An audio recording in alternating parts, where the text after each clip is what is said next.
He was an emperor. Then he was betrayed, imprisoned, and erased. But forbidden magic sent him 100 years into the past, into the body of a bastard no one respects. Does the idea of starting again from nobody scare him? Of course not. He knows every future betrayal. Every alliance is a calculated move. His unbelievable magic is still with him. And this time, he's not here to rule by accident. He's here to rewrite the empire from the shadows. But will everything be so smooth?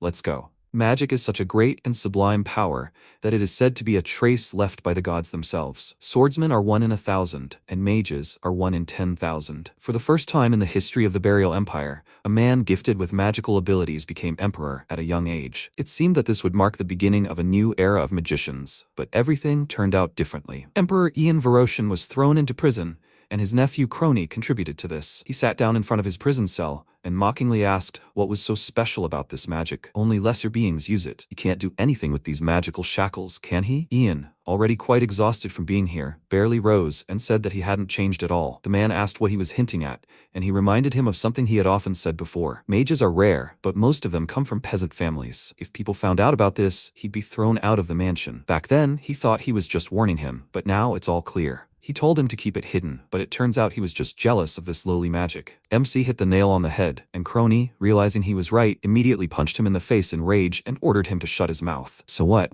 Now the power is in his hands, and he's just getting in the way. He started stomping on his head and pulled out his sword, smirking and saying that it seemed like he wanted to die, so he was leaving him no choice. Since they were family, he would make sure his death was quick and painless. Just as the blade approached his neck, a guard burst into the dungeon and worriedly called out to Crony, informing him that there was news from Duke Hillen. Crony had to leave Ian's death for later, and he, casting a last glance at him, clicked his tongue in displeasure and left. Left alone, MC thought that this was how his life would end. At least he had done everything he could. His life would end, but maybe someone would remember him, Ian Veroshin, at least someone. Before he knew it, he had fallen asleep, but suddenly the worried voice of his friend Nom was heard. He grabbed Ian by the shoulders and began shaking him, urging him to wake up.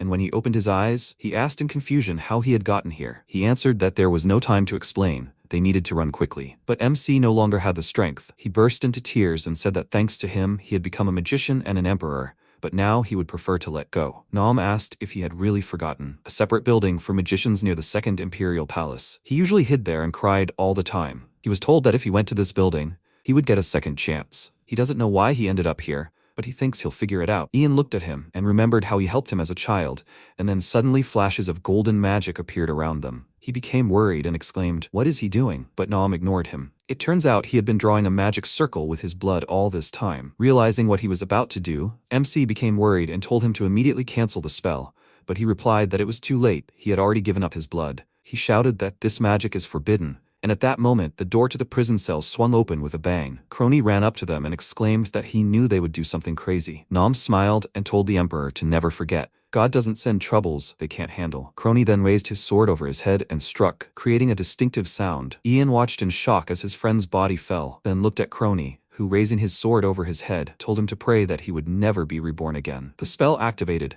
and MC's memories and Nom's last words flashed through his mind, followed by a bright flash before his eyes. He now stood in a completely empty space, and beneath his feet was water, reflecting a young man he didn't recognize. The magic transported him to an unknown location, and as soon as he found himself in his new body, he immediately lost his balance, and the unfamiliar man called him by his name, Ian, with displeasure, exclaiming, "He can't even walk normally? Let him get up immediately." His wife Mary said mockingly that they took him out of pity for his mother, but there was nothing special about him at all. MC wasn't listening to them at all. His head was splitting with pain now. This man, Count Durgabrock, ordered her to watch her words and not to speak like that in front of Sir Mullen, to which she only laughed and asked, so he still considered him his son? Her son Zell laughed and said that she was right, and Ian thought, who are these people? His head was splitting. They were so loud. He looked around the corridor and thought, where is he? Who are all these people? Brushing off his clothes, he once again ran his gaze over the interior and stopped at the mirror, in the reflection of which was a complete stranger. He thought, who is this? The Count, his father, distracted him, telling him to stop embarrassing him and to behave well in front of Sir Mullen. The ceremony will go smoothly. If he makes a good impression, the Emperor will find out about him. MC looked at him in confusion, not understanding which Emperor he was talking about,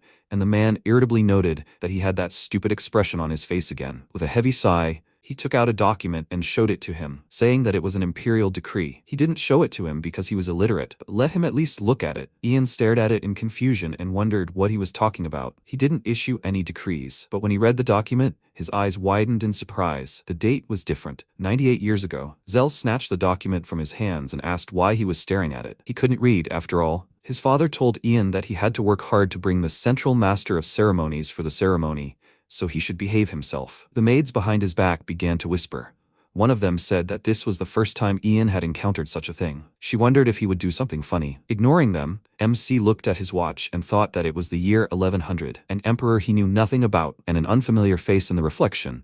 It was clearly Nom's magic. After that, he went to meet Sir Mullen and demonstrated his noble manners to everyone, which surprised them. Ian was a little awkward, because now he had a large piece of meat on his plate. But after starving in the dungeon, he was used to eating small portions. Sir Mullen praised his table etiquette, and the Count said that he was too kind and very much hoped he would speak with the Emperor. The man replied that he would certainly do so, after which he said that the study of philosophy had recently become fashionable. He asked Ian for his opinion on the matter, but immediately changed his mind and said that he should first ask the young master who was the eldest son, which philosopher was his favorite. Zell was taken aback by his question. He looked away and started mumbling something, and MC thought he seemed to be trying to determine the family's level of education. He told Sir Mullen that he liked Philin. If he studied his humanistic ideology, he could understand the basis of the ideal monarch's path. The man smiled and said it was surprising that philosophy had only just become fashionable in the capital, and he already knew so much. He hadn't thought the Count's family was so well educated. The man smiled nervously and said that he was flattering them, and his wife put a piece of meat in her mouth with an irritated look. Sir Mullen said that since their son was extremely intelligent, not only the Emperor, but also the barbarians from the east would notice him. Ian thought they must be talking about an unearthly warrior clan. There was only one territory that marked the border between the unearthly clan and the Empire, the territory of Brock. In the past, the Brock family signed a peace treaty with an unearthly warrior clan, and thanks to the peace treaty, they officially adopted an illegitimate son named Ian into the family and gave him to the barbarians as a hostage. At that moment, his father touched his hand and ominously said that he was sure he would become a symbol of peace. Despite his intentions, MC only smiled sweetly in response. During a short break, Zell took Ian into a room and started yelling at him because he dared to humiliate him. Does he think he immediately became nobility because he was brought into their family? MC replied that if he wasn't considered nobility, or at least part of the Brack family, he would have been sent to the barbarians. Doesn't he think so? Zell began to stutter in rage and exclaimed, "Did he hear things right?" He picked up the nearest vase of flowers and threw it at Ian, exclaiming, "How dare he talk to him like that?" The vase shattered, shards cutting Ian's cheek, and Zell exclaimed, "Does he want to die with his mother? Not long ago he was just trash, and now he dares to show off like that." MC was very displeased. He looked at his wound, then at Zell, and his eyes flashed gold. He threateningly released his magic, causing Zell to fall. He called him an arrogant child, saying that he might be young, but he should weigh his words carefully. He better not use that nasty tongue again or they'll cut him off. He emanated a powerful and threatening aura, which scared Zell terribly, and even wet his pants, and at that moment there was a knock on the door. Sir Mullen looked into their room and offered them something refreshing to drink, but seeing the room completely filled with magic, he immediately froze. Seeing his reaction, the Count approached him and asked what was going on, then turned his gaze to Ian and exclaimed, "What's going on here?" Zell was embarrassed. He realized that everyone probably saw a puddle under him, and MC decided to help him. He patted him on the shoulder and said that he told him to be careful with the vases and that he should get up quickly. Zell looked at him with a frightened look, after which Ian offered him a hand to help him up, but he was still under the impression and therefore reacted very slowly. Durga irritably called out to a servant named Hannah and ordered her to take Ian to his room, after which she ran up to him and politely told him that it was time for him to go to his quarters. She took him away, and while the Earl was dealing with his son, Sir Mullen cast an interested glance at Ian. When MC entered his room, he froze. In front of him was a very nondescript closet. Hannah quietly called out to him and asked if he had a letter for his mother. He did not understand what letter she was talking about, and she said that he cried every day and asked her to send her a letter, since he was not allowed to go out. He looked down and thought that it seemed that this poor boy could not even escape. He told her that he would not cry anymore, so she should not worry, and she asked, "Then what about her food?" He looked at her in confusion, and she bowed to him, saying that she had 5 siblings, and they only ate what he gave them, so she asked him to have mercy on them. He clarified that he should give her his food. She asked him to do it at least today, and after some thought, he agreed, but on one condition: let her help him later whenever he asked. She smiled, agreeing to this, after which she happily thanked him and said that she would return in the evening. When she left, he sighed heavily, clutched his head, and cursed. Magic of movement in space and time returns a person to the place where they first appeared. But for some reason he was thrown too far into the past, and even further from his place of birth. and he also ended up in another body. Why? He said that to get answers, he would have to visit the Ministry of Magic in the Imperial Palace. He needed to get there by any means necessary. After that, he tried using magic and was only convinced that this body was also suitable for magic. It's incredible. He possessed such a rare person who was born with the potential to become a mage, and his name is the same as his. Do such coincidences happen? There was a knock at the door. It was Hannah bringing food. He asked her to leave the food outside the room, and when she left, he opened the door and was surprised. There was bread and a glass of milk on the tray, and he immediately noticed that someone had clearly taken a piece of his meal as a reward for their work. However, even so, wasn't that too much? He remembered how they had lunch with Sir Mullen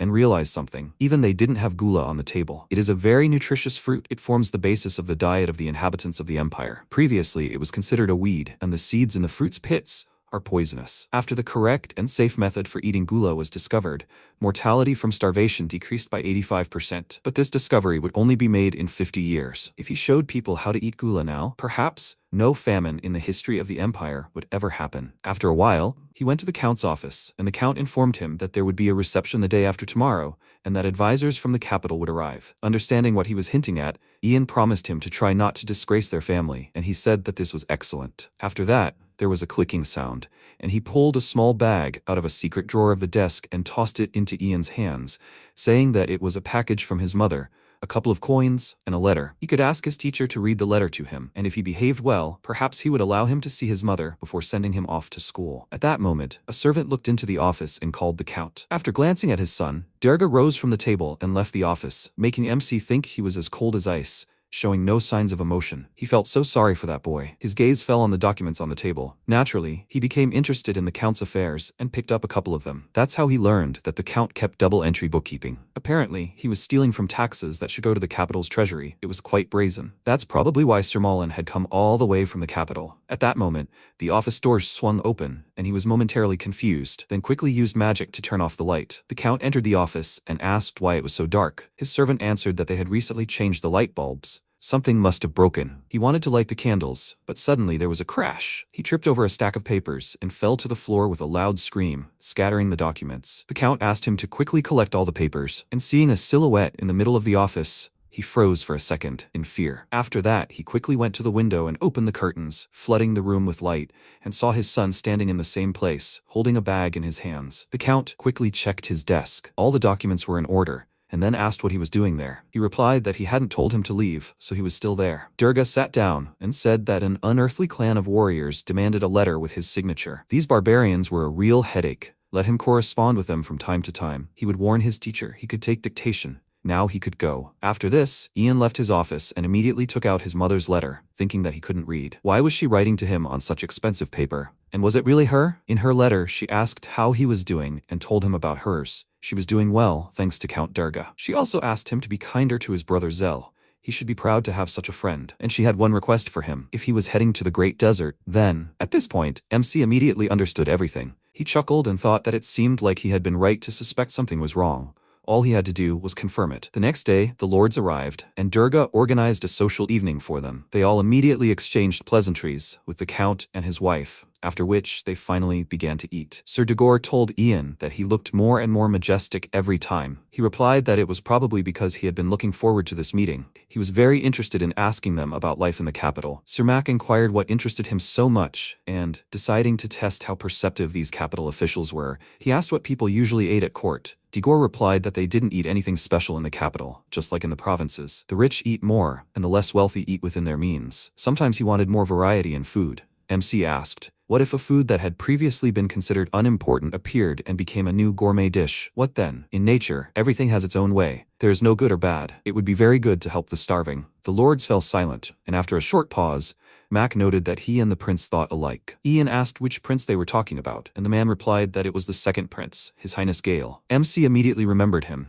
Gale Varoshan, the second prince who led the Mage Rebellion and was defeated. Didn't that mean they were the second prince's men? Mac smiled and said that after listening to him, he had the impression he had gotten along well with His Highness. MC glanced at the three lords and thought that getting close to traitors, of course, seemed inappropriate. However, why shouldn't he use them for his own purposes if they were useful? Sir Mullen said it was a pity that time had run out so quickly. then turned to the Count and asked if he would consider it rude if he asked him for something. Could he take a walk with Ian alone? Durga was surprised by his request and nervously said that he would then send Zell with them. The man thanked him and said that it was always good to have an interesting conversationalist. Afterwards, they went for a walk in the garden, but Zell, having walked only a short distance, was already sweating heavily from fatigue. Sir Mac glanced at Mullen, and seeing that he nodded, suggested that the young gentleman take a rest if he was having trouble. He led him to the nearest bench, and Degore told them that they would rest there for a while and then catch up. MC smiled, asking them to take care of his brother, and finally he and Mullen were left alone, which was exactly what the latter wanted. They found a picturesque spot for conversation, and Mullen said that last time he saw a golden glint in his eyes. He's not a mage by any chance, is he? Ian chose to hide it, and answered him with a smile that he didn't quite understand what he was talking about. The man said that Prince Gale was always happy to meet new mages, because it was a very rare gift. He chuckled and asked if that was the only reason. The man didn't understand what he meant, and he asked if that was the only reason he was so curious. He was sure he had other questions for him. The sweet smile immediately disappeared from the man's face, and MC asked if he wasn't here to investigate embezzlement of tax funds. Mullen's hand trembled. He hit the target, and Ian decided to take advantage of this, saying that the thing is, he also needed something from him. Maybe they could make a deal? Mullen became interested and asked if he wanted to bring him double-entry bookkeeping. He asked in response, if he did, what could he offer him? Embezzlement of treasury funds is a serious crime, and it could also affect him. Mullen pointed out that he wasn't yet a full member of the Brock family. If he stalled the adoption process, he wouldn't have to fear criminal prosecution and exile to a clan of unearthly warriors. He told him that he didn't need that, thinking that he needed a way to protect himself from punishment by the Emperor's court and to gain land for himself. He said that he would go to the clan of unearthly warriors without being adopted, and the man asked if he didn't know what it would be like for him in that clan. He replied that he knew perfectly well. When he reported the embezzlement of funds, his father would immediately suspect him because he had close contact with him. He needed a place where he would be safe with a clan of unearthly warriors. They had strained relations with both the Brock family and the imperial court, so they would be more disposed toward him, and having a clan of strong warriors at his disposal was a good trump card. He asked the Lord. He wasn't going to take him and his mother under his protection, was he? Mullen didn't know what to say to that, and decided to end the conversation, citing the fact that young Master Zell still hadn't driven them away, and he should go to meet him. MC smiled and thought that it seemed he hadn't expected such words from him. He also had things to do, so he would let him go. He said goodbye to him, saying that he would stay here, and the man wished him to thoroughly enjoy the sights of his native land while there was still time. After that, he left, and Ian watched him go, thinking that around this time, the Brock family had collapsed. In his current status, he wouldn't even be allowed into the imperial palace, so he should seize every opportunity. By giving Mullen the double-entry bookkeeping journal and putting the family at risk, he must take possession of the Count's estate. But first, he needed a reliable rear. He had to make friends with a clan of unearthly warriors. This way, he would pave the way to the imperial court. He wanted to return to the estate, but ran into a woman who hid her face under a hood, and in her hands she was holding a pot of flowers. Seeing the golden strands of her hair,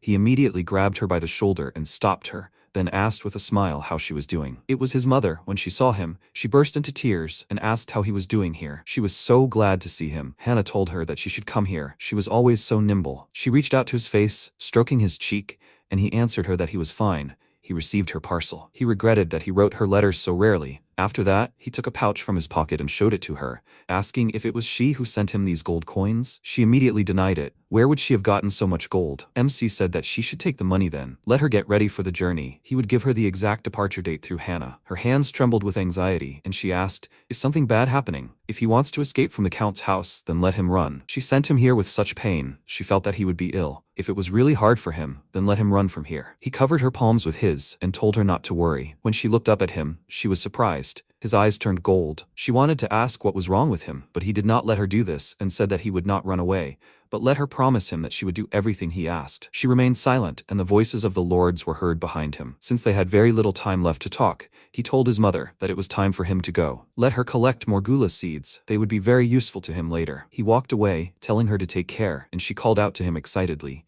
then handed him a pot of flowers and asked him to take it. They were the flowers he liked to take care of. He took it and thanked her with a smile, then left. A new day had dawned. Ian and his brother went to the training ground. He said that yesterday he noticed that they weren't in their best shape. His father had allowed him to go with him to train without asking questions. He was the best. Zell awkwardly asked, "Are they going to start training today?" He answered that today was the first day, so the training wouldn't be very hard. The captain would focus on their strength. They approached a sleeping man on a bench who, by the looks of it, could do with sobering up a bit. He walked up to them, barely dragging his feet, and asked what he owed them. And Zell answered that he just wanted to look at the arena for training fighters. The captain suddenly approached him and asked why he hadn't shown up here before. Zell took a sharp step back, not wanting to inhale the smell of alcohol, and told him that he was the Count's heir and he could come here whenever he wanted. Anyway, he wasn't in the best shape right now, so he wanted to train. He needed to be able to stand up for himself in case his bodyguard was drunk. Theo gave him a thoughtful look and then told them to follow him. It wouldn't be hard for him to show them around. He led them to the largest training ground, behind which were warehouses and rest tents. They slept there during night training. He wanted to lead them to another training ground, but suddenly there was a loud crack of a whip. One of the soldiers was beating some boys and training them, and Zell asked who they were. Theo told him they were orphans. If young Master Ian hadn't been so lucky, he might have been one of them. MC turned to Zell and asked what he thought about it. Because of this, the guy immediately got nervous and asked Theo not to do this to them, and Ian's attention was drawn to someone. The others were exhausted from pain, and this red-haired guy was standing straight as a board. He asked who he was, and Theo told him that it was Barrack, a real bastard. Hearing his name, the boy glanced at them, and then suddenly screams were heard. The boy next to Barrack fell, and Zell noted that it seemed he was not to be trifled with. Theo sighed heavily and said that this guy was quite useful. At that very moment, the training stopped, and Barrack allowed himself to relax, after which he raised a hateful look at them, and the captain said that he did not have any special talent. Sometimes success cannot be achieved, even if you try very hard. Sometimes it is important to realize that it is time to give up. You need to know your place. He said these words looking at Ian. It was immediately clear to whom they were intended. He did not pay attention to this and suggested that they take a rest in the shade, since they were finished. He doesn't want to watch this guy at all. In fact, he could have been in his place if he hadn't been lucky. After that, they went to the nearest tree and MC returned to Barrack alone. He sat down opposite him and asked with a smile if he could get up. He asked who he was and he told him his name, but Barrack didn't really care and told him to leave. Ian noted that this was rude, then lifted his face by the chin and said that he would pretend he hadn't heard anything. Barrack irritably shook his head and told him to go away, to let him leave him alone. Then MC decided to act differently. He poured water from the flask into his mouth and thought that magic has a very serious effect on ordinary people. But if someone who has even the slightest connection with magic comes into contact with it, then rejection will occur. He wonders how he will react. As soon as the water hit his mouth, his gaze immediately changed, and his eyes sparkled. His magic was weak, but Ian felt the energy of a magical swordsman radiating from him. Sensing something was wrong, Barrack immediately knocked the flask out of his hands and angrily asked what was in the water. He answered that the water was completely pure. Since he was feeling better, he was leaving. Barrack looked after him in shock, after which he felt that he really had gained strength. He wanted to say something to Ian, but he had already left. In the evening, classes with the teacher began, and MC asked him to help him write a letter for his mother. In the letter, he wrote that he was fine, so she should not worry. He also wrote a couple of lines from a song for her. The moon sets in the sky, the sun rises, and the endless darkness is no more. After finishing, he asked the teacher if he wrote everything correctly, and he confirmed it with a smile. He thanked him for his help, and the man began to collect his books, saying that he was sure it had been easy for him. Ian remarked that he seemed to have a lot of things to do lately, as if he were in a hurry. His words made the teacher nervous and confused, wondering why this was such a sudden question. MC said it was because he seemed different to him. He knew he was from Burial Central University, but he didn't have to answer if he didn't want to. The man nervously stuffed the documents into his bag and again said that he was asking such sudden questions, after which Ian said he understood everything and could go. The man immediately stood up and nervously said goodbye to him, and when he left the room, MC noticed that he had dropped something. Papers about the desert. A new day had arrived, meaning a new training session. Zell, already out of breath from running, asked how much longer they had to run. Theo told him 40 minutes left and told them to speed up. During training, Ian noticed screams. Barrack was currently fighting another orphan named Meryl with wooden swords. He screamed and pounced on his opponent, swinging his sword right near his neck, and then pounced again, not giving him a chance to counterattack. The boy began to defend himself, cursing and telling Barrack to stop, but he ignored him. When he wanted to strike him, Barrack blocked it, and he gritted his teeth in nervousness, after which he threw the opponent away from him, causing him to hit his back against the boxes and told him to stop already. Barrack called out to him, and he turned to him in anger, asking, "Is the sun burning his head or something? How dare he say his name?" The boy stood up and said that there was no winner, and Meryl, looking at his furious expression, sighed heavily and asked, "He doesn't want to die, right?" After that, he punched him in the stomach, throwing him away, and started cursing at him, beating him up along the way. The other guys were sitting nearby and laughing at this, and when Meryl finished, he said that if he continued to show off, he wouldn't last long. Barrack only sighed heavily in response. He didn't have the strength to say anything. When Meryl left, Ian came up to him and asked, "It's him again?" He had told him to get out, MC advised him to find a way to defeat him, and he asked in a rage, is he suggesting he use cheap tricks? He doesn't do that. He smiled and asked, is that so? Barrack reached for his sword, saying that if he talked too much, he would kill him, and when MC said that he even felt sorry for him, he attacked him, but he stopped him with a light touch on the head. His eyes sparkled and he said that they could help each other. Magic began to emanate from his hand, and Barrack immediately smiled. Ian stepped away from him, only becoming more convinced that he was a magical swordsman. Immediately after, Barrack lunged at Merrill, who was now animatedly discussing something with his friends. Seeing him lunge at him, Merrill froze in place, and then the boy knocked him down with a mad grin, and he hit his head so hard that the floor cracked. Merrill called out to him in shock, and he immediately began hitting him in the head. Merrill's friends stood to the side watching in confusion, and finally came to their senses and ran toward them. They grabbed Barrack, trying to pull him away from their friend, and when they finally brought him down with their combined efforts, he laughed and said with delight that this was what he was waiting for. It was stupid to turn away and think this was the end. The captain immediately kicked him in the head and ordered the guys to take Merrill to the infirmary and Barrack to custody. After that, he turned his gaze to Ian, since he saw that he had spoken to him recently, and approached him, asking if he had done anything wrong. He answered that everything was fine, he just listened to a lot of insults. Looking at the soldiers taking the two away, Theo suggested that he call it a day. A strange atmosphere reigned in the training ground. He agreed with him and asked how Barrack would be punished, to which he replied that he was quite a sneak, so they would have to think about it. But overall, everything was obvious. They would beat him and then kick him out. MC thought that this was not what he wanted, but it was not so bad. If he was on his own, he would even be more useful. After that, he went to meet Sir Mullen and two of his colleagues to discuss their recent conversation. He asked if they had made a decision, and they exchanged glances. Sir Mullen said the Earl was well versed in such matters, and they decided they needed to gather evidence first, so they would need help. Ian agreed and said he would gather data on the total amount of grain in the area, mining activity in the mountains, and taxation of farmers. The man smiled, saying he was glad to see such firm determination. This decision would truly determine their future, and they respected him. MC thanked him for his kind words and thought he was right. Sir Mullen's brooch was the same as the emblem on the paper the teacher had dropped, and there were some dark deeds between them. He would definitely use this in the future. After meeting with the lords, he went out for a walk, but suddenly someone grabbed him by the clothes and pulled him around the corner, causing the servants to hear a strange noise, but they did not pay attention to it and thought that wild dogs were roaming around. And indeed, there is one such wild dog.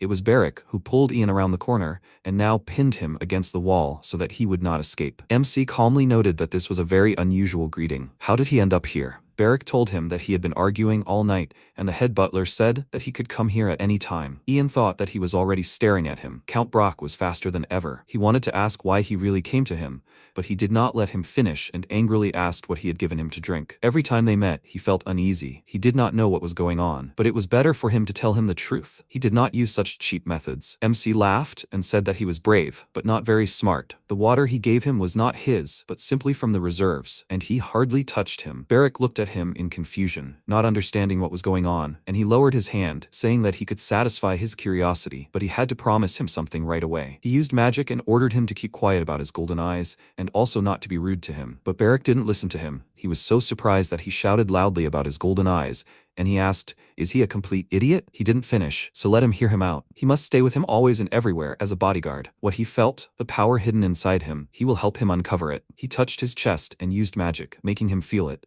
After which he asked had he heard of magical sword mastery? Barrack didn't know what it was, and then he asked had he even heard of simple magic? But even this the guy didn't know. And Ian, with a heavy sigh, covered his face with his hand and told him to listen carefully. He would tell him everything now. There are a few people in this world who have the ability to find a response in their souls. This manifestation is called magic. He has potential, but this magic is blocking his energy, so his training is of no help. He needs to use his magic. Barrack pointed at himself and asked, is magic blocking his power? MC said that they just need to pave a path that will connect the energy of body and soul, and as soon as everything comes into harmony, then. Barrack began to understand everything. He did not let him finish and delightedly asked, will he pave this path for him? Ian asked him to listen to him first, but he was very impatient and already wanted to take action. MC asked, is he sure it was worth rushing into decisions? He will have to protect him everywhere, even abroad. But he didn't care about that at all. He has no family, no home, and the fact that he might die is nonsense. If he doesn't follow him, he'll die of hunger anyway. Ian smiled at his words and extended his hand, asking, does that mean he agrees? He took his hand with a joyful smile in response,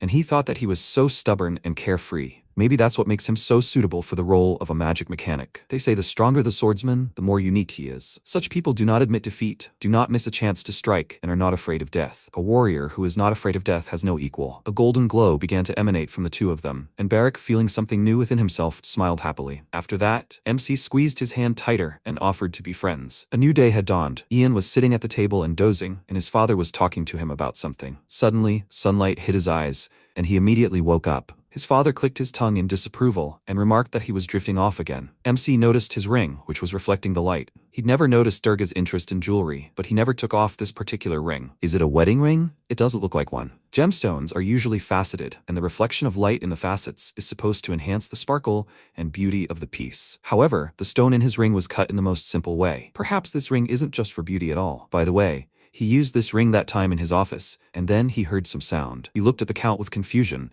and he told him to stop wandering in his thoughts and let him get down to his book. He immediately apologized to him, and he said that he found out he had made a friend. Ian clarified, was he talking about Barrick? He met him when they went to train, and they became friends. He thought that he would never see him again after the offense he committed, but he allowed him to see him again. Mary asked what offense he was talking about, and he answered her with a smile that he had assaulted another person. This made her uneasy, and she asked, did he make friends with the boy who fights? The Count said that he didn't care who he was friends with, as long as he didn't neglect his studies. If he doesn't learn to read and write perfectly within a month, he'll consider this boy a hindrance and order his execution. After breakfast, he went into the garden, where his teacher was currently talking with Mullen. The man gave him some instructions and left, and he sighed with relief, but it was too early. MC quickly approached him and showed him the papers, saying he'd wondered where he'd disappeared to, but it turned out he'd been talking with Sir Mullen. Realizing he'd seen them, the teacher became very nervous and told him he'd only exchanged a few insignificant words. Ian noted that it was quite a long conversation. They were in the provinces, where the Emperor's influence was weakened, which is why his father was in a state of sluggish conflict with him. He put the lost document in his hands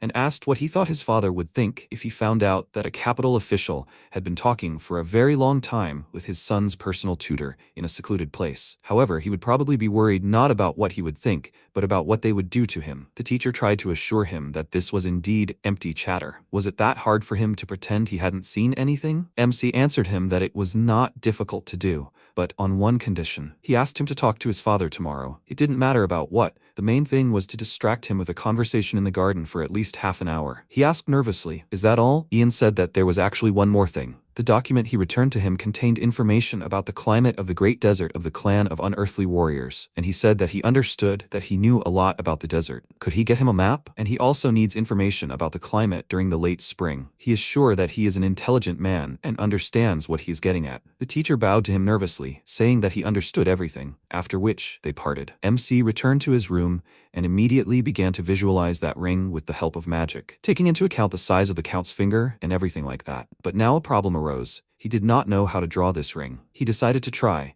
and when he handed his drawing to Hannah, she doubtfully asked, was it he who drew the ring? Since the drawing was very crooked, she could barely make out what it was. She looked more closely and noticed that this ring had a stone the size of her thumb. It looked like the one the Count wears. He confirmed this, and she said that he never wears a wedding ring, but he always wears this one. He even once mentioned that he doesn't like diamonds, but this ring has a diamond. It has a simple cut and an unusual color, so this ring often caught her attention. Ian noted that she had excellent eyesight and thought it odd that he decided to make a key out of a diamond. Was there some special reason why it had to be a diamond? And then he understood everything. Diamonds don't conduct electricity. It's a secret desk drawer, so there must be a security mechanism on it, for example, using electric current. He told the maid that thanks to her, he had a brilliant idea. They need to find a carpenter who will make a dummy ring according to this pattern and cover it with a layer of rubber on top. She immediately went to carry out his order, and when everything was ready, they began to act. The teacher, as they agreed, led the Count out of the office, citing a long conversation, while MC meanwhile hid at the other end of the corridor and kept an eye on them. When they left, he came out of hiding and asked Hannah to give him the dummy. He examined it carefully and noticed that the ring was similar in size to the original,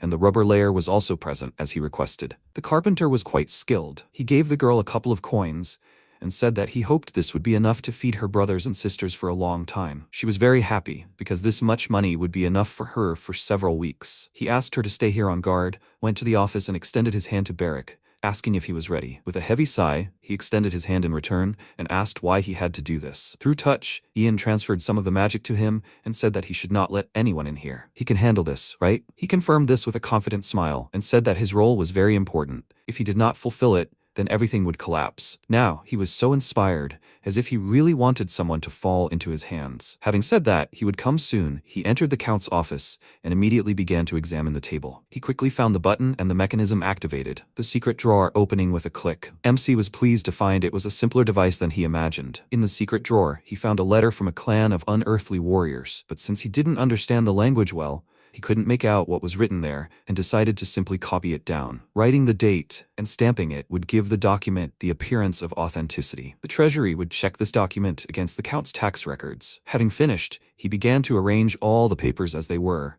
But suddenly there was a knock on the door, and the voice of a servant who asked the Count if he was there. Without waiting for an answer, he entered the office, and when he saw Ian, he froze in surprise. Having no choice, he immediately used magic and put him to sleep, after which he left. When the Count returned to his office and saw the servant unconscious, he became very angry. The butler didn't know what to do with him, and then the Count, in a rage, ordered him to get rid of him and confiscate all his belongings. His voice could be heard even beyond the office. Time passed. Beric noticed the servants running back and forth outside the estate and remarked that it was quite noisy today. He wondered how it all ended. MC said that it was dangerous, but everything was resolved in the end. The guy noted that because of someone he almost died and asked if the Count found out that the assistant was looking through his office. He asked in response, "What difference does it make if he already believes it?" Because he rummaged through the secret drawer, he suspects that the unconscious assistant did it. Beric missed him, but everything ended not so badly. Now the problem is different. He carefully examined the papers his teacher gave him. He drew a map and a supposed weather forecast for the desert.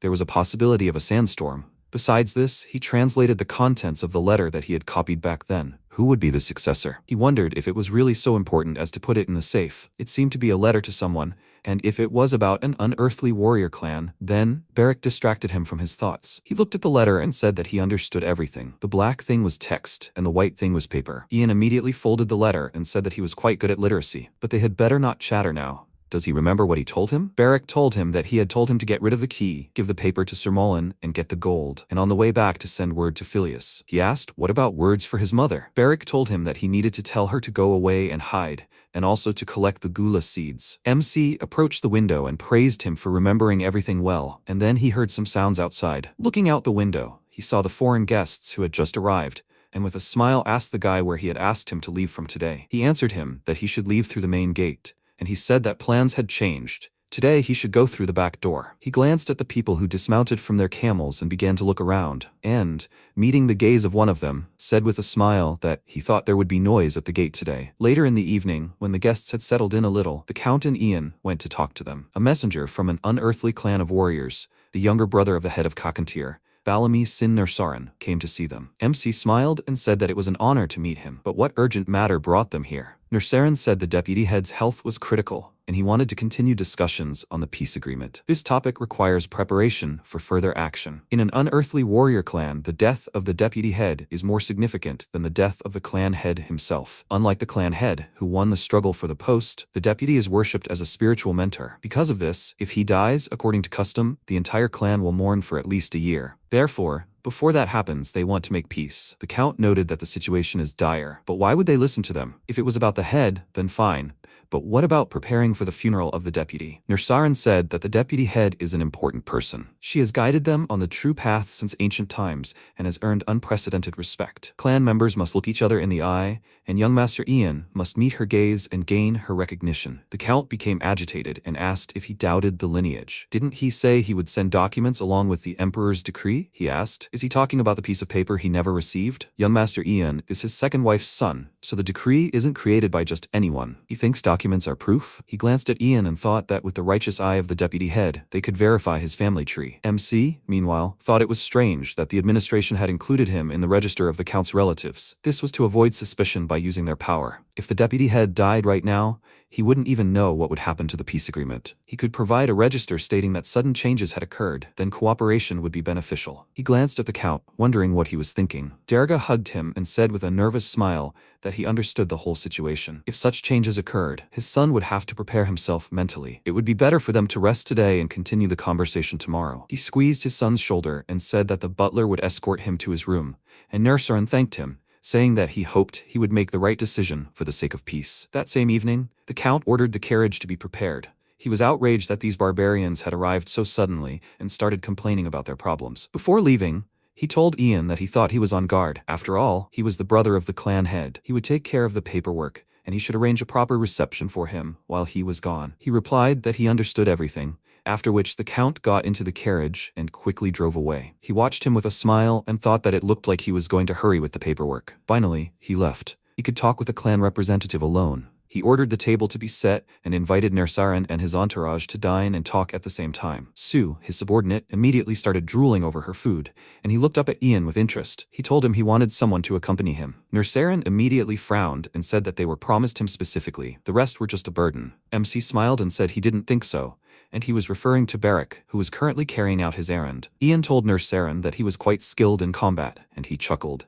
saying he had a great sense of humor. He smiled, saying he wasn't joking at all, and the atmosphere in the room immediately changed. The man looked him up and down and asked what nonsense he was talking about. He was no different from their warriors. He was suggesting they take two people who weren't even resistant to poison and couldn't survive long in the desert without water? Was he really underestimating the desert? MC calmly asked why he was so worried. This help really wouldn't hurt. He might not be the smartest, but he's strong. He shouldn't worry about them. They can handle the desert. Nersaran said he'd think about it if he could defeat them in battle. After that, Ian called Beric, and they went outside the estate to fight. Sue asked tiredly why she had to fight him. It was so terrible to be the youngest. She'd only give them 5 minutes. Beric asked, so he has to fight her? They were calling it a fight, but they didn't even come to watch. MC told him to be on his guard. He'd regret losing because of his own carelessness. He figured they didn't even come to watch because they didn't think it was worth it. The difference in strength was too great. Beric noticed a light in one of the windows and asked loudly who was standing there. Ian told him it was Nersaran, the god of death, and he exclaimed irritably, is he going to watch the fight from there? How dare he underestimate him? MC laughed and told him to calm down. He just needed to win. After that,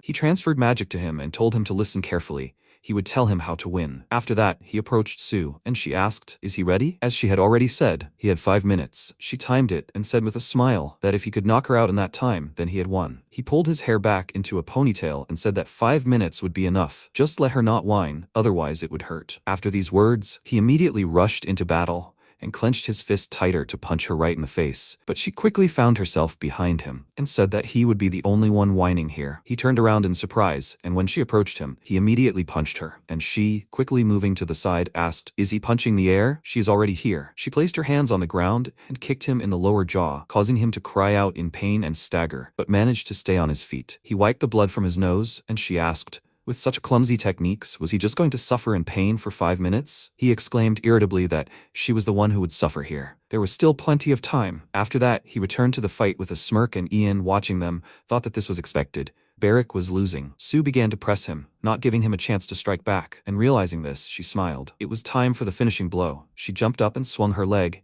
and MC at this time directed magic to Beric and gave him a signal. He quickly reacted and grabbed her leg, which made her confused. And then he pulled her towards him and said that she was caught. Now it was his turn. After that, a scream was heard. Beric grabbed her and began to hold her in one place, and she ordered him to quickly let her go. Beric said that Ian ordered him to grab her. Just a little more, he would have finished her off completely. While he was holding her, he smeared all her drawing on her face, which is why there were now huge red spots on it. She cursed, and MC approached her, saying that Nersaran specially sent the youngest one so that there would not be too much blood. Let her wipe the wounds and report victory. Although these spots even suit her, they look unusual. She clenched her teeth in irritation, then called Beric a fatso and told him to let her go already. He began to get indignant, and MC, looking at Nersaran, told the guy that he could let her go. They needed to finish the negotiations. Sometime after the battle, Nersaran scolded Sue, but in her defense, he explained that he'd made it clear it was only sparring, and he'd allowed himself to act like that. It felt like an insult to them. The protagonist replied that he was sorry for creating that impression.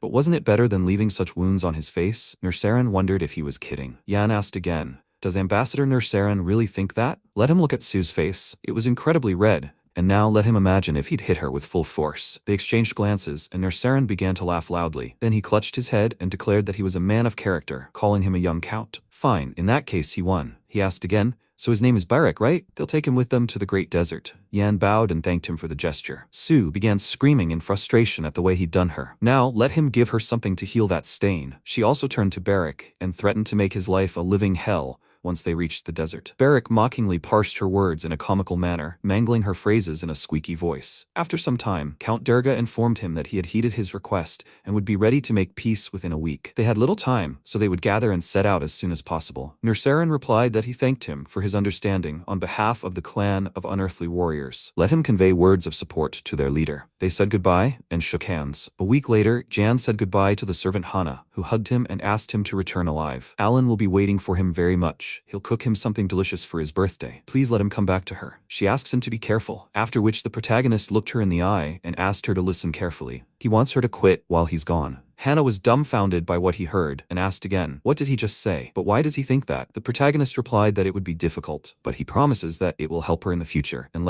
please let her quit without attracting any attention. Thank her for everything she's done for him. Hannah replied, please. Ian thought that he had now definitely burned all the bridges between them, and it was time for him to get ready to set off on his journey to the clan of unearthly warriors. Sometime later, under the scorching sun, several chariots gathered and arrived in the city. Kakanthir greeted them with kindness and introduced himself. He is the leader of the unearthly clan of warriors. Durga extended his hand and announced that he was a count from the Burial Empire. Kakanthir saw that they had arrived in person and suggested they proceed to the signing of their pact. Durga looked at this with a thoughtful expression, then placed a potion of blood kinship on the table. With this, he would prove that this youth was his son. They cut their fingers to combine their blood, and the potion began to glow blue. Nersaran whispered something in Kakanthir's ear, and they both looked thoughtful. After a moment of silence, Kakanthir said, fine, but they still need First Counselor Vincent to render her verdict, so they would complete this procedure later. Durga realized that he had more faith in the old shaman than in the potion of blood kinship, so they could be described simply as barbarians. With these thoughts in mind, he replied that as he wished, so they would do. Suddenly, Kakanthir cut his palm even more deeply and signed the pact with his blood. He declared it was his signature, effective immediately. Durga, smiling, replied, eternal glory to the House of Brock and the unearthly warrior clan. After a while, they went outside, and Durga hugged Yan and told him to take care of himself. Yan replied, yes, father. Durga also asked him to remember the only reason he was still alive. Yan replied, for the glory and honor of the House of Brock, of course. After a while, Yan and Barak found themselves on a sandy road, where a strong wind was blowing. Barak felt very hot and began drinking a lot of water. Yan consulted with his friends about their route on the map, and after a while, someone shouted that Chief Kakanthir had returned. He must have been tired from the journey, and they should go. Everyone should prepare water and food for the chief. A man who entered the room, looking at Yan and Barak, wondered which of them was Yan. It was most likely the fair-haired man, as the red-haired one had a very strange expression. Kakanthir stood up and asked how First Advisor Vincent was. His subordinate replied that Ian had improved greatly, and Kakanthir expressed his opinion that this was good, and that they should go. Ian watched him go, and immediately followed Kakanthir. When they entered the room, he sat down next to the bed where Vincent lay. She was the first advisor. He announced that Ian had arrived with him, who would be staying with them as the guarantor of the peace pact with Count Brock. Ian bowed before Vincent, who tried to rise and whispered something in Kakanthir's ear. He turned and replied that the first advisor had difficulty speaking, so she would speak in the dialect of the unearthly clan, and he would not understand the words, so he wanted to translate the text for him. Vincent addressed him by name and said that she needed to look at him to determine whether he was worthy. Tell him to come here now. Yan slowly approached her,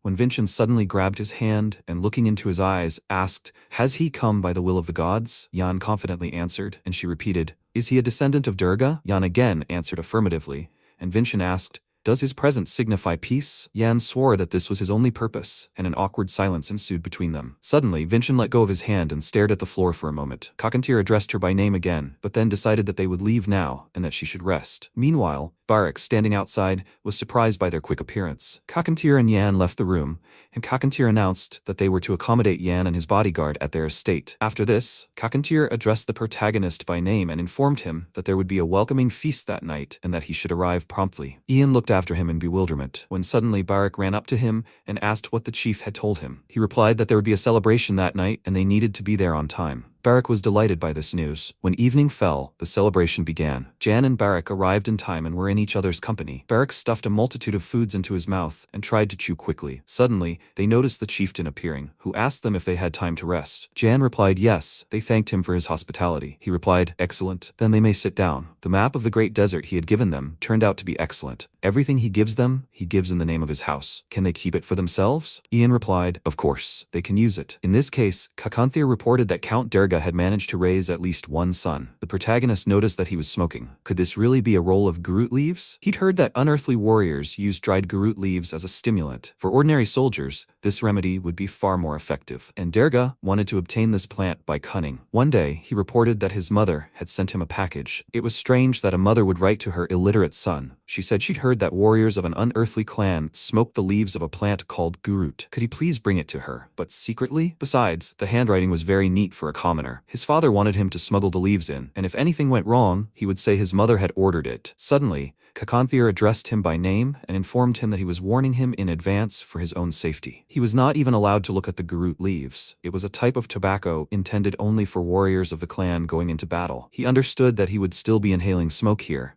but he would not allow any interest or questions about this tobacco. The protagonist smiled and replied that he understood everything. At that moment, he thought about how perceptive their leader was, and that if he skillfully manipulated the leaf smuggling situation, he could arrange for the clan's peace pact to be dissolved. Suddenly, he turned and noticed the gaze of Kakanthir's subordinate. He turned to Sue and asked who he was. She turned to see what he was talking about, then informed him that he was a boomart, a member of Lord Nersaren's family, a cousin of his second stepmother, if she was not mistaken. He was in charge of the clan's food supplies. Yan wondered why he was looking at him like that. This was quite unnerving. One of his subordinates approached Kakanthir and asked if he could have his attention for a moment. He stepped closer and whispered something in his ear, causing him to jump up abruptly and follow him. The protagonist watched in bewilderment and suggested that First Advisor Vincent must have had another attack. Sue informed him that the person who had told him was their doctor. They didn't know when the first advisor might be sent to the ancestors. Yan suggested that she must be in very serious condition. Isn't there any way to cure her? Sue was very upset and remained silent, then said that there was one way, but she wasn't sure it was even possible. People said she needed a silask flower, but there were doubts such a flower even existed. Let him think about it, because they said this flower never fades. At that moment, Yan was dumbfounded by what he had heard, and, imagining the flower, wondered how that was even possible. Sometime later, evening fell, and the sun set. The first advisor had been unconscious since the previous night. Kakanthir began shouting that they needed to hurry, sending more men to search and find this flower. But the previous expedition had still not returned, and they needed to wait for them. Suddenly, he turned to Nersaren and asked why he had brought Yan here. Nersaren replied that he claimed to possibly know where the flower they needed was. Everyone around was stunned by this and began whispering among themselves, carefully examining Yan. Kakanthir asked again, did he really know where to find this plant? Suddenly, Kakanthir slammed his hand on the table and began shouting at Yan not to interfere in this matter, as it was their internal affair and he should return to his quarters. Yan replied that he had been told there was a flower that never fades, called silask. Let him tell me, is it by any chance red? Kakanthir was stunned when he heard this and turning around asked, have you seen such a flower? Yan replied that it was only his guess, but perhaps he had seen one in his father's domain. But before he shared the information with them, he had a request. The county of Brock is part of the Burial Empire. The Emperor knows of their peace pact with the Count, and he is here, so to speak, at the Emperor's behest. Therefore, he demands a guarantee of safety and respect, not just as a guest from the county of Brock, but as a representative of the Burial Empire. Kakanthir smiled and said, well, then let me ask you something. If he dies now, will the Empire send its army after them? He grabbed the protagonist by the throat, stepped closer, and continued threateningly, saying that if everything is as he says, then it will be so. Yang tried to remove Kakanthir's hand from his neck, and replied that he didn't know if they would send their troops, but they would definitely have problems, since the soul of the imperial palace, passed down from generation to generation, resided within him. He might be physically from the Bra family, but his soul was from the palace. Kakanthir shouted, the soul of the imperial palace? Don't make him laugh. Fine. It was precisely because of people like him that God sent them Madame Vincent. Sometime later, Kakanthir dragged Yang into Vincent's room and informed him that the young man had said he possessed this information. He also said that the soul of the imperial palace resided within him. Was that true? Vincent examined him carefully, then extended her hand toward him and swept it with her left hand to the right.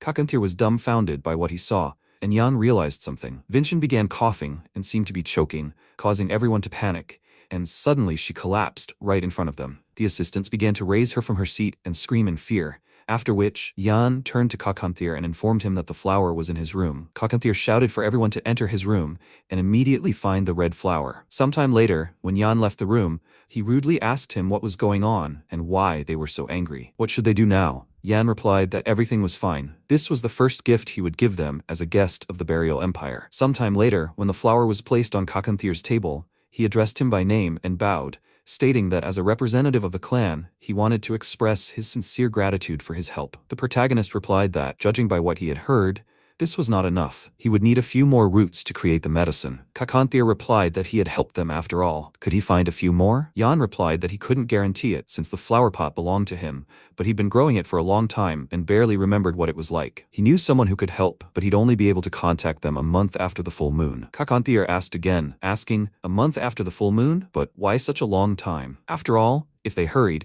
they could get there in 3 or 4 days. Yan replied that if they wanted to know more, they should promise him something. He asked him to tell him about it, and Yan said that when they negotiated with the Brack family, they should give priority to him over his father. Kakanthir suggested that he wanted to get rid of his father, and the protagonist replied that the strongest became the leader. Didn't their clan have the same rules? Kakanthir smiled and then said that he was sorry, but giving him the right to negotiate would be too difficult. He didn't control the soldiers, and had no authority over the grain shipments they received from his family. The protagonist lowered his gaze and said, fine, he'll tell you all about it. Soon, the imperial palace would send its inquisition. This was the crime for which he should be charged. Treason for tax evasion. It was entirely possible that within a month, the Brack name would disappear entirely. Kakanthir asked in surprise, is that really true? John swore by heaven he wasn't lying, and those around him asked him again, but how did he know? He replied that he'd heard it from the central government representatives who had arrived before the ceremony. They'd come here to determine whether he was a worthy representative for the agreement. If the Brack family truly fell, then he would also be in danger, right? Jan replied that this was true, and that was an important point. He may be Durga's son by blood, but that's not the case on paper, as he's not officially part of his family yet. So he's not Ian Brack, just Ian. Kakanthir and Nursaran were stunned by what they heard, and the protagonist insisted that the Empire had no grounds to accuse him of treason. He could become the head of the family. Kakanthir suggested that this meant they had sent them a son who hadn't even officially become part of the family yet. They had deceived them. Yan replied that he had repeated that he was the son of a Durga and hoped they understood that. He held a respected position in the clan, and he was confident he would make a wise decision. Kakanthir, with a menacing expression, asked if that was all he wanted to say. Yan replied that he knew he didn't trust him, so he would tell him what awaited him. As soon as his father died and the territory lost its leader, they would gather the warriors and invade the Brack territory with him. They wouldn't have to worry about the imperial troops. In fact, they would try to avoid any confrontations with them, as few would want to fight the great warriors of the desert. Even if unforeseen circumstances arose, he could return to the desert if he didn't want to fight. The clan only needed to stay behind him, and given his long alliance with the Brack family, it would be great if he said something along the lines of supporting Yan, that he had become one of them. Kakanthir understood that this would not cause any losses, but if they helped a bastard son seize the county, what would happen to them? He replied that if he became head of the county, he would turn it into the most prosperous territory in Burial, and he would demonstrate to the warrior clan that had helped him the true strength of a sincere alliance between them. He addressed Kakanthir by name, and declared that there was no need for them to continue their disagreements. The relationship is no longer one of mere trade, once bound only by numbers and letters. It's now 2 leaders supporting each other, paving the way for a peaceful era. Nursaran explained that there was one problem. If Verg requested assistance against the Imperial Palace, they wouldn't be able to refuse, as they had signed an agreement. Ian smiled and said he had excuses they could use to break the treaty. His father had ordered him to do something. Next year, when he returns for his birthday, he must bring Groot leaves. He ordered the man who is a symbol of peace to introduce an illegal product into the country. Groot leaves were banned. Wasn't that the perfect excuse to break the agreement? He burst into loud laughter and replied that this was more than an excellent excuse. Simply breaking the alliance wouldn't be enough. Did he have any proof? Yan replied that unfortunately, there was no clear evidence, but they could double-check everything that was going on here with Madame Vincent's help. Kakanthir told him he'd better swear by God, and Yan replied that if he wanted that, no problem. Kakanthir laughed and replied, fine. He thought all the Bra were idiots, but this guy really was extraordinary, so all they needed was a promise of support from the clan? The protagonist agreed. He'd take care of the rest. Kakanthir asked permission to ask him just one question. Why did he need all this? He replied that if he went to the capital, or more precisely to the palace, the territory of Brack County would be his only refuge, since he was from a distant land. Kakanthir slammed his fist on the table and asked permission to clarify something. They were not going to shed blood for him. The protagonist replied that he did not want that. Kakanthir asked again, but wasn't he afraid of death? Ian replied with a smile on his face, not at all. He had already died once. Kakanthir smiled slightly and said that he admired his decisiveness, after which they shook hands. As Ian walked towards the exit of his office, Kakanthir asked him again, did his trip to the capital have anything to do with the Emperor? He turned around and simply smiled. As he left the room, he heard shouts about him being an outsider and whether he was really not dead. Ian turned to observe what was happening, when suddenly he saw Sue among those people. She pointed at herself and asked, she? He asked her to help them,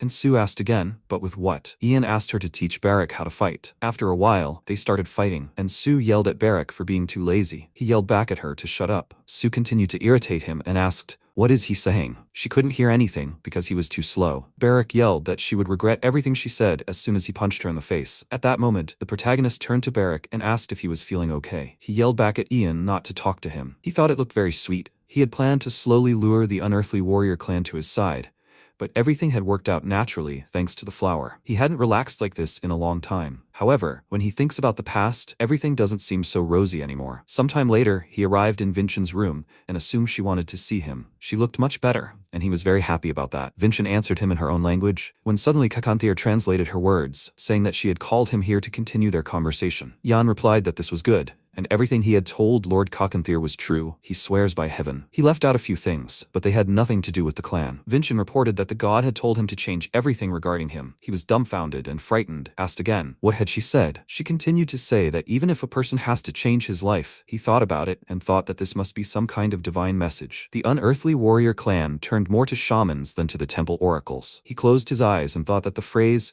change everything regarding him, was an unexpected thing that always happened to him. One of his subordinates approached him, handed him a bowl of delicious berries, and asked him to try it. He thanked her, and the girl scratched her head and replied that it was nothing. Thanks to him, Madame Vincian came to her senses and recovered a little, and everyone was very grateful to him. They were even preparing a banquet for him. He was simply their savior. The protagonist smiled and thanked her in return. After that, the girl informed him that as soon as he rested, Lord Kakanthir and Madame Vincian were waiting for him. They wanted to amend the agreement. He replied, fine, he'd be back soon. They were almost finished anyway. Barak shouted back that he wasn't finished yet, and Sue punched him in the face, yelling that he was slow as a snail. The subordinate bowed and replied that she would pass everything on, when she suddenly remembered she'd found something in the pot and handed it to him. It was a necklace. Could it really be his? Yan examined the pendant carefully and wondered, what is it? Even as emperor, he'd never seen a necklace so beautiful. How could a boy from the slums have such a treasure? How did a boy raised in a cat house grow a silosk flower on his windowsill? And why was there a necklace hidden in the pot? Perhaps he didn't understand, but if he'd known about it, he would have sold it long ago as they were poor. Besides,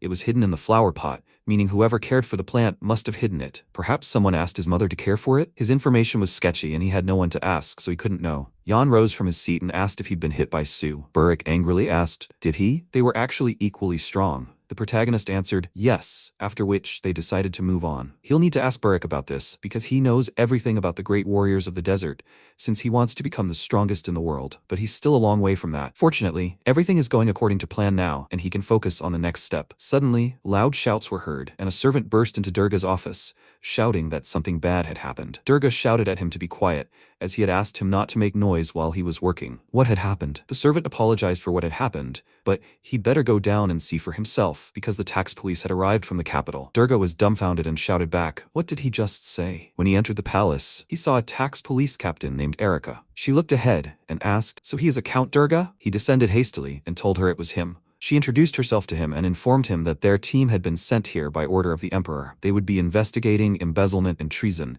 and swore to conduct the investigation fairly and impartially. Durga became enraged and began shouting that this was absolute nonsense. He had defended the empire from these damned barbarians for so many years, and what was he getting in return? Treason and embezzlement of state property? He simply couldn't believe it. Erica bowed her head and showed him the document, again explaining that didn't this seal belong to their house? The document stated that someone was alleging embezzlement of tax funds by Count Brack and asking the emperor to have the competent authorities conduct a thorough investigation. He was dumbfounded and asked, what is this? Erica took a step forward and, looking around, declared that this was a fine house. They would live here while the investigation was underway. He and all his employees were required to obey their orders. She would start on the top floor. The office was over there. Let him shut his mouth and follow her. Durga thought about how these people were entering his house for the first time, but they already knew where his office was, so someone had ratted him out. So, could it really have been old Mullen? How could he have gotten his seal? Could there really be a traitor among his men? The former secretary still hadn't woken up from his coma. So, who was it then? He remembered the expression on his son's face and realized it was him,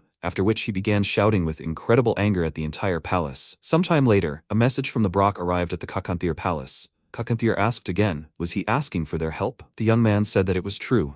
A false denunciation had been filed against him in the name of the emperor, and an investigation was being conducted at his estate on charges of treason. The count was asking him for military assistance. Kakanthir asked again, did he want to resist the authorities? And where was the guarantee that this denunciation was false? If he helped the count and the accusations were later proven true, they would become enemies of the emperor. The servant declared that his innocence would certainly be proven, and he asked him to convey that he would prove his innocence at the cost of the life of his beloved son. These were the words of his excellency. Kakanthir was dumbfounded by this, and after he showed his reaction, his servant was dumbfounded and looked at him questioningly. Kakanthir apologized for what had happened and replied that he understood everything, but suggested they discuss it later. The servant replied, "Thank you, chieftain." He decided to ask about Yan, when Kakanthir suddenly replied that they could do whatever they wanted. He was merely a hostage in the name of peace, but they would not treacherously kill a warrior who had lived with them for so long. The servant replied that the count had actually given him orders for just such a case and grabbed his sword. Kakanthir smiled and said that was good.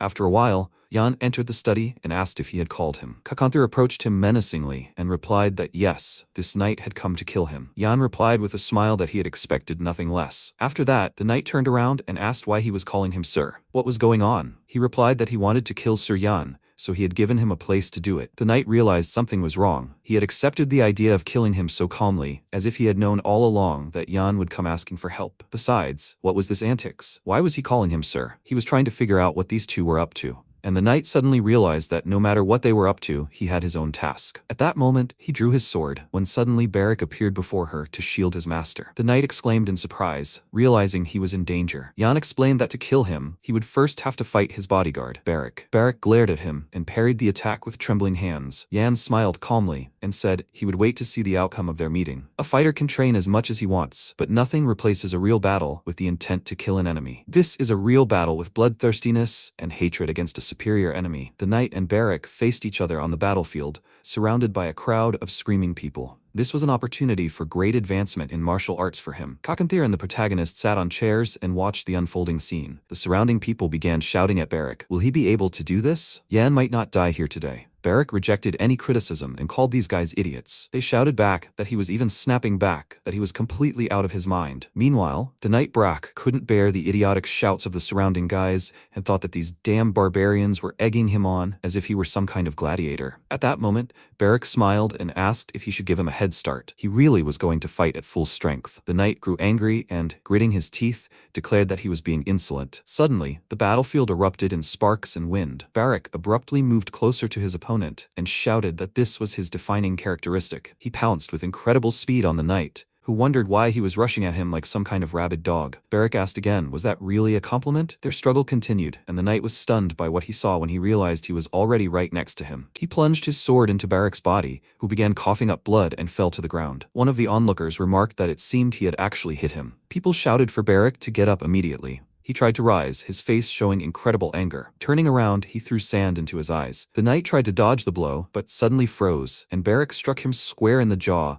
shouting that it actually hurt. The knight thought about how annoying this guy was. In a situation where every second could be his last, he shouldn't waste time on this bastard. He was also incredibly persistent. Barak screamed loudly and moved very deftly from one place to another. When the enemies faced each other, the knight's mouth suddenly dropped in shock, and Barak's blood spilled again as the knight struck him in the stomach with his sword. The knight declared that he was a good fighter, but now it would surely be his end. Barak was dumbfounded by what he saw. The people around him began to comment that he was a scoundrel, that he should have simply killed instead of inflicting such a grievous wound. But this was no duel, but some strange farce. When the sword was driven through Barak's body, he tried to hold it in with shaking hands, when suddenly he fell to the ground, unconscious. The knight rose from his seat and, turning to Yan, declared that he had no time and must prove the count's innocence with his death. Yan looked at him carefully, and the knight declared that he could consider himself honored to die for a noble cause. He swung his bloody sword at him, when suddenly Barak rose and attacked him from behind, despite the bleeding. He couldn't understand how this was even possible,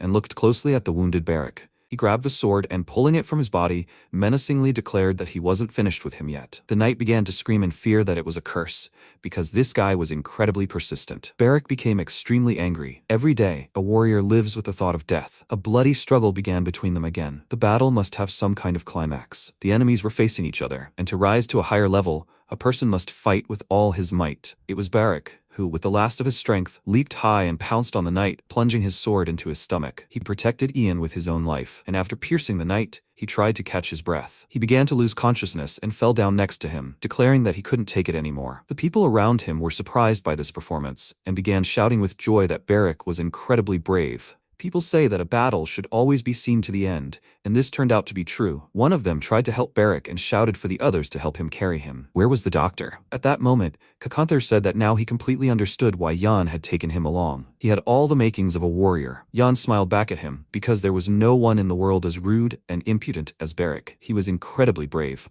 Sometime later, in the palace, Durga was very worried about his future and was pacing the house. Suddenly, he turned and saw Sue, who greeted him and said that he looked quite nervous. She had arrived through the window, and Durga said that she had come from Nersaran, so where was his knight? She handed him the package and told him to take it from Kakanthir. After these words, she turned back toward the window, and Durga shouted at her to stop and asked, "What did the clan leader say? And what was going on about Jan? Had she killed him?" Sue jumped from the window without a word, and Durga angrily shouted at her to stop. But, having achieved no result, he looked at the package in fear. When he took the documents in his hands, he read that they had confirmed that the Brack family had broken their word and sent an illegitimate child as a sign of friendship. Because of their attempt to smuggle Gurut leaves using the child, they were terminating their agreement. When Durga and his wife read this, they became terrified of what was happening and began screaming. Durga became enraged and shouted that they had betrayed them and that he would kill them all. The knights standing outside his room exchanged glances. After some time, the room was completely destroyed. Durga wondered if they really wanted war. He had only one choice left. Since he'd been tricked into betraying them, he'd either take everything or get nothing. And who needed their help anyway? He could figure out what was happening perfectly well on his own. He would become independent of the state. After some time, he lowered a rope from the window and asked his wife to use it to escape with their son and hide in the storage room. Marie was not to leave until he told them to. She asked him again, what will happen to him? He had to go with them. Zell agreed with her words when Durga suddenly shouted that they had to do as he told them. Minutes were counting now. He lowered them from the window and, turning around, realized he had to get rid of the reconnaissance before the capital's army arrived. He picked up a lantern and threw it on the floor. After a while, Erica's subordinate burst into the office and shouted, "Captain, they have a problem." Count Brock set fire to his mansion and fled. Erica said he was shortening his own life this way. She shouted for Philip to report the situation to the capital's troops, and for the others to follow her. He shouted that he had heard the order, and a moment later, the knights began searching the area. Erica ordered him to make sure he hadn't escaped and to kill him if necessary. She thought about how this estate was supposed to be hers. How dare he set it on fire? She was incredibly angry, and many people rushed out of the estate. The trapped people screamed for help because they were burning. They would do anything, begging for their salvation. Erica watched silently, and the people continued to scream. Was there really no sand left? Philip asked her what they should do. Erica thought for a moment and said that they would have died with him anyway. He should try to put out the fire and direct all his efforts to finding Lord Durga. He replied, "Yes, sir." An order was issued to find Durga,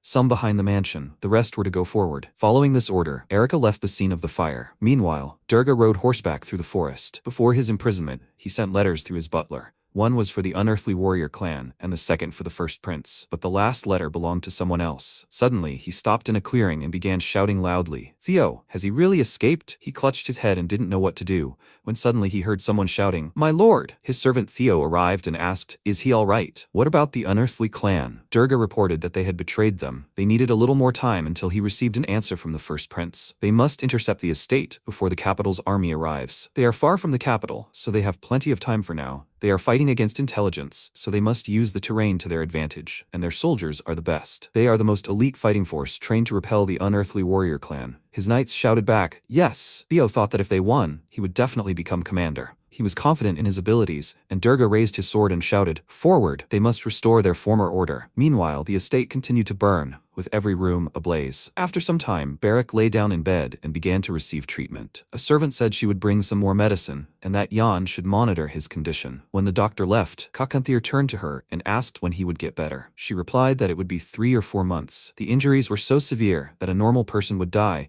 but he was fully strong and cheerful. Kakanthir thought that if it would take him 3 to 4 months to recover, this wouldn't be good news for Ian, since he was his only fighter. Ian knew that wasn't the case. If a person has a will, then he has a chance to win. After some time, Ian placed his hands on Beric and tried to use magic. Gritting his teeth in anger, he realized it wouldn't work. If he added a little more magic, then... But before he could finish his sentence, the doctor and Kakanthir entered the office. The doctor approached him and asked if he was all right. He replied that he was fine, just a little dizzy. The doctor advised him to sit down for a minute and she would check everything. Suddenly, she noticed something and asked the others to look at Beric. What was happening to him? Ian asked again, "Does she mean Beric?" She replied that she hadn't asked his name. He wouldn't recover so easily, and now she understood why everyone called him stubborn in battle. This wouldn't be enough. At that moment, Kakanthir approached and lit a leaf on a candle, after which he said that if he had known he was in bad shape, he would have brought more of the plant. It was a Garuta leaf, used by clan warriors to avoid death. He placed the leaf in Yan's mouth and announced that he was the first outsider permitted to use this substance. Yan sampled the leaf and thanked him. He mused that he couldn't believe he'd so willingly shared his clan's secret medicine. It even sounded somehow touching. After some time, Kakanthir reported that he'd received news from Su. As he'd said, Durga had been cornered and was gathering soldiers. Yan asked again, "What about the Central Army?" He replied that there had been no report yet. The protagonist mused that they needed to know the size of the Central Army and intelligence. Only then would they be able to assess the situation and take control measures. Suddenly, Kakanthir announced with a smile that they had a couple of days, so let him rest. Ian looked at him for a while, then fell asleep. The doctor sighed heavily, then put them to bed. When night fell, he awoke with alarm and rising, wondered, "Barrack?" He looked out the window and realized that he didn't understand. The warriors of the unearthly clan had been so kind that they had even given him Groot leaves. But why did he have such a strange premonition? He picked up his sword and suddenly the door opened. An incredibly angry man in a mask burst into his room, and the protagonist began to defend himself. His sword flew aside, and he gritted his teeth as the man began to choke him by the throat. He muttered that he shouldn't have stuck his neck out like that, the freak. How dare he plot such a plot against him? Did he even know what he'd done? They, the scum of the Empire, were as useless as ever. Just like his father, Durga. The protagonist wondered, Durga? At that moment, the man swung a dagger at him and screamed for death, when suddenly the protagonist used his magical powers and a bright, fiery explosion roared through the room. The people around him began shouting, "What was that? Where was the noise coming from?" They realized it was coming from Master Yan's room. Kakanthir wondered if Ian and Barrack had been attacked. His subordinate answered, yes, after which they quickly ran into Yan's room. One of them asked, "What's going on here?" Yan sat in the ruined room, clutching his throat as he said he didn't know, but the man had tried to kill him. Kakanthir asked the others to help Master Yan and find out who this man was. He dared to harm a guest of an unearthly clan. At that moment, Kakanthir turned around and wondered how he had managed to fight back. What was that explosion? One of his subordinates was dumbfounded when he removed the man's mask, seeing what was happening,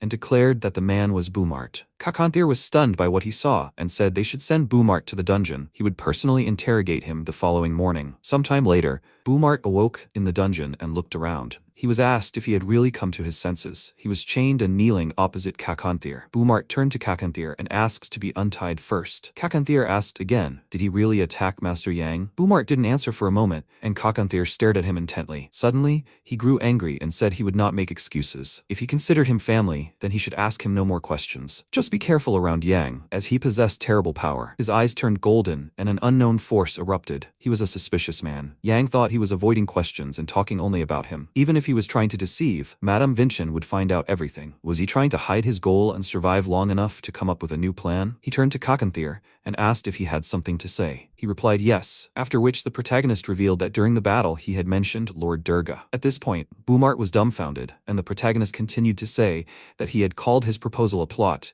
and had tried to thwart them. It was entirely possible that he was somehow involved, when suddenly he froze and remembered the letter. So who would become the clan leader? This letter, had he really sent it to Lord Durga? Boomart was dumbfounded and incredibly frightened. He is the first advisor. Suddenly, Boomart continued to speak to him in a friendly voice out of spite. Hadn't he caused this to happen? Suddenly, Boomart opened his mouth wide, stuck out his tongue, and bit off his own. Those around him began shouting that he had bitten off his own tongue. So was it really him who did it? Let them stop talking and stuff more cloth into his mouth. Yan replied that he knew he was in charge of the food supply. Apparently, Madame Vincent's ill health was a consequence of his manipulation of the food. He believed that Boomart had hoped to gain the chieftaincy himself in exchange for killing Madame Vincent. Kakanthir was shocked by what was happening and stared thoughtfully ahead. The protagonist said that the Durga would have benefited from this. And suddenly, Kakanthir stood up and asked what was happening to Madame Vincent. They told him she was resting. Boomart screamed in horror and pain as they held him by the hair and stuffed cloth into his mouth to stop the bleeding. Kakanthir declared that no one was to be allowed near Madame Vincent without his permission. At that moment, he grabbed Boomart by the hair and dragged him along with him. After some time, they found themselves in an office, and he began beating Boomart, who screamed loudly in pain. Kakanthir was completely covered in blood, and leaving the room, he sternly ordered the others to throw the body into the desert for the vultures to devour, and that Boomart's family should come to him immediately. His subordinates looked at Boomart's destroyed body in shock and told their master that they would do everything immediately. As they dragged the bloody, motionless body along the ground, Kakanthir approached Yan and asked if the explosion during the ambush, orchestrated by Boomart, was really his doing. Yan looked at his hands and replied that it was indeed so. Kakanthir remarked that he knew that in the Empire, people who perform miracles are called mages. The protagonist lowered his gaze and replied that he didn't want to lie. The leader, and he would definitely tell him everything in due time. He would tell him who he really was. It would be difficult for him to understand this now, as he lived in a different country and a different time. Kakanthier stared at him silently for a long moment, then announced he was changing his plan. Ian asked how exactly he would do this. He replied that he wanted to deliver him to the Brock estate and support him until he got back on his feet. But since Durga had decided he could deceive the unearthly warriors and, under the guise of a peace pact, tried to assassinate First Advisor Vincent, they were obliged to come and remove his head. The protagonist nodded his head in understanding, then explained that the tax police would not give him such an opportunity, as he would be executed for treason. However, if he gained control of the Brock estate, he would help him achieve everything. Kakanthier replied, in any case, they must help him. Jan said that it was more likely that he was asking for their help. Fine. In that case, that's exactly what they would do. Kakanthier called him Demosha, and Ian smiled and replied, yes, after which they shook hands. Sometime later, the protagonist entered his room and, turning to Beric, said in surprise that he'd been informed he'd woken up. How was he feeling? He'd been vomiting right there on the bed, saying he was dying. Ian replied that he'd noticed, and it seemed he should thank the gods that he was at least conscious. Beric replied that he was incredibly nauseous. Are they sure they weren't mixing alcohol with their potions? The doctor became enraged and shouted, what kind of stupid accusations are these? He's simply shameless. He should be glad he's even alive and conscious, and that he can even talk nonsense after such an injury. The protagonist lowered his gaze and thought about how strange this was. Swordsmen, for example, possess not only excellent weapon handling skills, but also regenerative abilities. But is healing that fast even possible? He turned to Beric and asked again, does he remember his parents? Beric asked, what? Of course he remembers them, though they're long dead. The protagonist thought it wasn't like he had any other races in his family. So what was the matter? Beric wondered when they would return to the county. He replied that it would be soon, perhaps even tomorrow. Beric was delighted to hear such news, and Ian informed him that he should warn him in advance, as he wouldn't be able to go with him. Beric became incredibly angry and jumped out of bed, screaming, what? But why? Ian replied that it was precisely because he was in such a terrible state. Beric replied, no, that's not the reason. He'll be able to walk tomorrow. Jan replied that he was sorry, but they would have to fight the Count's infantry, the tax police, and the Imperial Army, and in his current state, he definitely couldn't do that. He needed to rest and recover, and they could handle the county's affairs themselves. Beric, in an emotional outburst, shouted, no, he wants to go with him. Had he really used him for his own purposes, and now was he abandoning him like this? He was simply a traitor. He couldn't even survive a compress properly. The weakling. Jan chuckled at his words, and Beric continued shouting that he had promised to teach him how to use mana. He had promised to do it.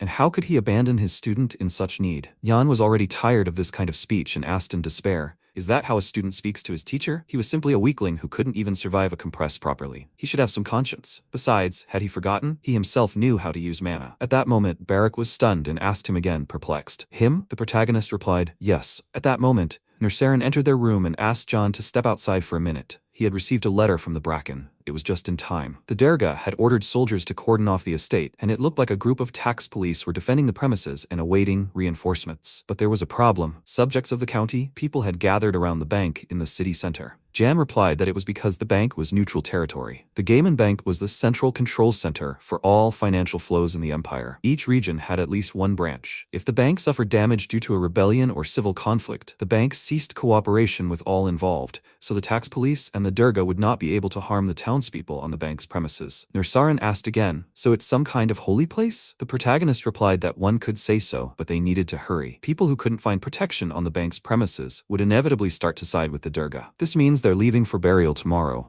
After some time, smoke continued to blaze in the Brock estate. Those around shouted that they needed to cut it down, as they needed a larger log. They needed to light their arrows and shoot. Durga, who had been watching from afar behind the bushes, asked his subordinate what was happening. Mariloff. He was the count of the neighboring lands. Why hadn't he come to their aid yet? He said he'd been informed that he'd repeatedly refused to accept their messenger and even closed the city gates. Durga shouted that he was just a cowardly fool. The subordinate explained that he had a trading city and a very small army. They must conquer it as soon as they sorted things out here, Your Excellency. Suddenly, they heard a rustling sound nearby and turned sharply. It was an army with a flag and coat of arms approaching them. Durga became frightened and screamed loudly in terror. The army was shouting that they needed to quickly block the bridge leading here. They needed to do it faster. On Portless Street, at the Heyman Bank, people were shouting, please let them in, open the bank, and stop trying to block them out. One woman was shouting that she worked there and that they should let her in. The guard replied that she was just a citizen and should leave. People were screaming for help because the Imperial Army was killing citizens, burning them alive. Meanwhile,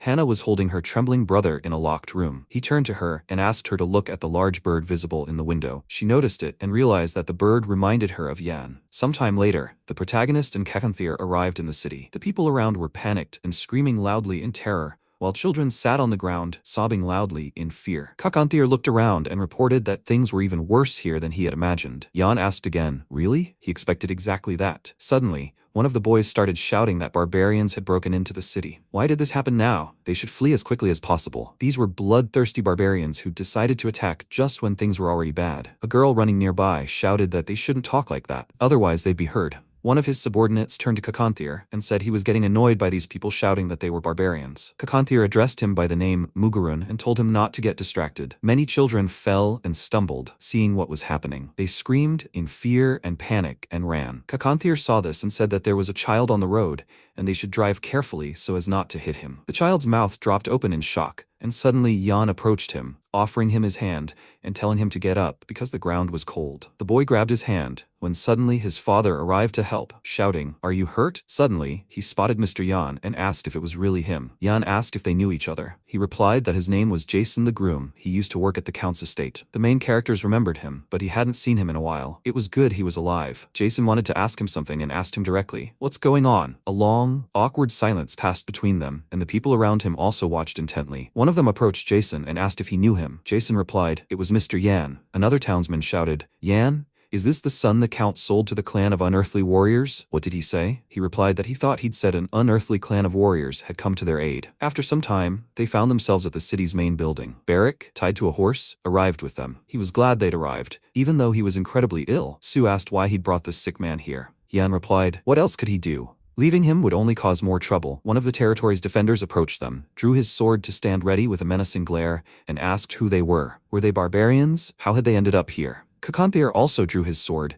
when suddenly the protagonist announced that he was the son of a Brach count named Jan. With him was a great warrior of the desert, a clan of unearthly warriors. They had come in peace. Erica decided they could talk, and they exchanged glances. The protagonist asked to report their arrival to their leader. Sometime later, Kakanthir and John entered the main room, when Erica suddenly appeared and asked, "So his name is John Brock?" His adoption hadn't been formalized yet, so she'll just call him Ian. Sir Mullen told her about him. She's a captain in the tax police, named Erica. Ian asked, "Is Sir Mullen her boss?" She replied that in a sense he is. He asked, "So what's going on here?" She replied, as he could see, they have problems, but everything will be resolved soon. They had already confirmed the embezzlement. They just had to work hard first before they dealt with the Count's knights. And what were they doing here? She had heard he had a personal score to settle with Count Durga. Had he come to watch the execution? Ian smiled and replied that the Brock estate was his beloved home, and he was concerned when he learned what was happening there. The unearthly warrior clan agreed with him, so they decided to escort him. Erica chuckled and said, "What nonsense is this? Everyone in the capital knew that Brock and the unearthly warrior clan were sworn enemies. Isn't he proof enough? He's the illegitimate son of a commoner, sold to the desert dwellers." Yan smiled, but Erica suddenly sensed something was wrong and was stunned by what she saw, unable to calm down. Yan smiled, bowed, and asked for forgiveness. He understands that for outsiders, the situation in the Brock family looks incomprehensible. It was quite arrogant. "Let her tell me, is it really true that in their time the tax police only recruited people of low birth?" Erica was dumbfounded by what she heard and began shouting with incredible anger. What did he just say? At that moment, Kakanthir rose from his seat and asked her to listen. He was the ruler of the Great Desert. In his presence, it was best to watch your speech. If she's already confirmed Durga's crime,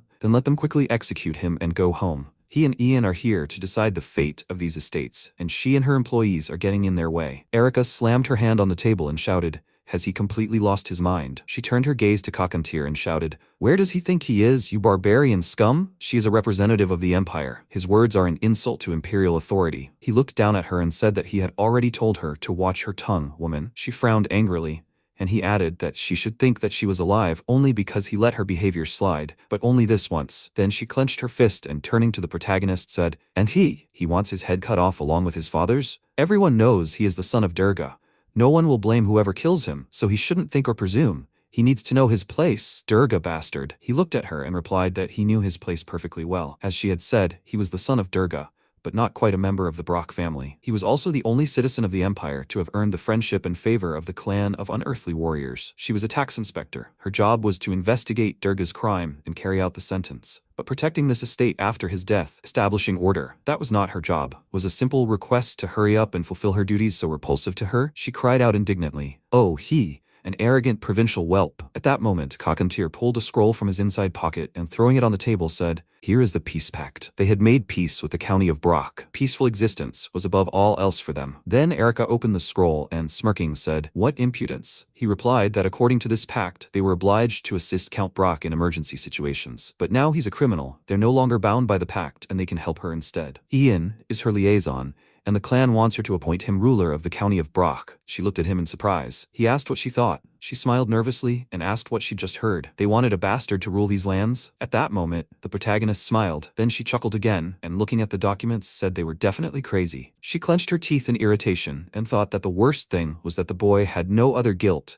than being related to the count. The people of the county were out of control and rebelling, but Ian, the direct heir to Brock, could calm them down. Besides, he already had an alliance with the barbarians, which meant peace on the borders of the empire. Then she said that only the emperor could grant titles, and that was beyond her competence. MC noted that he was aware of this, so until the emperor appointed someone as count, no one had any real power over these lands. She frowned at him, thinking that no one had the power, but many had the opportunity. Then she rolled up the scroll and, closing her eyes, said, "Okay." She already understood where they were going with this. However, they must know that Durga, his wife, and their son, Zell, had escaped. She had failed to take them into custody. She was responsible for suppressing the resistance of the remaining soldiers and establishing imperial authority here.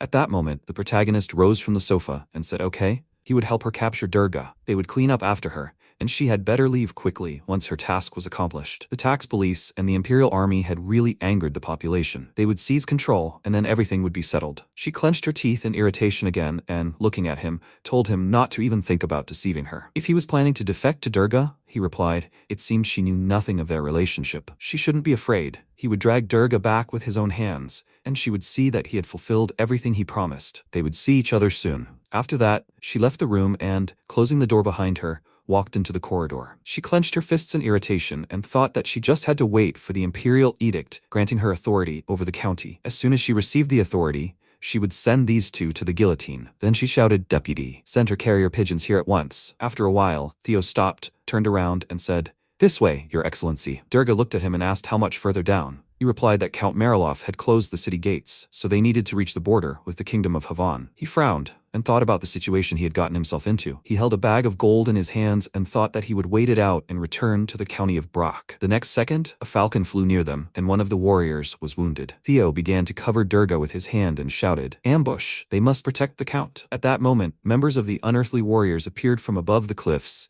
and Cockatier said that they had not seen each other for a long time. Durga, he should just see how far he had fallen. At that moment, Theo shouted, "Clan of unearthly warriors, they must hold the defense. We must protect the count." Before he could finish speaking, one of the unearthly warriors leaped to attack him, holding his sword in front of him, but he defended himself with his shield. And at that moment, Barrick, holding his stomach, said, "Oh, shit." He smiled and asked, "Does he remember him? He always beat him during training." He asked in surprise, "What?" Then the protagonist approached them and smiling asked, "Barrick, how is he?" He replied that everything was fine. He didn't have to say anything or help him, master. MC smiled even wider and greeted his father. He looked at him with irritation and shouted, "Him? Ian." The next second, Barrick destroyed Theo's shield with a blow of his weapon and attacked him. After some time, the protagonist threw his father to the ground and said that he had brought him. Erica approached them and looked at him silently, then said that it was really Durga. The protagonist added that they had piled the bodies of the soldiers and Captain Theo in the backyard.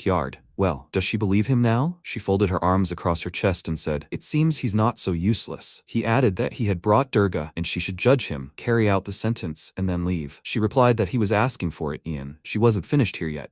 She was tasked with eliminating the entire Brock family, and the Countess and Zell hadn't been found yet. The protagonist asked if she thought they were already abroad. She replied that this was not so. Not a single woman had crossed the border since they were last seen. Since they had nothing better to do, they should search the settlements and stop somewhere for now. After that, she moved on and ordered her subordinate to identify the bodies. They must find them first. They needed them dead or alive, and if he managed to find them, he would know what to do. His subordinates bowed and answered yes. Then she added that until she got the imperial edict, they would hide them so no one would find them. After a while, Nersarin said, "Sir Ian, it seems, specifically named Erica, is waiting for the letter of appointment." He folded his arms and looked at the protagonist. He replied that he had thought so too. Apparently, the decision to appoint her as head of intelligence had already been made. And then Cockatier placed his hand on the arm of the sofa and said, "Then it's only a matter of time before she becomes mistress of the territory. In that case, the clan's warriors would lose most of their investment." He frowned and asked, He does have a plan of action, doesn't he, Sir Ian? He noticed that he was thinking correctly. It was only a matter of time, but on the other hand, that meant that if they had enough time, they had a chance. The carrier pigeon would need at least 15 days. And the whole situation was in their favor. Cockatier folded his arms and bowing his head asked, in their favor? The Countess and the heir had escaped, and the people were trapped in the estate. The protagonist replied that she herself had said that her mission wasn't over yet, and that she had to get rid of the Brock family, but she still hadn't found the Countess and Zell Brock. Those were her words. He thought the reason they were staying here was because they were sure the Countess and Zell weren't far off.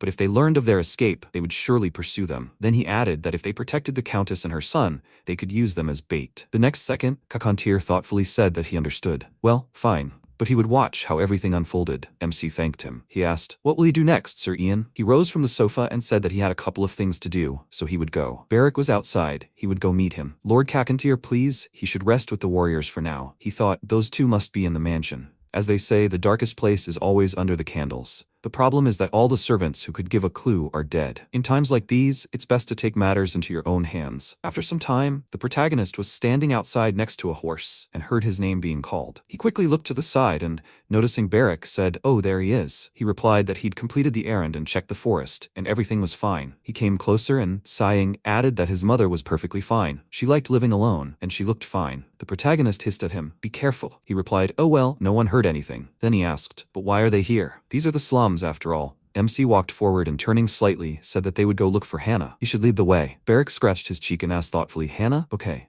But why him? The protagonist asked, was he suggesting that he do it? After some time, they started searching and questioning the locals. After some time, MC entered the room and took off his hood. At that moment, Hannah was holding the baby in her arms and asked, oh my god, why is he crying again? The protagonist called her. She turned around and running sharply towards him, shouted, young master, Beric. The protagonist said that he was very glad that she was okay. She shouted that she should be the one speaking. He came back. He came for her? Is it even safe for him to be here? He was Lord Durga's son after all. She thought his connection to the clan of unearthly warriors was just a rumor. He replied that he was fine. He had something to ask. Were there any rumors circulating in this place? She asked. Rumors? He added, about some secret passage. She thought for a moment and then said, no, nothing like that, especially about secret passages. He replied thoughtfully, well, that's a pity. If only the butler were still alive. Hannah looked at him fearfully and asked, was the butler dead? He replied, well, he must have accidentally crossed the border while escaping. His body was picked up and transferred to Brock territory. Something wrong? Hannah looked away and awkwardly said that she felt a little guilty. What she secretly, that is, took, belongs to him. He understands. Beric and the protagonist simultaneously thought that she had clearly stolen it. Then the protagonist said that if something had gone missing, they would have started suspecting her, since she had recently quit. What was the matter? She replied that she had borrowed it. And anyway, a lot of people quit at that time. The Countess had become very strict, beating him almost every day. He asked, Lady Mary, why? She replied that she hadn't been servicing the mistress, so she didn't know all the details. Maybe it was all because of overexertion,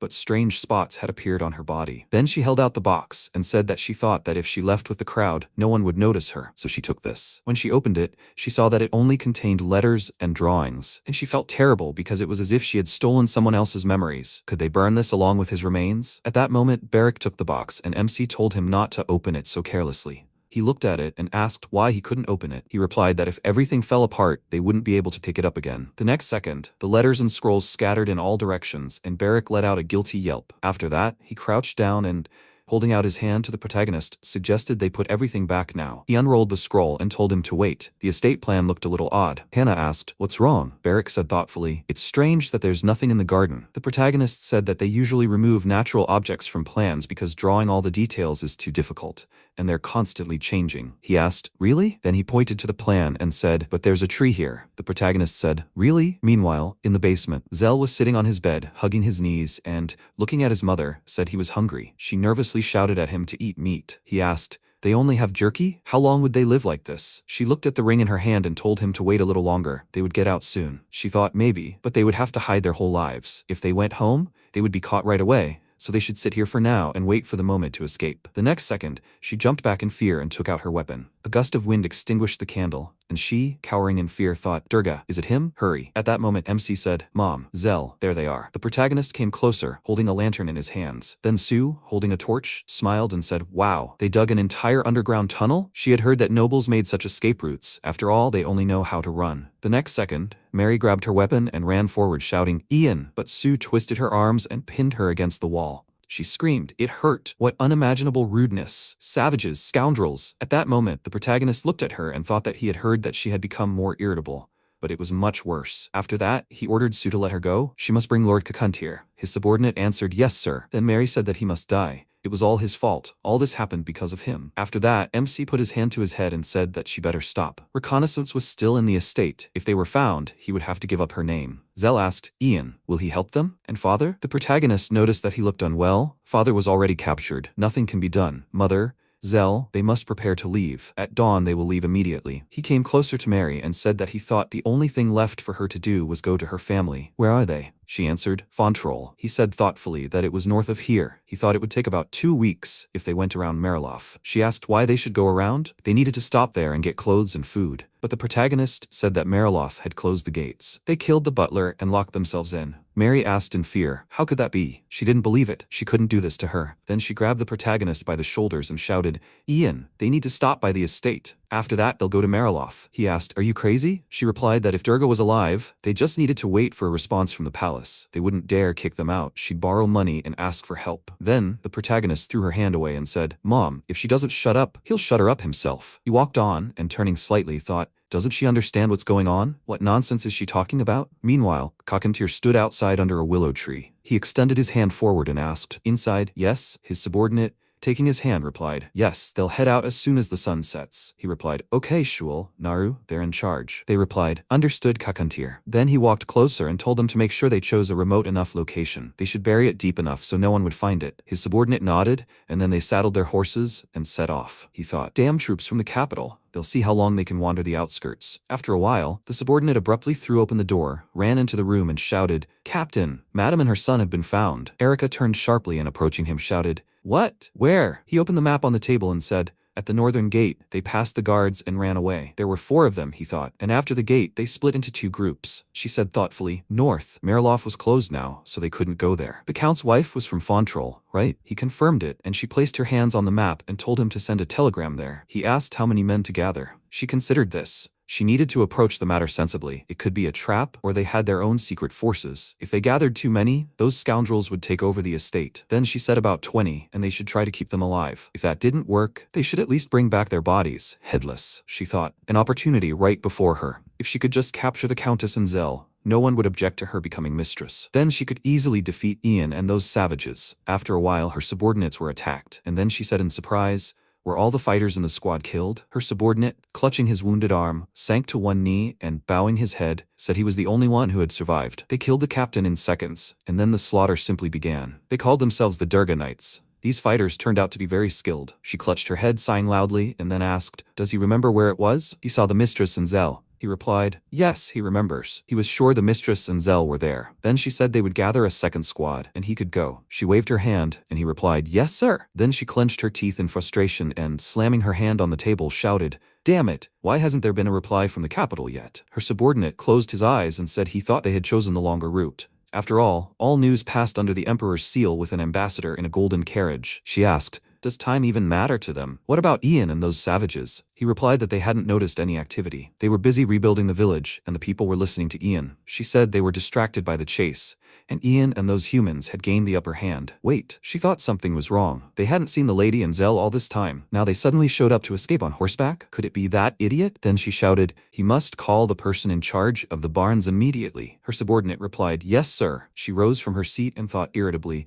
she knew it was urgent, but how could she have made such a mistake? All the horses needed to be checked. And then she heard a knock and said, yes, they can go. MC peeked out from behind the door. She asked, Ian? He smiled and walked on. He said, Miss Erica, how is her progress with the chase? She asked. Why was he asking? He replied, curious. If those 2 were alive, then his safety was in question. And those people who escaped with them, was she sure they were Brock Knights? Were there really no traitors on her side? She wondered. What kind of nonsense? He replied, if those traitors hid them and decided to put a spoke in her wheel, then the situation is dire, isn't it? The tax police were ordered to liquidate the Brock family to carry out this task. They needed both mother and son. But what if they suddenly disappeared? The tax police won't be able to complete their task until they're found. Even if they were found dead, without a report on the fate of the Count's wife and son, the task won't be considered complete. Then Erica clenched the piece of paper and hissed angrily, dirty Count's bastard. How did he find Mary and Zell? He was surprised. What was she talking about? She shouted indignantly, is he kidding her? She walked closer and pointing her weapon at him, shouted, These knights are from a clan of unearthly warriors. How dare he unite with barbarians against the Empire? Ian asked.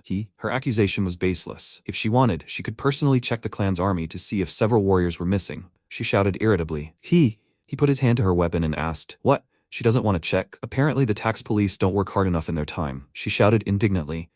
At that moment, her subordinate entered the room and said, "Lady Erica, the head groom said 2 horses were missing from the stables." The protagonist looked at him and said, "So their family's horses were stolen." He was certain this was the result of betrayal. She had better give chase as quickly as possible. She continued to scream indignantly.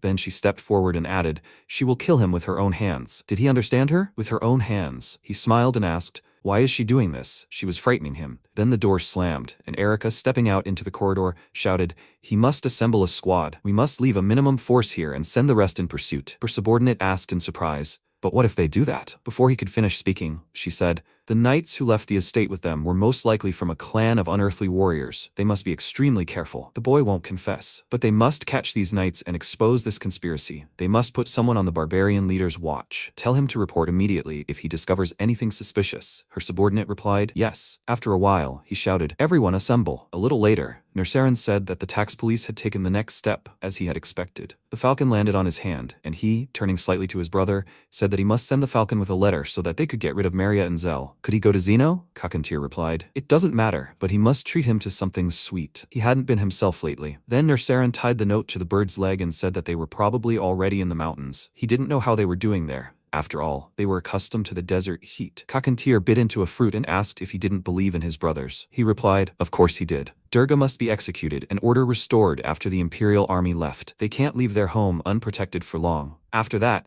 he released a bird out the window, and his brother agreed with him. Then he called him and said that if Ian was going to the capital, these holdings would be left without a master. And who would rule here then? He replied that he didn't know. Beric would most likely go with his master. But even if Ian left Beric in charge, it would be a very unsuitable job for him. Kakantir looked at him thoughtfully. Then Nersarin said no. He asked, what? He said he was hinting that he should remain in charge. He asked, is that right? Is that how he interpreted his words? He closed his eyes and said, of course, it would be better for them if he stayed, but he wasn't sure Ian would approve, and, more importantly, he wouldn't stay here. It was cold. Kakantir replied, that's a very valid reason indeed. Nersarin then looked out the window and said he hoped the appointment letter would arrive before the cold weather set in. It seemed the end was delayed. Kakantir agreed, then said, I wonder what the Emperor's courtiers are planning. Sometime later, they arrived in the capital, Burial, at the palace of the first prince. Marev Voroshin removed his glasses and said they could enter. His subordinate entered the room and apologized for being late. Prince Marev. He stepped forward and asked what brought him at this hour. The subordinate handed him a tray with a letter and a ring and said it was a secret letter from Count Brock. It had no seal, but a family heirloom had been sent with it. Marev looked at the letter thoughtfully, then read the contents, smiled, and said he should read it too. He should tell him what was true and what was false. The subordinate began to read and said that the lies were so mixed with the truth that it was difficult to discern. Then the prince said that Sir Mullen and the second prince invited him to join an alliance of nobles.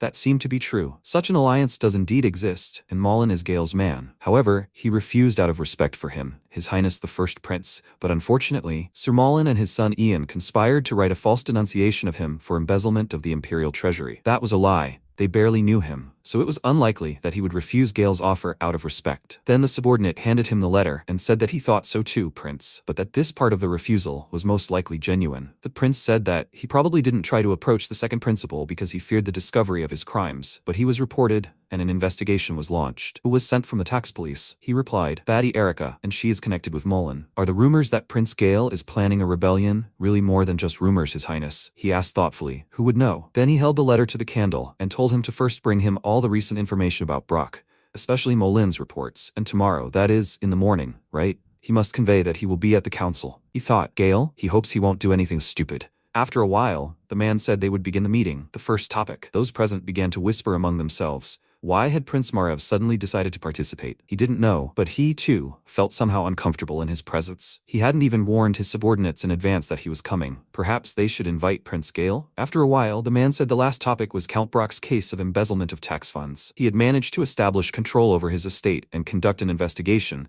but he had resisted the tax police. This led to a direct confrontation with the tax police, then with the Imperial Army. Ultimately, the Imperial law enforcement officers succeeded in winning the day and taking the Count alive. His family, that is, his wife and son, are currently being searched for. At this point, one of those present slammed his fist on the table and shouted, No, not only has His Excellency embezzled, but they're even resisting. He must be punished to the fullest extent. His colleagues suggested immediately submitting this case to the imperial court. Then Margrave raised his hand and asked one question. Are only the count, countess, and one son subject to execution? He had read the file and knew there was also an illegitimate son, Ian. The man replied that he had already been found unworthy of being the count's heir, and therefore he was subject to sale into slavery, not execution. Moreover, the count had given him up as a hostage to secure peace with the barbarians, and Ian was outside the empire. Prince Margrave, would he be pleased to propose anything regarding this matter? He smiled and replied, no, it's just curiosity. He wondered if the bastard and Mullen had conspired to report the Durga. Did that mean even this Ian was on Gale's side? If so, that would be a problem. He then asked, when the Brock execution is carried out, what will they do with the county? One of those present suggested perhaps sending someone from the imperial court. If the county were conquered by one of the neighbors, it would make one too powerful. That couldn't be allowed. It would make collecting tribute from this territory even more difficult. Then the prince shook his head and said he was worried. The tax police had already clashed with the population, so the people would be hostile to any attempt to install someone from the capital in their place. The quality of the produce would decline. And what about the county of Brock? With its clan of unearthly warriors, do they have someone who speaks their language? The others began to look at each other, and at that moment Wesley, the Minister of Magic, said, well, perhaps he has a suggestion, His Highness? He smiled, looking at her, and said, gentlemen, he proposes postponing the appointment of an owner for these lands for the time being. Then Wesley said that leaving the lands without a manager, in her opinion, was 100 times worse. He said that he could appoint a temporary manager. He would see how he was doing, and whether the county's subjects were satisfied with him. Only then could he be appointed lord. She said, the captain of the tax police is currently vested with such powers, Your Highness. She has not yet completed her task in this territory, so before she could finish speaking, he asked. She said, the captain of the tax police? Then he threw down a stack of documents and said, in the eyes of the people, she is a murderer. Besides, she was only tasked with the execution of 3 people, 2 of whom she managed to miss. The order to deal with the county of Brock was given by the emperor. They must do everything as quickly as possible. It is a matter of honor for the emperor and the entire empire. The next second, the man said, both opinions carry weight, gentlemen. What do the others think? Any suggestions? The others began to put forward theirs. After a while, he raised the gavel and said, they've all spoken. A decision must be made. The appointment of a governor for the county of Brock has been decided. Meanwhile, in the county of Brock, the residents gathered in the street were saying, the imperial army is leaving. They are probably going in search of Countess Mary and young Master Zell. Apparently, the rumors that they had escaped were true. The man next to him asked, are you crazy? They are traitors. It's best to keep their mouths shut. At that moment, a woman behind them screamed, what a relief. She hoped they never came back here. The man next to her added, they must go away, the inhuman creatures. It's their fault his father died. Hooray, the emperor's army is leaving. Mama, the soldiers are leaving. At that moment, Erica, watching from the balcony, thought, the plebs are simply delighted. She hoped their people wouldn't return empty-handed. Then she turned back, but an unearthly warrior blocked her path. She indignantly asked, what? He said that the estate was now at their disposal. The emperor's soldiers had left, only 5 of them. They could set up camp in the tents in the garden. She indignantly shouted,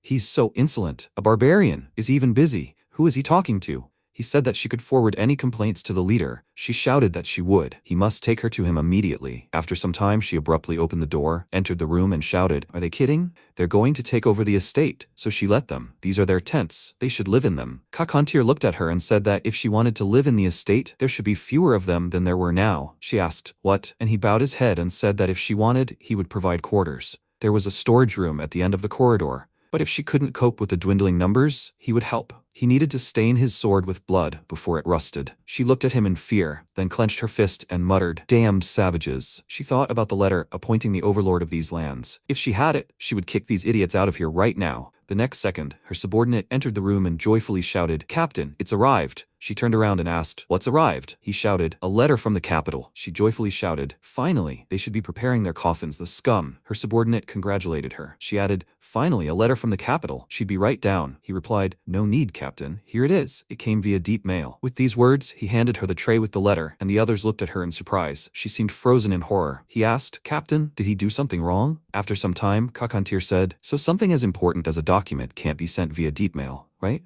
The protagonist noted that this was indeed the case. Therefore, the emperor appointed temporary stewards to restore order to the holdings and repair any damage. The following individuals have been appointed stewards: Messrs. Romandro, Mullen, Mac, and Degore. Messrs. Romandro is tasked with carrying out the execution of the Brock family. The appointment of the Lord of County Brock is postponed until the situation stabilizes. Erica, having read the contents of the document, trembled with anger, and then Kakantir snatched the documents from her hands. She looked at him and indignantly shouted, hey, what is he doing? He must give it back. He said, From the Imperial Council. He then handed the letter to the protagonist and told him to read it. The protagonist read the contents thoughtfully, then said they'd postponed the appointment of a county ruler. Interim rulers would be installed here for now. Kakantir sat down on the sofa across from him and asked, "Interim rulers?" He crossed his legs and asked what they would do. The protagonist replied that it said they would oversee the restoration work and establish authority. They would report everything and their clan to the capital. He looked at Erica and said, "So these rulers are more important to them than this one." Erica thought they were writing that the appointment of a permanent ruler had been postponed,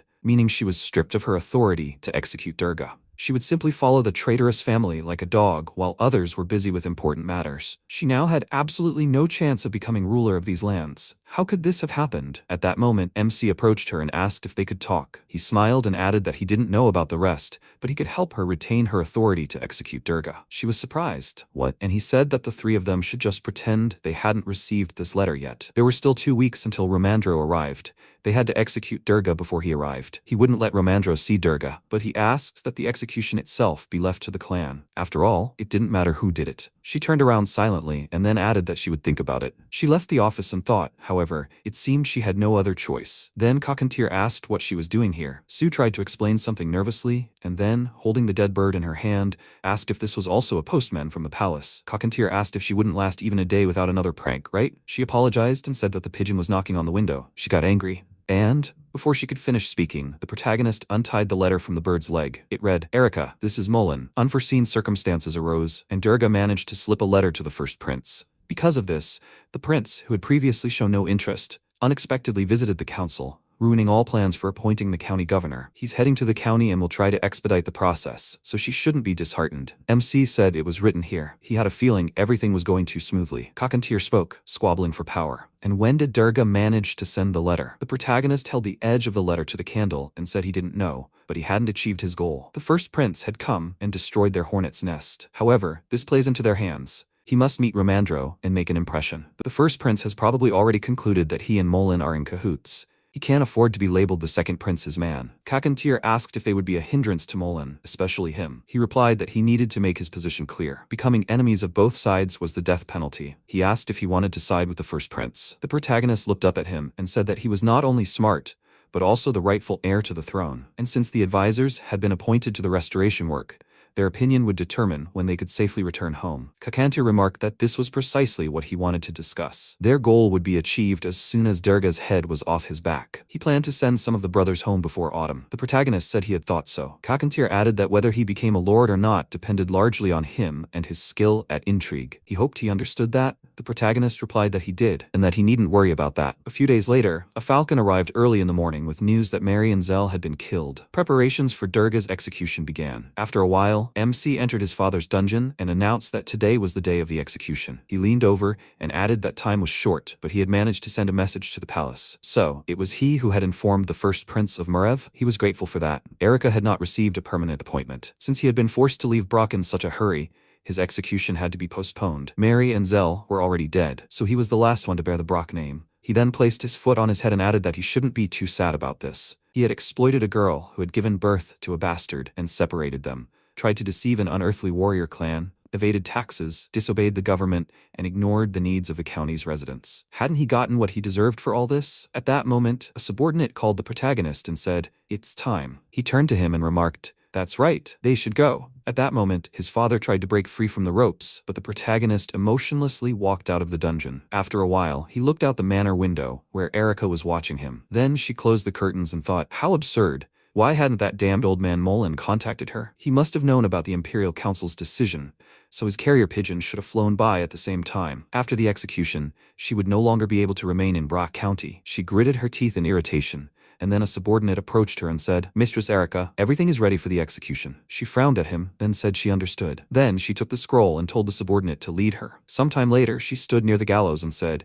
"He's the one sentenced to be brought here." Durga was brought before her, and the assembled people were saying, "He's a count. My God, without his luxurious clothes, he's even worse than them now. They captured his wife and son, right? Probably. After the execution, the investigation team will rejoin the pursuit squad, right? Then all the strangers will truly leave this place. Even the unearthly warrior class will leave the land before winter. Finally, everything will soon return to normal. The next second, Erica unrolled a scroll and introducing herself, said that she was the head of the Imperial Investigation Team, speaking on behalf of the Emperor. She would read them Durga's crime. The first is falsification of tax reports. One of those present asked what that meant. The man next to him replied that they were robbed. Then Erica added, "It's worth noting that the coal mine produced 60,000 tons of coal, but the reports only showed half that amount and a profit of 8,000 gold." Those present began to shout indignantly. 8,000? They threw stones at the former count and shouted, "What about the taxes he demanded from them? Hey, idiot! Where did the money go? They were forced to sell their houses to pay for it." His daughter grew up hunchbacked because she had to work in the fields all the time. Erica then added, "Therefore, anyone named Brock in the Burial Empire is sentenced to death." Thus, the Emperor orders the extermination of the Brock family. At that moment, the former count's eyes were untied, and he saw people shouting angrily, "He must die. Let the one who robbed them rot in the ground. His family died because of him. The earth is like glass wool to him, you freak." The next second, he was hanging from the rope that bound his neck. Erica then said that if anyone is dissatisfied with this man, they should throw a stone at him. These stones will become the symbolic foundation of the new value system of the Burial Empire, and it will also be used to build a wall that will strengthen the Emperor's power. People continued to throw stones at him, shouting, "Come on, they must throw. He must die." The next second, Kakantir walked forward and swung his spear, then threw it forward, hitting Durga right in the chest. The next second, a voice shouted, "Durga Brock is dead." Then Kakantir asked, "Ian, are you okay?" The protagonist looked at him in surprise, noticing that he hadn't thrown anything at him. Wouldn't it have been better to strangle him with his own hands instead of a rope? The protagonist replied that he didn't know, but he felt strange watching him die. He remembered things he couldn't tell him. Kakantir asked, for example, he thought he should ask Ian for forgiveness, not him, but the real him. Although he changed the course of history, Ian was originally sold to a country where he would become just a grain of sand in the desert, simply because the blood of a count flowed through his veins. Then Kakantir asked if he felt better now that it was all over. He replied that it did, but in reality, it was only just beginning. With these words, he looked up and noticed a falcon in the sky. After some time, Erica approached a subordinate and asked if there was news of reinforcements from the central region. He replied that there was, but they had lost track of Mary and Zell. The next second, she clutched her head and, sighing loudly, said, "Damn, where did this happen?" He replied, "Near the nearby valley." They couldn't find anything on their way to the forest. They also said they received a message from the Imperial Council. If the pursuit of Mary and Zell dragged on, the soldiers would approach the center. Erica asked in surprise, "What?" He said they had been told that all the soldiers sent to the provinces were being transferred back. He didn't know if she had heard the council's decision. She covered her face with her hands and thought, even reinforcements from the center won't be able to do this. So will one investigation team be able to find Mary and her son? Then her subordinate added, "By the way, Captain Erica, she didn't happen to receive a letter from Sir Mullen?" She looked at him and asked, "What?" He replied, "Sir Mullen, the captain of the reinforcements, received instructions based on the council's decision. They asked what they should do next. However, they never received an answer." She thought, there should have been a letter from Mullen. A carrier pigeon is attached to a magic stone, so it couldn't get lost. So, after a while, she abruptly entered the room and said that she apologized, Ian. He was sitting at the table and asked what had happened. "Something urgent. Captain Erica?" She said that she was forced to rip open the bellies of all the falcons here. Nersarin approached her and irritably said, for such jokes, he would rip her belly open and she wouldn't have time to squeak. She wants to hang next to Durga? She shouted that she was serious. Looks like his falcon ate the carrier pigeon. At that moment, MC said, "Ah, the carrier pigeon." Erica was surprised. Did he know where it was? He replied that in fact he had an accident. The falcon didn't eat him. He buried the bird and removed the magic stone. With these words, he held out the box with the stone and the letter, and Erica indignantly shouted, "How dare he steal the palace carrier pigeon?" "It's a crime," he said, "but it wasn't a palace one, but a pigeon sent personally from Sir Mullen." She thought, personally? What was written there? He's not a fool, so he wouldn't reveal his plans. Well, it could be used as evidence of treason. Then she frowned and told him to give it to her, Ian. After that, he rose from his seat and said that in exchange, she would finish her business here within 3 days and leave. Sir Mullen seemed to have sent this letter in haste. He would have been even more grateful if she had left now. With these words, he held out the letter, and Erica, clenching her fist, thought, so he sets the conditions, okay? Then she snatched the letter from his hand and said they would pick up the body tomorrow and leave. The protagonist remarked that this was a wise decision, and then, approaching the exit, she called him over and, frowning, said that he too would have to leave before the advisor arrived. It would be foolish to think he was safe since he wasn't part of Brock. The advisor had been appointed governor of the territory by the council. He, born in a cat house, cannot cope with the advisor even with a barbarian ally. The protagonist frowned and told her not to call him that, otherwise he would get into trouble. If the advisor asked where she was, he would say she was dead. At that moment, Erica turned to him and said that he seemed to be confused about the situation. She walked up to him and declared that she would return, so he'd better be prepared. He placed his hand on his chest and said that he didn't think that would happen. The next second, he concentrated energy in his hand and said, "Captain Erica, she must not be mistaken. She cannot return here. Therefore, she must find the bodies of Mary and Zell and return to the capital. If she fails, death awaits her." She looked at him in confusion and asked, "Does he have powers?" Then he closed his eyes and, smiling, said that she could go, but she should not go too far. After some time, she was walking down the corridor when a subordinate approached her and asked, "Captain Erica, is she all right?" What did he say? She thought he had magical abilities, so that's why he was so confident? She doesn't want to be made a slave when the troops from the center arrive. Then she told him to pack his things. He asked, "What?" She walked up to the horse and added that after they leave this area and hand over Durga's body to the central troops, they will go look for Mary and Zell. She thought that they would face difficulties either way, so she should at least prove her sincere confidence in the center. After that, they set off. An MC watched from the window. He thought, well, that's sorted out. Then he looked at the decoration in his hand and said, "Now it's time to go to the meeting." After some time, they were walking through the forest and the protagonist asked, "Barrack, is this really the right road?" He waved his weapon and said, "I guess so." The protagonist asked, "Is it really?" So, he's not sure? He looked to the side and said, "Yes, this is probably the road. Here is his mark, a black stone." He said he had to hide it, so surely no one else would be able to find it, right? Ah, here it is. With these words, he approached a lonely building and, looking around, asked if she had left. After that, MC went inside and, noticing an empty bed, thought there was no silask flower here. At that moment, his mother was standing behind him.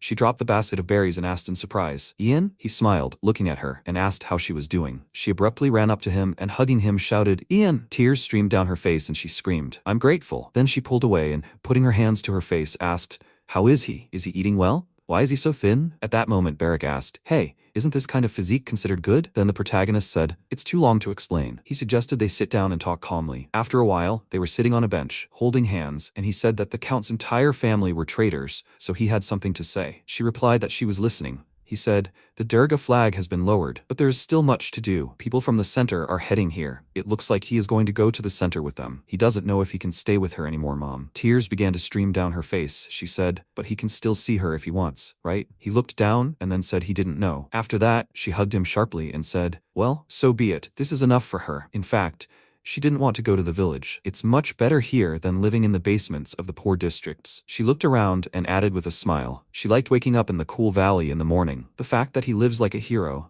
that thought alone makes her happy. Then he said that soon all this would be over, and then she would be free and could stay with him. She replied, "Okay." And then she closed her eyes and thought. A war had broken out in the territory. The Count had died. But despite all this adversity, Ian was safe and sound. Thank heavens. Then the protagonist said he had another question. She didn't remember where she got those red flowers she gave him in the park that time. She asked, in the park? She had received them as payment for completing an assignment for the Merchant Guild. He asked, "The guild?" She said she couldn't remember what it was called. But it was quite a large organization. They were short of workers, so they even gave her the job. The leader paid her generously and even gave her those flowers. He asked if she remembered any more details. She looked thoughtfully at the sky and said that she had heard that there was an important person in the guild. What was his name? Whatever the case, she was happy to help them. The protagonist said, "I see." He thought, although it wasn't certain, that the owner of the Silask and the precious stone was somehow connected to this mystery. Since the guild was large, surely someone in the village remembered the name of this one. Then he rose to his feet, and his mother, holding his hands, asked if he was leaving already. He replied that he had something to do before the meeting. She asked him to wait. Did he need gula seeds? She placed a huge sack on the ground. The boys looked at her in surprise. She smiled, untying one of the sacks, and said, "But he said he wanted to take this. She has 2 more sacks like that." He said, "Mom, she has a talent for gardening." After that, he reached for the sack and she added that she had a lot of free time here, which is why she whiled away her days like this. But why would he need it? He said that gula seeds are actually not poisonous and can be eaten. Just like that. With these words, he tossed the seed into his mouth, and they cried out in surprise. Then Barrack shouted, "Captain!" He waited a moment until he wasn't looking, then shoved something strange into his mouth. "Hey, he has to spit it out now!" He grabbed his cheeks and shouted, "Did he swallow it?" At that moment, MC thought, delicious. Then he put his hand on his friend's shoulder and smiling said, "Barrack, he'll have to try harder." He asked, "What's that for?" He meant he'd have to drag him when he lost consciousness. He replied that wasn't true. He needed to move all those bags of gula seeds to the mansion and hide them. He remained silent. Meanwhile, Meanwhile, the carriage was heading toward the county. Ramandro, holding the books in his hands, frowned and thought he was going crazy. Margrave, this was too much. He was an expert in reconstruction. He wondered how long it had been since the temple had been rebuilt after the earthquake, and yet again he was being sent to this Brock county. He burst into tears, missing his wife. At that moment, Mullen called him and asked how he thought the situation in the former Brock territory would develop. He looked at him seriously, then said that, judging by Captain Erica's reports, the situation there was quite serious. He didn't know if they had managed to bring it under control, but if they weren't stoned, it would be good. He frowned and agreed with him. He thought Erica should have taken matters into her own hands, but this simple plan had failed miserably, and all because of that damned bastard. He said he hoped that was the end of the surprises. Sometime later, they arrived at the estate and noticed an unearthly warrior. Ramandro, looking out the window, looked at him in bewilderment and then shouted, "Is that an unearthly clan of warriors?" He'd never seen anything like it before. Mullen looked at him and thought he'd neglected to warn him because he thought it was better for him not to know. At that moment, the protagonist knocked on the window and asked, "Isn't he expert Ramandro from the Imperial Palace?" Sir Mullen, Sir Mac, and Sir Dagor hadn't seen each other in a while. Mullen said, "Ian." He bowed and, looking up at them, told them to be careful. He no longer used the name Brock. Because of the distance, he didn't want to resolve the matter by correspondence. He'd explain in detail now. After a while, they all entered the estate, and Ramandro shook Cockantier's hand. MC smiled and said, "Sir Ramandro, meet them." This was Cockantier, the leader of an unearthly warrior clan, and his younger brother Nursurin. Cockantier shook his hand in return and said he'd come a long way. He replied, "Yes, it's a pleasure to meet them." The protagonist then added that Brock and the unearthly clan were allies. They had signed a peace treaty. While he was in the Great Desert, he heard news that a major battle had broken out in the territory. The unearthly clan, to prove their loyalty, learned of all the crimes committed by the Brock clan. Although the battle could not be avoided during the execution, the investigation team was busy with their duties, so the clan came to their aid. After this, Ramandro, looking at the document, asked if it said something that wasn't in Captain Erica's report. "Where is she?" He replied that she had gone in search of the former count's escaped wife and son. After this, Mullen threw a scroll on the table and said, "Here are the orders for his further actions. Doesn't Durga blood flow in his own blood? According to their law, he is considered a slave, yet he lives in luxury." The protagonist opened the scroll. He asked what he had done to Erica. Either she went crazy or he forced her to leave. After this, the protagonist placed the piece of paper on the table and said that he had crossed the border. And although his heart was in burial, his documents stated that he was a resident of the Great Desert. If they decided to punish him, he would return to the desert again. Mullen asked, "Return? Who would allow him?" At this point, Cockantier spoke up. Mullen looked at him in surprise, folded his arms, and said that the county was currently quite calm. They were also planning to leave, leaving only a few of their men behind. At this point, Ramandro held out his hands and said that he should not rush into such decisions. The protagonist smiled and said, "But if the expert says so." He was really looking forward to it when he learned that a reconstruction expert would be sent to the palace. Ramandro replied, "Yes," but on the spot, he realized the situation was much better than he expected. But since the first prince had paid special attention and ordered him to carry out the reconstruction, Mullen rose from his seat and shouted, "He must look here, Ramandro. He can't take this so lightly. The very fact that an unearthly clan was present on the Empire's territory can be considered treason, and he plans to abandon this territory to the barbarians?" He replied that people's lives depended on it, so how could they help? Mullen shouted, "Barrel's laws will apply in Burial territory. Even if he decides to return to the Great Desert right now, he will make him answer for everything according to the law." At that moment, Ramandro rose from his seat and shouted, "Sir Mullen." He thought about what a mess, and to restore the territory, to look after the second prince, he needed this boy Ian. After that, the protagonist said that if he returned to the desert,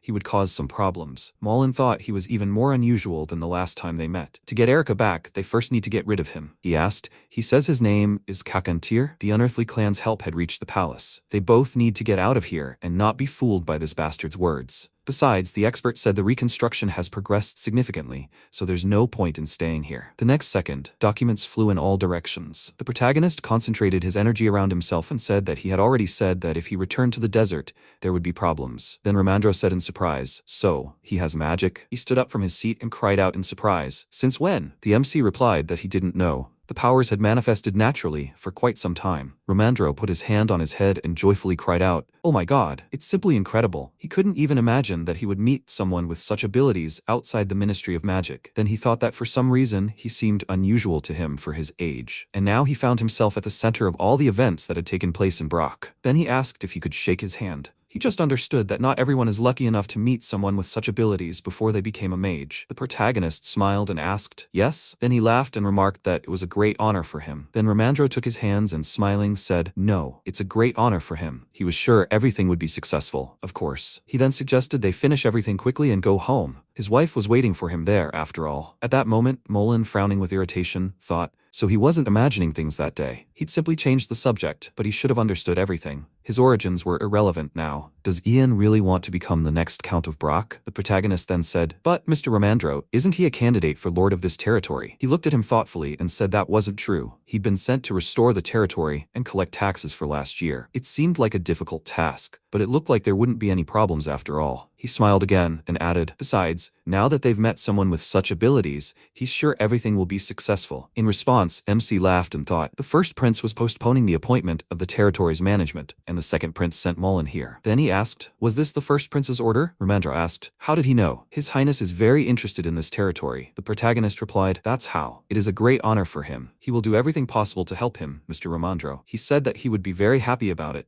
And then MC suggested discussing everything in detail after dinner. He had come all this way. He needed to rest first. He replied that they would do so. He thanked him. After that, they all headed for the exit, and Romandro added how tired he was after 2 weeks in the carriage. At that moment, Mullen, who remained sitting on the sofa, folded his arms across his chest and called the protagonist.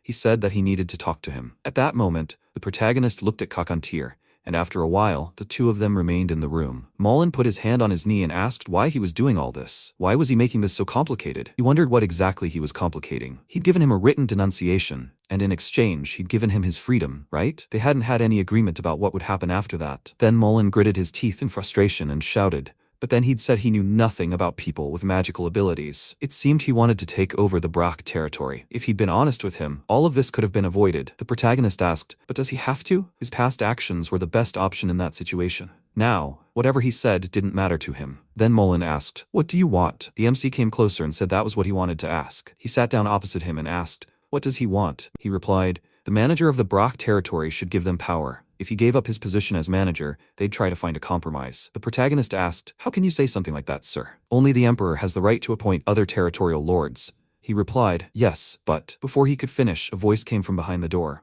Lord Ian, a letter has arrived from Mariloff, he replied. Okay, he's coming. Then he rose from his seat and, looking at Mullen, said it was time for him to go. He was probably tired from the journey, so he should rest. He would ensure that the guests from the Imperial Palace wanted for nothing. Then he left the office, and Mullen glared after him. Sometime later, Romandro was sitting at the table, taking notes. A subordinate called him and said, Lord Romandro, they've brought him dinner. He replied, okay, they can go. After that, the subordinate approached with a tray of food, and Romandro, looking at it, asked, does everyone in the mansion eat this? The subordinate placed the tray on the table and said that he had brought him the same food as the gentleman who had arrived with him. Or would he like a specific dish? He replied that this was not so. He was simply curious. He thought that there were no fresh vegetables and fruits here, only smoked canned goods. It seemed that food supplies had not yet returned to normal. After all, many died during the Civil War, and the fields were ruined. And then he started tasting and thought, well, so be it. The main thing is that he eats at the table and sleeps under a blanket and not in the open air. After a while, MC said, Mr. Romandro, I beg your pardon. This is Ian. He opened the door slightly and asked if he liked the food. Romandro, looking at him, told him to go ahead. What is Mr. Mullen doing? He came closer and replied that he, like him, was eating dinner in his room. Then he handed him the notes and said that he had come to give him this. Here is information about the already restored territory and everything related to it. He asks him to study it. Romandro opened the records and asked what the food situation was. The protagonist replied that due to the fact that an investigative team from the center was stationed here,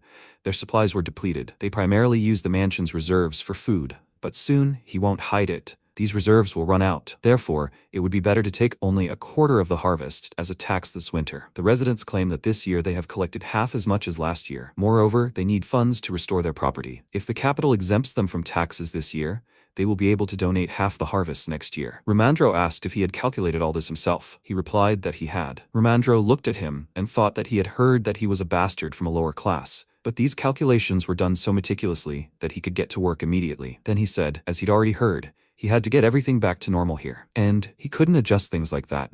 The protagonist thoughtfully said that in that case, he'd go with Plan B. In fact, he'd just received a letter from Mariloff. He'd asked the Count to sell them food. He'd promised to send a list of supplies and prices. Then he handed the notes to Romandro. He looked at them and thought, did this boy figure it all out so quickly? Then the protagonist added, but their corn and wheat reserves aren't any better than theirs, so they expect prices to still be higher than usual. Romandro thought in surprise, thinking, at this rate, he'd be able to get home before the first snow. Then MC added, so they need to negotiate with them. But right now they don't have much money, so they'll only be able to buy a week's supply of food. Romandro told him not to worry about it. Thanks to the allocated subsidies, they'll be able to buy enough for a couple of months. Then the protagonist bowed and said that in that case, he would write about it to Mariloff. After that, he left the office and, looking at his comrades, said that a problem had arisen. Barrick approached him and asked what it was. He folded his arms and said that he would not be able to adjust his goals. Kakantir asked, but he expected this, didn't he? He replied that he hoped this would not happen, but now the only thing left to do was use Plan B. Barrick asked they were allocated subsidies, right? He replied,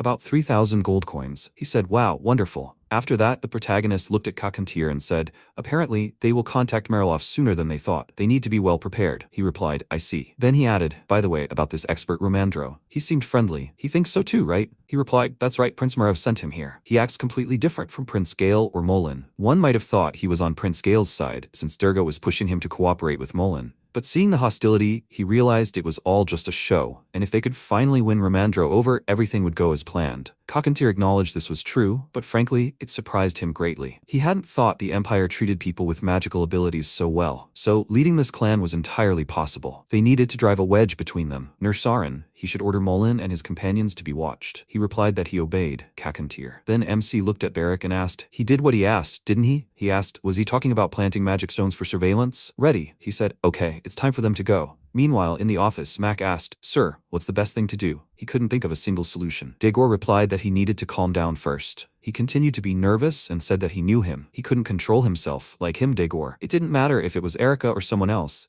The new manager of the territory had to be someone who cooperated with them. But had he seen how Ian communicated with them? He was a mage, had the support of an unearthly warrior clan, had established relations with Romandro, and was also very smart. He probably realized that both they and Romandro were trying to limit each other's freedom of action. Then he looked at Mullen and asked, sir, maybe they should nominate someone else for this position instead of Captain Erica? Degor remarked that this was nonsense. Didn't he know what her character was like? She's driven by a thirst for power, not loyalty to Prince Gale. If they don't give her the position of territorial governor, no one can predict how the situation will unfold. At that moment, Mullen, standing by the window, turned and said, whoever's standing in their way isn't going to stop. They can't go back, so if there's no other way, they have no choice but to get rid of whoever's standing in their way. With that, he filled his glass with drink, then held it out, adding, besides, if this mage is hostile to them, they should get rid of him before he develops his skills. At that moment, Mac realized he was right. If they couldn't control his development as a mage, it could hinder Prince Gale. Mullen frowned and thought, if Ian isn't here, then the unearthly clan won't remain, and Romandro wouldn't be able to rely on anyone to fully utilize his powers. He said they couldn't allow a bastard to interfere with Prince Gale's plans. There was always a way out. They must calmly assess the situation over the next few days. At that moment,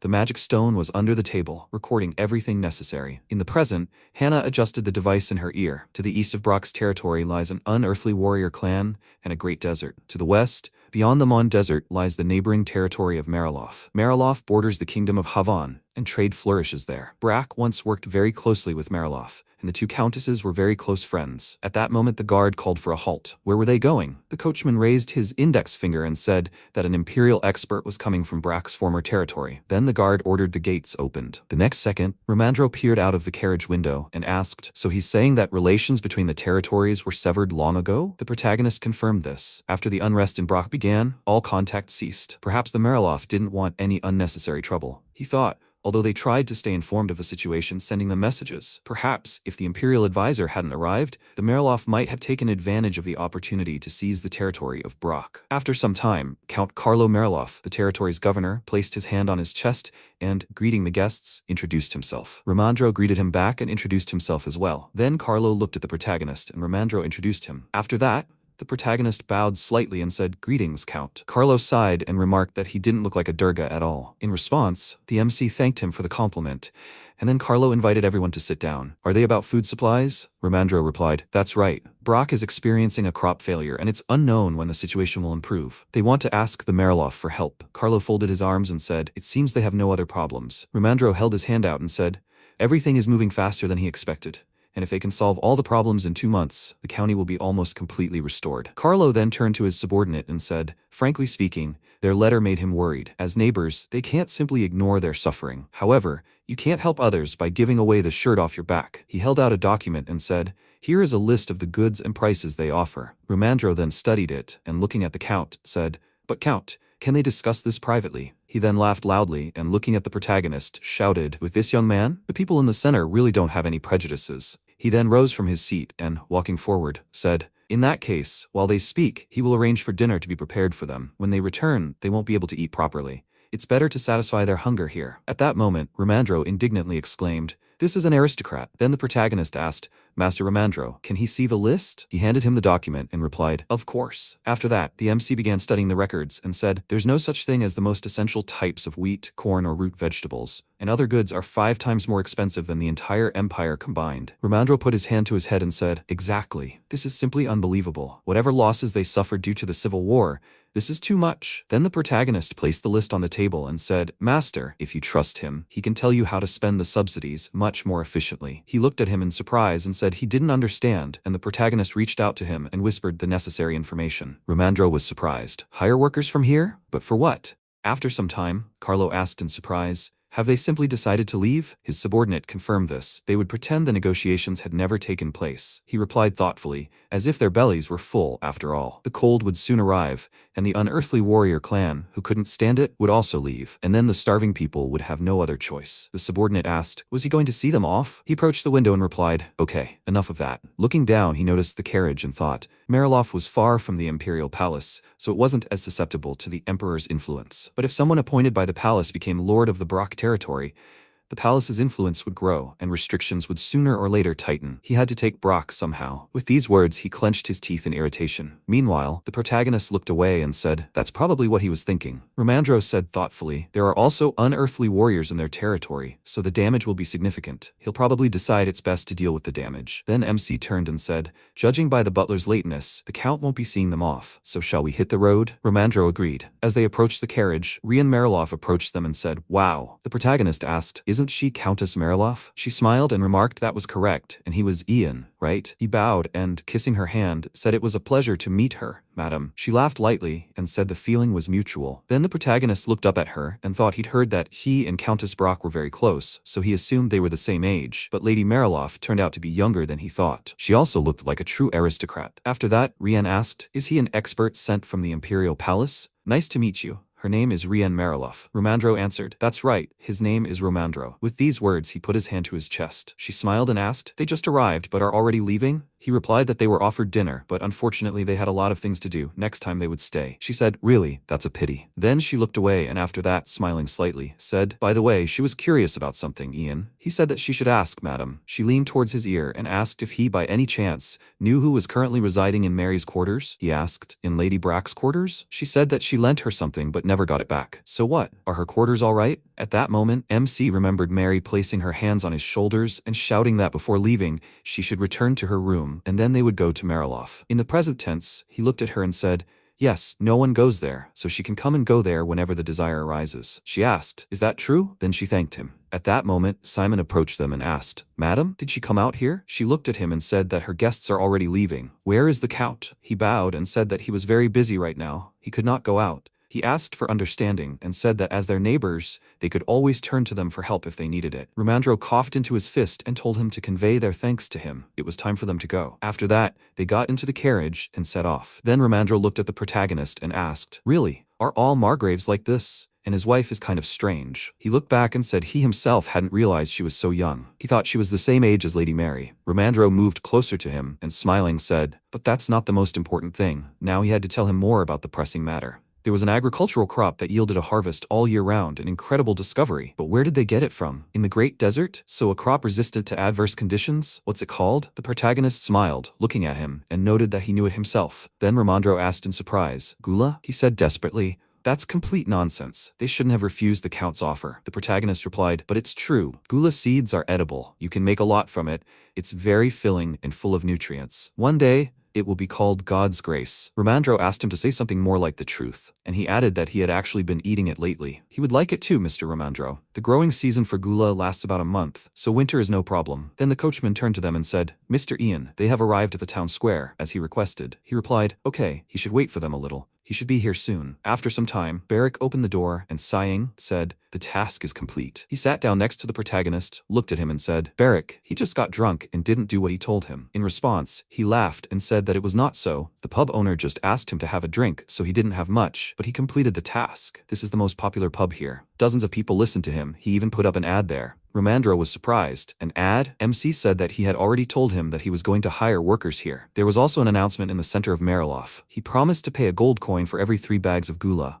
Romandro shouted in surprise. What? Is he serious? Varric tilted his head and said, isn't that too generous? The protagonist said they would be more willing to go gather seeds in the forest. The price was reasonable, as the promise of such a sum for bags of gula would motivate them. He thought, and time was most important. If he hadn't given a time limit, people would have started growing gula. It was still too early. After that, he asked what the state of Mariloff's agriculture was like this year. Varric replied that they said it was worse than last year. Their harvests weren't usually very good, but things had gotten even worse since the river was polluted due to the fighting in Brach. Someone mentioned that foreign traders had also raised their food prices. The protagonist thought, meaning that if the inhabitants of these lands collected as much gula as possible for them, Mariloff would ask them for a deal. At that moment, Romandro looked at them in surprise, thinking, gula for gold coins? Seriously, what was he even thinking? Or would he give him a hard time, even though he had magical abilities? After a while, the cook asked, he probably hasn't eaten in a while? Romandro looked at the dish in front of him in surprise. The cook explained that, on Master Ian's orders, they had prepared a dish of gula seeds. Several dishes were laid out before him: gula fried in butter, creamy gula soup, and gula seeds in honey. Then the cook added anxiously that he wanted to warn them. He said he was simply following Master Ian's orders,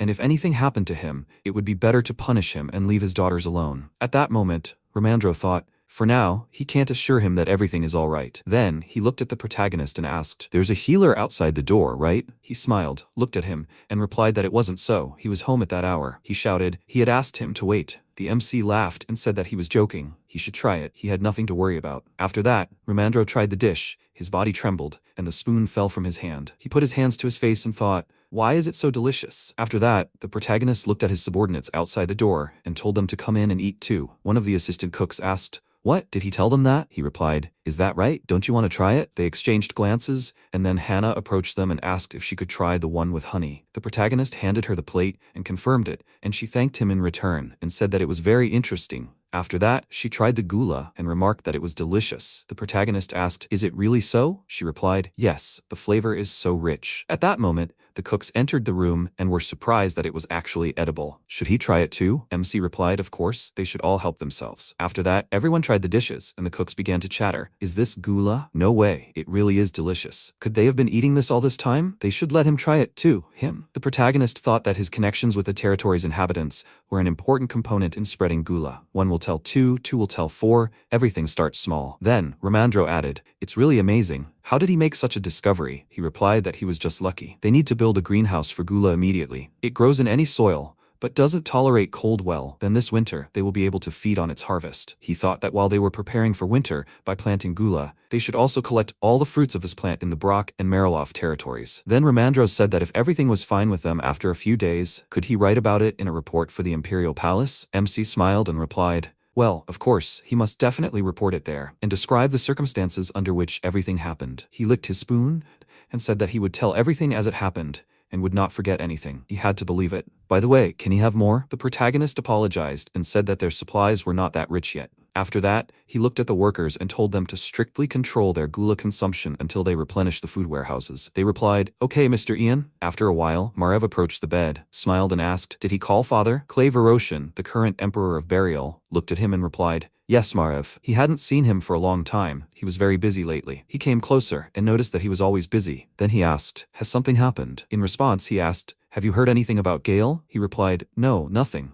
Why is he asking? He said he'd recently dreamed of his mother, Carolyn. She rarely visited him in his dreams, but then she appeared and asked him to call Gale. Margrave sat down next to him on the bed and said, father. He looked at him and said, okay, it's just a dream. He's kept him long enough. After a while, Margrave left the room and turned to the maid and asked, are they keeping good care of the Emperor's quarters? She was surprised and said there had been no problems so far, His Highness. He asked, then why does his father have nightmares? She looked at him in surprise, then sank to the floor, her body trembling, clutching her face. Margrave said that if he heard anything like that from his father again, he would execute everyone brought before him. The maid replied that she would remember that. Then Margrave walked forward and asked, is that the end of today's business? Simon answered, that's right, but a report from Romandro has arrived. He should read it. The contents might surprise him. Margrave placed his hand on the bridge of his nose and told him to be brief. He was too tired. After that, Simon told him all the information, and Margrave thought, Ian, the bastard of Durga, actually has magical powers.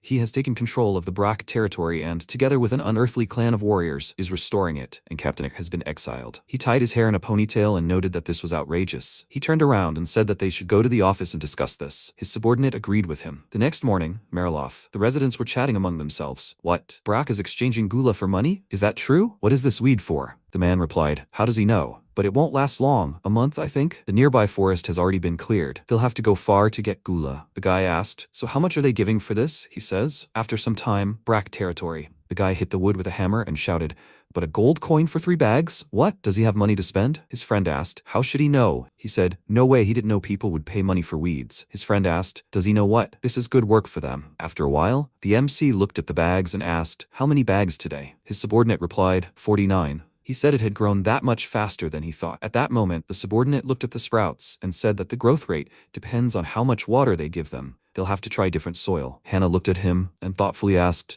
then maybe they should collect some silt from the nearest river? Then she turned sharply, noticing Romandro, and shouted, expert, you can't do that. They won't have enough seeds to plant. He has to stop eating that. He popped another seed into his mouth and shouted, right, he didn't think. At that moment, Varric approached the protagonist, clasped his hands behind his head, and told him to let him guess what he was thinking. About that old man, right? He was quieter than a dead rat. The protagonist remarked that it was true. He was right, Varric. Mullen hadn't left the premises, but judging by the way his subordinates were scurrying about, he wasn't idle. He needed to retrieve the magic stone he'd planted for eavesdropping. He then stepped forward and asked him to tell them through Romandro that they could have lunch together. Varric asked if they declined. MC turned around and told him to tell them it wasn't in their best interests to skip this lunch. Meanwhile, he retrieved the stone. After a while, everyone gathered at the table, and Mullen asked what was going on. What was this urgent gathering for? The protagonist smiled and said, it seems he hasn't seen them in a long time, dear guests. He wanted to know if everything was to their satisfaction, and he also wanted to tell them something. Dagor folded his arms and said that they were both very busy, so he suggested getting straight to the point. The protagonist folded his hands in front of him and said that it was nothing grand. They had simply found a new crop that would help them survive this winter. Mullen folded his arms and asked, crop? Was he talking about gula? The protagonist replied, he already knew about that, Sir Mullen. He frowned, looking at him, and replied, yes, he couldn't help but know. But he had heard rumors that the mansions were paying gold for useless weeds, and that this was happening not only in Brack territory, but in Mariloff territory as well. But did he know about other rumors? The reason the bastard Ian was buying up the weeds was an attempt to launder the money he got from selling the territory to an unearthly warrior clan. The protagonist asked thoughtfully, is that so? This is a very stupid rumor. If that were the case, he wouldn't have traded so much effort to restore the territory, nor would he have allowed them to remain here and waste their food supplies. At this point, Dagor shouted indignantly, what, waste supplies? He said he didn't know who started such a rumor, but if they met whoever did, they were to convey that they would be severely punished for insulting them and their allies. The others looked at him indignantly, and then Mullen asked if he didn't know what kind of plant this gula was. He replied that he knew perfectly well. It was poisonous and yielded a large harvest, a weed that should be eradicated,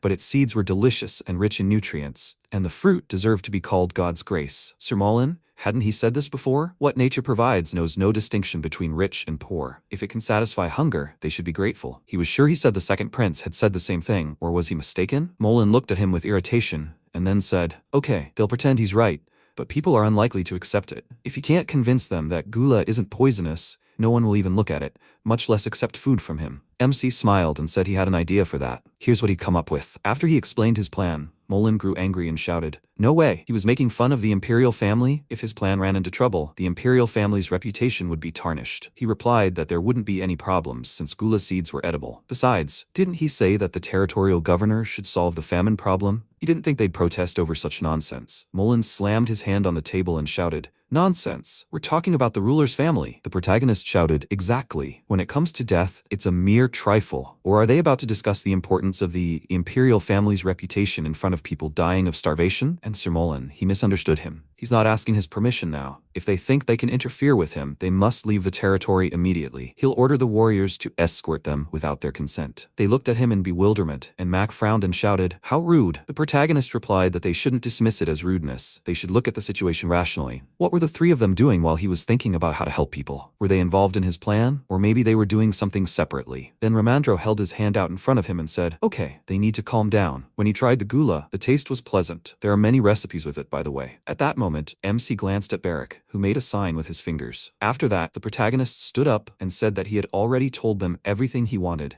and since this matter was so important, he would not allow them to interfere. He clenched his fist and wished them bon appetit. They should go, Mr. Romandro. He replied, all right. At that moment, Max stood up and shouted, how dare they? After that, the protagonist walked out the door. Barrack said, hey, he said it well. That was cool. He replied, come on, did he take it? Barrack looked at the stone in his hands and smiling said, of course. He brought the magic stone they threw into his room. After that, he threw the stone into the protagonist's hand. He said that he was doing well. They should go and check it out. After that, MC threw the stone into a glass of water and a voice was heard saying, complete nonsense. His character, not out of loyalty to Prince Gale, but out of a thirst for power. He cannot promise anything. He's blocking their path. They can't retreat or turn back. If there's no other way, they'll have to get rid of those blocking their path. There's always a way out. Then Barrack asked in surprise, are they talking about killing him? The protagonist pulled a stone from a glass of water and said that was an acceptable solution. It was easier for them to get rid of him than to lose all of Brock's territory. Barrack asked, so what will they do? Will they strike first? The protagonist replied in the negative, they'll wait. They need to identify their weak point. He thought, it seems they're biding their time because he's working, he's rarely alone, and he sleeps haphazardly. In that case, they'll send an assassin tonight. Memories of old times came flooding back. Then he stood up and told Barrack, it's time to pull yourself together. He was surprised, but he always keeps his cool. He replied, but now you need to be even more vigilant. He also needs to keep an eye on the Mullen group. He replied, okay. After a while, the man came out into the square and shouted, hey, the remaining wood needs to be sent to Gilsum village. Since the suspension bridge is broken, a regular bridge needs to be built. A worker passed by and said he was listening. At that moment, one of his subordinates shouted, Mr. Romandro, can I speak to him for a minute? He replied, yeah, he'll be right there. Then he popped a gula seed into his mouth and sighing, said he didn't have time for lunch. At that moment, the workers watching him started murmuring, did he see that? What was that he just pulled out of his pocket? He won't tell me. Even if he asked, haven't they heard it yet? Aren't those gula seeds? The guy shouted in surprise. What? Lies. Why would he eat that? He leaned toward his ear and said that he actually heard it from his friend. Not long before, MC smiled and said that he uses rumors to his advantage, for example, to spread information. The Imperial Palace was conducting research into alternative crops, and they discovered that gula seeds were incredibly tasty and nutritious. Most importantly, they could be adapted for agriculture. That's why Romandro, who had arrived from the palace, began harvesting gula. Romandro then asked, will it work? He smiled and asked, well, how could it be? Rumors from these parts only reached the palace through his letters and those of Mullen. They could also share the results of their research, for example. In the present tense, the young man added that gula seeds improve skin condition and blood circulation. But they can't eat them in the capital since they don't grow there. Maybe that's why the experts pay gold for gula. The worker said he thought it was odd that they paid for it in gold. Maybe they should try it. At that moment, watching them, Barrack folded his hands behind his head and said, well, good rumors, huh? They say the emperor eats gula to live forever. The protagonist smiled and said, okay, that's enough, Barrack. Time to get ready for the next step. After a while, several men hiding behind hoods entered the greenhouse. One of them asked, he sees it. He was right, wasn't he? He'd seen it with his own eyes. His partner replied, yes, they grow so much gula in this greenhouse. They picked the fruit. And then he smiled and said, it really does look like a valuable crop for the Imperial Palace. His comrade told him to pick more before they got caught. If they filled a bag and sold it to the center, they could make some money. At that moment, an employee ran up to them and shouted, hey, them! He pointed a spear at them and shouted, he just caught one of them, and there are already others here? Hands up. The robbers raised their hands, dropping the gula, and screamed that they were begging for mercy. The employee shouted, the two of them, follow him. Then the protagonist approached them and said they had done a great job. The guard noticed him and asked if he was going for a walk at such a late hour. Without security, he replied that Barrack alone was enough for him. By the way, are these two thieves? They looked at him with fear, then fell to their knees and began to bow. They shouted that they had made a mistake. Work was bad right now. They were having a hard time feeding themselves. The MC told them to wait a bit. Then he looked at his subordinate and told him to put them behind bars. Good job. He was surprised. What? Good. He must be careful, Master Ian. Then Barrack yawned and asked if the original idea was to lower the guard and let those who wanted to steal, and now the greenhouse is guarded very closely. The protagonist replied that they could do this in other territories or in the capital, but there is no ruler here. Allowing thieves to commit crimes in the territory could cause security problems, so there must be a more effective way to deal with this situation. After a while, he knocked on the door. Victor came out and, sighing loudly, asked who was there in the middle of the night. The protagonist removed his hood and said it was him. He cried out in surprise, "Sir?" Then the MC gestured for him to be quiet and said the children were sleeping. Victor worriedly asked what had happened. Had he done something wrong? But the protagonist handed him a bag and told him to take this gula. It doesn't heal, as rumor has it, but it is truly delicious and nutritious food. Although the gula seeds are currently under the strict control of the mansion, an expert from the capital ordered them to spread it throughout the entire territory as quickly as possible. However, he is raising 5 siblings alone, so he decided that he would be the first to give the seeds to. At that moment, Victor frowned, barely holding back tears, and the MC said that he couldn't stay that long because he still had many houses to visit. He knows you can only eat seeds, right? He replied, of course. And then the protagonist handed him a bag and said that one seed grows more than 10 fruits. He should eat a couple and plant the rest. If his neighbors want some, he should share. He replied, good. He was very grateful. Then he bowed. After that, Barrack said that he really didn't know him well. The protagonist asked, yes? And he knew him well. Was he sleepy yet? He replied, very much. And the protagonist walked forward and said that while the Empire had a monopoly on growing gula, their reserves were dwindling. They worried about the coming winter every night. If they wasted gula like this, how would people perceive him? Barrack replied as if he was very thoughtful. He said that it wasn't like that.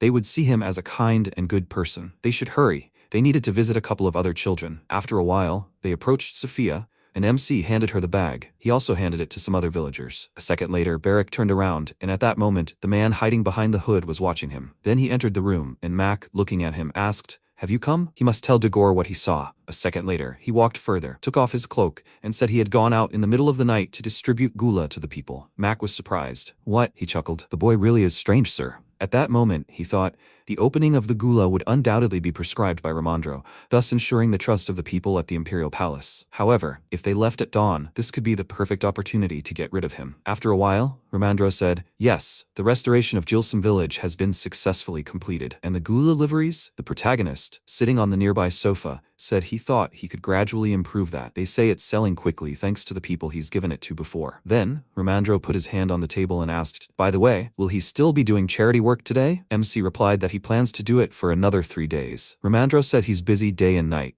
They say magic users have special talents and such, and it seems he has more endurance than ordinary people. Then the protagonist looked ahead and asked if they should end the meeting now that they've discussed supplies, if they have anything to say. At that moment, Nersarin raised his hand and said he'd been contacted from the Great Desert. Counselor Vincent's health is deteriorating. Since the situation is urgent, it's been decided to stop cultivating the Silask and use all the remaining roots. The protagonist said, that's how it is. Then Ramandro raised his hand and asked for them to enlighten him. Who is Counselor Vincent, and what is Silask? After that, the protagonist explained everything. Ramandro, sitting in a chair, said thoughtfully, well, the first advisor of the unearthly warrior clan, Vincent, is currently in critical condition. They decided to use the precious Silask flowers instead of continuing their cultivation. Kakantir said they made this decision because of the current situation in Brock. He knows about their funeral customs, right? The protagonist replied that he did. When the chieftain or first advisor of a warrior clan dies, the entire clan must spend 1 year in isolation. In other words, they can no longer remain in Brock. Given Vincent's age and condition, time was incredibly short. The protagonist then turned to Ramandro and asked if he had received a response from the palace. He replied, no, nothing yet. He would request an answer from the first prince, just one. Nothing special. He simply asked for a thorough report on the situation at the estate. He was told to thoroughly verify the information that he truly possessed magic. That's all. MC said, His Highness the First Prince wants the new Margrave of Brock to be unrelated to the Mullen group and unrelated to the second principal, correct? Ramandro replied, those above him have their reasons. Then the protagonist added,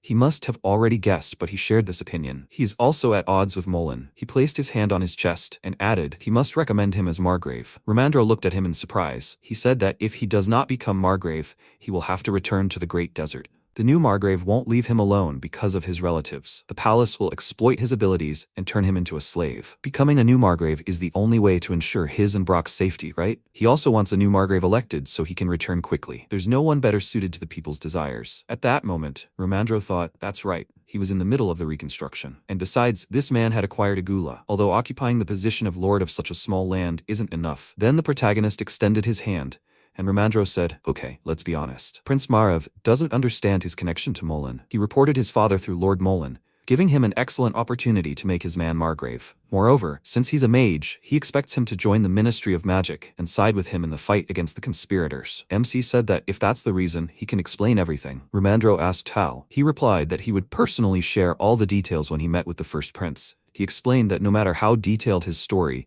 there were simply things that couldn't be conveyed in writing. The protagonist clenched his fist and said, however, he could easily prove that he and Mullen were on opposite sides of the barricade. He thought it would remain this way until his death. Then Ramandro said, okay, he'll convey that to His Highness. After that, he took the documents and offered to finish for today. MC thanked him and then added, yes, could he ask for something? He wanted to know if there were people in the center who dealt with Silask. Ramandro looked at him, then said he'd check. However, he wasn't sure he'd be able to find a flower he'd never heard of. The protagonist thanked him again and wondered if he, the emperor, nor the imperial advisor knew about it. Would it really be that hard to find it in burial? Then everyone left the office, and Brock, putting his hands behind his head, said that he could use a good rest. The protagonist thanked him for the work he had done and said, "Until tomorrow." After that, he approached him and suggested leaving early today. He replied, "Okay." "Is he tired?" He replied, "Yes, his eyes are closing." After some time, Sophia happily said, "Mr. Ian has arrived." The protagonist came closer and said, "So they are not sleeping yet? Why not? Even though there are not so many preparations today." She asked, "Is it really so?" Victor leaned towards her and told her not to cause him any trouble. Mr. Ian is helping them hide from those people from the palace. He replied that everything is fine. Tomorrow he will bring more. Victor said that if he comes, he should give it to him first. He replied that he understood. They should not make noise. After that, they walked forward, and the protagonist said that they need to go. Brock. Then he turned around and asked, "What is he doing?" He looked at him and whispered, "Ian, there are 3 of them." The protagonist stepped forward and said they needed to hurry. The darkness was thickening. At that moment, several silhouettes moved behind them. Then one of the attackers said, "Hey, is he Ian?" MC turned and asked, "What if he is?" The next second, the attackers rushed to attack, but Barrick blocked their blows and asked, "What the?" He attacked the attacker with his hand, and the protagonist shouted, "Barrick, from above." At that moment, one of the attackers, swinging his weapon, jumped at them from above, but Barrick managed to jump to the side, dodging his blow, then pushed off the ground and ran to attack. At that moment, the protagonist watched what was happening and thought, the way they held their swords and kept their distance. These people are well trained, they know how to fight. They apparently already know Barrick's ability. There's a good chance Mullen or someone from his group hired them. Then he shouted, "Barrick, he has to let him live." He launched an attack and turned around shouting, "But it'll only cut a little." He replied, "Okay." Then he thought, something's wrong. If they know Barrick's ability, then they probably know he has magic, and why isn't anyone attacking him? At that moment, a few more people came out of the alley. MC smiled and said, as expected, "Looks like they'll have a lot of work to do tonight." Colin walked forward and, hitting his hand with his baton, said, "Let's say less. He's Ian, right?" MC smiled and confirmed it, and at the same time concentrated energy in his hand and said, "That's right." Then he thought, so that's why it took so long. They were gathering people. After that, he asked, "Why are they doing this? Aren't their own lives important?" Colin stepped forward and shouted that he should shut up and die already. Did he even know how much money they would put on his head? He ran forward and shouted that he should die. The next second, he struck, but the protagonist suddenly leaned forward and struck with magic, hitting the opponent in the face. He looked forward in surprise, and then his face was covered in wounds, and he fell to the ground. The next mercenary charged and shouted, "Bastard." He struck, but the protagonist dodged to the side, then grabbed the attacker by the arm and delivered a powerful magical blow to the chest, throwing him back. Then he extended his hand and said that they weren't like ordinary people. Were they residents of Brack? One of them shouted that he didn't need to know that. He answered, "I understand. He controls his power less well than he thought, but they should try to attack him if they dare." At that moment, the remaining ones were talking. No one warned them about this. The man next to him shouted, "He shouldn't be afraid. He's just a kid. We need to pull ourselves together, guys. They'll all attack at once. There are more of them, so they can handle it." At that moment, Barrick rushed past the protagonist. He shouted, "Who dared bother a man in the middle of the night and force him to do exercises?" Along with these words, he swung his weapon, attacking everyone in his path. After that, the protagonist approached him and asked, "Will they survive?" He answered, "If he's talking about those he recently fought, then yes." After that, MC put his hand on his shoulder and said, "Excellent. Good job." He says, "Just in case, please, he must leave one alive." He's asking. He smiled and said, "Wow, is this all because of fatigue?" The effect is mind-blowing. MC was surprised. Why is he talking like that? Is he even listening to him? The next second, he rushed forward and shouted, "Of course, damn it, hey, it's the end for everyone, you idiots." The mercenaries screamed in fear that they should run. He'd lost his mind. But at that moment, Barrick was making his way forward, attacking everyone in his path. He swung his sword again, and the remaining ones were screaming. The red-haired one was angry. Looks like. At that moment, the protagonist sighed and thought, angry? What are they even talking about? Such a happy smile was shining on their Barrick's face. After a while, Barrick put his hand to his head and shouted, "How good, how refreshing." At that moment, Colin, lying on the ground, thought, he's crazy. Then the protagonist walked forward and said, "Luckily, there was only one left alive."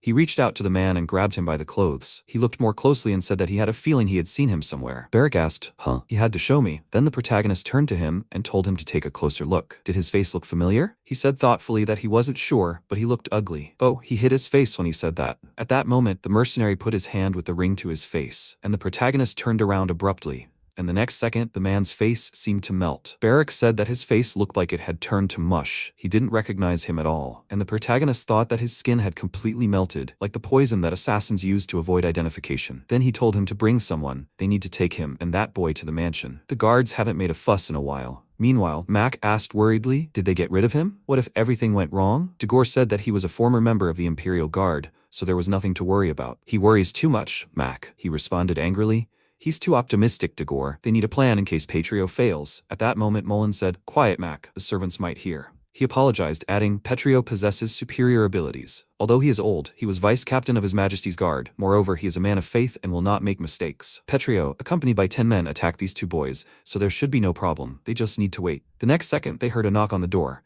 Mac asked, who is it? Petrio, him? The next second, the door opened slightly, and Barrick smiled and asked, Petrio, is that the name of the one they are waiting for? They looked at him in surprise, and he walked forward and said, Follow him, Grandpa. Digor indignantly shouted, Hey, what does he think he's doing? Then Barrick put the weapon to his neck and said that Ian gave him permission to cut up anyone he wanted. He screamed, Insolent! They are people from the palace. He replied that he knew, but they were on the border, and where they were from was absolutely no concern to anyone. When morning came, people gathered on the blocked-off street, wondering, oh my god, what's going on? They said it all happened when Mr. Ian was returning to the palace in the middle of the night. The girl was surprised. What? How could this be? The guy next to her said that's what he was trying to figure out now. Ian brought the gula to the people, and they suddenly attacked him. Meanwhile, MC stood in front of the captured mercenary and asked, Petrio, that's his name, right? At that moment, Barrick was wiping his disfigured face, and the protagonist added, at least that's what the others called him. The next second, the mercenary suddenly screamed loudly, and Barrick screamed, oh, how loudly! He was washing his wounds, he could have held on. That's why he opened his mouth so quickly? The next second, the protagonist looked at him and thought, when they searched him, it turned out that even the tattoos by which he could be identified had been erased. After that, he folded his arms over his chest and asked if he even knew how terrible he looked now. The healer said that at this rate, he wouldn't last even 3 days. He would die soon. He just needed to prove his name, and he would make him a member of the council. At that moment, Petrio turned his gaze to him, and MC stepped aside and said that he didn't want to torture a man dying. But in the Great Desert, they could forget about retribution. So his name was Petrio? He hoped that he had no one dear to him left, because anyone bearing his last name would die. After that, he left the dungeon. Ian, turning around, told the remaining barrack to keep an eye on him. He replied, aha! After that, he wiped the mercenary's face again. At that moment, the protagonist heard his name being called. Romandro ran up to him and grabbed his face. The protagonist asked, Mr. Romandro, is he here? He cried out in alarm. Is he okay? They told him he was attacked. Is he injured? What about Barrick? He heard more than 15 people were killed. The protagonist replied that he saw that he and Barrick were safe and sound. He said it was a relief. He was so scared when he heard the news. But he, as a magical being, was strong. The protagonist added that they had captured 2 attackers. He thought there was a mastermind behind this attack, but one was unconscious, and the other remained stubbornly silent. No leads so far. Oh, and one more thing. With these words, he reached into his inside pocket and, taking out a ring, asked if he by any chance knew what kind of poison was on this ring. It worked very quickly.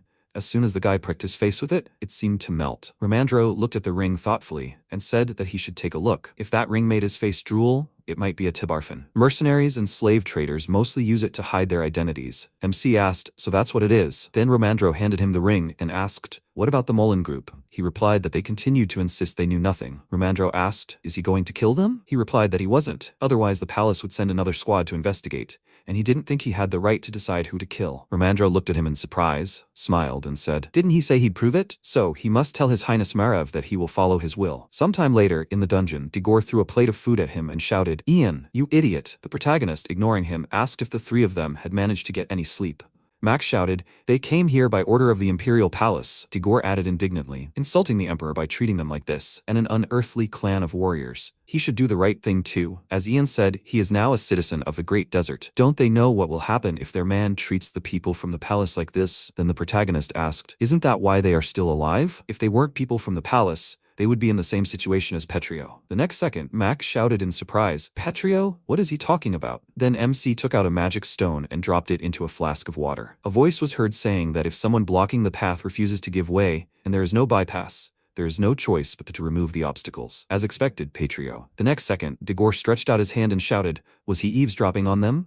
This recording cannot be used as evidence. He must officially begin the trial. The protagonist laughed and asked, a trial? Sir Digor, these are the borderlands, not the capital where they're from. Yes, he's now a member of an unearthly warrior clan, and warriors of the Great Desert don't take revenge lightly. He can only draw one conclusion from this recording, and he's not about to turn a blind eye to it. Incidentally, they should treat food with respect. He trusts them to understand that they're in no position to be picky. The next second, they looked at him indignantly. After a while, he walked on, and Hannah ran up to him, calling out to him anxiously. He asked, what's wrong? She shouted, there's a whole crowd outside. Everyone wants to see him. Then he opened his eyes and thought, him? Why? He ran after her and wondered if it was to steal the gula, or had Mullen set them on it, or had some problems arisen during the restoration? A conflict with the unearthly warrior clan? There was a simmering discontent among the villagers. something he hadn't even suspected. The next second, he shielded his face from the light, and Sophia, holding a bouquet of flowers, called out to him anxiously. The other villagers were beside her. They surrounded the protagonist from all sides, shouting, "Is he all right? Who spouted this nonsense?" They were told he was seriously wounded. "Mr. Ian, he must take it. It may be a modest gift, but it comes from the heart. And these flowers are soothing." Victor added that he had been so upset when he heard he had been attacked. There had been so much bloodshed in that alley. Sophia asked if he was in disarray. He shouldn't have gone out so late. He looked at them and thought he remembered. Only thanks to this warmth had he been able to endure the enormous pressure of the throne for all 3 terrible years. He smiled and then said that it was good that they had all come. Couldn't they gather the people in the square? Sophia looked at him in surprise. He said that Mr. Ramondro had finally authorized the distribution and cultivation of gula. After a while, everyone gathered in one place. The protagonist said that those who had come to receive gula must listen carefully. The number of seeds and seedlings they would receive depends on the size of the garden and the number of family members. Currently, they were distributing it for free, but next year during the harvest, they must pay a 10th as a tax. He hoped that they would not share their methods for growing and preparing gula with each other. Also, the sale and purchase of gula with residents of other territories must only take place through the mansion. In case of violation, they would be required to pay a fine of 50 gold. They would also receive a reward if they reported the violator. A moment later, one of the residents raised their hand and asked what about trade among their own. He replied that it was permitted. However, they could not sell even a single seed or sapling to residents of other territories without the mansion's permission. If they didn't receive anything today, they shouldn't worry. There will be a second delivery. At that moment, Barrick approached him and said that he needed to return to the mansion for a while. One of the guys woke up. After a while, the subordinate asked, "Are they here?" MC said. The second one woke up and said, "What about Petrio?" He replied, "There's little hope. At best, he'll survive today." He couldn't even speak. The protagonist asked, "Is the other one like this?" He replied, "Oh, him." The next second, he opened the door to the dungeon and Colin fell to his knees, screaming loudly. The subordinate said he wasn't quite okay. The protagonist looked at him and asked, "What's his name?" He looked up at him, eyes full of tears, and replied, "Colin. He's 20 years old, has 2 older brothers and 3 younger ones." The protagonist irritably put his hand to his head and said, "Enough, he's not interested." Then Barrick clenched his fist and shouted irritably, "Hey! He still needs to tell him his personality type, his zodiac sign." And he answered, ENFJ, Aries. Then the protagonist said he'd better tell them where he was from. He replied that he was from Mariloff. A security guard at the gambling house where he worked told him there was an opportunity to make some good money, so he followed them to the right person. The protagonist frowned and thought that this was to be expected. The client was looking for contractors among the poor, because they wouldn't refuse. Then he asked who that person was. He replied fearfully that he didn't know. Then Barrick shook his fist at him, and he grabbed his head and screamed in fear that it was true. The guards paid him, so he hadn't met him in person. At that moment, the protagonist tapped his hand and thought, Mariloff. After that, he headed for the exit of this dungeon and said, "Barrick, they shouldn't kill him. They need to take him into custody." He replied, "Aha!" At that moment, Colin continued to kneel, screaming that he was begging for mercy. He would do whatever they asked. The protagonist walked on and said he needed to keep them alive. Anyone else? He'd send a message to Mariloff, so he needed to prepare a horse. After a while, Ramandro glanced at the door and said he could enter. He noticed the protagonist. He asked what had happened. Had Petrio died? He replied that wasn't true. He was still breathing. One of the criminals admitted he was from Mariloff. Most of them were from there. He wanted to send a letter there. Could he help him with that? Ramandro said he was asking because he needed a reason to write the letter. MC smiled and said that was fine. Ramandro also smiled and said, okay. He handed over the documents, saying he was just in time. He was just about to send His Highness Margrave a letter of recommendation. What would he say? The protagonist read the contents and said he hoped His Majesty the Emperor and Prince Margrave would like it. They started discussing whether we should include this when sending it. What? What did he mean? Oh, of course. Then they'll do that. What should he write to Mariloff? The protagonist said he thought he should write that the next lord of the territory had been attacked by criminals from Mariloff, since one of them had confessed, and this crime must be properly investigated. They request Mariloff's active cooperation with the investigation, including identifying the victims, who will be handed over to them. Ramandro finished writing and said, well done. He sighed and added that since this was just being used as an excuse, he hoped they wouldn't respond. MC said, but it probably will come someday. They'll need some gula themselves soon. Ramandro smiled and noted that that was true. He offered to sell it. He needed to sell it for more than they quoted them for essential items. He could imagine their faces. The protagonist approached him and thanked him for his help. Things are going well so far. He hopes that His Highness Margrave can help. At that moment, Ramandro frowned and wondered. Help from Prince Margrave? He didn't even know. After a while, Margrave fired an arrow, which flew right past the animal. People around were saying, oh my god, what a pity. Exactly, it was all because of the wind. One of the archers said, so first place now goes to Lord Dorenzio. His partner added, well, that means he'll win this hunt. By the way, it seems he hadn't seen His Highness Gale today. His colleague asked if he regretted it, He replied, a little. As children, they were both so cheerful and noisy. Sometimes they would scare off prey. It was quite funny. The next second, Margrave fired another arrow and asked, just like now? The man next to him was surprised. Excuse me? Margrave smiled and said that he was also very sorry. What was this Gale doing anyway? After all, the ministers aren't satisfied with his hunting skills. Then the man put his hands in front of him and said in fear, my God, what is he saying? It's completely wrong. Then Margrave stepped forward and said they should continue, and he would go and rest a bit. The others agreed. After a while, he sat down on the sofa, and a subordinate approached him and asked, Your Highness, are you all right? He put his hand to his head and replied that he wasn't. He was tired. What business? He handed him a letter and said that he had received a message from abroad. He thought it would be a good gift for him. Margrave looked at the letter and said, how ridiculous. They think they can stave off winter famine with gula. It turns out gula is delicious and rich in nutrients. It ripens in just a month and is generally fruitful, despite the condition of the soil and the abundance of watering. He thought it was impossible. No one would eat a useless weed. Then he tossed the letter aside and sighed, asking, is that all? A meager gift. The subordinate added,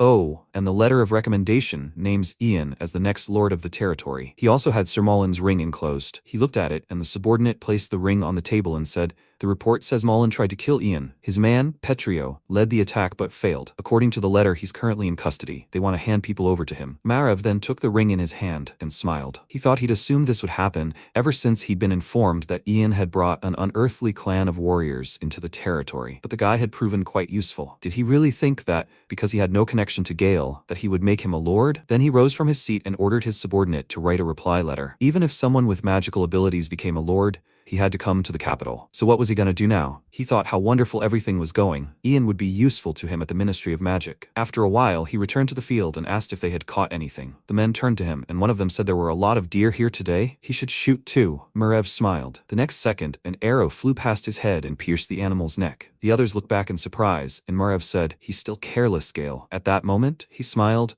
approaching him, and said that he apologized, brother. He hadn't treated the guests very fairly, had he? Then he dismounted and said that he had business to attend to, which was why he was late. One of those present said that was not true, Your Highness. They had been waiting for him very long. They hoped he was well? His colleague added that they would not go any further, but would get some water. The man agreed. It was very hot here. After that, they disappeared behind the carriage, and Margrave walked ahead and said, and despite his busy schedule, he still came. Should he thank him? His brother replied that he had a much busier schedule. He had affairs of state and all that. But he still showed up at these boring hunting competitions. And why was he so interested in the border regions? He thought Mullen's denunciations had stopped at some point, and Romandro was still sending letters. He'd realized everything the moment he'd suddenly walked into the meeting and interrupted it. But had he really understood everything too? Margrave began to draw his bowstring and said it was surprising that he'd become interested in this. Given his busy schedule, he didn't know what he was planning, but it would be better for him to give up the Brock territory. A letter had arrived with recommendations for the appointment of the next lord of the territory. He was a mage and was already rebuilding everything there. He'd even formed an alliance with an unearthly clan of warriors. The next second, he fired an arrow, also hitting the animal's neck, and smiling, looked at his brother. He said he had no objections, so he asked for the succession process to be expedited. After a while, everyone gathered for a meeting. Whispers began to circulate. Both princes had returned to the ministerial meeting. Could it be because of those rumors? Then the man spoke. So regarding the Brock territory, a letter had arrived from the restoration expert recommending a man for the position of lord of the territory. And this was the bastard son of the executed Durga Ian. Those present began to mutter among themselves, the son of a criminal. If they were to put a family member back in charge, what was the point of punishing the entire family? Actually, he should have been a slave, but he was the one who brought charges against his father, meaning he himself had severed ties with the family. Besides, Ian had never officially been a member of this family. After this, Margrave placed his hand on the table and said, according to the report, Ian had done everything the expert believed a lord should have done. He's a native of Brock, who managed to establish an alliance with the Great Desert. He's a mage, and the locals love and respect him. They also support his candidacy for lord. Those present began to discuss the matter. Typically, lords on the borders hold the status of count, but in this special case, it would be better to make him a viscount. With Prince Margrave and the expert Romandro supporting his candidacy, there's no reason to object. What will happen if he becomes lord? If Ian possesses magic, he should work in the palace, but will he be able to leave for long if he's busy rebuilding the lands? Now is not the time to discuss this. The important thing now is to decide whether Ian is right to lead the territory. As long as the territory pays its taxes, there's nothing to worry about. The next second, Gale snapped his fingers, smiled, and said, taxes. Well said. He's a bastard after all, who was originally a slave. Since the boy possesses magic, it would be better to return him to shackles and force him to work in the palace. Isn't that right, Minister Wesley? She smiled and remarked. That's right. Even novice mages receive more than 100 gold coins. As they see it, that represents too much expense. At that moment, Margrave frowned and asked, are they trying to make a mage the closest thing to a god, a slave? As Minister of Magic, she should know better, she replied. Your Highness, she was simply speaking about the economic side of things and wasn't suggesting turning the boy into a slave. Then the man slammed his hand on the table and declared, be that as it may, that's his opinion. The taxes stolen by Durga, the subsidies allocated for the restoration of the territory, and the taxes Ian could provide as a lord, all added up, come to 10,000 zlotys per year. Surely everyone would be satisfied if he paid that much? Gale then said, but if Ian can't fulfill the conditions, then it's only fair for the criminal's offspring to return to slavery. Margrave looked at him and thought, he's already read everything, Gale. 10,000 gold per year. The Brock territory could only pay that amount if it kept nothing from the residents' taxes. Otherwise, Wesley would lay claim to the territory, which would be put up for sale, and if Ian did pay the taxes, the territory would drown in debt. Had they really decided to pull off such a plan? At that moment, one of those present said he thought it was a good idea. Such a sum would justify him in the eyes of others. Besides, then there would be no protests from other nobles. The others spoke up, and he agreed. Even if he has magical abilities, few will like the fact that he has the blood of a criminal, and he thinks so. Then the man said, okay, then first of all he needs to be appointed to the territory. At that moment, Gale thought, how unexpected. He thought they would be more zealous in protecting a mage. I wonder what he's thinking? At that moment, Margrave thought, it doesn't matter whether Ian gets into debt or not. The main thing is that none of Gale's supporters become lord of the territory. Besides, he thinks he's capable of it. After some time, a carriage arrived. Romandro shouted, Ian, he has to see this. A carriage has arrived from the palace. He asked, seriously? Is this because he imprisoned Mullen and his men? Romandro shouted joyfully. People have arrived with the Emperor's decree. They brought a letter appointing him to the position of lord. After some time, the estate workers who arrived were surprised. What? A carriage from the capital? They sent another investigation team? But this one has a different banner, and the carriage looks a bit too rich, doesn't it? What business did they have? The next moment, Chelonia, an administrative official of the Imperial Palace, stepped out of the carriage. She introduced herself, holding documents in her hands, and noticing everyone's bowed heads, added that she had come with an order from the Emperor, so they must show respect and observe all the rules of conduct. A letter of recommendation from Crown Prince Margrave and expert Romandro had been approved by the council. In recognition of his contribution to the restoration of the border defense territory, Ian was being granted the title of the new Viscount of the Brock territory. At that moment, the butler, looking at Hannah, asked if she had heard that. She smiled happily, and the residents were saying, Mr. Ian has become a Viscount. How wonderful. The next moment, Chelonia, continuing to read the documents, added, however, since Ian is the illegitimate son of a criminal, he is obligated to fulfill the conditions. Within a year of receiving the title, Ian is required to pay 10,000 gold as compensation for his father's unpaid taxes to secure his right to govern the territory. This will secure his right to Brock, and his word will be passed on to future generations of the family. At that moment, MC thought, so he only became a lord temporarily. Fulfilling this condition will determine his position, the new ruler of the territory or the bastard of a criminal. And then Chelonia closed the scroll and said, Ian, he has the right to refuse. He looked up at her and said that he would not refuse. It was a great honor for him, and he accepted the will of the Emperor. And then she added, oh, one more thing. Is Sir Mullen alive and well? He replied, yes, he is fine. She reached into her inside pocket and said that in that case, she would now read not the Emperor's order, but the order of Second Prince Gale. The subjects of Mullen, Mac, and Dagor must be returned safe and sound. In response, the protagonist folded his arms and asked, what is she trying to do? His Majesty the Emperor is like the sun. There is only one sun in the sky, and according to palace etiquette, only imperial decrees are delivered in the golden carriage. She must know that. She frowned and thought, even some aristocrats don't know this, so how did a bastard outside the empire know this? The protagonist added, she is disrespecting His Majesty. He will ensure the safety of Mullen and his entourage. She should expect no more. He wondered if even the Ministry of Magic had sided with Gale, or were only Gale and Chelonia opposed. In any case, he would never hand over those three to them. Then she said irritably, in that case, she would like to ensure the prisoner's safety so she can report to the palace. The protagonist replied, of course, he will take her inside. After a while, they arrived at the dungeon, and she cried out in surprise, Mullen. The men cried out in surprise, Chelonia? Max shouted, Mistress Chelonia, what is she doing here? He's asking, she must get them out. This bastard. Then he glanced at the scroll in her hand and said, has she really come with a decree appointing him lord? MC smiled and said that was true. He was now a viscount. From now on, they should address him appropriately. Then Chelonia looked at him and said, Sir Ian, she would like to speak with Sir Mullen. The protagonist replied, they are suspected of conspiring to arrange his murder. As lord, he is obliged to keep an eye on them for his own safety and for the well-being of the territory. Well, they are unharmed. He does not give his permission for negotiations. With these words, he blocked her path with his hand and smiled. He asked if she would like to go upstairs now. After some time, the celebration began. The villagers shouted, Lord Ian was the new lord of the territory. Lord Ian has been promoted to Viscount. Hey, unearthly warrior clan. They shouldn't just sit there. They need to drink. From now on, they will only call him Viscount Ian. They congratulate him, Lord Ian. My God, he's become a true aristocrat. At that moment, Cockatier approached the protagonist and said that he congratulated him. They shook hands, and he thanked him. It was all thanks to his clan's help. He said he was glad because everything had ended well. They were planning to return in a couple of days. The protagonist wondered why so suddenly. He replied that it was getting cold, and the warriors were missing the desert. Nersarin and a few of the boys would remain in Brock territory. Supporting him was the best decision. Now they were treated as allies, not as barbarians attacking border regions, and he had become stronger. At that moment, they both turned their attention to Romandro, who was pouring wine into a glass. He said, they only gave the title of Viscount to the lord of the border territories? Okay, Baron is not enough. Count is a lot. And then he shouted indignantly, but 10,000 gold, damn it, 10,000. What nonsense. He poured alcohol into his mouth straight from the bottle and shouted,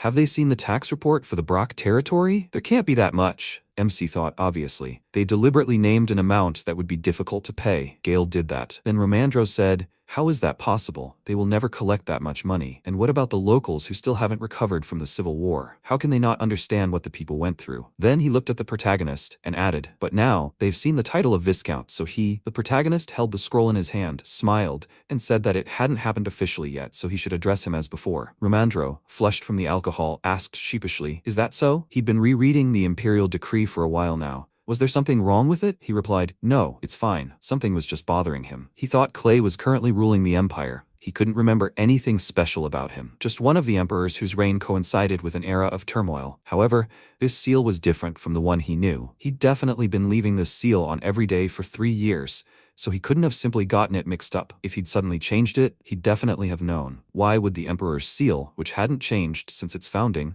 suddenly change? There can be only one conclusion. In the midst of what was happening, the Emperor's seal was changed. Even without knowing all the details of what happened, he couldn't have been unaware of such an event while sitting on the throne. MC's thoughts were interrupted by Romandro, who was trying to call him. Ian looked at him and asked, what? Was he calling him? Romandro said, well, he somehow gloomed. Is something bothering him? MC answered, no. Did something happen? Romandro answered, no, he was just asking. He smiled and said, since he received the letter of appointment, should they notify their neighbors about it? Ian smiled and answered, well, of course. After a while, Carlo asked discontentedly, did this bastard receive a title? He threw the sheets of paper on the table and said, the one who was born in a cat house decided to pretend to be a nobleman. Where is the world coming to? The butler asked. They will have to write a congratulatory message, right? Besides, they need to answer all the letters regarding the latest attack. Carlo clicked his tongue in displeasure and said, what a waste of paper and ink. He ordered him to write just something. The butler bowed and replied, yes, sir. Carlo frowned and said, by the way, Brock didn't write anything about food supplies? The butler replied, no, they didn't receive any letters on that topic. Carlo thought, that's strange. They were also in dire straits because the harvest was worse than usual.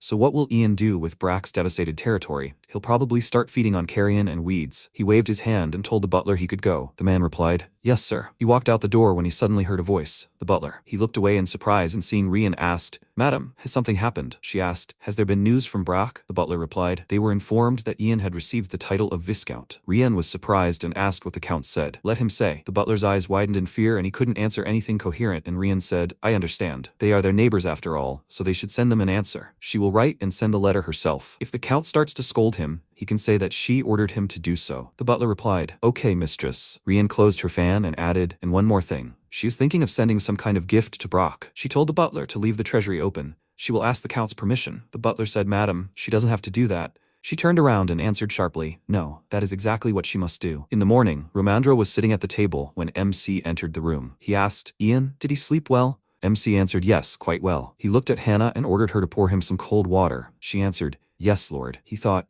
this is a new sensation. It seems to him as if with the help of one title, he was able to overcome a great mountain. Romandro said, Ian, by the way, about the support received from the palace. MC asked, yes, but isn't it usually the case that the remaining subsidies aren't returned? Romandro said that's true, and it's literally customary. He can use it as he sees fit. and he would like to draw up an estimate of all expenses. What does he think about that? MC asked again. Really? He would be very grateful if he did that. Ramandro replied, come on. He thinks that would be the most correct thing to do. If he hadn't been able to open the gula to everyone like this, 3,000 gold pieces would have been wasted, and he believes that he can also put the remaining money to good use. Ian thanked him and said that he would keep that in mind. Ramandro smiled slightly embarrassedly and said, thank you for allowing him to return to the capital in the middle of winter. MC asked again, was he talking about his wife again? Ramandro happily said, news came that they were expecting a child. Ian happily clapped and congratulated him. At that moment a voice rang out, Mr. Ian? A reply came from Mariloff. Should he bring it after the meal? MC replied, no, let the messenger come in. A guy entered the room and said hello. He was holding a box in his hands and said he had come to convey congratulations from Mariloff on receiving the title. MC said, it's strange that it came first. First, they sent a complaint. Nothing was said about this? The guy said fearfully. Well, Ian replied, I see. He took the letter in his hands and the guy said, yes, he congratulates him once again with all his heart. And one more thing. The lady handed him the gift. MC looked closely in his direction and the guy opened the box and said,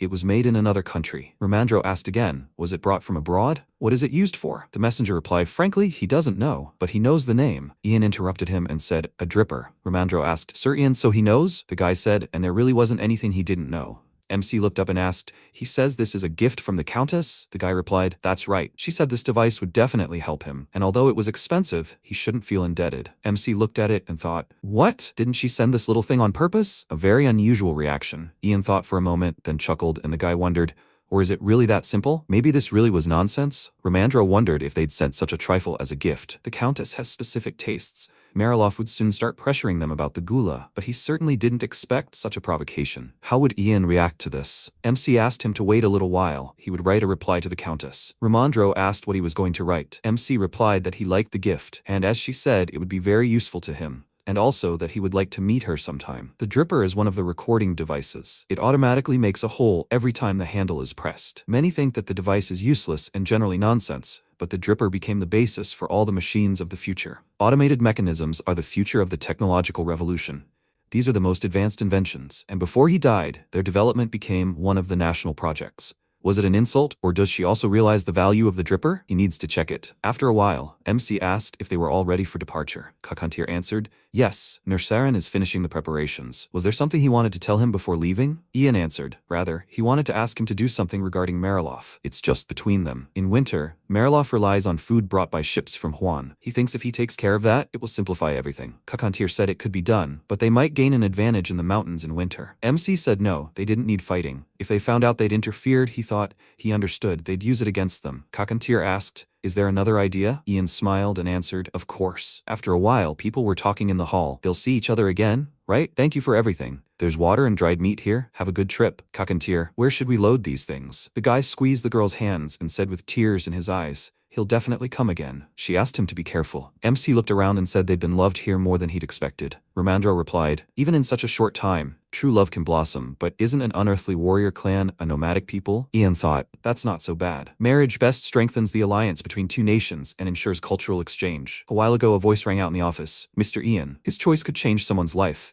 So let him try to hear the voices behind these words, not to just discuss what is on the agenda, but to try to understand how the people living here feel. Currently, he thought, it was too heavily reinforced by politics. Marriage is not a political tool, but a choice of individuals. Barrick approached him and said, Ian, everything is ready. He told them to leave then. Kakantir looked to the side and said, Nursaran, he is handing over his duties to him. He replied, accepted. He wished him a good journey. The order was given to open the gates. They were returning to the great desert. The people joyfully wished them good luck and asked them to take care of themselves. They saw the detachment off and thanked them for everything. They could not have managed without them. Suddenly, a man with a boy holding a bouquet approached Kakantir and asked forgiveness. The boy thanked him and handed him the flowers, smiling happily. After some time near the temple, Kakantir thanked Master Ian for seeing them off. As soon as they returned, he would immediately start working on the task concerning Mariloff that he had asked of him. MC replied, yes, thank you. Kakantir said that he hoped his trip to the capital would go well. God does not give trials that cannot be overcome. Perhaps a good opportunity would arise there. Ian smiled and said that he thought so too. He suggested that the two of them try. He held out a chest with a small bag and said, here's the gula and the reward. Kakantir took the bag and said that he would take only this. He showed a bouquet and said that he saw that his hands were full. He shouted loudly, forward, to the unearthly clan of warriors. Demosha. Barrick waved after them and shouted, Demosha, have a good journey. MC spoke and it was time for them to return. They had a lot of things to do. Barrick smiled and replied, okay, where will they start? Ian replied, it's already decided. First, they'll cultivate the Gula, then they'll subdue Marilov. He thought the Countess had already received his answer. After a while, the warrior said, Kakantir. He seemed to be in a good mood. He asked again, is it that noticeable? The boy replied,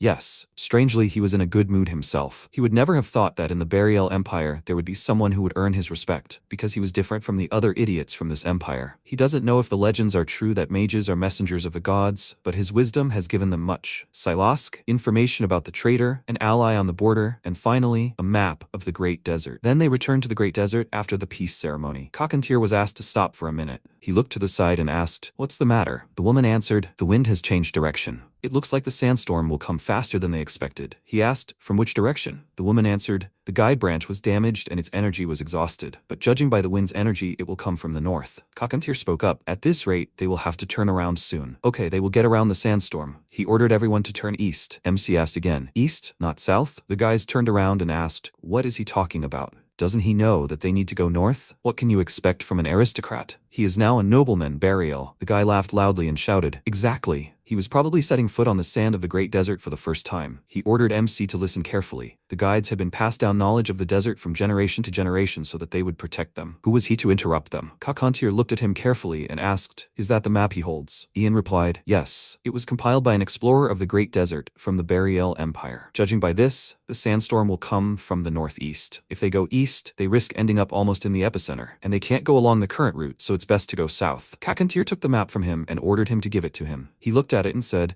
this is the Betrayal language. He ordered Nersaran to translate. He replied, yes, Kakantir. The map is very detailed. It shows the amount of precipitation, the temperature, and the humidity over the past 100 years. Kakantir looked carefully at the map and thought, they learned this information while traveling on foot, and there's even an oasis marked here that they discovered only recently. Could all this be due to the difference in technology and science? He turned and asked where he got this map. Ian replied, his mentor gave it to him. Kakantir wondered if even a regular teacher would have such information. MC replied that he was forced to become a teacher for personal reasons, but in reality, he had been studying the Great Desert for a long time. Kakantir thought about it. The Empire was so technologically advanced that it could create a map, but this boy was smart enough to figure it out. He seemed no fool. He needed to keep an eye on him. That day, Ian gave them the map and other information, and they managed to reach the settlement without getting caught in the sandstorm. They were informed that those who went east had encountered this, so this boy's information and insight had helped them. Broad-mindedness, composure, and courage. Kakantir smiled and thought, such talents shouldn't be wasted in Brock. He was really looking forward to learning what he had accomplished in the capital, Ian. After a while, Gale asked, are they saying they just put Mullen behind bars? Colonia replied, yes. They weren't even tortured, just taken into custody without any special procedures. Gale paused, then asked, so he's familiar with palace etiquette? Colonia replied, yes. And as soon as he said the words, even his expression changed. Even the expert Ramandros seemed unaware of this. Wesley said, without a doubt, she and Margrave were in contact. Gale ordered Wesley not to jump to conclusions. She spread her hands and said she couldn't find any other explanation. As a bastard, he could probably only learn the basics, while this was about the intricacies of etiquette. That would explain why Margrave had initially decided to make him the territory's lord. A couple of people had been fawning over Margrave, hadn't they? But he chose Ian instead. Even if Ian has magical abilities, his knowledge is still alarming. Gale looked away and then said, be that as it may, thank you for your work. Chelonia can go. She bowed and said, she's leaving them. Wesley picked up the papers, walked around the desk and asked, Gale? She leaned toward him and asked, should she kill Ian? Gale smirked and asked, any ideas? Wesley replied, during the Lord's appointment ceremony, he'll have to become part of the Ministry of Magic, and there will be plenty of ways to do that. Gale paused, then stood up and started to leave.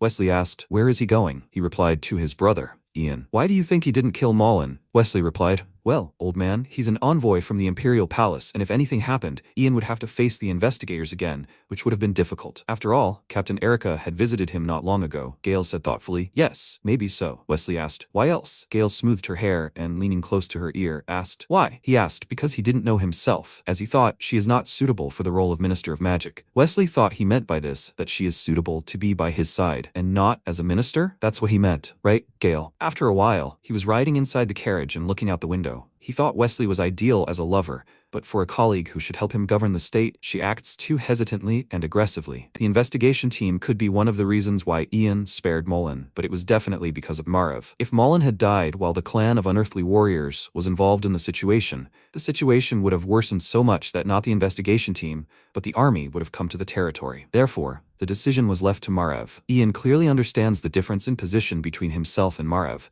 and this was a strategic choice. Gale looked out the window and thought, Mullen's life depended not on the bastard's decisions, but on Margrave. There are not many of his people in the administration, and they are not as experienced as Mullen. We can't lose such a valuable employee. He tapped his hand with his finger, and then ordered the coachman to stop and turn the carriage around. The coachman asked again, "What?" Gale grinned and replied, "He must visit his father, not his brother." Sometime later, at the Merloff mansion, Simon knocked on the door and asked, "Sir, is he up yet?" Carlo replied, "Yes, let him come in." Simon went inside and asked, "Didn't he get cold last night?" Carlo replied, "It was indeed cool." Simon nodded and replied, "He will tidy up his fireplace. And here are the letters that they received from yesterday evening." Carlo picked up the letters and examined them carefully. He asked, "What is this? A reply to congratulations? Did they send something to Brock?" Simon replied, Well, the lady ordered congratulations to be sent. As he knows, she is trying very hard to help him." Carlo frowned thoughtfully and looked at the signature. "Lady Rian Mariloff, from Ian." He said he saw it, and it was Rian who sent the reply. Simon replied, "Maybe he did it because the greeting wasn't sent in his name?" Carlo opened the letter and said, "Judging by the reply, she sent him some kind of gift, and he liked it." Simon replied, "And she personally chose something that no one else had used." He meant that old device that was standing in the fire. Carlo frowned more and more with irritation and asked, "Had these two even met?" Simon answered, "Only for a moment during the farewell, and almost did not speak." Rian snatched the letter from Carlo's hands and asked what he was doing. Why was he reading a letter that came to her? Carlo ordered her to look. Rian asked, "Wow, so he really liked it? Should he be happy about it or not?" Carlo looked at her with displeasure, and she turned away and asked the butler to make them dinner. She would like venison steak. Simon bowed and said he would pass it to the kitchen now. Rian asked if he'd forgotten last time, or if she thought he'd forgotten. Simon apologized, and it wouldn't happen again. Rian put her hands on her husband's shoulders and said, "Darling." She hugged him and said, "They say everyone in Brock grows and eats gula. They say it's tastier than they think." Carlo said he must have become a beast himself after living with those desert barbarians. "Is it that bad that he decided to feed people gula?" Rian replied, "Well, their situation is worse than theirs." Ian said he'd like to meet them and thank them. "What if she goes to Brock?" Carlo ordered her not to talk nonsense. "Isn't it the time when everyone's complaining about having nothing to eat? A large trading organization will soon arrive from the kingdom of Havan. Until then, they need to be patient." "That's right, because of them, agriculture has declined. Meanwhile, the entertainment and hotel industries have begun to flourish." Rian thought there were problems both without and within. She stood up and asked, "So when will the traders arrive?" Carlo said, "They said they would leave the kingdom of Havan in a month." Rian asked again, "In a month? And the road through the mountains will take a month and a half?" "No. It will only take a month and a week." She approached the door and said she hoped they would arrive here as soon as possible. She went out into the hallway and called out to Clark, who was wiping the glass. He looked at her and said, "Yes, my lady." Rian told him to wash the windows clean. "In a month, guests from the kingdom of Havan will arrive." He bowed and replied, "I will obey." He thought, in a month, guests from the kingdom of Havan will arrive. After some time, MC was sitting in his office and saying, "Lady Rian Mariloff. He doesn't even know about her origins." The man asked, "Is he talking about her maiden name?" Ian replied, "He doesn't know whether she is from a noble family or not." The lady had been married for 3 years. The wedding was very modest by aristocratic standards. Even the residents of the territory learned about the event later. Rumandro said that there was a significant difference in status between them, and perhaps she was a commoner. MC answered thoughtfully, "Perhaps." He thought about it. He didn't think Rian was from Mariloff, but if she knew what a dripper was, then she wasn't a commoner. He asked, by the way, had they found out anything about the caravan from the kingdom of Havan? The guy replied, it was the Ilak trading organization, which sets out every 5 years. Although Ilak only has 100 people, including the leader, a large number of people rely on them due to the caravan's routes. Following Ilak, smaller formations will follow in a few weeks. Ramandro said, meaning they should reach them first. Nersaran replied that if they earned their trust, it would be easier for them since they could only rely on them in case of an emergency or any unforeseen situation. MC replied, yes, in that case they would. Suddenly, loud blows were heard, and Nersaran said discontentedly, how rude. Sue ran into the room and started screaming. No, why her? She fell to the floor and started rolling from side to side, screaming loudly. Why? Why her? Why did she have to secretly infiltrate the caravan from the kingdom of Haran? Nersaran ordered her to get up, and she replied that she didn't want to. It's cold there, she doesn't even know the way through the mountains. Nersaran, she hates him. Barak asked mockingly, she doesn't know the way through the mountains? That's nonsense. Sue ordered him to shut his mouth. He was the one who recommended her to them. Barak replied, no. MC slammed his hand on the table and said, Sue. He left the table and said, Kakantir trusts her completely and considers her a worthy warrior. Of course, this is not an easy job.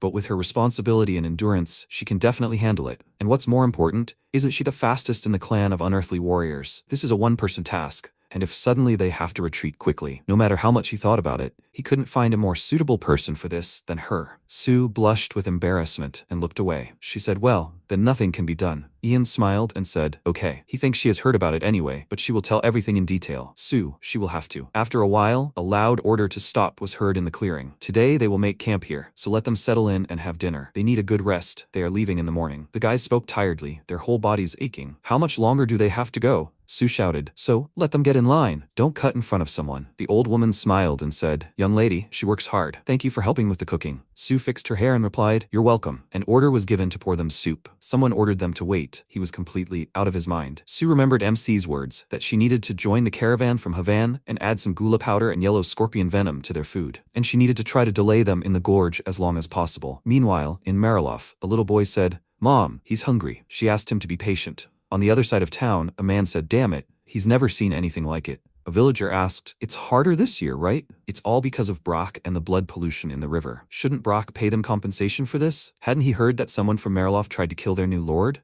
That's why relations between them had become strained. This is the first time they've had such a bad harvest, and last year's reserves are everything. What if they ask the Count for help? Unfortunately, he only raises taxes. The man frowned and said, well, in Brock they say gula is delicious. The men laughed loudly and shouted, nonsense and nothing more. The man replied, no, it's true. An expert from the Imperial Palace said that he often eats it. News reaches them late, but in the center of the empire and in the royal family, they have been eating gula for a long time. The townsman smirked and asked, idiot, does he really believe this? The man told him to stop. He was already going crazy from hunger. They don't need gula. When will the caravan arrive? The townsman replied, they should have arrived by now. Where are they stuck? At that moment, loud screams were heard from the tents. Their stomachs hurt so much. Let them get some water. The man asked, how is this possible? Usually, a couple of people from the caravan get poisoned, but this is the first time so many people have gotten sick at once. When will the doctor arrive? The man replied, Marilof promised to send one as soon as possible. So soon. They are waiting. Sue turned around and asked if they were closer to Marilof or the kingdom of Havan. The woman looked at her thoughtfully and then answered, they left recently. That means Havan is closer. And the road to Marilof is not easy, and the road to the kingdom goes through a plain, so a healer from Havan would have arrived faster. The guy frowned and asked for water. Give him warm water. Sue smiled and replied, she will prepare it now. The old woman looked after her and said, they can trust her. Let them be patient a little. How glad she is that she is there. Sue went outside and thought happily, she got out of there. If she can return, she will never go beyond the desert again. Be that as it may, when the healer arrives here, she will try to convince them to return to Havan. Suddenly a man called out to her and grabbed her hand. He ordered her to show her hand. Sue screamed in irritation. What is he doing? You idiot! The guy ordered her to explain what was in her hand. Scratches on the back of her hand and wrist.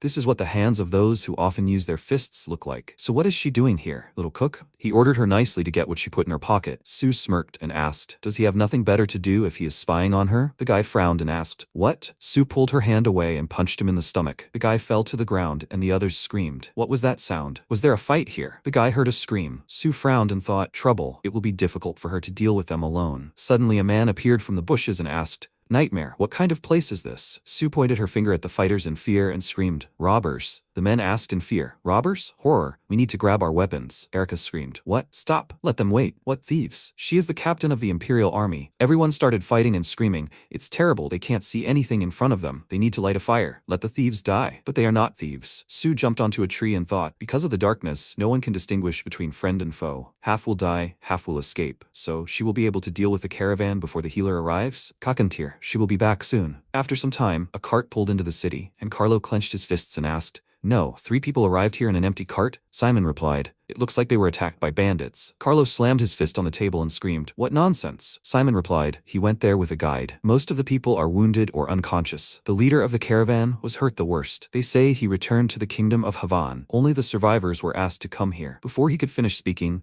Carlos suddenly started throwing all the documents off the table and screaming loudly. He screamed, the horror, the nightmare, the idiots. Why does he have to eat only porridge because of them? Carlos slammed his hands on the table and asked, butler, what are the prices in Sharon? He said. Simon replied, 1 sack of flour costs 6 silver coins. Carlos said, it can't be helped. We need to send people there. He ordered them to find out who exactly needs supplies and then form a trading group. Simon asked to be forgiven, but why don't they ask Brock for help? Carlo looked at him irritably and asked, what? Simon replied, it's colder in Sharon than here, so it will snow there earlier. This will make it difficult to transport the cargo. Maybe they should get some gula, which they eat in Brock now? Carlo slammed his hand on the table and screamed, this is complete nonsense. Paying money for weeds that even pigs don't eat? They won't have that on their tables. Simon apologized and Carlo ordered them to immediately find out the price in Sharon. Simon bowed and said, yes. He thought it can't be helped. After a while, MC was sitting in his office and saying that a letter had arrived from Mariloff, but it wasn't from the Count, but from the butler. Barrick asked again, not from the Count? Ian replied, there's no seal here. Viscount Ian was greeted in a letter by the butler. He writes to him in the hope that he will agree to start trading in Gula. This is his personal request and has nothing to do with the Count, but if he agrees, they will both try to make a mutually beneficial deal. MC said that the very fact that the butler wrote the letter suggests that the Count is trying to get food somewhere else. Rumandro said, probably from Sharon. But snow falls early there, and the journey there alone will take 10 days. MC stood up and ordered Barrick to go to the dungeon. He ate a cookie and said, yes. Ian said, and also Barrick, let him give him one cookie. He looked at him questioningly and looked away. After a while, they went down to the dungeon to Colin. MC said, Colin, it looks like he's having a hard time here. He handed him a cookie and said, here, if he eats this, he will let him out. He grabbed the cookie from Ian's hands and quickly ate it,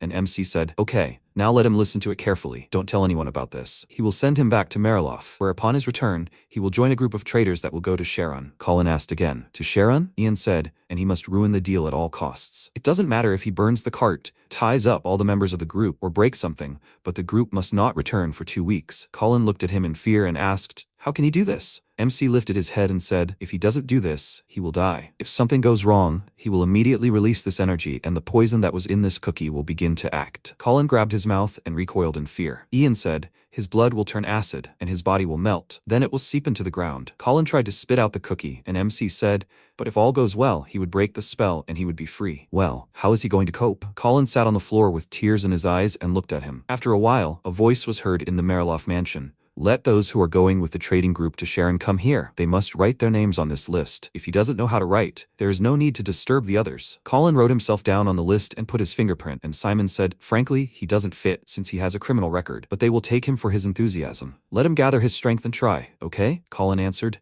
yes. He thought fearfully he must survive. If he hadn't come here, he would definitely have died. The men stood to the side and talked. A guy asked, do you think he can cope? Another guy answered, he thinks so. They took him. Otherwise, he would have fed the worms. By the way, the atmosphere here has changed since their last visit, right? Apparently, it's all because of the rumors that the caravan won't be able to arrive. These are not rumors, but the truth. And that's true. Clark heard this and went back inside the mansion. He walked down the corridor and knocked on the door and said, Madam, a suspicious man joined the group of merchants. Rian asked again, yes? What joy. She wishes Clark an easy journey. She believes he will do his job well. Clark sadly lowered his head and told her not to worry about it. After a while, the caravan stopped near the cave. Colin approached the cart, holding a torch in his hand. He closed his eyes and mentally asked everyone to forgive him. But if he doesn't, then he will die. He lowered the torch when suddenly a cry was heard behind him. Colin, what is he doing here? Colin turned around in fear and answered, he's not doing anything. Clark snatched the torch from his hands and asked, then what is this? He decided to burn the carts and take the gold for himself? Colin's eyes widened in fear, and Clark threw the torch aside. He thought, what? What's going on? And this man? Who is he? How does he know his name? Clark swung his sword and cut off Colin's head, and then turned around. The guys ran out of the cave and screamed, what's going on? Fire, Clark said. Colin set fire to the cart with gold, and he resisted so hard that he had to sort it out. The people screamed loudly, horror, this crazy Colin. We need to bring sand. The man stood behind the others and thought, what the hell is going on? Why is he talking like he's reading a script? He needs to report this to Master Ian and Master Romandro immediately. He started to run away. After a while, Simon came into Carlo's room and screamed, sir, something bad has happened. Carlo looked at him and asked, what's the matter? Simon spoke in fear. They had contacted a group of merchants, and all their carts had burned down. Carlo slammed his hands on the table and screamed, what? Simon folded his hands behind his back and said, Colin, who had begged him to join the group, had set the carts on fire and tried to kill people. He thought he wanted to steal the gold coins they had taken with them. They tried to detain him, but the guy resisted, and in the end, Colin was dead, and the carts had burned down. And since there were casualties, they decided to go to Sharon first, but they didn't know how long the journey would take. Carlo thought, this winter promises to be the hardest. Even the mansion's supplies would soon be running low. If they couldn't get food from Sharon and Havan, then he remembered MC's image and then grabbed the guy by the head and slammed it on the table. He screamed, what does this mean? How did this even happen? The guy begged for mercy, and Carlo screamed, was it Colin who started the fire? Let him kill this idiot's entire family. After a while, the girl said in fear, the butler. Simon told her not to go in. He was raging and throwing tantrums. The maid asked what they should do. Simon told them to be quiet, or did they want to calm him down together? Rian ordered the door to be opened. The girl said with tears in her eyes, mistress, right now. Rian said, it's okay, let her open it. The girl bowed and opened the door, and inside Carlo was hitting the guy. Rian said, darling, let him leave this boy and give her a minute. She put her hand on his shoulder and asked him not to be so angry. And why don't they ask Brock for help? Simon dragged the guy out of the room, and Rian said that if he was afraid of hurting his pride, she could talk to their lord. They were closer in age, so maybe she should go to him instead. Carlo turned around and grabbed her head and asked she. Rian asked him to leave it to her. He squeezed her hair and asked, is she trying to escape? Rian looked at him and asked, what if she is? Carlo told her only to dare. After a while, MC bowed and asked, surely the way here was not easy. Welcome, Countess Mariloff. She smiled and said, they have not seen each other for a long time. He is Viscount Ian now, right? MC replied. He was mutually glad to meet. He was very surprised that she personally came to them. Rian replied that when she heard the news about his title assignment, she was not able to congratulate him properly, and it bothered her and the Count very much. Ian turned around and said it was not worth it. He understood that they were very busy. Besides, they sent him a gift. It is a very valuable thing. Isn't she sorry to part with it? Rian smiled and asked, as she thought, does this put him in an awkward position? She insisted on another gift, but the Count claimed that this is what would help him. Viscount Ian. If the Count says so, what can she do? Ian narrowed his eyes and thought, she gave him the dripper to leave them alone. It's all clear. He doesn't know where she comes from, but judging by her manners, she is an aristocrat. Rian said, but, Viscount Ian, today she came to him because she wanted to see Lady Marie's chambers. MC thought in surprise, so she is not here to buy a gula? Ryan said, as she told him last time, Marie borrowed one thing from her but she never got it back.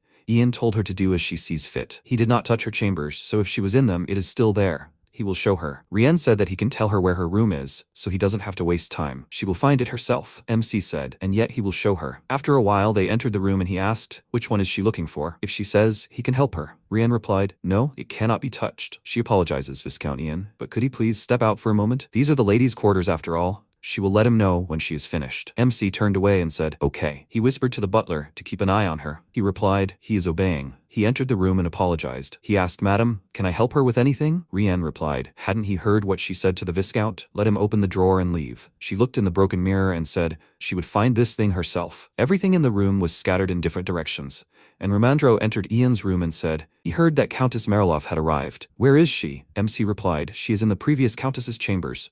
She is looking for something of her own. Romandro asked in surprise, and what is it? So, she didn't come to buy gula. Ian replied that he didn't know himself. It was already past noon, and she was still searching. Romandro said he was sure they'd talk about the gula, but later. Ian replied that yes, he thought so too. The Countess hadn't come all this way here just to find one thing. Romandro smiled and said, he's already decided on a price. How much is he going to charge them? MC smiled and answered thoughtfully, he thinks he'll raise the price a bit. The bag will cost at least. After a while, Rian entered the room and said, Viscount, please forgive me. It took longer than she expected. MC got up from the couch and asked if she had found what she was looking for. Rian replied, no, unfortunately. Ian smiled and said he was sorry to hear that. He told her to sit down, and if she waited a little, she would be served tea. Rian said, yes, thank you. Romandro greeted Madame Mariloff. Rian greeted the palace expert and asked how he was doing. MC approached the butler and ordered tea to be served, and then to go to Barrack and tell him to clean the former countess's chambers. After some time in the office, Rian said that she hadn't actually come here for the lost item. She'd heard he had debts to pay off to the palace. Ian asked how she knew about it. Rian sipped from her cup and said she wouldn't let anything slip by. The sum was quite impressive, but she could help him with it. MC asked again, help from Mariloff? Rian replied, yes, instead of lending it to him, she'd like to buy some gula from him. What did he think about that? Ian smiled and said thoughtfully, he didn't particularly like it.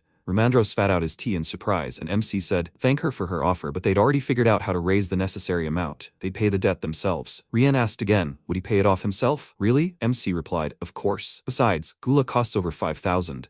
Winter promises to be tough, Rian said, but gula wasn't worth a penny before. Ian answered, indeed, that was the case before. But, madam, she wouldn't skimp when people's lives were at stake, would she? Of course, he didn't mind if she wanted to buy gulu from them. Rian asked, then at what price was he willing to sell it? MC replied, 50 gold per bag. Romandro thought, and he said that he hadn't overstated the price much, and after that he asks for 50. At the same time, in Madame Marie's chambers, Hannah entered the room and asked, Mr. Barrack, what is he doing here? Barrack replied, it was Ian's order. He asked to search the chambers after Madame Mariloff was looking for something here. Hannah asked again, what was that thing? Barrack replied, he doesn't know. She didn't say. She's a strange lady, right? Ian said that it should definitely be here, but he couldn't find anything. Hannah looked around thoughtfully and asked, was he looking under the ceiling? After a while, Barrack said, his head. He was standing on the table and holding Hannah in his arms, who was examining the ceiling tiles. Barrack asked, is there really something there? She knows how to open doors and is good with her hands and knows how to find things. Hannah answered, where she comes from, many people know how to do that. Barrack answered, he doesn't think so. Suddenly Hannah said, yes. She screamed loudly. She found it. There is something here. Barrack asked, is it really? She took out the thing and asked, is it a powder compact? They got down from the table and Barrack asked, why did she hide it here? Hannah answered, she doesn't know. It looks quite ordinary. Barrack opened the powder compact and froze, turning suddenly pale. He winced and said, this smell, something is wrong. Barrack fell to the floor and dropped the powder compact and Hannah screamed in fear.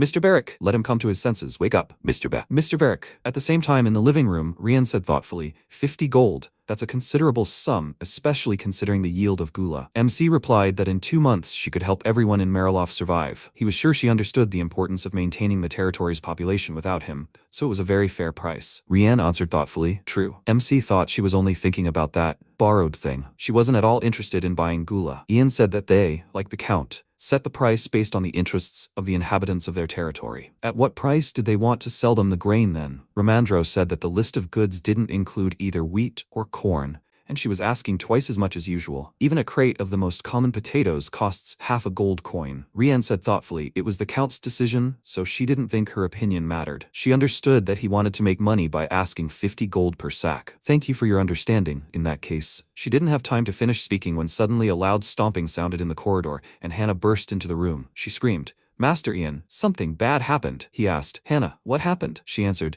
Master Barrick found that thing in the room. It was a powder compact filled with white powder. He lost consciousness as soon as he inhaled it. Rian jumped up from the sofa in fear and started to run. MC asked, Madam? He ran after her and screamed, Madam. He grabbed her hand and said, Countess, let her calm down. Rian turned around and ordered to let her go. Ian let go of her and asked her to stop. Suddenly he fell to the floor and Ramandro screamed, Ian, is he okay? He answered, yes, he is fine. Madam, is she okay? MC saw large bruises on Rian's leg and froze. After a while, Barrick was lying in the chambers, and MC turned to Rian and said, he thinks they have a lot to discuss. He stood in front of the tied-up Rian and asked if she could tell him everything, from start to finish. Rian screamed, it's just powder. Ordinary powder. So what are those ropes for? Hannah said it wasn't ordinary. Most powders were skin-colored and coarser ground. Besides, she couldn't remember anyone losing consciousness because of it. Rian asked, who was she? MC replied, she was a very educated member of the family. Rian frowned and looked closely at Ian, who asked, Hannah, could she get a wet towel? She bowed and said, yes, Master Ian. She asked Master Ramandro to come with her. He said he also needed to go for a while. When only Rian and MC were left in the room, he suggested they talk frankly. No matter how much he thought about it all, he couldn't help but notice some oddities. He sat down on a chair and said, first of all, he thought she knew what a dripper was, more precisely, about its significance. He's right, right? Rian pursed her lips and remained silent. And Ian asked if maybe she was from the Rajan Mountains, that is, she is part of the Dare people? Rian asked in surprise, does she look like one of them? Does she really look like those moles in human form? MC spoke up, since she knows what they look like. His guess is correct. Rian said she was born near the Rajan Mountains and was friends with the Dar people. Her mother is a dryad. Ian asked, so she is half dryad? Dryads are fairies who guard the tree with whom they share their lives. They are willful and cruel, and therefore, in order not to be separated from their loved ones, they swallow them alive. Rian said that because she couldn't understand her mother, she cut down the tree herself and ran away. She didn't have time to bury her father's remains. MC asked, and then she ended up here? Rian replied, she was caught and sold. As soon as she left the forest, she met slave traders. She knows how valuable the dripper is. Although she doesn't know how exactly it is used, the Dur people value it very much. But how did he know about it, Sir Ian? MC replied, he heard it from someone somewhere, sometime. Rian said he knows a lot about this thing. Ian asked, does the Count know that she is half dryad? She answered, no, she looks more like her father than her mother. MC said, does this mean she wants to help him? Rian answered, he has a strange reaction, Sir Ian. Should she be grateful for this? MC replied, it depends on her intentions. Rian lifted the hem of her dress and exposed her leg. MC looked at this, and she said, her husband, Count Marilof, is not in his right mind. She is of low birth, and she cannot divorce. But she is not able to live for several more decades either. It wouldn't be fair to live like this after she cut down her mother's tree. That's why she needs this compact. MC's eyes widened in surprise and then grabbed Rian's hands and asked, so this is poison? Rian replied, no, it's a new hallucinogenic sleeping pill brought from the kingdom of Havan. When using it, breathing can stop for a while. But this is the first time she has seen something like this happen after one inhalation. Neither she nor Marie had any problems with it. MC asked, and she used this powder? Rian replied, she was probably going to use it on Durg at first, but apparently she decided to try it on herself first. Ian asked, but why? Rian looked at him and said, Sir Ian, it's all because of him. He is her husband's bastard. So that's why she looked like that in the basement. Was it because of withdrawal? Rian said, Sir Ian, she hates the name Marilof. So what's the difference between her and her mother now? Freedom of choice. That's all she wants. She raised her bound hands and said, she has a proposal for him. The enemy of her enemy is her friend. Therefore, she sees no reason to avoid cooperating with him. If he helps her, or rather, if he turns a blind eye to certain things, she will help him pay off his debt to the palace. And she will help in any situation. MC folded his arms across his chest and said, he knows that Count Marilof has younger brothers and sisters. If he suddenly dies, one of them, not she, will receive the title. Rian replied, it doesn't matter. She has the right to decide where to be. Ian asked if the right would be preserved if she helped their territory. Rian replied that she didn't know. It was high time she returned home. Maybe he should just accept the offer and let her go? Or... Suddenly, a scream was heard in the hallway. MC opened the door slightly and heard, are they joking? Why can't he see Madam? He told me he needed to talk to her. Ramandro replied that he and Master Ian were having an important conversation right now. Clark asked what they were talking about, that he couldn't even deliver a message to her. What did he do to their mistress? Ramandro replied that he just explained it. Hannah screamed, "How stupid are they? She's the one who did this to their people." Ian went out into the hallway and ordered them to listen. Their mistress is busy for now, so let them wait a little longer. Clark saw Rian's tied hands and blushed with anger. He rushed forward and shouted, "What does this mean? He will soon be feeding the worms." MC grabbed his hand and released his mana. Clark flew aside, and Ryan looked at it in fear. She screamed, "Clark." At that moment, Barrick whispered, "Horror." He fell asleep. Ryan ran to Clark and crouched down, and the guy said, "Master Ian, Master Ramandro, it was him. It was he who killed Colin on the way to Sharon and set the wagons on fire." MC asked again, "Is he sure?" Ryan screamed. She said she hated everything about Mariloff. Ian asked, "So it was he who destroyed the caravan?" Ryan cried out in displeasure. Instead of thanking him, did he attack him? Ian folded his arms and replied, "He attacked him first. Besides, his Clark is simply unconscious." "But how did they know that they sent Colin?" Rian answered. Against the backdrop of the news of the attack on him, several people disappeared from the gambling house. Of course, the return of one of the missing was suspicious. Ian asked, "What about the Count?" Rian replied, "The old man did nothing. He might not even have known Colin was there." MC thought he couldn't understand the Count at all. He ignored what the people in his territory had done. He ordered Mistra, Clark, to be carried to his room. The butler approached him and said, "Okay, Mr. Ian." Rian looked after Clark with sympathy, and MC asked, "Is there something between them?" She replied, "Not what he thought." Ian replied, "Okay. Well, Countess, now she needs to tell him everything in detail. She wants freedom, he wants to pay off the debt. However, as long as the Count has heirs, there is no guarantee that she will receive the money after his death. And if he finds out about her plans, the problems will be his. Because it was he who allowed her to kill the Count. They need to figure out how to move the gold from Mariloff here, and not put her in danger." Rian replied, "That's right, and she knows what he wants, Sir Ian." After a while, the maids in the mansion looked fearfully at Carlo, who was irritably clenching his fists behind his back. The carriage pulled up to the mansion, and Carlo approached it with a displeased expression and said, "Rian." She smiled and asked to be forgiven. She was very late. Carlo replied that he had no idea what was going on now. Rian said she had a lot to tell him. Carlo loudly ordered her to speak now. Rian replied that she had sold Clark and received gula in exchange. She was late because they had been arguing for a long time. Ian didn't want to lower the price. "Darling, wouldn't he like to try the gula?" She said to serve it as a side dish, and they could discuss everything calmly over dinner. After a while, there was food on the table, and Carlo asked,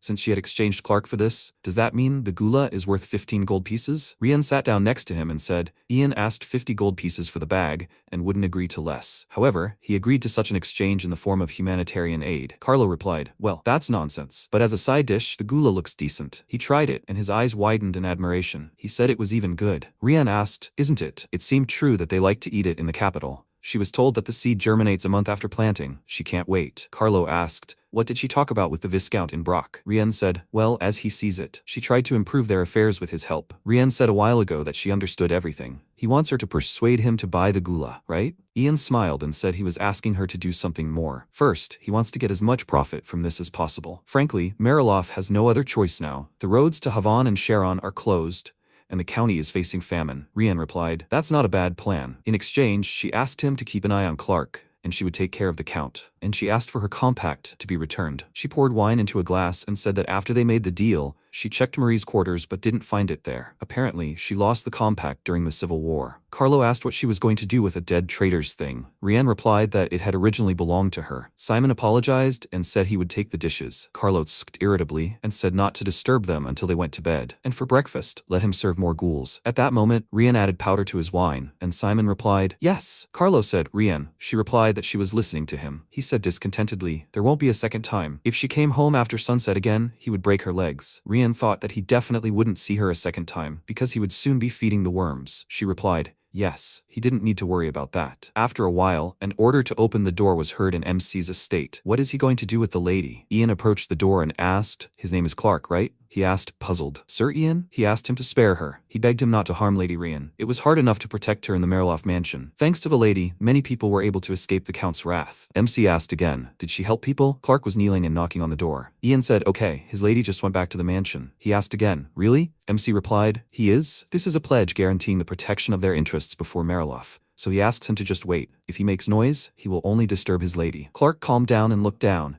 and MC remembered the conversation on the street. He told Rian that his people would take them to the mansion. He told her to be careful. Rian climbed inside the carriage, and MC said, "Lady Ryan, this." She interrupted him and said, Everything is fine, for now. She had been waiting for this chance for several winters. He thinks she can't hold out for a few days. The carriage moved away from the mansion, and MC looked after it. Currently, Ian left Clark and came to Barrick's room. He asked how he was. The healer answered, "It looks like he just fell asleep. He may not wake up because of fatigue. He says it's because of the sleeping hallucinogen." Ian answered, "Yes, if you take it for more than a month, you can die. The respiratory system stops working." The healer said that such a dose would kill someone, but Barrick inhaled a small amount, nothing to worry about. However, since it is a hallucinogenic thing, they should monitor him more closely until he wakes up. He can talk in his sleep. In a really bad case, he might even sleepwalk. Ramandro's eyes widened in surprise and then he asked, "Ian, maybe we should tie him up. How will they stop him if he starts sleepwalking?" MC replied, "He doesn't know. He can do it himself." Suddenly, Barrick woke up and his eyes widened in surprise. Ian asked, "Is he awake?" Barrick asked, "Why is he lying here?" MC replied, "He inhaled some powder from Madame Rian's compact and passed out. Does anything hurt?" Barrick replied, "It doesn't hurt. It's just weird." MC asked again, "Weird? It's a hallucinogenic powder, so he might have visions. If it's hard for him to tell what's real and what's not," Barrick replied, "No, he can tell the difference. He feels disgusting." He sat up and looked at Ramandro, who was standing behind the door. He broke out in a sweat and asked, "Barrick, he recognizes him, right?" Barrick cried out happily, "Doggy." He quickly ran up to him and asked where he was running. Ramandro shouted, "An unearthly clan of warriors. Where are they?" "Warriors? Let them stop him." The healer said, "Well, he has no problem with physical strength." Ian thought it wasn't for nothing that he was a magic swordsman. A week later, he received a letter from Mariloff. In it, he wrote that he wanted to purchase more gula. Ian picked up a pen and began to write, "Dear Mariloff."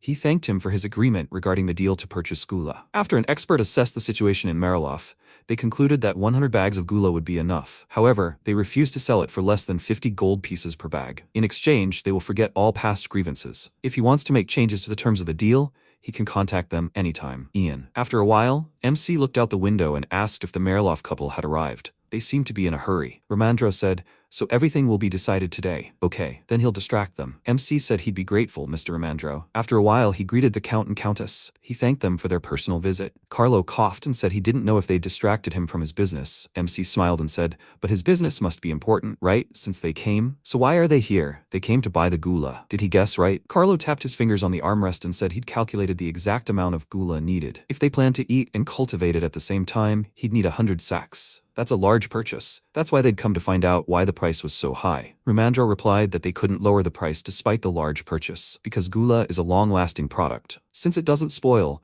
there's no need to rush to sell it out of worry about it spoiling. You can just eat it when you need it. MC said that they weren't selling wild gula, but gula grown by the residents of their territory. That's why they were asking a fair price for it, and he knew, right? Gula grows in any conditions, but it will die as soon as snow falls. It looked like this would be the first and last deal of such a large size. Next time, Mariloff would be able to provide for itself. So first, he had to either sell more gula or ask for a higher price. Carlo asked if the weather wasn't strange right now, even if it wasn't snowing. MC replied that they wouldn't be able to get a large harvest in the future, so they were asking for a price so they could build a greenhouse and increase the harvest. Therefore, they would sell the gula for at least 50 gold coins per bag. They also respected the emperor and the residents of Brock's desire to restore their territory. They left the room, and the Count and Countess were left alone. Carlo asked with displeasure, 5,000 for some weed, and how could he dare mention the emperor's name? Rien said that this year, the situation is special. Now they need to save the territory as soon as possible. While they went out for a while on urgent business, they can leisurely discuss everything among themselves. "What do you think is the maximum price they could pay for the bag?" He thoughtfully looked away and said that he didn't think the bag was worth even 1 gold piece, but he would give a maximum of 35 gold pieces. She thought for a second and asked, but would Ian agree to that? Judging by what she saw, he was trying to grab a bigger piece. She touched his hand and said that she thought if he lowered the price to at least 40, then he should agree right away. After all, he said that the gula would die when the snow fell. If this happens, the price will only increase, and it will become even more difficult to buy a gula. They can buy seeds and food for planting. How about half large seeds and half small ones? He thought about her words, after which MC returned and apologized for keeping them waiting. He simply had very urgent matters to attend to. Carlo coughed awkwardly and noticed that the tea had already cooled, and he immediately ordered his maid to brew new one. When he sat down on the sofa, he noticed the Countess. She demonstratively adjusted her earring, giving him a sign. Understanding what she meant, he frowned and thought that he had asked for 50 gold pieces, but they were only willing to pay 35. It was good that he had inflated the price in advance, especially since he was concerned not only about the Count, but also about the residents of Mariloff. The Countess slapped her palm on the table in displeasure and said that she thought 50 gold pieces was too high a price. It sounds like he's trying to monopolize the gula, and by setting them such a price, It's like he doesn't want to make a deal with them. He sighed as if doing them a favor and said that then he would set a different condition. He would sell them the bag for 40 gold, and in exchange they would sign an agreement that they would not interfere in their politics. The Count glanced at the warrior standing by the door and wondered if he really thought he was stealing something by collaborating with desert barbarians. He was an idiot. Even if they agreed not to interfere, if he reported this to the capital, they would immediately stop him. He agreed with a smile, saying that after all, their economic freedom was part of their independence. But then they shouldn't interfere in Marilov's economy either, and yet they should agree on 30 gold. Ian noted that he had told him about the price of 40 gold, and he said that then he would agree to raise it to 31 gold. MC asked if he had decided to change the proposed price twice. That was too big a discount. The Count became nervous and started raising the price 1 coin at a time, and when Ian refused him again, he nervously clenched his teeth, as if tearing this money from his heart, and quickly blurted out that he could only offer him 35. He would not agree to more. MC sighed heavily and agreed. 100 sacks at 35 gold, so in total they owed them 3,500 gold. Now they could discuss the contract. Ramandro laid out the documents on the table, and the Count asked if they could change the word fresh to a week after harvest. The man said that in that case they would add a clarification that it depended on the harvest schedule. They continued to draw up the contract, paying attention to every detail, and Ian, noticing how the Countess was stretching her back, remarked that she must be tired. The discussion would take a long time. Why didn't she rest in her chambers? She looked at her husband and asked, "He doesn't mind, does he?" Without looking up from the agreement, he told her to go and not to get on his nerves, after which MC stood up and offered to accompany her, as he also wanted to get some fresh air. She didn't refuse, and the Count became very angry after hearing this. He looked at Ian in fury and thought, this servant offered to personally escort her? How dare he approach her? Ramandro distracted him, asking, "Is he listening?" They returned to discussing the agreement, and the two left. As soon as they were outside the room, MC thanked her for her efforts, and she asked how Clark was doing. He told her that he was in the best chambers of the mansion, and that he took his meals exclusively there. His face became serious, and he asked if she had seen the Count's younger brother Marilov. She told him that she had seen him a couple of times, and that he lived in an old mansion in the east of the territory. They are clearly of the same blood, judging by the fact that they both have a nasty character. Ian noted that this means that if the Earl dies, only the younger brother will claim his place. If he is not there, then there's nothing to worry about. No one will suspect her, even if the Earl dies. The Countess said that she is cursed. Her mother always said so. The existence of dryads and other fairies depends on promises and their fulfillment. If a promise is made, it must be kept. Otherwise, there will be a price to pay. She will not get away with killing the guardian of the forest and destroying the sacred bond between her and her mother. The death of the Earl will immediately raise doubts about his brother. He will begin to suspect her and eventually sell her to slave traders after learning the whole truth. Or is she just imagining it all? MC answered her that he himself does not know. Did she promise her mother something? If not, then he does not know why she should be cursed. If she thinks it's all because of the broken connection, then so be it. And if she doesn't think so, then there is no curse. So she shouldn't feel sorry for herself. They approached the chambers where Clark was, and Barrick opened the door. Seeing Clark, Rian froze in the threshold and said his name, and then her face darkened. She turned around and Ian asked, "She's just leaving like that?" She asked in response, "What else can she do?" She sold him to them for a gula and just wanted to make sure he was alive. The guy looked down in disappointment, and Barrick, noticing this, scratched his ear in confusion and asked, "What were they even doing here?" Soon they returned to the room and MC asked, "Have they discussed a lot without them?" Ramandro noted that they arrived just in time. They had already finished everything. He handed him a huge stack with a very tired look and asked him to check the edited part. Ian praised him for his work and began to read the documents. Having finished, he told the Count that there were no problems. Unfortunately, he didn't have an official seal yet, so he would sign it. He agreed, since a note about this had already been added to the contract, and said that they would pick up the gold today. He can pay 1,000 gold pieces now, the rest will be transferred through the Heyman Bank. MC thought that he probably hoped to lower the price to 10 coins per sack,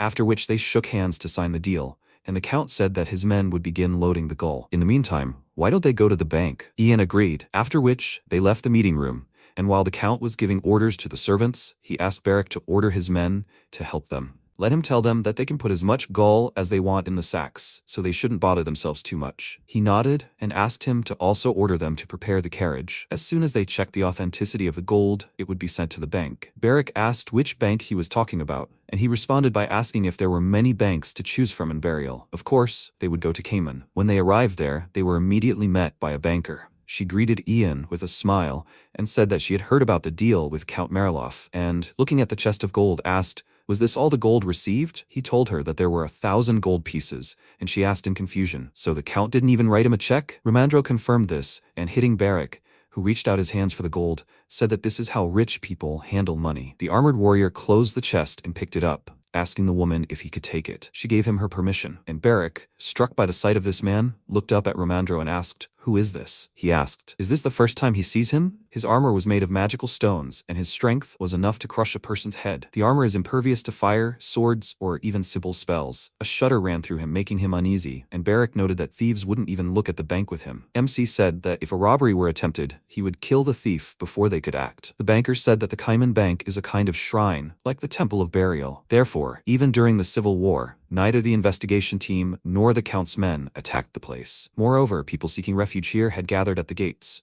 If they had decided to rob them, they would have been dealt with immediately. She led them to the break room and said that refreshments had been prepared for them. They could wait here while they counted the gold. Beric immediately began to eat, and Romandros said that having earned 3,500 gold, they had covered part of the debt. And even if they collected more taxes than usual, it wouldn't be enough, not to mention the problems next year. Travel expenses, New Year's celebrations, living expenses, food for Beric, and all that jazz. Upon hearing his name, Beric immediately looked at him questioningly, and he sat down next to Ian and said that if he didn't mind, he could stay at his house in the capital. MC replied that he was, of course, grateful for it, but he had just recently gotten married. Ian responded that they wouldn't be sleeping in the same room. So, what's there to worry about? Everything will be fine, he shouldn't worry. They've already collected 40% of the debt, but it's too early to relax, because that's the easiest way to fail. Ian said that taxes have already increased because of Gula, and it could only make things more difficult for the residents of the territory. Romandro asked, so why don't they save a little more? Over time, they might find a better solution. He's not going to increase taxes, is he? He replied that he won't be here for very long, but he understands everything perfectly well. Now people are busy preparing for winter. But when spring comes, they will be overcome by one negative thought after another. The commoner ruler went to the center and now demands even more taxes from the residents. He knows that he is worried about him, but it is just because of his stubbornness, so he has nothing to worry about. Besides, there is a more effective way to make money than raising taxes. Hannah gave him advice. The residents of the territory will soon want to sell Gula. She then asked worriedly,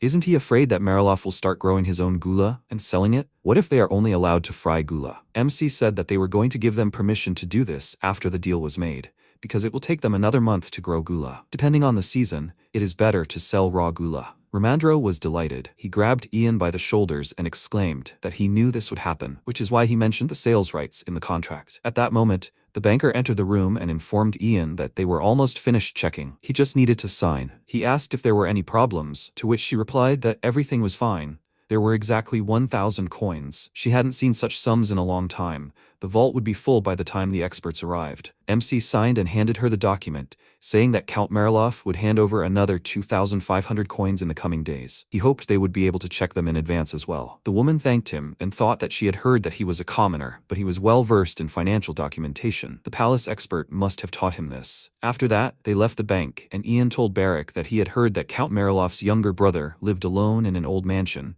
and that he should find out more about it. Imagining the huge, creepy mansion, the guy felt uneasy, and Romandro said goodbye to them, saying that he needed to stop by a couple of shops to buy gifts for his wife and child. But before he left, MC asked if there was any news about Mullen. He answered that he himself tried to find out about it recently, but he was told that he needed to wait. It seems they are a lot of work, and why did he suddenly remember about him? Sometimes he forgets about his existence, because he's in the dungeon. Ian frowned doubtfully and thought that they are not busy. Isn't that strange? A few weeks earlier, the Imperial Palace. Prince Margrave was working in his office as usual, and when his brother arrived, he asked what was wrong. It didn't seem like he had the wrong door. Gale smiled and asked in response why he had such a reaction to a man who came to greet his good friend. Margrave asked him to get straight to the point since he was busy, and he sat down on a chair and asked if he had already decided what to do with Sir Mullen, who was currently at the border. He smiled and remarked that this was a very interesting question. But what did he have to do with it? Gale told him not to pretend he wasn't interested. There was no one who didn't know about his support for the miserable life on the border. When he arrived downtown, it would be better for him to come with Mullen and his people. After the ceremony of accepting Ian's title, he would be brought to the Ministry of Magic. He himself understood what this meant. Margrave took a clean sheet of paper and began writing a letter, simultaneously answering him that he understood everything. But had he really fallen under the influence of his mistress Wesley? He decided to threaten him in the hope that this would make it easier for him to deal with him. It's even surprising how worried he is about Mullen and his people. To be honest, he hadn't really thought about it, but now he too has become interested. In the letter, he wrote about the order to kill Mullen and his men, and then his brother said that it would be better for him to forget about this interest. He immediately looked up at him, and asked the reason. Gale smiled and told him that he had just returned from his father. During the discussion of the appointment of the Chief Justice, he nominated Sir Haylot. Margrave frowned, suspecting that he was up to something, and he, showing him a bottle of potion, said that it was recently invented at the Ministry of Magic. It is called the Potion of Truth, and whoever drinks it will tell only the truth. Immediately after his words, Margrave stood up abruptly, knocking over his chair, and stared at his brother. He said that he asked his father if this potion should be used in court, and he agreed. There are many lies told by snakes, so he would be interested to see the potion's effect during oaths. If he wants to make Sir Haylot Chief Justice,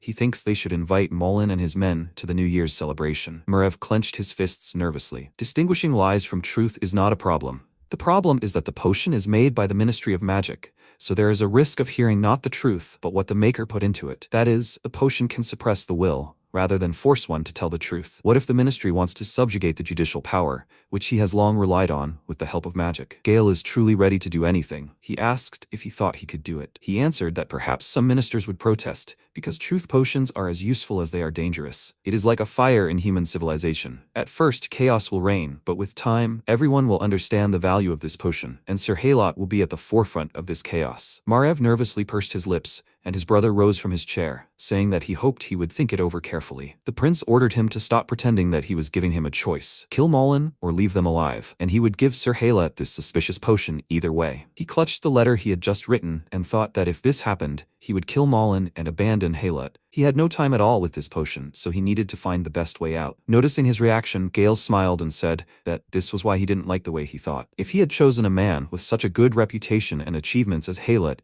it would be a shame if he abandoned him like that. Maybe he considered people expendable because everything had come easy to him since childhood? These words greatly angered Margrave. He slammed his fist on the table in a rage, scattering all his papers, and exclaimed, what nonsense was he talking about? What did he even know about him? Gale said goodbye to him with a slight bow and said that he hoped he would not hear bad news. After that, he left, and Margrave was lost in his thoughts. A few seconds later, his servant entered his office and worriedly asked if he was all right.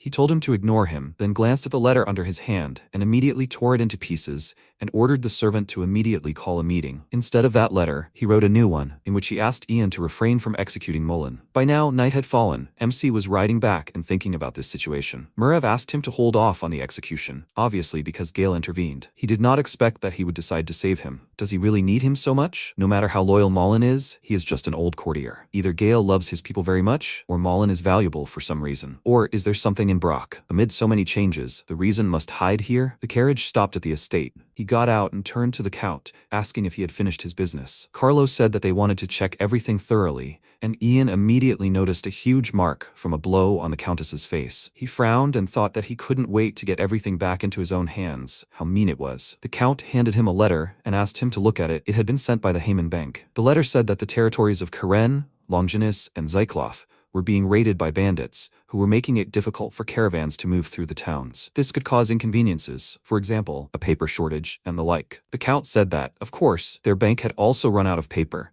so he would like to move the payment date to the next day. MC noted that in that case they had problems. Not even the ink was dry on the contract. Carlo asked, wasn't he still going to come to them and take the gold in his carts? He replied that this was a clear violation of the terms of the contract. Doesn't the contract say that payment is made by check? Carlo coughed awkwardly and asked him to be understanding, but he firmly replied that he didn't want to make a deal that would result in a loss. He glanced thoughtfully at Ian, then asked his wife to give him her jewelry as collateral. He thought earrings and rings would be sufficient guarantee. She obeyed him and took off the earrings, and when she started on the ring, MC's eyes widened. He saw a familiar stone and immediately remembered the pendant. Noticing his reaction, Rian asked what was going on, and he asked if she knew what kind of stone was in her ring. She turned her gaze to her husband and told him it was a gift from the Count, so she didn't know. He thoughtfully touched his chin and said he didn't remember well, but he had received it as a gift from a merchant from the capital. It happened in the first spring after their wedding, but he definitely bought the ring from a caravan merchant, and he remembers that there was an alchemist there too. Ian remarked that it was quite interesting. Alchemists strive to turn iron into gold by studying the laws of nature, not magic, but they are usually perceived as crazy or considered heretics who are trying to become magicians. Carlos said that in other countries they are treated calmly. There, alchemists are living factories for the production of precious metals, so trading organizations often enter into contracts with them. Although he has never personally met alchemists, it would be interesting to see their work with his own eyes. Since they are popular in other countries, he decided to accept the gift. MC thought that this meant the stone was the result of an alchemist's work. Then, why was it hidden in a flower pot? The Countess put the jewelry in his hand and asked if this would be enough for collateral. He confirmed it and said that if they sent him a check tomorrow, he would return her jewelry. After that, a servant ran up to them and told the Count that they had already loaded all the bags, and he said that this meant it was time for them to leave. Rian extended her hand to Ian and thanked him for today, and he, bowing to her, said that everything was fine. He was happy with the deal. She smiled and said that now they only had to wait 30 days and what they were expecting would happen. Her husband asked what she was talking about, and she answered him with a smile that, of course, she was talking about Gula. She suggested that he hurry up because she was already tired, and he, throwing a displeased glance at Ian, headed to the carriage. After they left, Barrack asked, did he see this? Why was he looking at them like that? What if they don't receive a check tomorrow, and these jewels are not even real? MC answered him that he was too worried. He would only say thank you if they didn't send a check. Then, they could file a complaint with the palace for failing to honor the contract. Most Margraves don't like having to deal with the palace, but sometimes it's worth it. As soon as Count Mariloff and his men leave the premises, have him go out to the square and announce that only prepared gula is permitted for sale. 1/10 of each sale will also be taxed. They entered the estate, and Barrack asked what they should do with Clark, and Ian replied that, since he was now with Madame Mariloff, he would stay with them. Clark might be of some use to them. Barrack frowned and asked, so they weren't getting rid of him, but simply keeping him? Ian remained silent, and after a short pause told him that if he wanted to do something, then go ahead. The main thing was that no one would get hurt. Immediately after that, the boy ran out of the estate with a joyful cry, and the next morning the Count's servant arrived with a receipt for the gula purchase. 2,500 gold, minus the 1,000 paid yesterday. MC immediately checked the receipts and asked Hannah to bring their jewelry, after which he told the man that if he was not in a hurry, he could sit down and wait. He thanked him for the invitation, and when he sat down on the sofa, he asked if his name was Simon. He confirmed it and asked if he remembered his name. Ian answered that, of course he remembered it. He had reread his letters several times. His face immediately changed. Back then, he secretly sent letters on behalf of the Count in his territory, but this effectively deprived them of all negotiating power. He nervously clenched his fists and thought that if the Count found out about this, how would he explain himself? MC said that since that was the case, they also needed a butler. Simon immediately refused, saying that he was born in Mariloff and planned to die there, and Ian said that in that case he had another request. He needed a tutor. The man looked at him in surprise and said that of course, he would need to get permission from the Earl, but this man was hard-working, so he would enjoy the training process. Of course, he would receive fair pay. And also, if he wanted, he would return that guy Clark to Mariloff. Simon promised him to discuss this matter with the Earl, after which Hannah entered the office and told Ian that she had brought the decoration. He asked her to come up to him and introduced her to Simon. She greeted him awkwardly, and he nodded, saying that he understood everything and would convey his request to the Earl. MC thanked him, but Hannah remained perplexed. After that, Simon went back to the estate, but since the carriage was moving slowly, he decided to check what was going on. Seeing a crowd of people on the streets, he asked the coachman why there were so many of them, and when he told him everything, he was very surprised. Returning to the Count, he handed him the jewelry and told his wife to examine everything carefully, in case he noticed something and decided to pocket it. She told him not to joke like that, and he looked at her suspiciously, wondering if he had imagined it then, or if the two had conversed in some strange way. Simon said that on the way back, he learned that Sir Ian had told the inhabitants of the territory about the deal. He asked, so all this time he had prevented the inhabitants of their territory from trading with the people from Brock? Beginning to guess everything, he looked up in surprise at the butler, and when the butler informed him that the inhabitants of Brock were selling gula to the inhabitants of Mariloff, he smashed his mug on the table in a rage and exclaimed that he was a scoundrel. Simon asked him to calm down. They were selling ready-made gula. Such things can only be eaten, but they cannot be grown, so there is no problem. Besides, do the inhabitants of the territory have problems with food now? Of course, it was strange that he did this without discussing it with him, but it wasn't that bad. The Count slammed his fist on the table in rage and exclaimed, what nonsense was he talking about? What if they start selling the gula at a lower price after they've sold everything they've bought? He deceived them. They should have thought about this from the beginning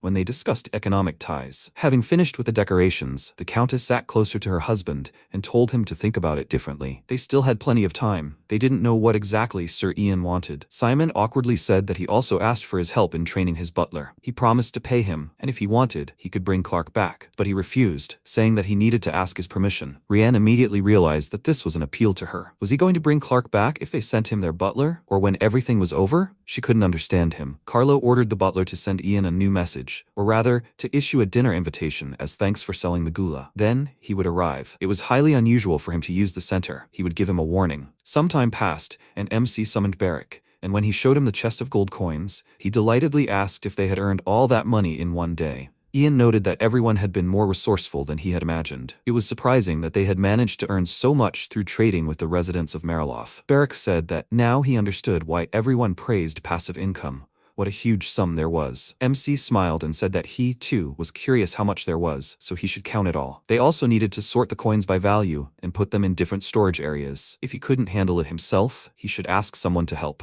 He heard that lately he's been taking Clark with him everywhere. Barrick said that he was very boring. He wouldn't even make a sparring partner. He took a few coins and asked if he would take him with him to the capital. Ian thought for a second, then sat down next to him and told him he could go if he wanted. Barrick asked what else he could learn there, and Ian answered that he could learn a lot. There were many scholars in the burial palace. He asked if there were even more of them than in the unearthly clan. How strong were they? Ian answered that they could not be compared. He could not remember exactly, but someone had told him that. He immediately fell silent, choosing his words, and continued, saying that the best warriors of the north were no match for the captains of the Imperial Guard. Barrick, with a tired expression on his face, noted that he really did not know how to lie, and he asked if it was so obvious. In fact, he almost forgot that it had not happened yet. Perhaps it would happen soon. A battle in the north of the Burial Empire, when the descendants of Eton, known as the Blood Tribe, were defeated by the captains of the Imperial Guard. Barrick asked how many captains there were, and he replied that there were usually 3. Barrick noted that the Imperial Palace was still enormous, and he said that there were experienced people not only in the palace but throughout the capital,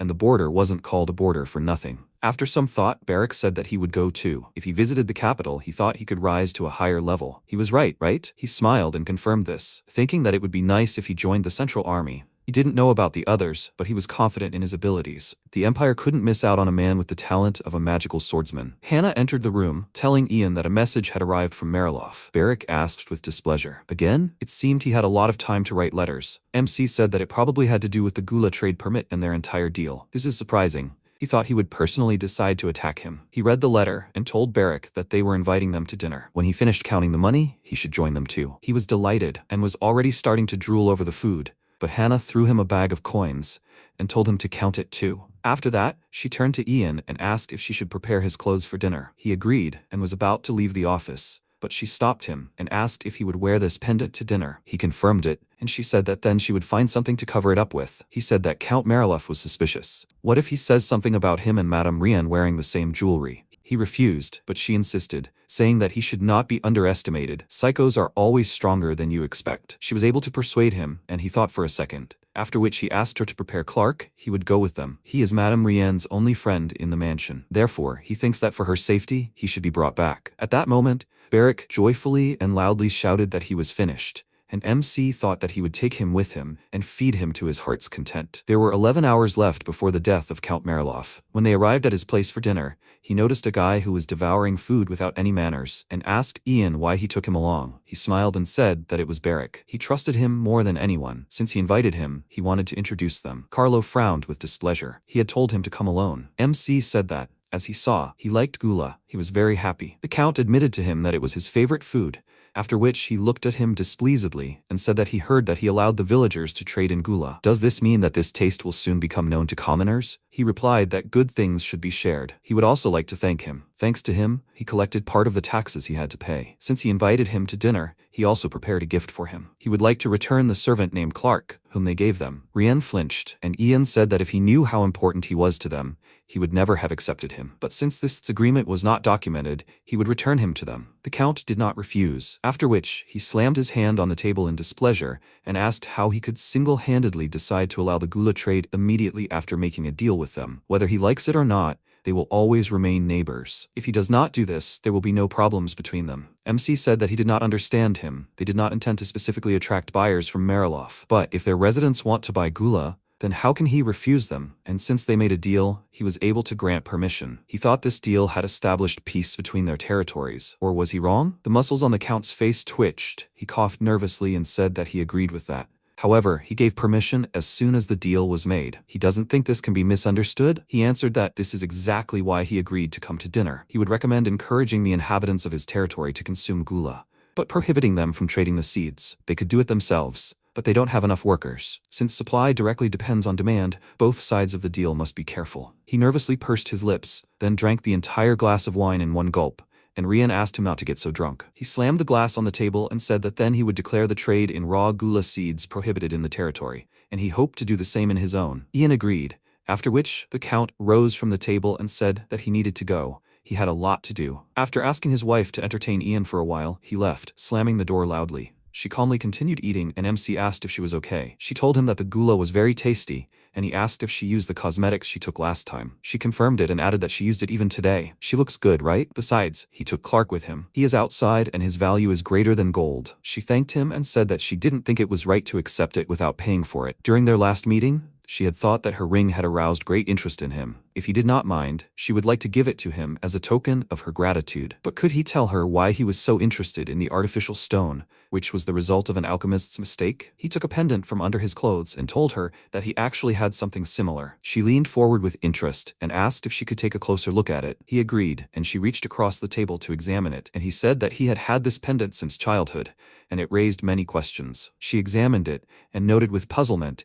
that it seemed that these stones were made by an alchemist. Meanwhile, a servant who wanted to enter the room saw them in such an ambiguous position and immediately hid. There were 4 hours left before the Count's death. As soon as the guests left, the butler ordered the servants to quickly tidy everything up here, and the maid stretched her arms, saying that she felt so heavy. Had these guests really been starved for several days? Why did they eat so much? The butler noticed that one of the servants was staring at one point and approached him, asking what was wrong with him. What was he thinking about so hard? He looked at him nervously, not knowing how to find the words, and asked how long Ian and Madam had been so close. He thought they had only met a couple of times. He replied that he himself didn't know. What was the matter? He nervously told him that in fact, before that, he had seen her touch his neck. One of the maids, in shock, dropped a plate from her hands and it smashed on the floor with a crash, after which the entire room was plunged into oppressive silence. The maid angrily ordered him to watch his words. Her colleague agreed with her and exclaimed, "Is he crazy? Doesn't he remember how the Count beat him last time, and Madame came and saved him? If it weren't for her,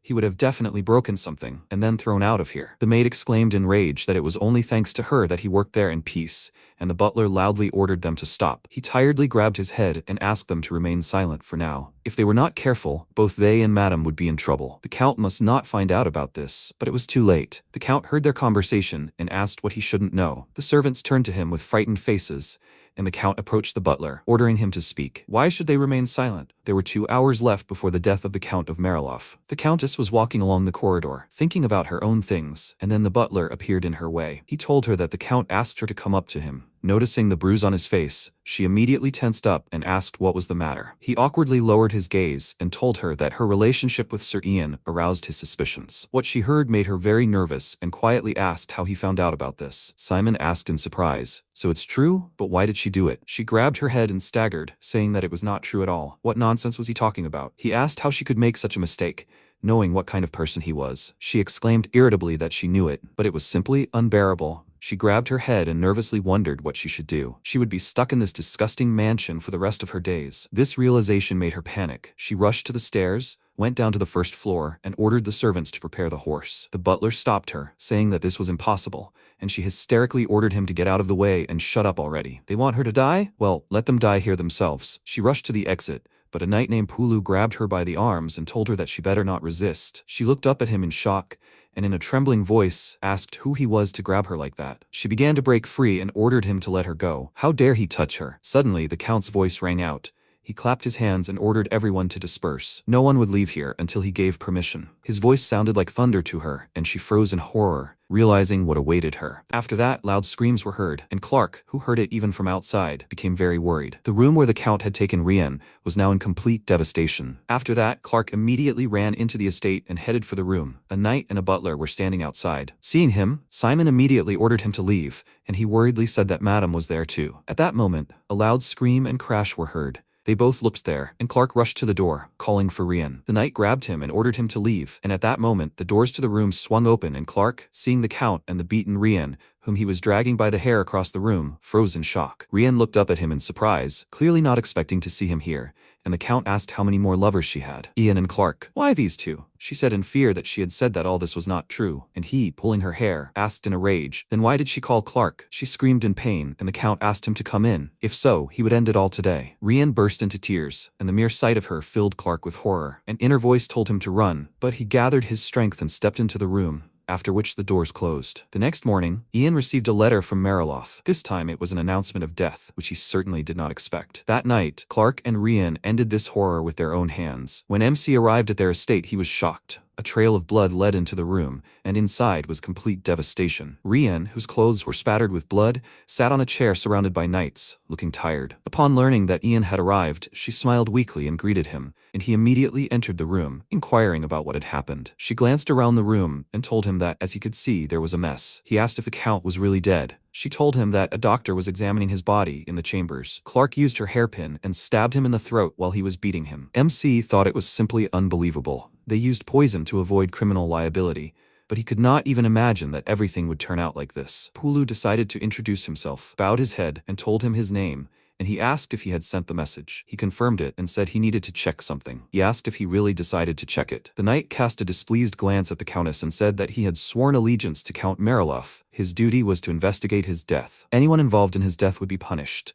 This was their final task. Ian frowned, and then Pulu inquired about the relationship between him and Rian Mariloff, which surprised him. Rian, looking tired, explained that they suspected they were romantically involved. MC looked at her in confusion and thought this was just crazy, and Barrack burst out laughing. Ian asked them to bring Clark here, to which the knight replied that he was currently in captivity. The Countess angrily ordered him to bring him, and he looked at her with disgust, saying that he would not carry out her orders until the investigation was completed. MC glared at him and asked, what was there to investigate? The Count answered for his cruelty. The incompetent knights had failed to ensure the safety of their master, and now they were being rude to the neighbors who had come here out of concern. He told the Countess that she would probably be busy managing the mansion now, and he really hoped that she would fire these idiots. Pulu called out to him in displeasure, but Barrack immediately stood up for his master and, threatening him with his sword, told him to step back.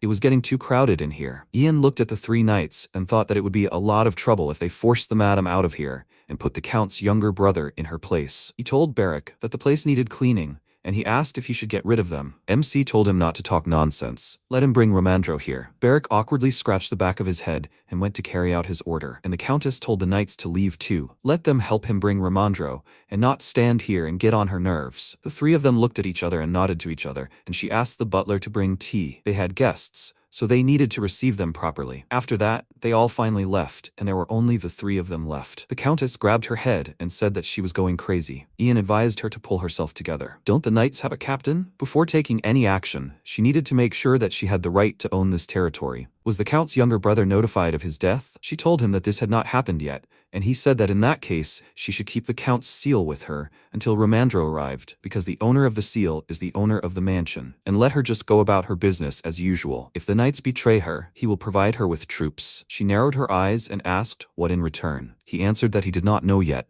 Nothing came to mind right now, but maybe she could make them a donation? She rose from her chair and answered him that she could make a donation, but it would be better if he wanted something besides money. Knights might ask for that too. She opened the chest of drawers and took out a ring with a smirk, saying that of course she could not give him much now, but there was something that she could give only to him. Wasn't that what he was interested in? His pendant and her ring were indeed made of the same material. He remained silent, and Barrack asked if he would not take what they gave him. He wondered why he had not left yet, and he answered that he would leave now, but first he would take this. He took the ring and tried it on, but when he tried to take it off, it got stuck. MC asked the madam for a knife to cut off his finger and remove the ring, and he nervously left, saying that he would immediately bring Romandro to them. Ian told him to hurry up and get to work. They better act before the knights do. When he left, Rian nervously asked what would happen to Clark. He honestly told her that he would definitely face the death penalty, since it was the murder of an aristocrat, as well as the murder of a slave of his master. Such a crime is considered especially serious without a trial. She asked if there were no exceptions. He replied that he had never heard of such a thing. He remembered that in this era, There was a king who had once been a slave. He said that the first person he killed was his master. Rien asked if there was no way to help him. He apologized to her, but he would soon be leaving for the capital, and he could not afford to get himself into more trouble. She clenched her fist and said that someone like him had the opportunity to change everything. He asked how he could save a slave who killed a nobleman, and she told him that he had already done it. The bastard crossed the border, survived, and became the head of the family. And then a brilliant idea came to her. She was silent for a second, staring at him with surprised eyes, and then confidently declared that she would lead the territory. He remained silent, and she asked if she couldn't do it. He reminded her that she didn't have the blood of the Mariloff family. It would have worked if they had children, but now that the Count was dead, she was just a stranger. The Count's younger brother was the rightful heir, and he would be against her inheritance. Therefore, in order to lead the territory, the Mariloff law of succession would need to be changed. Right before his eyes, her face darkened. She glanced out the window and asked if she didn't lead the territory, she would never be free, right? He remained silent and thought that he did not understand her worries, but it would be more advantageous for him if she, and not the Count's younger brother, led the territories. Who knows what will happen while he is in the capital? What if the younger brother or even one of the knights becomes Count? It will be much easier for him if it is Rien with her weakness and desires, who has no ambitions to expand the county's territory. But while the key to the succession is with the Count's younger brother, hasty actions can aggravate the situation, so he must think everything through carefully. Or should he simply capture Mariloff? Then this will give Gale an opportunity to intervene again. But this way he will be able to prove his worth to Margrave. For starters, it would be a good idea to meet the Count's younger brother. He told her that he would inform the Count's younger brother of the elder's death. He heard that he lives in a mansion on the outskirts. What is his name? She answered him that his name is Dave Mariloff, and apparently he was involved in very dark deeds. Late in the evening, MC arrived at his mansion. Inside, there were many strange magical objects. A servant immediately greeted the guests and was quite surprised to see the butler, Simon, and an unknown man next to him. Simon introduced Ian to him and asked if Master Dave was home yet. They needed to tell him some sad news. The servant asked him to wait there for a bit. He was praying.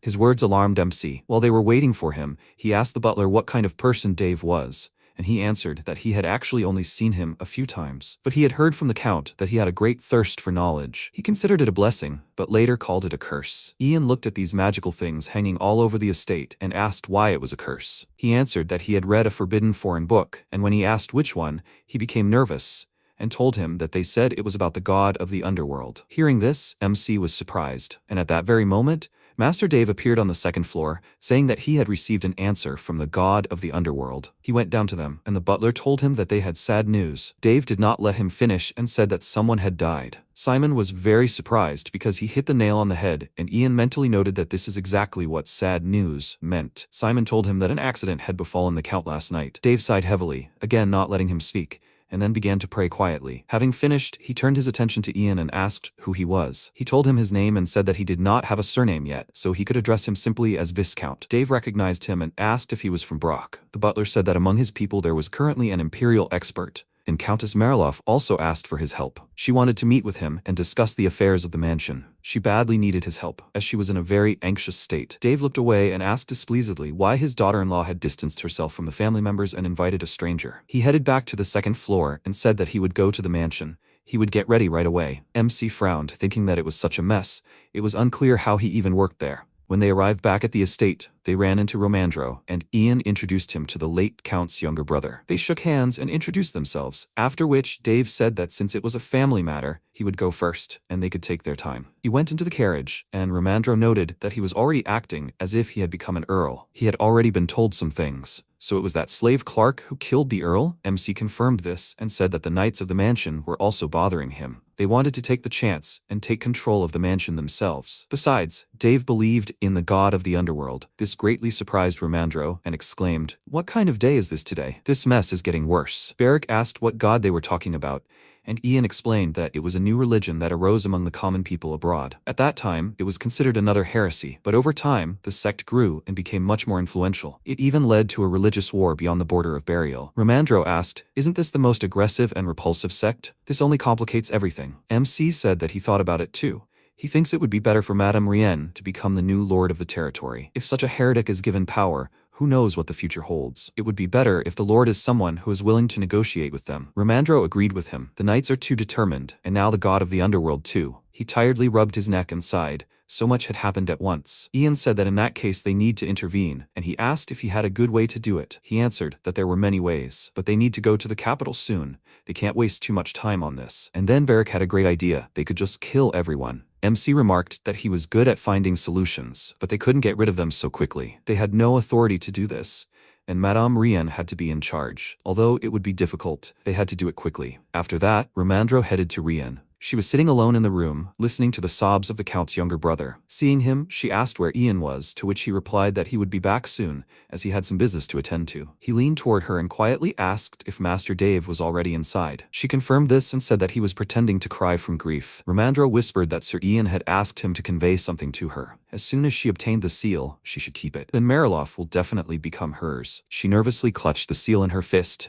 and he continued, saying that first he would send a report to the capital on the appointment of the new lord, and depending on the decision there, an expert from the palace might be sent here. But then both he and Sir Ian would be in the capital, and they wouldn't be able to help her. She looked at him decisively and asked if she would still need to keep the seal on herself. He confirmed it, and when she glanced at the seal, he added that she had no other choice. After that, he turned his gaze to the knights standing at the door and said that she would then have to dismiss them. The order of actions was very important. If a man died as a knight in Mariloff territory, his name must be included in the report to the Imperial Palace. But otherwise, it was not necessary. He hoped she understood what he was getting at. She frowned and promised him to try to spare them unnecessary trouble, and inquired about Dave. He replied that Sir Ian had said that he would deal with it himself. She should just rely on him. However, she must promise a fee of 5,000 gold and make sure that the number of soldiers does not exceed half their current number. She can refuse this offer, but Sir Ian will retain the right to vote in this situation. If she agrees, they will make a contract after the situation is resolved. She noted that she has no other options, so she agrees. But that was not all. It concerns Clark. At the mention of his name, she immediately cringed and asked,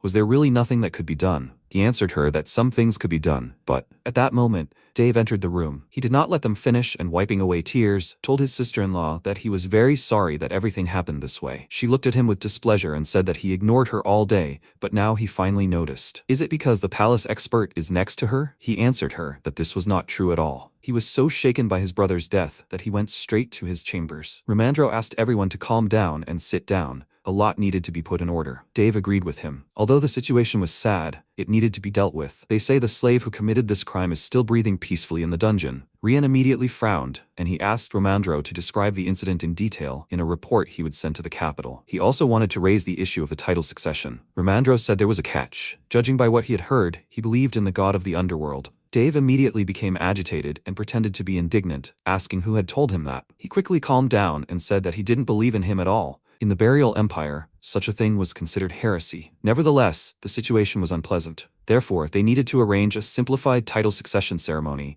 and then organize his brother's funeral. Romandro disagreed. They needed to organize the funeral first. That was the proper etiquette. Dave didn't like this, but he didn't object. After that, they began discussing the issue of the succession, and Rien lowered her gaze and fell into thought. First, she needs to survive, and then she'll drop everything and start from scratch. The main thing is to survive, even if she has to give up everything. Her heart sank at the thought of what fate awaits Clark. She was so lost in her thoughts that she didn't notice Romandro calling her. Waking up, she immediately looked up at him and asked what he said. He told her that he asked her to inform the residents about what happened and to take care of all, even small matters in the mansion. She agreed, but Dave immediately protested. Why was a man who would soon be leaving the mansion busy with its affairs? From now on, the affairs should be transferred to him, and his daughter-in-law should take care of her health and peace of mind. She crossed her arms discontentedly and said that she knew he had been banished from the mansion a long time ago. If he decided to delve into the affairs, he wouldn't even know where to start. He advised her to be more polite, and she asked in response what she had said wrong. The funeral hadn't even taken place yet, but he was already itching to take the title for himself. She understood that he had been cast out of the family for believing in heresy,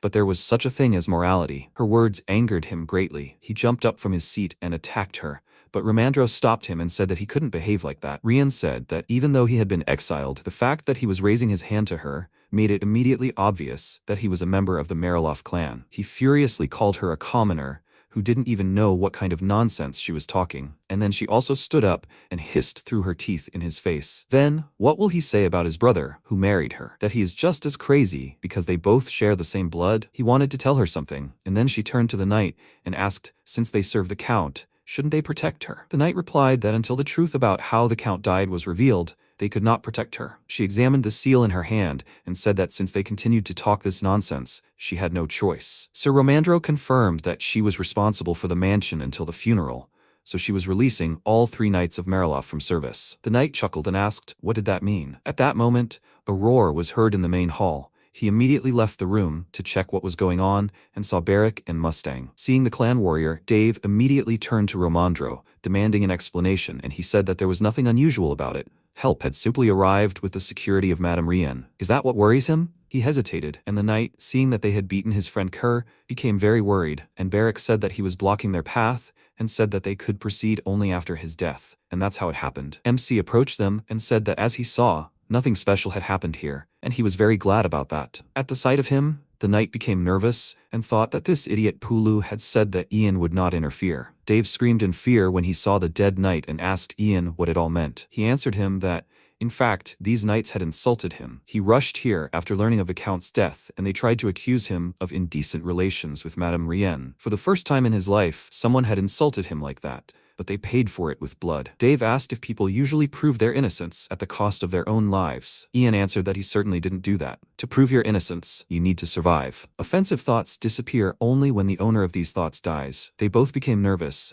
and MC patted Barrack on the shoulder, ordering him to deal with them. He drew his sword, and Ian walked past the trembling knight into the room, leaving him alone with him. The door closed, and immediately after that there was a loud clang. Dave threw a plate at Rien, but she didn't even budge. Romandro tried to hold him in place, and he screamed that it was all because of her. Because of her, those barbarians were able to enter his mansion. She destroyed their family with the help of this idiot. MC asked him to calm down, and he immediately called him a devil spawn, ordering him to shut up. Ian pointed behind himself and said that he had just insulted Madame, so he will be able to handle what happens when those doors open. A loud scream was heard outside, followed by Barrack's cheerful voice, asking where he was going. This made Dave uneasy. He immediately calmed down, sat down on a chair, and began to pray. And Romandro asked, does that mean all the knights are finished? MC answered him that one is missing from the mansion. He is going to give the order to find him. After that, he sat down on the sofa and smiled and told Dave that he wanted to make him an offer. First, he wants to apologize for causing such a mess. But, as he heard, these people no longer have anything to do with Mariloff. He nervously asked, did he really think that was so? His face became serious, and he advised to listen carefully to what he was going to say. Think carefully about what he heard and then make a wise decision. This also applies to Madame. They both looked at him and he asked,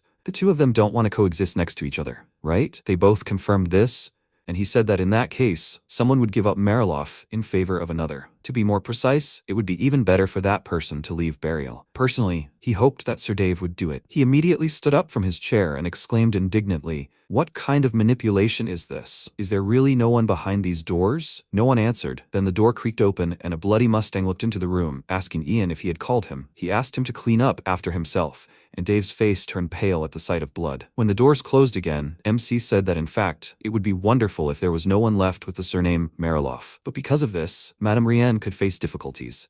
An expert from the palace will come here, re-examine the entire situation, and then, like him, the emperor will grant her a new title. This is a very difficult process that could take a long time, so it would be ideal if Sir Dave stayed away from this territory for a very long time. Didn't belief in the god of the underworld originate from Tulun? Why shouldn't he go there? It would only take him 3 months on horseback to get there. Rien asked what if he returned after his departure, or secretly reported everything to the emperor? He told her she didn't have to worry about that. He would be under the supervision of escorts from Havan. This would require money, but it would be safer. After that, he turned his gaze to the frightened man and said that the most important thing now was what decision he would make. Dave closed his eyes and folded his hands in supplication, probably asking his god for advice, and then he gave them his answer. Time passed, and Ian was sitting in his office that evening with Romandro, who was sorting through documents. Hannah brought a new stack of papers, and Romandro noted that this would surprise people even in the capital. MC agreed with him. After all, a slave had killed his master, and the Count's younger brother was a heretic. Romandro remarked that they would also be surprised by Mariloff's gula deal. Judging by the reports, they were still skeptical. Ian asked if there had been a reply from the capital. Romandro confirmed it and hesitated a bit, trying to find the right words, then said that they were requesting Sir Mullen be sent to the center. MC immediately understood everything. Apparently, Murav had lost to Gale in a mental game.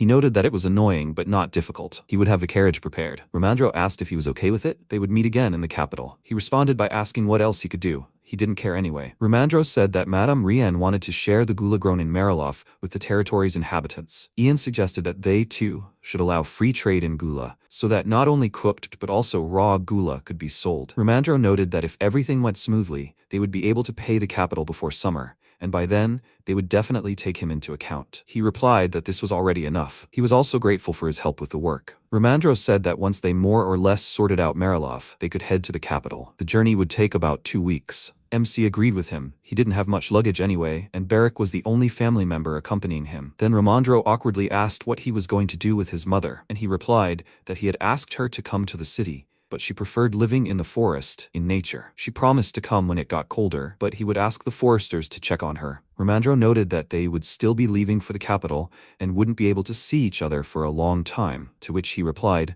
that even if they went together, they wouldn't be able to see each other often. The man sighed and noted that they say that magicians leave with the sunrise and return when the stars are already in the sky. So, it's true, there wouldn't be time for meetings, but it's better this way. Wesley, with her poisonous character, definitely wouldn't leave him alone. Ian called Hannah over and said that tomorrow she was going to Marilof. There, she would study to master the work of a butler. She stared at him, dumbfounded, and then pointed her finger at herself and asked in bewilderment, she would study to be a butler? Would he really appoint her to such a position? He confirmed this, and she excitedly said that she didn't know anything. How would she cope with such an important job? He answered her that that's why she was going to study. Marilof had a very experienced butler. He would teach her everything. She looked at him with eyes shining with delight and trembled from an excess of emotions, but managed to restrain herself. She asked him for permission to step outside for a minute, and as soon as she was outside the office, he heard a joyful cry. Ramandro laughed and asked him what Beric was doing that he hadn't returned yet. He replied that he had gone with the soldiers, so if anything had happened, a falcon would have been sent here. But something bothered him. It was still taking too long.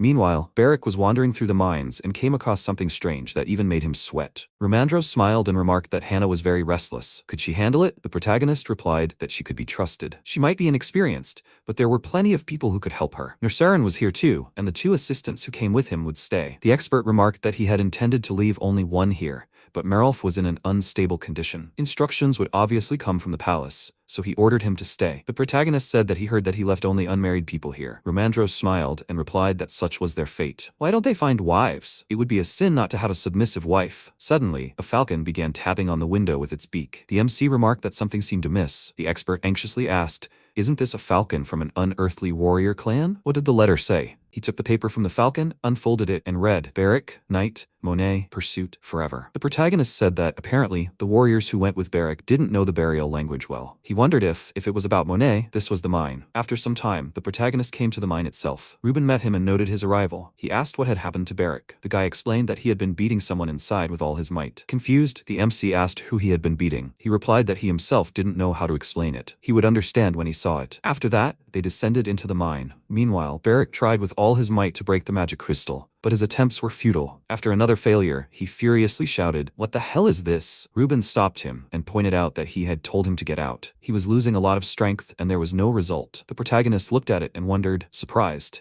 where did this energy come from? Beric noticed it and asked what it was. He asked if he really thought he knew everything about everything in this world. He had a rough idea. It reminded him of a magic stone. Did he remember the stone they used to eavesdrop? Like that one. This mineral had special properties due to its energy. MC wondered if it could do anything, from transferring him, the Emperor, to recording voices, tracking locations, creating a bottomless vault, increasing mana reserves, and much more. Since magic is infinite, there are many uses for magic stones. The protagonist asked if he felt anything. As soon as he entered, he immediately sensed magic. Beric, perplexed, replied that he couldn't feel anything. He thought that magic swordsmen were warriors first and foremost. Besides, he still didn't know much, so that might be the reason. The MC asked what happened to the knights. The guy explained that they were chasing them and ended up here. He began to tell how he caught up with the knight and told him not to move. They needed to get out of here as quickly as possible. The knight, frightened, tried to run away, but suddenly fell into a magical trap and was immobilized. In the present, Beric said that he fell into this trap and soon died. At first, it was a sticky liquid, but then it suddenly hardened. Maybe something had happened. The protagonist silently hit him. He exclaimed in bewilderment,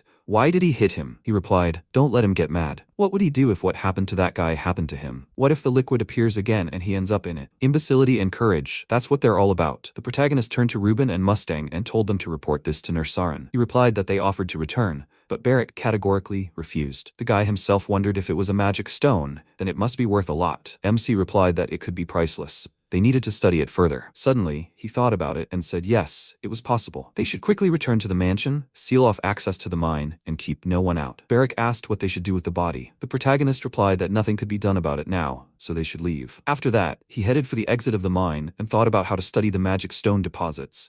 They needed the help of the Ministry of Magic. Only the Ministry could determine whether there were underground veins of magic stones and their sizes, and one of Gale's main supporters was Wesley, the Minister of Magic. So that's what it was. That's why, of all the border territories, they were focusing on this one. Now it all became clear. Even if they weren't completely sure, they still saw Brack's potential, which is why they were targeting it. They were training troops to repel the barbarians. A situation requiring the palace's intervention, a scandal involving the territory's lord's tax evasion, and a nearby mine with magical stones. Things couldn't have gone better for them. MC went outside and shouted for everyone to return to the mansion. They needed to seal off the mine immediately, but someone had to stay and alert the miners. He thought about how, upon returning to the mansion, he should immediately check everything. Was it a coincidence, or were they deliberately attacking Brack? Sometime later, the protagonist arrived in the dungeon. Mac, seeing him, excitedly asked what had happened. He replied that a letter had arrived from the palace. The letter concerned Sir Mullen. The official inquired, what did it say? The protagonist replied that he had been told to take care of him, as he was soon leaving for the capital. The old man, stunned, thought that couldn't be right. There were magical stone deposits nearby, the location near the border, the troops. Everything was suitable in these lands. So why had he invested so much effort? But now he'd given up so easily. MC wondered if his reaction suggested it was true. Mullen and Gale knew everything, and so they took action. After a while, Margrave looked out the window, saw snow falling, and remembered his mother telling him to listen to the snow falling. Presently, Fall, a servant, having delivered waste paper, asked if it had already started snowing outside. This was the first snow of the year. He remarked that the New Year's celebration would soon be taking place. The young man agreed, adding that there was a real commotion in the main wing of the palace. The person in charge spoke with Lady Delane every day. She had also been entrusted with organizing the New Year's celebration. Margrave said he should notice that she was a bit reckless. He didn't understand why she was making such a fuss about the celebration. Fowl replied that the Emperor had previously been responsible for organizing it, but now this woman is in charge of organizing it, as it's a great honor for her, being the closest favorite. The prince inquired if she had received her father's approval. He replied that it was good that Madame Delane was here. Without her, things would have been difficult. He works late, and what if there was also the organization of the celebration? Margrave asked what he should do then. As long as he and Gale were here, she would never become empress. He reflected that the topic of Delane becoming the new empress had been raised several times, but because of him and Gale, it had never even come to a discussion. No one could become empress while their mothers were alive, and no one could call them sons except their biological mothers. On that, they agreed. Margrave asked when Romandro and Ian would arrive. The servant replied that they hadn't sent them any written notice, but had said they would arrive by the new year. He assumed they'd see them soon. He inquired about Mullen. The young man said he'd likely arrive in the capital before Sir Ian. It hadn't been confirmed yet, but the administration would likely send him on leave. He'd send someone to him as soon as everything worked out. Margrave remarked that everything was going well. He called out to the servant and asked if there was really no way out. Things wouldn't have been so complicated if it weren't for the truth potion. Fowl replied that due to the Ministry of Magic's nature, others couldn't interfere with their work, development, effectiveness, and side effects. They judged these matters only by reports, so they had to take their word for it. Although the report contains many terms that are understandable only to magicians, since the matter was serious, others were also opposed. Margrave noted that he hadn't heard anything about this from the main administration. The servant replied that since there were still new Mullen employees, they would have to wait until the New Year's celebrations. And if Sir Ian were sent to the Ministry of Magic, he thought it would be easier for them to verify this information. The prince reflected that things hadn't been like this before. Just a few years ago, the Ministry of Magic was said to inherit divine power, so it maintained neutrality and was firmly entrenched in the center of the palace. However, after Wesley became Minister of Magic, this balance had been upset. He inquired if there was a report comparing the truth potion to similar ones. Fowl handed over the documents. Margrave took them and read what they said about Lulan. He explained that Lulan was a rare, high-quality magical stone. The prince remarked that there weren't enough resources to study such a rare and high-quality material. Had they really conducted human trials to test its effectiveness and efficacy? Fowl replied that they apparently had no problem with it. The Ministry of Magic reportedly obtained 15 kilograms. Margrave said that was too little. Aren't other magical stones mined by the hundreds? He explained that Lulan was different. Scientists had only discovered it last year. The prince remarked that this meant it was a very valuable resource. Fal said that the deposits were unknown, as it was rarely found near deposits of ordinary magical stones. But there was something unusual. They said it was a liquid mineral, but it solidified under the influence of external magic. Margrave said that if a person touched it, disaster could occur. Fal replied that no deposits large enough to engulf a body had yet been discovered, but he would urge others to exercise caution. The more bubbles in the stone, the more susceptible it was to magic. But he didn't know what the mages were doing with Lulan, or what they were trying to achieve. Hard Mulan is impossible to scratch. The prince inquired how the stones were processed then. Fal replied that it was apparently all done with magic. The more concentrated the magical power, the easier it was. The prince remarked that in that case, this stone could be used to determine a mage's power level. After some time in the mine, Ramandro joyfully exclaimed that it was incredible. He'd found magic stones. He must have been the emperor of a peaceful country in his past life. Barrack exclaimed, "LeBron, come to your senses." LeBron, surprised, said he didn't know these were here. He truly hadn't suspected anything at all. Miners pass here 5 or 6 times a day, but judging by the fact that they hadn't told anyone anything, the workers hadn't noticed the magic stones here. The protagonist replied that this meant it hadn't been that long since these things appeared here. He shouldn't worry. He wasn't going to shift the blame onto him. LeBron, surprised, asked, "So he knows what kind of vein this is?" He replied that it was partially so, but this vein was clearly very large. Ramandro asked if he knew what kind of magical stones these were. The protagonist replied that he wasn't sure exactly what kind. He'd only seen these processed stones before, so it was difficult to tell at first glance, as this was his first time seeing raw crystals. The expert asked if he had a problem. He'd contact the Ministry of Magic immediately. Wait, is this really what he thinks it is? MC agreed and added that he thought that was why Prince Gale was so eager to take over this territory. For now, it was just a guess. Ramandro nervously said that if the Ministry of Magic found out about this, the situation would get worse. He agreed and said that at least it was good that no one else knew about this vein. They both looked at LeBron, who bowed his head and exclaimed that he would keep quiet no matter what. The protagonist thanked him for his trust and returned to the stone. Ramandro inquired, "What exactly is it?" LeBron approached them and asked if he could take a look. He agreed, adding that they wouldn't bother him. The man took out his tools and began pounding the stone. Barrack, perplexed, noted that it wouldn't work. He had struck it with his sword, but there wasn't a scratch left. He replied that he wasn't trying to break the magical stones, but the druze. It seemed to connect somewhere around here. After several blows, the stone gave in to the pressure and cracked, after which a magical liquid flowed out. Barrack exclaimed that it was that very liquid. As soon as he approached, the magical liquid immediately solidified. The protagonist inquired what was going on. LeBron noted that liquid had definitely emerged from the ground here, but as soon as Barrack approached, it turned like this. The boy, perplexed, exclaimed that he hadn't done anything. He swears by the stolen goodies. The protagonist asked if he stole it. He didn't know that, so it would be better to let him stand next to him for now. Barrack immediately stood behind him. He asked if the liquid remained the same, even after he walked away. LeBron agreed and added that it was still solid. Ramandro asked if he had any guesses. MC replied that magic stones always react to magic. The principle of such stones is based on a reaction to external magical force. Just like playing the recording from the brooch requires a special solution. Could Barrack tell them more about the chase for the night? The guy said that when he first found him, he thought he fell into some kind of sticky liquid. But then, when he tried to get out of it, this happened. The protagonist thought that most likely it was a reaction to Barrack's magic. He's a magical swordsman, naturally. He has magical energy. These magical stones harden when exposed to external magic. In that case, it was Lulan. He motioned for everyone to step back and let him try to crack it. Barrack asked, perplexed. Was he planning on doing it with his bare hands? Had he gone crazy? He'd only be able to do it if he surrounded everything with boxes of something explosive. The protagonist approached the stone,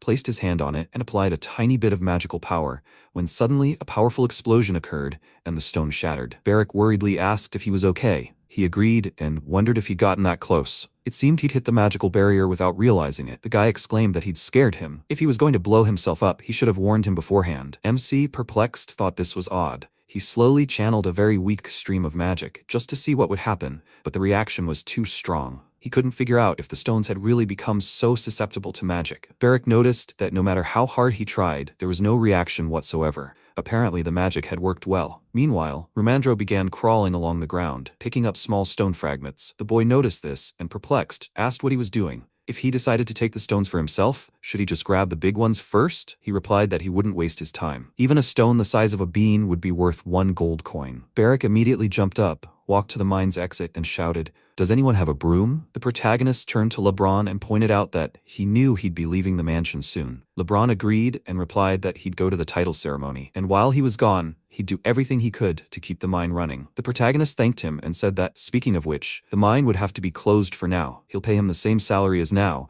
and he'll handle the miners' pay. He'll say it again. Keep everything he saw today a secret. LeBron replied that he understood. After that, they closed the mine and put up a sign at the entrance stating that outsiders were forbidden from entering the Monet mine. After some time, the workers began removing the magical stone from the mine. One of the mansion's servants noted with surprise that there were only 5 crates, but they were heavier than any other mineral. A girl, also a servant, asked if he'd seen it. They said 10 carriages had arrived. Meanwhile, in the building itself, the protagonist, holding a document in his hands, asked Barrick what about the mine's management. He replied that the manager was still in charge. He asked what to do with the stone chips mixed with earth. The protagonist said to tell him to separate it. The crumb contains magic, so it will certainly be useful to them in the future. Today he will go into the forest. The boy asked if it was because of Philia. He replied that he should say he was leaving soon. If she wanted to come to the city, she should go with him. Perhaps this would be the last time, since the chances of returning were slim. Barrick agreed and asked, so he would go to Mariloff alone. MC replied that he would be with Romandro and his men. The others remaining here would see Madame Rien often, so he hoped they could find common ground beforehand. He accidentally dropped several documents and nervously thought about how he needed to review all of them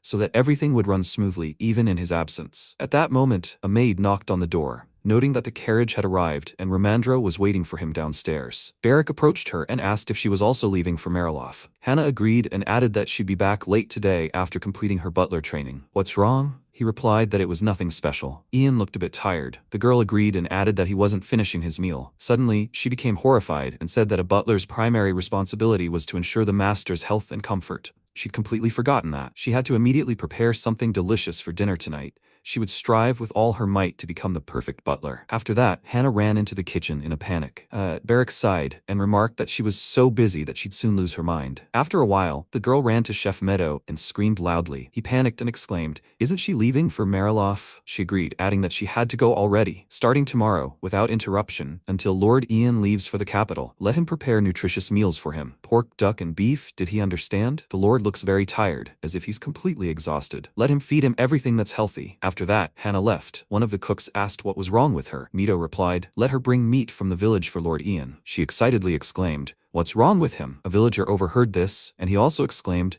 which another young man heard. Thus, a rumor spread throughout the city that the protagonist was ill. Eventually, the rumor went the wrong way, and people began spreading the word that the Margrave's illegitimate son had taken over the territory. Sometime later, sitting in the carriage, the protagonist became restless and began scratching his ear. Romandro noticed this and asked if something was wrong. He replied that nothing.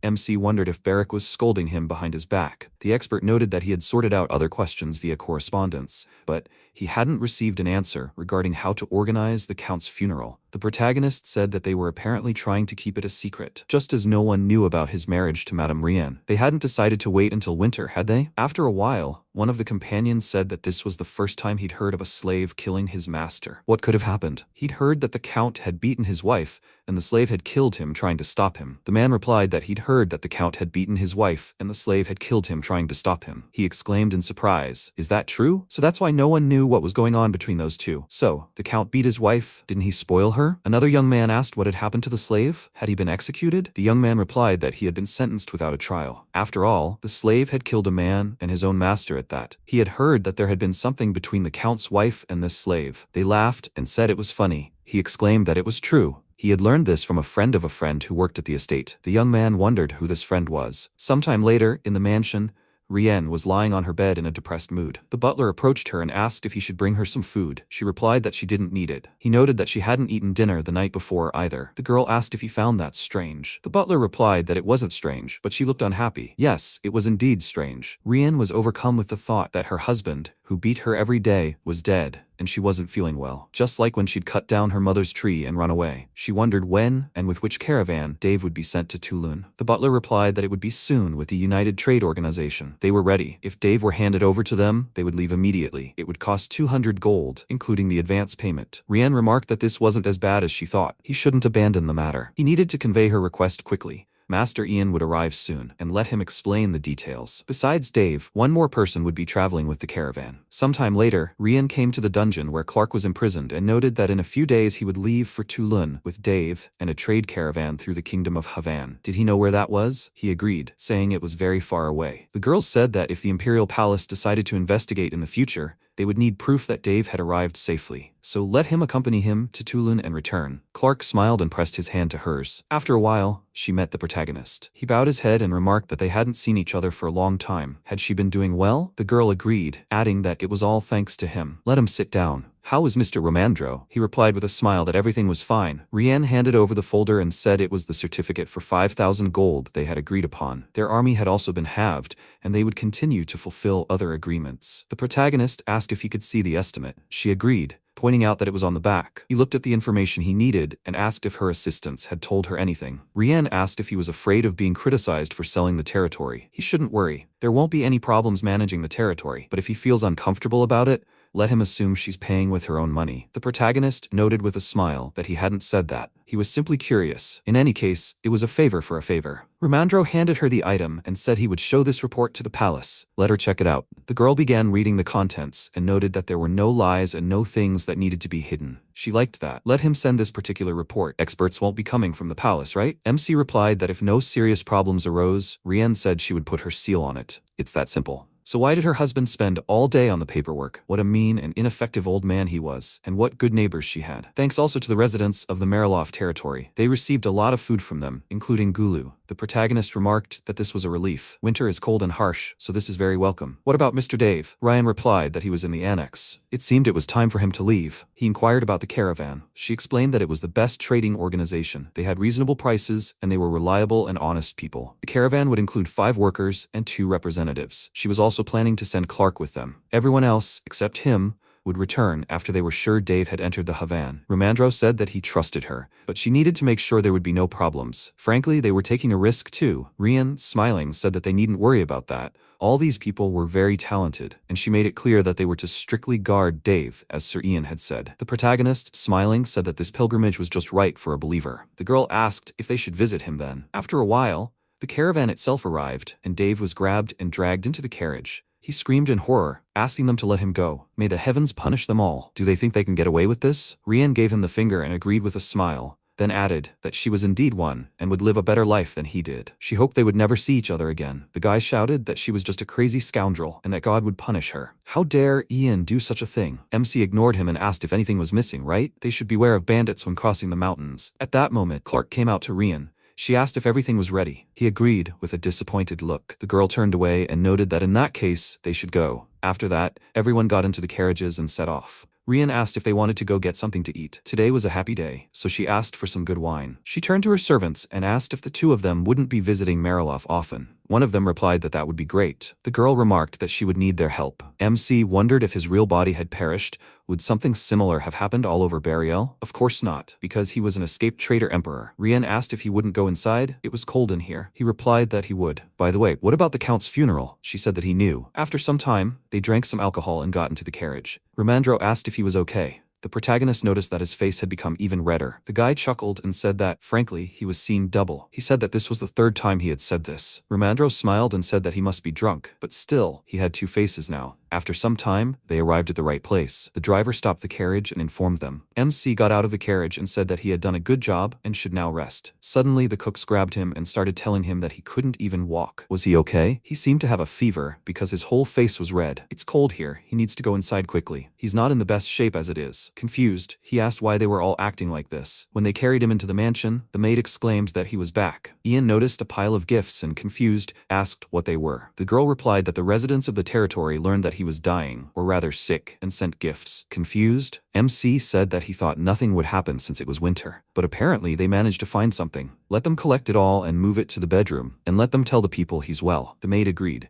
adding that he also had a guest. He asked who it was. Suddenly Barrick shouted from the 2nd floor that Philia had arrived. The mother herself, seeing him, joyfully rushed to hug him. She remarked that she had missed him terribly. The protagonist asked if everything was okay with her. Perhaps the cold had been hard on her? Philia replied that she should be worrying about him. He asked, perplexed, what he had done. She replied that Brick had told her everything, so he helped people with the gula, and not only in Brach, but in Marilof as well. And he had also become the head of the territory, and she had heard that the people trusted and loved him, the inhabitants of the territory and the palace, and even the warriors from the border. She was so proud of him. MC thought that he had once again realized that Derga was a real scum. Romandro approached them and asked who it was. he replied. Let him meet her. This is his mother. She lives in the mountains and came here because of the onset of winter. The boy asked in surprise. So it was his mother who always collected the gulu. This lady had done a great job. Philia sheepishly asked, what kind of lady was she? Not worthy of such honors. Ramandro replied with a smile that he could speak to Ian without formalities because they had been through a lot together, but he couldn't afford that with her. Let her introduce himself. He was a palace expert. The woman teared up, shook his hand, and thought that even though she couldn't do anything for him, she would always be proud of him. She was proud of her son. At that moment, Nersarin came down to them and asked if he had come from Mariloth. MC agreed, and asked if he had returned from the observation deck. The boy agreed, and Mustang approached him, pointing out that he hadn't said he had a sister. The protagonist replied that it wasn't his sister, but his mother. He wondered if the unearthly warrior clan had thought his birth mother was dead.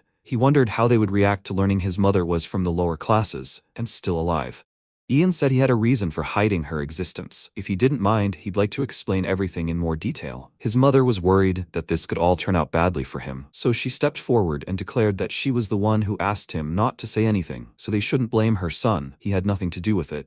MC looked at her trembling hands in surprise. She was scared, but she was protecting him. Nersarin paused for a moment and said that, in fact, he knew about it. He had been communicating with the locals every day since he arrived here. There were rumors about the Count's illegitimate son returning from the Great Desert with an unearthly clan of warriors. He even heard a story about his mother disappearing before the peace treaty signing ceremony. He figured that this was part of Ian's preparation, since he had planned it all before leaving for the Great Desert. He asked, does this mean Kakantir knows about this too? He confirmed it. There is nothing that he knows, but his brother doesn't. He thought he would be able to see his mother since he was leaving for the capital soon, but he would never have thought it was her. Realizing that everything was fine, Philia sincerely thanked him for trusting her son. She hopes that he will continue to cooperate with them. Her smile made him slightly embarrassed, after which he looked away and said that she had no reason to address him so politely. MC suggested that he go inside while he talks with his mother alone. Nersarin asked him to wait and decided to give him some advice. Lately, the movement of the stars has become unusual, especially today. Several dozen stars fell, and unlike shooting stars, which fly in quickly, they seem to float slowly. So let him be careful on the way to the capital. The stars symbolize people who illuminate the world, just like him. Ian thanked him for the advice and told him not to worry. He was going to become the sun, not a star. The man stared at him in surprise, then smiled and remarked that in that case he would become an important person in the Great Desert. He wished him luck and left. Time passed. Philia had already started to manage the kitchen, and MC came to her, saying that she could address the servants and rest. She told him that she wanted to do everything herself. Would he have dinner with her before leaving? Maybe he would like barley porridge? It was his favorite dish. He agreed, and Hannah told her where everything was for cooking, and said that she could contact her if she suddenly needed anything. Delia approached her and asked with a smile, wasn't it she who had passed on messages from Ian to her? She confirmed it and asked if she remembered her. She confirmed it and said that she was so grateful to her for that. After she was alone with her son, she started preparing porridge and asked how he had been doing all this time. He told her that everything was fine. And how was she? Wasn't she lonely in the forest? Now that Derga is gone, the territory is abundant. She can move here and live in this mansion. And if she wants, he can find a house for her. She told him that she needed to think. In fact, she wasn't lonely, at least not after meeting these people. By the way, who was that man? He answered that he was the younger brother of the head of the unearthly warrior clan, Nersarin. He would help with the management of the territory in his absence. She smiled, remembering his face, and he asked if anything special had happened in the forest. If dangerous people suddenly came there, then she immediately turned around and didn't let him finish, assuring him that she was completely fine and that he shouldn't worry. Only people who had lost their way and also the wounded came to her. She was so surprised by them. He was immediately interested in this, and she said that there seemed to be 3 of them, and their names were Ricardo, Nav, and Erica. MC immediately understood who she was talking about and asked if they were badly hurt. She answered him that, fortunately, this was not true, but they said that they lost a lot of comrades. It was hard for them because they could not return home. He asked if she heard where they went next, to which she answered him that they said that they were going towards Havan. After that, she put a plate of porridge on the table and asked if she could write him letters. She touched his hand and said that she would like to calm her mind this way because she was worried about him. He thoughtfully looked at her hand and told her that he did not mind it. She should just not be offended if he did not answer her right away,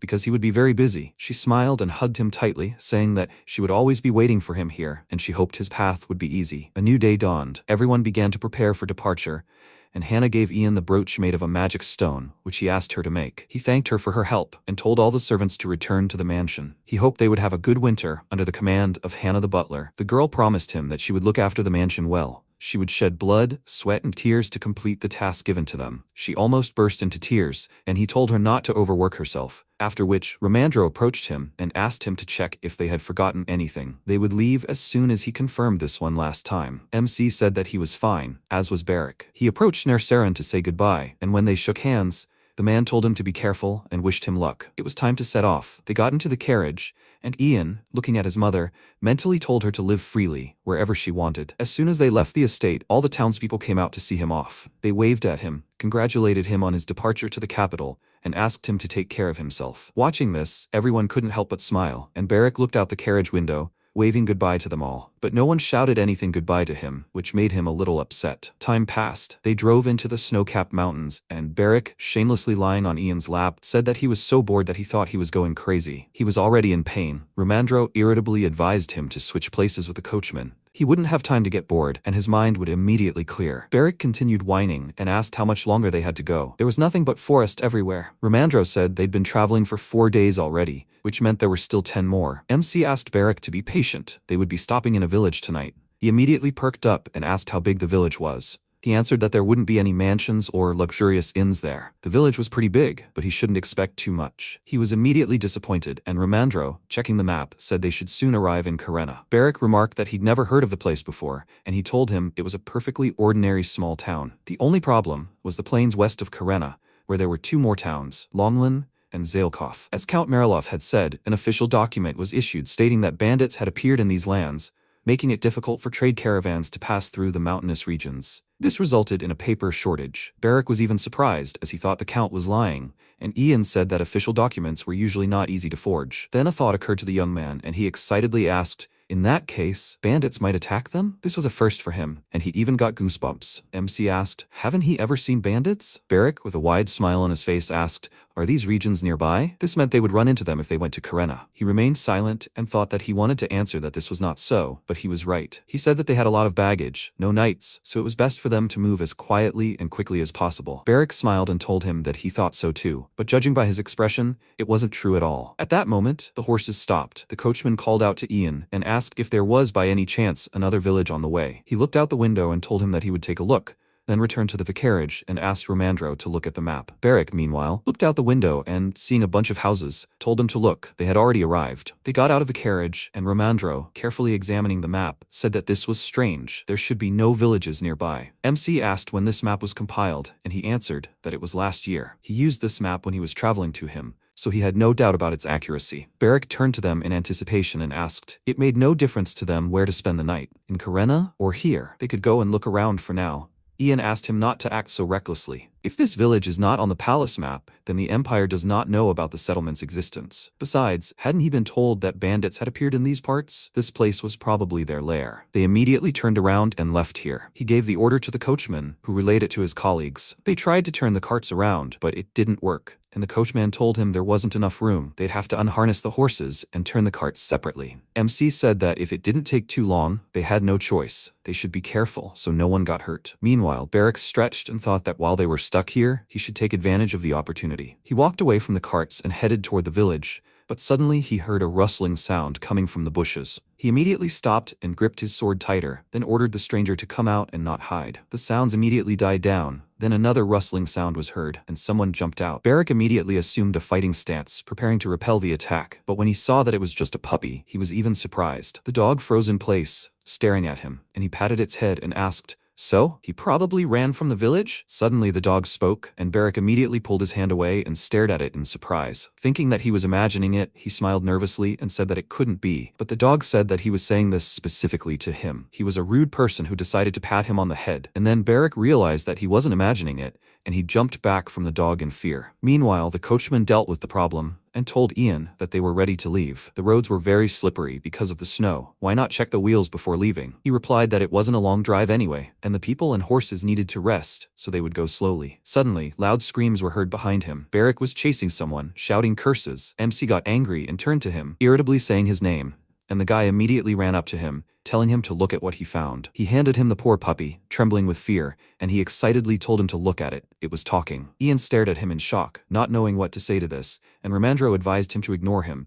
It seemed like he was really tired from the trip. MC told him not to talk nonsense, and he indignantly exclaimed, "Why is it nonsense? Is it some kind of magic or something? Do talking dogs really not exist?" He abruptly picked up the dog, causing it to appear right in MC's face, and said that he heard everything himself. The puppy just called him rude for petting it on the head. He looked at the puppy with bewilderment, then asked it to say something, and its eyes darted around in fear. The puppy was silent, as it was very afraid, and an awkward pause ensued. Ramandro let out a quiet chuckle and, trying to contain his laughter, asked his friend for a cigar. Ian said that they didn't have much time. Let him let the dog go. Barrick exclaimed that it was true. The puppy was certainly funny, but maybe they should at least eat it. Right after that, the dog bit him and escaped from his arms. At the end, he turned to them and exclaimed that they were rude, but they seemed decent to him. They looked like such pious gentlemen, but in reality, they were not at all. They all stared at him in surprise, after which he hid in the bushes, and they realized that Barrick was right. He pointed his finger at the bushes and exclaimed indignantly, "They heard that, right? This dog definitely spoke." Ramandro dropped his cigar in shock and asked what just happened. Did this dog really speak? The coachman laughed, saying he was such a good joker, they should already be on their way. MC asked Barrick how this even happened, and he, looking at the bite mark, asked in response, if he didn't know, how could he know? This dog bit him so hard. Ian shook his head, thinking, is this some other creature? Maybe a deity or a demon? Although the dog was too small for them. Noticing something, he looked towards the village again, and Barrick asked what was wrong with him. He answered that it seemed like someone was here. He didn't feel it? Barrick immediately started looking around, thinking that the dog was still there, and MC decided not to dwell on it for now, and ordered him to get into the carriage. After that, they continued on their way, and he thought he had a strange premonition, as if someone was watching them. In the late afternoon, they finally reached Karenna. They stopped at an inn, and while the others were carrying their luggage, Ramandro approached Barrick and asked if he was okay. He replied that if he meant his hand, then he seemed to be fine. MC asked with displeasure, who on earth would grab a dog running by like that? He indignantly asked in response, was it just a dog running by? It was a talking dog. Maybe it was magic? He answered him that he didn't know, but it was possible. But where did a mage come from in such a small settlement? And this is being asked by someone who is a mage himself from the border region. The innkeeper came out to greet them, and Ian said that they had a lot of carts and luggage. Would there be room? She replied that they had few guests at the moment, so everything would be fine. She will take care of everything and let them go inside for now. She led him inside the building, and he remarked that it seemed that because of the winter, they do not have many guests. She confirmed this and said that business is not so good in the summer either. It is a small town, so they only had people passing through, and many were scared away by bandits. They came only for a day? He confirmed this, and she calculated that 20 horses, 10 carts, 15 people, and a mountain of luggage with food and a bathhouse would cost 1 gold piece. MC gave her 2 gold pieces and asked if that would be enough. She was very happy and promised him to do everything in the best possible way. Should she heat water for him to bathe? He told her that he would be grateful to her. It is cold today, so let her bring more firewood. Barrick immediately began begging for food, and the woman asked him to wait a little. The food would be ready soon. After that, she led them to the best room and gave Ian a tray with hot food. But before she left, he decided to ask something. On the way here, they saw a village that was not on the map. Did she know anything about it? They thought that the bandits' lair was located there. The place was convenient. She thought for a second and said that he was probably talking about the village of Daniel. Barrick immediately stood up and started reaching for the food, and the innkeeper said that this village would not be on the new maps. A few years ago, all the inhabitants died, so the houses were empty. Demolition of houses is expensive, and the village was simply abandoned. MC gave the food to Barrick so that he would not disturb him, and asked why the people died. She answered him that it was very strange. Their bodies lay in neat rows. No one had seen such a nightmare before. An investigator was sent from the imperial palace, but he said that they seemed to have all been poisoned. Barrick remarked that this sounded like complete nonsense, and the woman said that whatever the case, if the palace said so, then it must be so. Since the investigator was from the Ministry of Magic, the investigation was thorough. This immediately confused him, and she said that perhaps because the entire village had perished, they sent a mage there, and he personally conducted the investigation. After that, she clapped her hands joyfully and said that mages are so wonderful, they can even summon a storm. Ian didn't respond to this, and Barrick, looking at him, laughed and agreed with her. After that, the woman said that since they had investigated everything and already reported to the palace, she saw no reason to doubt it. They have since been very careful about hygiene, so he need not worry. MC found this very strange. The Ministry of Magic is short-staffed, and they send a mage to a small village to conduct an investigation. Magicians do magic, as funny as it may sound. It is not their job to conduct investigations. Usually, special investigations are under the jurisdiction of the investigative team. The woman said that if he needed anything else, he should just let her know. She would call them when dinner was ready. After that, she left and Barrick asked, "So that dog lives there alone?" He sat down opposite him and confirmed it, and he asked, "So maybe that dog ate all the dead?" Ian remained silent. Barrick probably didn't even understand what nonsense he had just said, and looked at the piece of bread in his hands, then handed it to him and offered him a bite. He immediately refused and said that he was amazed at how much the dog bothered him. He replied that the dog didn't bother him, he was just interested. Moreover, he bit him. He would definitely kill him the next time they met. MC began to wonder when their next meeting would be. After which there was a knock on the door, and Ramandro's voice. Ian let him in, and he said there was nothing here except beer, so he'd go somewhere else. They don't need anything? The MC replied that everything was fine with him, then gave him some money, and said that if the others wanted anything, he could buy it. Let him just tell the coachman not to get too drunk, and he shouldn't overdo it either. They're leaving early tomorrow.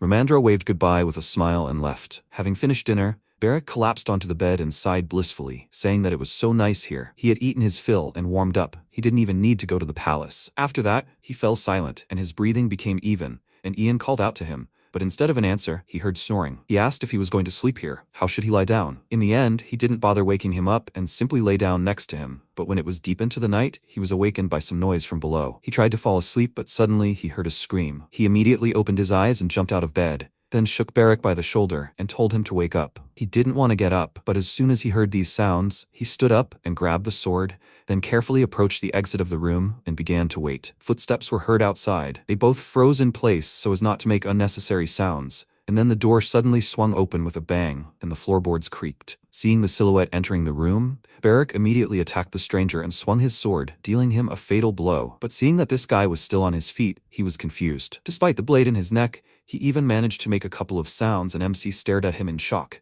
thinking that this could not be. Where did the undead come from? The undead said something, and he realized that he had heard this voice before. He immediately remembered the dog, and a man entered the room, this time alive. He asked if their carts and horses were downstairs. He noticed Ian and noticed that he had very nice clothes. Where were they from, and where were they going? Barrick raised an eyebrow in confusion, indignant at his interrogation, and the bandit said that judging by the number of crews, they had a lot of money. He wanted to attack, but suddenly the undead spread their arms out to the sides, blocking his path, and he pushed him, asking what was wrong with him. Had he forgotten how to walk? The guy continued to stand there, not letting him go, and then he irritably struck him several times with the blade and said that he was so irritating. The guy fell with a crash, his mouth open, trying to say something, and tears flowed from his eyes. He looked at Ian, who was amazed by this whole spectacle, and then his gaze dimmed and smoke began to come from his body. The bandit assumed a fighting stance, preparing to attack them, but Barrick got ahead of him. He made a sharp lunge, throwing him against the wall, after which he plunged his sword into his shoulder,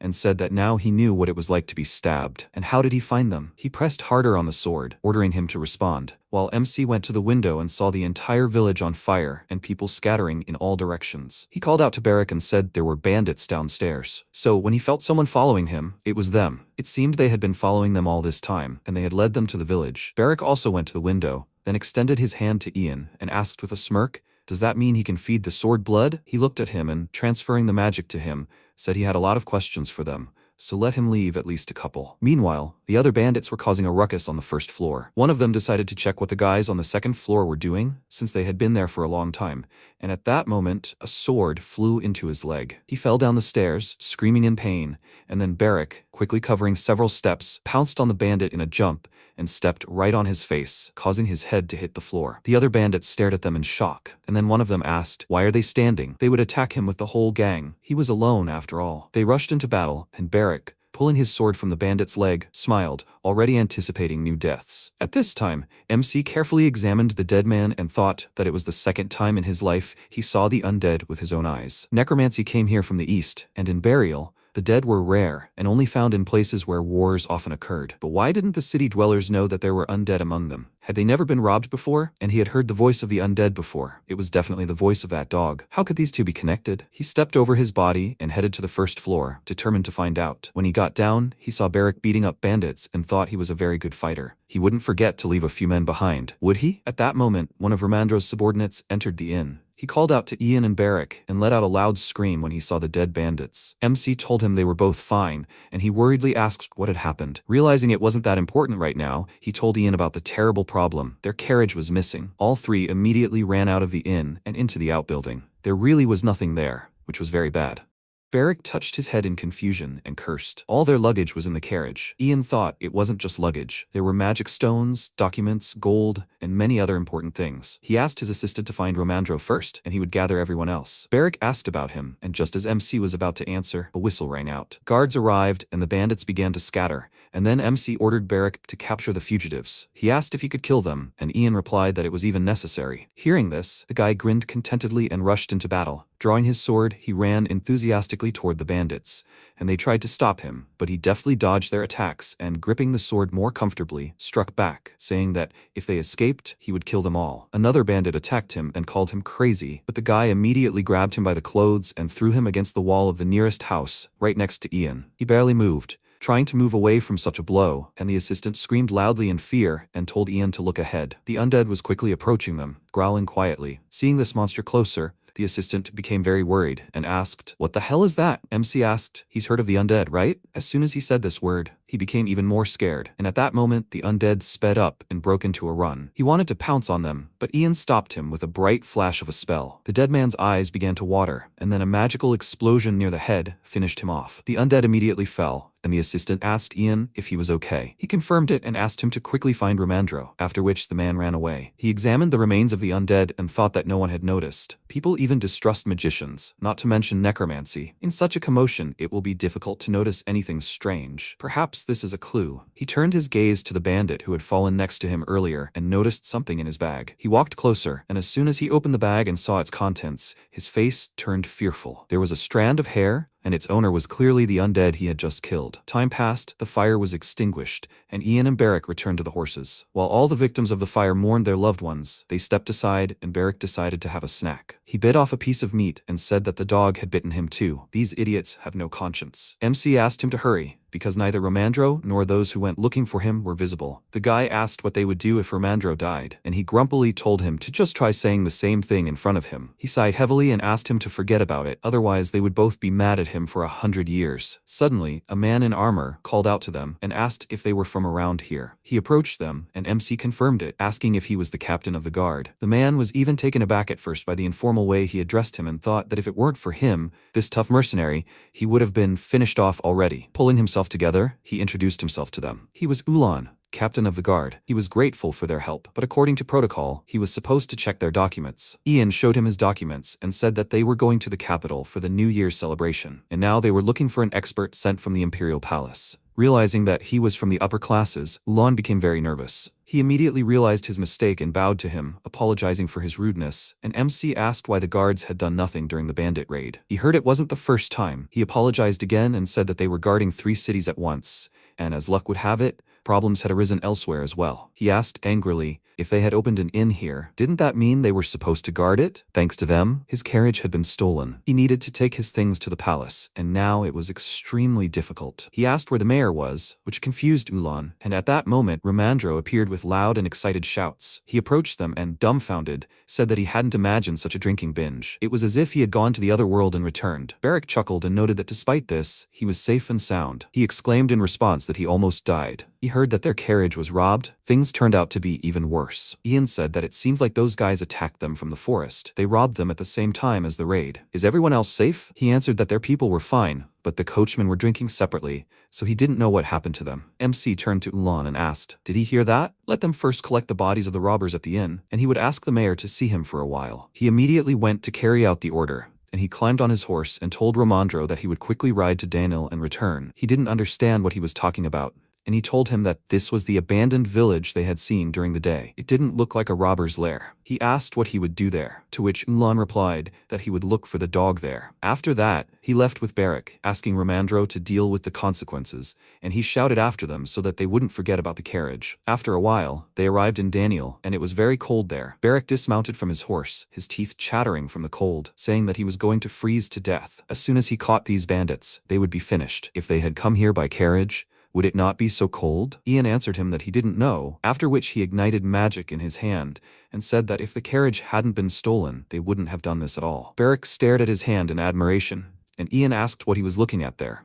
Let him stay close to him so as not to trip. Beric asked with interest if he knew how to create such a flame. Ian answered him that it was the easiest thing to do. He just needed to concentrate the magic and hold it. Beric asked why they had been using the lantern all this time. He replied that he had brought it himself. He not only couldn't stand the heat, but also the cold. After that, they went to the village. The Ministry of Magic said that the village's destruction was caused by poisoning. That's probably why there were no signs of a battle or raid here. But even so, everything here was too well preserved for being abandoned. Noticing something, he called out to Beric and asked him to go into the house in front of them. The guy pointed at himself in surprise and asked if he should do this. He didn't mind, but why here? He answered that there was a dog door in this house. He stretched his shoulder and said that he understood everything. The door was just the size of that dog. Should he open it? MC asked him to enter carefully, as it was too suspicious, but Beric didn't listen and kicked the door down, causing a crash. He quickly glanced around the room and turned to Ian with a smile, saying that there was no one here, and there were no problems either. He noted with displeasure that he had asked him to be careful, but that was no longer important. He entered the house and suggested that they search everything first. They walked around the room, and Beric, noticing the photo, told Ian to look at it. It looked like these people lived here, and this was that dog. The picture showed an old woman and a boy with blue hair and pointy ears who was holding the dog in his arms. It immediately seemed familiar to him, and suddenly the voice of that dog was heard.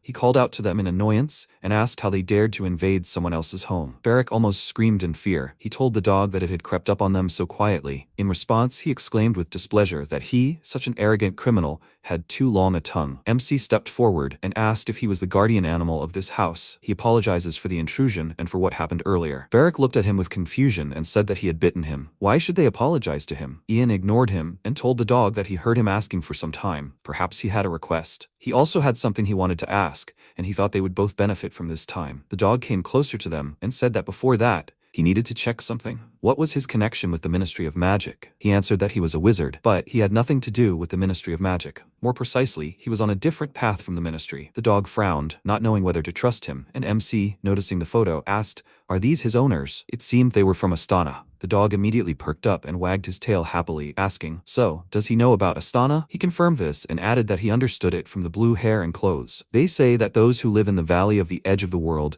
are calmer than clouds and freer than the wind. The dog was even happier, and Ian picked him up and said that they also say that the tradition of necromancy is passed down through generations. The dog immediately felt uneasy, and MC put him on the floor and asked him to tell them more about it. He told him their names, and then the dog decided to trust them. He said that his name was Hasharang Tokuntai, or Hasha for short. They settled in more comfortably, and Ian said that it was a pleasure to meet him. With his permission, he would ask a question first. He saw a boy in a photograph. It seems he became undead and raided the village with the bandits. Is he by any chance in cahoots with them? He exclaimed that this was nonsense, and he asked, "Does that mean this is his master?" He loudly answered him that this is not true at all, that the man in the photograph is him. Beric poked his finger at his furry muzzle and asked in surprise, "Is this true? Then why is he talking like that? Judging by the photo, he must be 10 years older." Hasha called him rude and ordered him to remove his hand, and MC told him that the people of Astana live longer than them. He thinks he is about 30 years old. He was very surprised and asked, "Is he serious?" Hasha immediately bit his finger, calling him a little idiot, after which Ian asked how a man from Astana ended up in these parts and why he looked like that. His face immediately became sad, and he told him that an invitation from the Ministry of Magic had arrived in Astana. His grandmother was the leader of the largest faction in Astana. She received an order from the king and brought him to Burial. At first, everything was new and interesting for him. The city of Burial is different from Astana, so for him everything seemed like from another world. Thanks to the support of the Ministry of Magic, he was able to study necromancy, but his joy did not last long, because the Minister of Magic, a woman named Wesley, suggested using this magic on living people. Necromancy is used on the dead. Anything else contradicts the laws of the universe. It is the cause of all future troubles and the source of destruction. Eventually, discord arose among the necromancers. His grandmother and some of the necromancers abandoned their research and hid here. However, they were found. 2 mages broke into their house and used magic on him to weaken him. One of them said that they had helped them conduct research, and these villagers weren't even grateful to them. Her colleague asked her to report this to the minister. They had found them all and would return as soon as they dealt with them. The mage turned to Hasha and asked, "Isn't he still a child? Doesn't he want to go with them?" After all, there were no children among the test subjects yet. After these words, Hasha became frightened.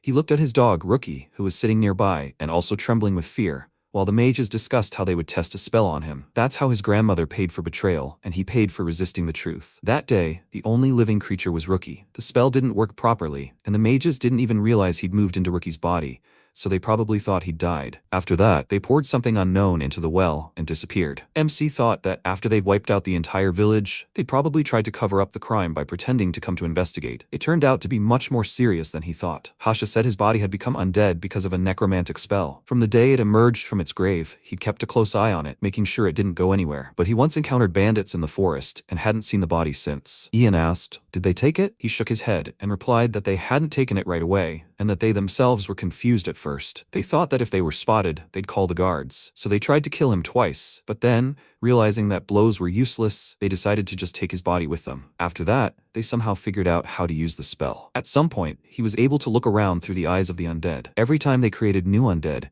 he could see more and more. Maybe it was because he himself was a necromancer. That's why he also saw everything that happened at the inn. He hung his head dejectedly and after a second of silence said that he would like to ask them for help. He needed someone to take care of his body. MC thoughtfully looked away, and Barrack said with regret that he had suffered so much. He pulled a piece of bread from under his clothes and handed it to him, telling him to eat and gain strength.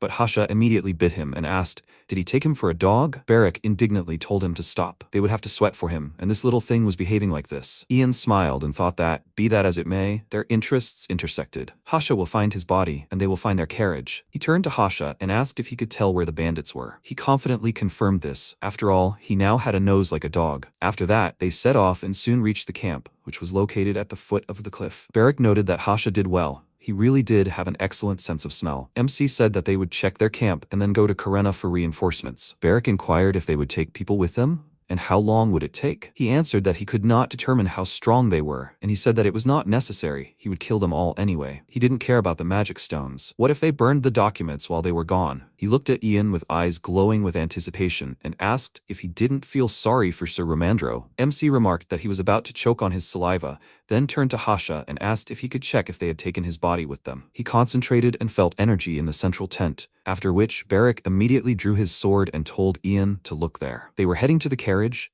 which meant they had their documents in hand. Romandro, who had just recently married and had a child, would be fired. MC asked him to calm down and not let the bandit leader get away, and he had to make sure everything went smoothly. He agreed and jumped off the cliff, saying in part that he would immediately clear the way so he could go around. Meanwhile, the bandits, seeing a man in the sky, were very surprised, and then there was a roar. Barrack landed not far from them, scattering all the boxes, and one of the bandits asked, "Isn't that the guy from the village?" He was without a banner and guards. One of them wanted to ask who the idiot was, and at that very moment, Barrack killed him, making the others nervous. They took up arms and rushed to attack. The man lunged at Barrack with an axe, but he quickly parried the blow with his sword and struck back, causing his hand to tremble. When he turned his gaze to his opponent, he was already in his face and asked, "Didn't he come to Karena today? Does that mean he missed someone?" He swung his sword sharply and angrily, killing him too, and then asked, "Is there anyone else? Let everyone come out." He had told them then that if they decided to escape, he would kill them all. One of the bandits screamed in fear, and another ordered everyone to leave. The situation was emergency. They began to beg for help. Meanwhile, Ian asked Hasha what he thought about Barrack. He thoughtfully replied that he had a disgusting character. If he behaved like this in Astana, things would be difficult. MC agreed with him, saying it was the same in the Empire, and suggested he get down to business. Even for a magical swordsman, Barrack is cruel. He's fearless, but thirsty for blood. But that's a little odd. Taking advantage of the bandits' distraction, they snuck into the camp and hid near a tent. Ian apologized to Hasha and lowered him to the ground, saying they should check the carriage before entering. Hasha immediately understood, and they split up. MC quickly got rid of the guard with magic, and Hasha ran into the tent. After checking the carriage, Ian found that nothing was missing. All the documents and luggage were in place. Hasha, meanwhile, ran into the tent, but seeing a man in front of him, he immediately stopped. It was the bandit leader, and he was unhappy about the noise at night. He wanted to go out and check what was going on, but seeing the dog, he stopped, and Hasha cringed under his piercing gaze. He picked up the dog by the scruff of the neck and asked, "How did the dog get in here?" These idiots were so drunk that they didn't even notice the puppy getting in. Then his gaze fell on Ian, who was standing by the carriage, and he asked, "Who the hell is that?" Suddenly, someone called out to him loudly, and it was Barrack. He approached him, dragging the body behind him, and asked with a smirk, "Is he the boss here?" He stared at him in shock, and then his face twisted in rage. He threw the dog to the ground and exclaimed, "Who the hell is he?" They were both in cahoots. Barrack didn't let him finish and pounced on him. Seeing this, the leader also drew his sword and managed to block his blow at the last moment, breaking his sword. But this didn't shake Barrack's confidence in the least. On the contrary, his smile only widened. The man swung his sword, causing him to duck, and then he grabbed his broken sword and kicked his opponent in the lower jaw, causing him to lose his balance and drop his sword. He staggered but managed to stay on his feet, and Barrick jumped back and said that he thought so. Food tastes better when you're hungry. Isn't that right? The man felt his teeth with his fingers. It turned out he had knocked one out. This made him very angry and lashed out at him, telling him not to be so arrogant. He punched the guy in the face, causing his nose to bleed, but he only found it amusing. Licking the blood from his lips, he grabbed the robber by the clothes and pulled him towards him, then swung his arm and hit him on the head with all his might. He knocked him to the ground and continued beating him, and then MC told him not to kill him. He had a couple of questions for him. He immediately stopped and looked around for Hasha, but he was nowhere to be found. He decided to check in the tent and saw his body sitting on a chair, and Hasha himself next to it. He pressed his ears back in sadness and asked, "So this is what death is? Now all that remains is for him to do is return this body to the earth as it should be." Ian asked, "Is he really ready for this? If his body turns to dust, there's no guarantee his soul will remain." He replied that he doesn't know how control of this undead passed to these people. Therefore, it's time to destroy the body before bandits or worse use it. MC sadly looked away, then ignited magic and said that he respected his decision. He shot his former body in the head, and he, watching the ashes fall, began to cry and thought that there was no turning back now. Dead, but not dead. That's the kind of creature he had become. Meanwhile, Barrick dragged the bandit leader into the tent, and his attention was drawn to his sword. He took it and examined it more closely. Something about this weapon impressed him. Ian came out of the tent and said that this was a special sword. Barrick noted that for the first time he saw a blade comparable in gleam to the darkness. He also didn't know what it was. He asked in response, "What is he? A walking library? Maybe it's the blacksmith style, or maybe it's just a decorative sword." Sometimes weapons made from magic stones change their color. Barrick pointed out that he had said that he didn't look like a walking library. After that, he admired the blade and thought that the sword was light and maneuverable, very comfortable, and fit perfectly in his hand. He happily told Ian that he wanted to take it. After all, his sword had just broken during the battle. MC agreed, saying that since he was his accompanying knight, he should have a sword to match. He would make sure he paid for it when they returned to the village. Barrick asked, puzzled, what that meant. The sword was already stolen. He told him that they would return all the loot to the residents of Karena and other cities. Otherwise, it would go to the city treasury. He would deduct the cost of the sword from the amount allocated for food. He should keep that in mind. Barrick began to thrash about, faced with a difficult choice. The sword or the food? Ian noticed this and asked if he liked it that much. He confirmed it and said that even blood wouldn't be noticeable on this sword, and the color was beautiful. MC thought that it often happens that warriors come across weapons that seem destined for them by fate itself. It seems Barrick has fallen in love, if that's what you can call a weapon. He told him to stop this. They need to call Romandro and the guards. While they were chatting, the bandit leader woke up and tried to crawl away unnoticed, but Barrick quickly noticed and thrust the sword in his face, and Ian said it was time for them to talk to him. The man screamed in fear and begged him to let him go. He started calling him all sorts of names, and Barrick advised him not to waste his energy. He lifted his head by the hair and pressed the blade to his neck, asking if he didn't want to talk to them. The man indignantly noted that it was his sword, and then Ian approached them and ordered him to answer his questions and not lie. Otherwise, they would slit his throat and send him to the next world. After finishing saying goodbye to his previous body, Hasha approached them, and MC asked how he was able to use necromancy on a necromancer. He didn't understand what he was talking about and decided that he was trying to avoid the question. Barrick immediately pressed the blade to his neck, and he screamed in fear, begging for mercy. He didn't steal it. He went for it himself. Ian asked why he needed it, and he answered that he didn't know. At first, he thought he was an object, since he didn't die even if he was stabbed in the heart. So he took this dead man with him to sell him to a slave trader later. He asked if maybe they were helping them. He confirmed it. They said that if the body was used correctly, many more such undead could be made. They need a lot of dead bodies, and for them, killing people is their job. MC noted that this meant they made a deal. The slave traders teach them the spell, and they will make and sell the undead. The man became very agitated and swore that he really didn't know what they did to them. They thought it was just easy money, because they would be paid for the bodies. He asked the name of this organization, and as soon as he said Pawkins, Barrick hit him in the face with the hilt of his sword, asking if he was being rude to him. The bandit exclaimed that he had already said that it was the slave trading organization Pawkins. After that, Barrick looked at Ian with a smile and asked, did he see that? He earned his living. MC continued the interrogation, asking how the ritual works, and he answered that to get at least one normal undead, they need 10 bodies, and they also need hair, so bald ones are not suitable. Hasha's ears perked up in interest and said it was his ritual. Every caster uses a different technique for the ritual, and only he uses hair. Barrick remarked that being bald was advantageous, and Ian asked Hasha if he needed more information. He confirmed it, since he was the owner of this body, after which MC ordered the bandit to continue speaking. How does the ritual go? The bandit looked away and said he would show them if they gave him the body. Since the dead man usually became uncontrollable, he tied him up when he wasn't working. After the body was cleansed, they needed to pick flowers and apply incense. After listening to him, Hasha only became more convinced that this was definitely his ritual. After that, they left. They learned a lot that night. When they returned to Karena, rumors had already spread about outsiders who had killed all the bandits, and Ian and Barrick began to attract attention. They approached them and began to thank Ian for capturing the bandits. How could they repay him for such a feat? He smiled and said that they shouldn't thank him, but it turned out that these words were meant for Barrick. And when he realized this, he felt awkward. Barrick was confused at first, but quickly began to enjoy their attention and boast that he was even stronger than his master. The people immediately turned to Ian and asked, so it was he who saved them? They began to thank him, and he said that he didn't want it for anything in return. Because of this, Barrick became upset and indignantly exclaimed that it was he who did everything. But MC responded by telling him to just hurry up. They continued walking and he exclaimed, why did he stop praising him? When they entered the inn, they were met by a smiling Ramandro. He began hugging and kissing Barrick, glad that they returned with all the documents and things, and that they were in perfect order. Barrick shuddered at his kisses and said it was disgusting. At that moment, Ulan approached them and thanked them for helping them deal with the bandits. Ian told him to stop being nice and get down to business. Ulan said he brought the mayor. He wanted to meet him now? MC thought for a moment, then said they would meet him later. They needed to rest and freshen up. He turned to Barrick and told him to go first, which made him very happy.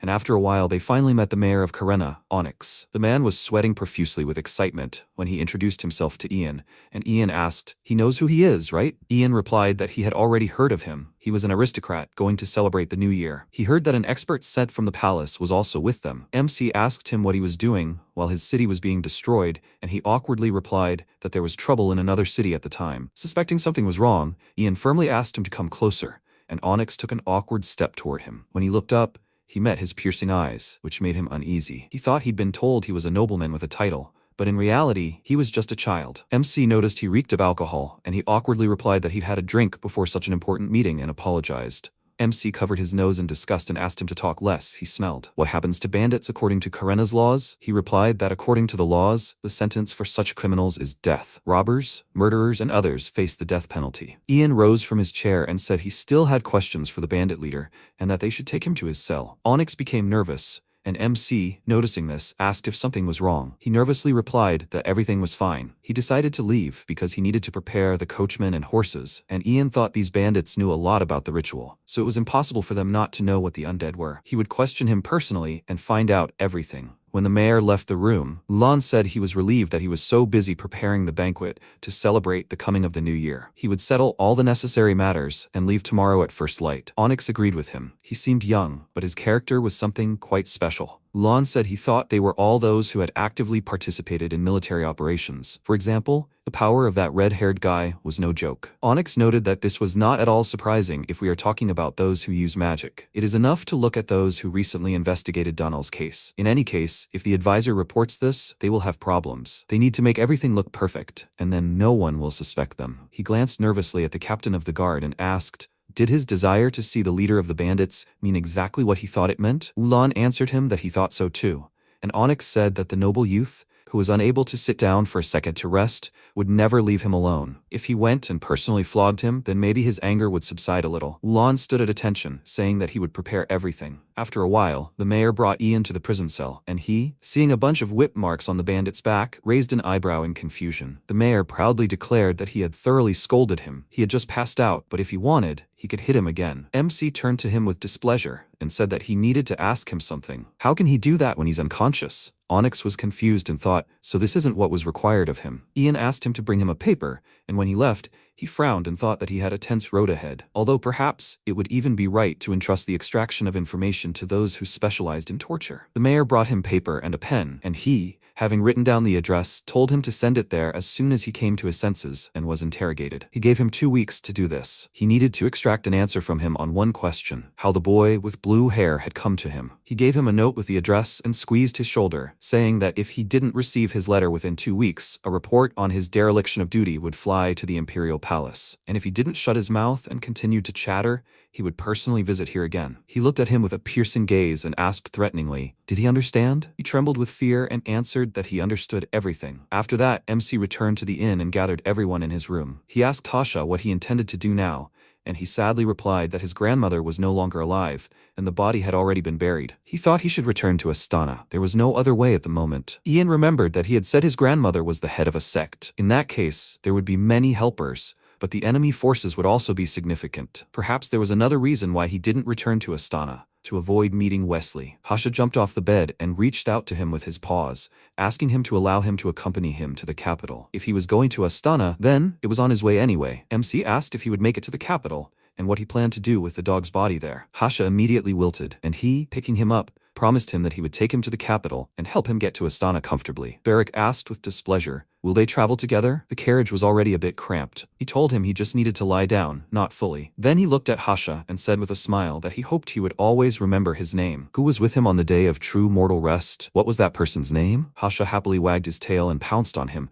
shouting that it was Ian, and he said that if he needed to take anything with him, he should make sure he packed everything properly, since they had to leave the next morning. The next day arrived, and early in the morning they got ready for the journey and checked their luggage. The higher they climbed, the more snow there would be. They just needed to drive forward without stopping. Barak told Ian that Hasha hadn't arrived, and Ramandro asked who he was. MC told him that they had met him during the trip to the village. There he runs. The man followed his gaze and saw a puppy running towards them, a photograph clutched in its mouth. He quickly jumped into the carriage, and Ian said that now everyone was gathered, they could go. As they set off, all the villagers came out to see them off. They wished them a good journey, and when they passed Onyx, MC gave him a meaningful look and then drew the curtain. He noticed Ramandro, who had pressed himself into the seat, and asked if he was afraid of animals. He answered that this was not the case at all. Why did he think that? He noticed that he was pressed so tightly into the corner, and then Hasha decided to introduce himself. He introduced himself to him, and he stared at him in surprise, after which he awkwardly coughed into his fist and said that, to be honest, he thought the story about magic was complete nonsense. It's just that unusual people sometimes have odd behavior. In general, he sees that this is not the case and apologizes. He shook Hasha's paw and introduced himself, then asked what had happened. Ian told him everything, and he thoughtfully noted that the Ministry of Magic had been gathering necromancers of different races for several years. He asked if this was an official decision. Ramandro answered that the general meeting had approved this policy because there was no point in nitpicking over a name. Of course, there were moral disputes, although this could lead to trouble, but an army of the undead is very useful in war. However, there are different political positions. MC thought that Wesley had been a mage long before she became a politician. She must know better than anyone how dangerous it is to break taboos. So why are they doing all this? Meanwhile, Wesley was sitting in her office. She called her assistant Barretto over and told him to put the report away. He asked if she hadn't expected this. He was talking about the results of the necromancy research. She read the report, and he said that necromancers are also so funny. In their home countries, they were at each other's throats, but when they all gathered together, the research results steadily increased. Wesley noted that this was the power of the Great Burial Empire. They probably realized that making a fuss here would only invite trouble. Besides, hadn't those guys sold their souls for academic interests? It must be a lot of fun getting together like this. Barretto said that since each race had its own strengths and weaknesses in necromancy, with cooperation, she could probably take it to the next level. It wouldn't take long, but should he submit an official report to the General Assembly? She put her seal on the report and agreed, noticing that the elders were beginning to show curiosity about the matter. Now Barretto presented her with additional materials concerning the study of living beings. She was immediately intrigued by the stack of papers and began to read. At one point, she frowned and threw the papers on the table, asking in displeasure, why is the same thing written here that was known several years ago? He apologized to her and said that the difference between the dead and the living is obvious. The spell continues to distort. She became angry. They are investing so much money to stabilize this process, and her assistant, slightly nervously, asked, how about instead of necromancy, they try mind control magic? Even if this is His Highness Prince Gale, he still does not have the full blessing of the Imperial Palace. After all, he is the child of a concubine, not his first wife. Hearing this, Wesley slammed her fist on the table in rage, shouting his name, then abruptly rose from her chair and said that she knew what he was trying to say now. He immediately apologized to her, and she stepped aside. The blessing of the Imperial Palace is an unknown force that originates from the founding of burial. Information about this is recorded in the Foundation myth. It is a blessing whose effectiveness has been proven. Those who inherit the Imperial family's blessing are immune to mind control through magic. She said there are many possible interpretations, but it is generally believed that this is a member of the Imperial House. Obviously, this description fits not only Gale, but also Margrave, and even the aged emperor. Besides, doesn't he know which Gale is? He doesn't even remove the magical seal from his body in his bedroom. It's abundantly clear that he somehow created a shield to avoid mind control magic. So she studies the art of necromancy to find a way around it. She knows herself that her love for Gale is unfair.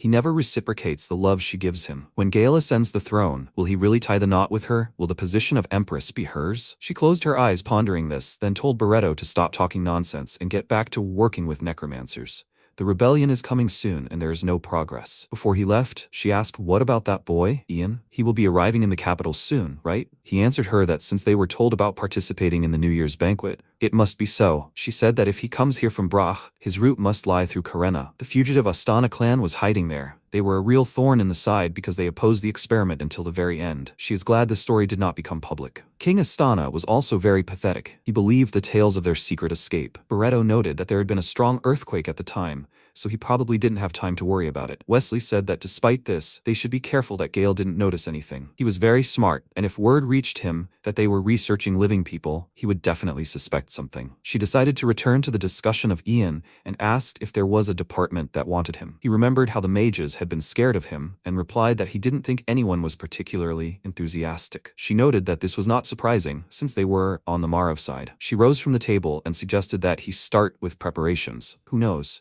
Perhaps for the first time in a long time, they would have a newcomer. Time passed, and during the long journey, Ian and Barrick had already fallen asleep. When the carriage entered a flat road, MC woke up. He rubbed his sleepy eyes and looked out the window, his gaze immediately becoming lively. He told Barrick to wake up with a smile, and he, yawning loudly, asked what was going on. He answered that they had finally reached the capital. The entire city and the majestic palace were visible from the window. They drove through the main gate, and Barrick and Hasha pressed themselves against the window, delightedly looking around. Ramandro asked if he remembered what they had talked about before crossing the gate. From now on, they must be mindful of their actions. Barrick answered him with a smile that he understood everything, and he immediately grabbed his cheeks and asked if he was sure he hadn't forgotten the rules of etiquette he had taught him. He excitedly answered that he remembered everything clearly and distinctly, and Ramandro reminded him that while eating, he should not touch anything with his hands except bread. When meeting someone, he should greet them with a smile. Barrick asked if he should also ask who the boss was. Ramandro replied that wasn't the case at all. He should start with something like "good morning" and "hello." MC asked if he wasn't going to head straight to the palace,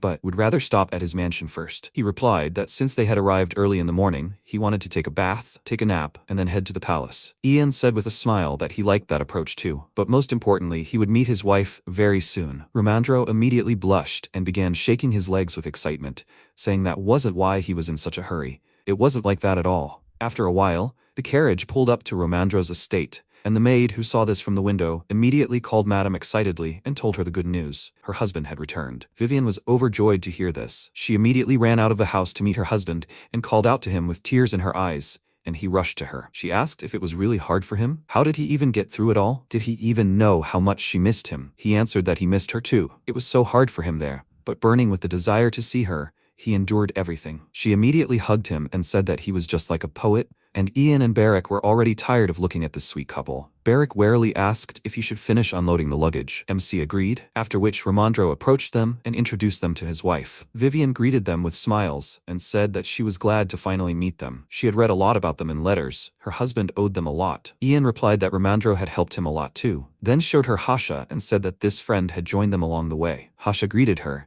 and she delightedly said that it was so cute, he's a talking dog. MC asked, so she wasn't surprised at all? She smiled back and said that even before the wedding, she had traveled with her husband around the empire on restoration work and had seen a lot. She suggested that they hurry inside. When she found out that the two of them were arriving, she had prepared the rooms. Ian thanked her, and she asked, "They're not leaving right now, are they? Shouldn't they be going to the palace?" Ramandro remarked that they really should have stopped there first, but not in such a state. Only now did Vivian notice how exhausted they were from the long trip and asked her maid Minnie to prepare a bath. Minnie asked the guests to follow her, and Ramandro escorted his subordinates and said that they had done a good job too. They should leave their luggage and documents here and go home to rest. They said goodbye to him, saying that he had done a lot of work, and he told them to go rest and wait for him to contact them again. He headed towards the house and yawned, thinking that he needed to take a bath and get ready. Most likely, it would take a few hours until noon. However, he had a feeling that he had forgotten something. After taking a bath, they all felt thoroughly refreshed, and Barrick said that the bath was good. Ramandro agreed with him and said that he didn't even know his bath was capable of such a thing. Vivian said that they should rest longer, but it was almost noon,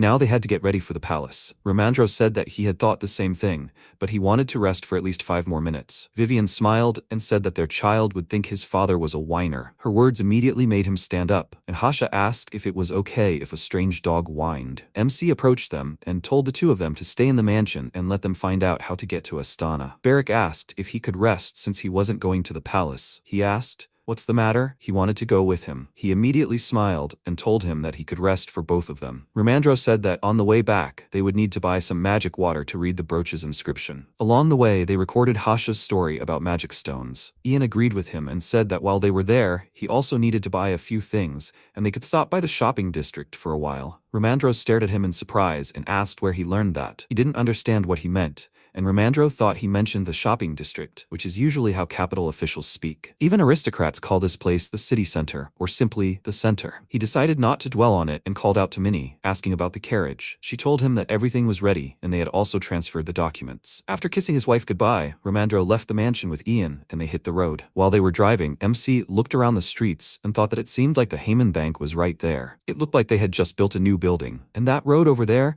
looked familiar to him too. His eyes sparkled, and the realization that he was really back in the capital warmed his heart. They entered the palace grounds, and he asked Romandro if they could stop by the Ministry of Magic on their way back. He confirmed it and said that even if they couldn't go inside, they would appreciate the situation outside. After that, he pointed to the window and said that the first palace houses the imperial family and the offices of the government members. The departments are in the second palace, where the Ministry of Magic is also located. There is the third palace, where the maids, palace workers, and slaves live. In the fourth palace are reception rooms, low-level government departments, and so on. Ian was no longer listening to him. He knew all this without him. He remembers Nalm's words while using forbidden magic. He will be given another chance if he comes to the wing of the Ministry of Magic. He wants to know why he transferred into Ian's body, what happened to Nalm later, and why he really died then. The answers to these questions are in the wing of the Ministry of Magic. The carriage stopped at the palace where Crony lived. This is the east wing of the main building of the first palace. Romandro got out of the carriage and the guard greeted him joyfully, and he told him in response that they had not seen each other for a long time. He came to make a report. Could he carry his luggage? A guard approached him and asked if he wanted to meet His Highness Prince Margrave. He replied that he had much to report to him personally. MC exited the carriage, and the guard told them they could go inside for now and wait for the prince there. Romandro, surprised, asked, "So that means he's not in the palace?" He replied that His Highness Prince Margrave was currently at a reception at the Imperial Palace, causing him to stare at him in shock. After that, he slapped his face with his hand and remembered that today was the very same date, and he thought he'd forgotten something like that. There was nothing to be done. They would have to wait. The guard pointed towards the palace and said that they would inform His Highness of their visit. Ian asked if the prince was in the palace. Did that mean high-ranking officials had gathered there too? He confirmed this. He usually went hunting, but sometimes he admired works of art. After an artist's work was exhibited, his fees immediately increased sharply. The interests of many people were intertwined in this matter. MC noted that this meant Prince Gale would be there too. Romandro turned to him with a questioning look, and he explained that if Prince Margrave was informed of their visit, Prince Gale would know about it too. Romandro immediately became nervous, but quickly pulled himself together and said that everything would be fine. He rarely attended receptions. Ian asked if this was true, but he remained silent, unsure of his own words. In fact, 2 princes were present at the reception right now. Margrave was chatting with artists about works of art with interest, and Gale was doing the same. Margrave glanced at him and thought that now he too had begun to appear in high society. He had restrained himself to avoid suspicion, but now he needed to act carefully. It seemed a real war was beginning. His servant approached him, and at the same moment, Wesley approached Gale. Both princes exchanged glances while their confidants whispered in their ears about the arrival of Romandro and Ian. The servant told Margrave that they were waiting in the reception room of his office. Should he prepare a carriage for him? He refused, asking him to tell them to wait and for him to keep an eye on the other side as well. He left, and the aristocrat asked if he had urgent business. He answered with a smile that he did not. He would share this important moment with him. Could anything be urgent? He asked him to tell him about his painting, and while he was explaining the materials he used, he thought that of course a bastard youth who had subjugated the great desert seemed more interesting to him than annoying old men. However, he had no need to leave the reception to meet him. He would, just as he had when he had not objected to Gale's proposal, throw dust in the eyes of fools. It was a bad ploy that had not worked on either Gale or Wesley, but it was a good opportunity to test Ian. Besides, if he were the one to act first here, the others would start keeping score. He glanced at Gale and silently asked him what he would do. Evening had come. Margrave was still at the reception, and Ian and Romandro were still waiting for him. The man sighed heavily and said that his back was already hurting, and he would like to lie down. He asked Ian if he was okay, and he confirmed it. As they thought, Margrave and Gale were together, so they both decided to stay out of fear that the other would figure out their plan. He looked around the room and noticed that the furniture and decor echoed the cultures of neighboring kingdoms. The room was designed to make guests feel welcome. The books on the shelves hint at the political image being projected, but they showed signs of fair use. There were also artificial flowers in a well-lit area. Does he have allergies? He's a very cool and meticulous person. Finally, the reception ended. A servant warned the guests of Prince Margrave's arrival, and they both immediately rose from the sofa. Margrave entered the reception room with a friendly smile and told Romandro that they had not seen each other for a long time. It must have been hard for him to leave his family. The man bowed to him in greeting and replied that this was not at all the case. It was a great honor for him to be in the spotlight of Prince Burial's glory. Margrave turned his gaze to his companion, who bowed gracefully and smiled in greeting. Margrave touched his chin in confusion and remarked that Romandro had apparently taught him palace etiquette well. The man smiled awkwardly and said that was not true at all. Ian was so educated that he had nothing to teach him. Margrave invited them to sit and asked Ian if he liked the capital. Ian replied that everything here was exactly as he had been told. It was no wonder this city was called the Heart of Burial, maintaining peace. Margrave noted that when he left for the capital, many back home surely saw him off, reluctant to let him go. MC paused briefly and said that he was right. He wouldn't be able to see them for a long time. Palace servants accompanied him day and night,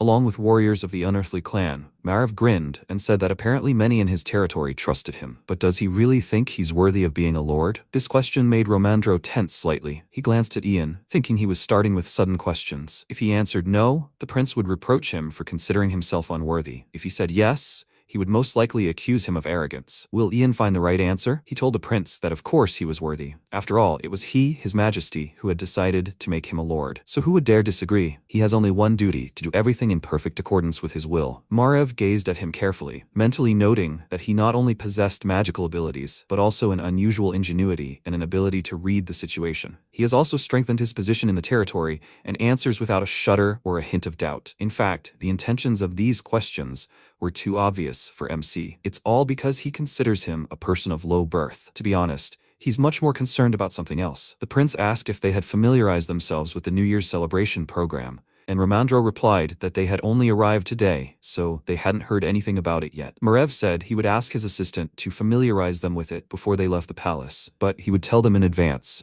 The Imperial New Year's celebration was always grand, and this year it would be even more special. After all, there would be a title-granting ceremony, followed by an event where they could evaluate Ian's abilities as a mage, and then the transfer to the ministry department would be formalized. He had collected the necessary sum for the contribution, hadn't he? MC told him that was not the case, and Romandro looked at him in surprise and wondered what he was planning. They had gold from Mariluf, after all, and magical stones too. So why is he lying to the prince that the situation is unfavorable? In fact, Ian had decided not to reveal all his cards for now, and the prince said that in that case, he wanted to give him good advice. Perhaps he had heard of magic stones? Because of this, Romandro choked on his tea, and the prince's subordinate, with a nervous smile, suggested that he go outside and get some fresh air. They could also talk about work. He cleared his throat and agreed, then apologized to his highness and left. That's how they were left alone. Margrave said that when the Ministry of Magic decided which department to assign him to, they would most likely ask his opinion first. The Department of Magic Stones Management is constantly short of working mages. They don't even conduct additional research because they focus only on magical training and spiritual practices. Judging by him,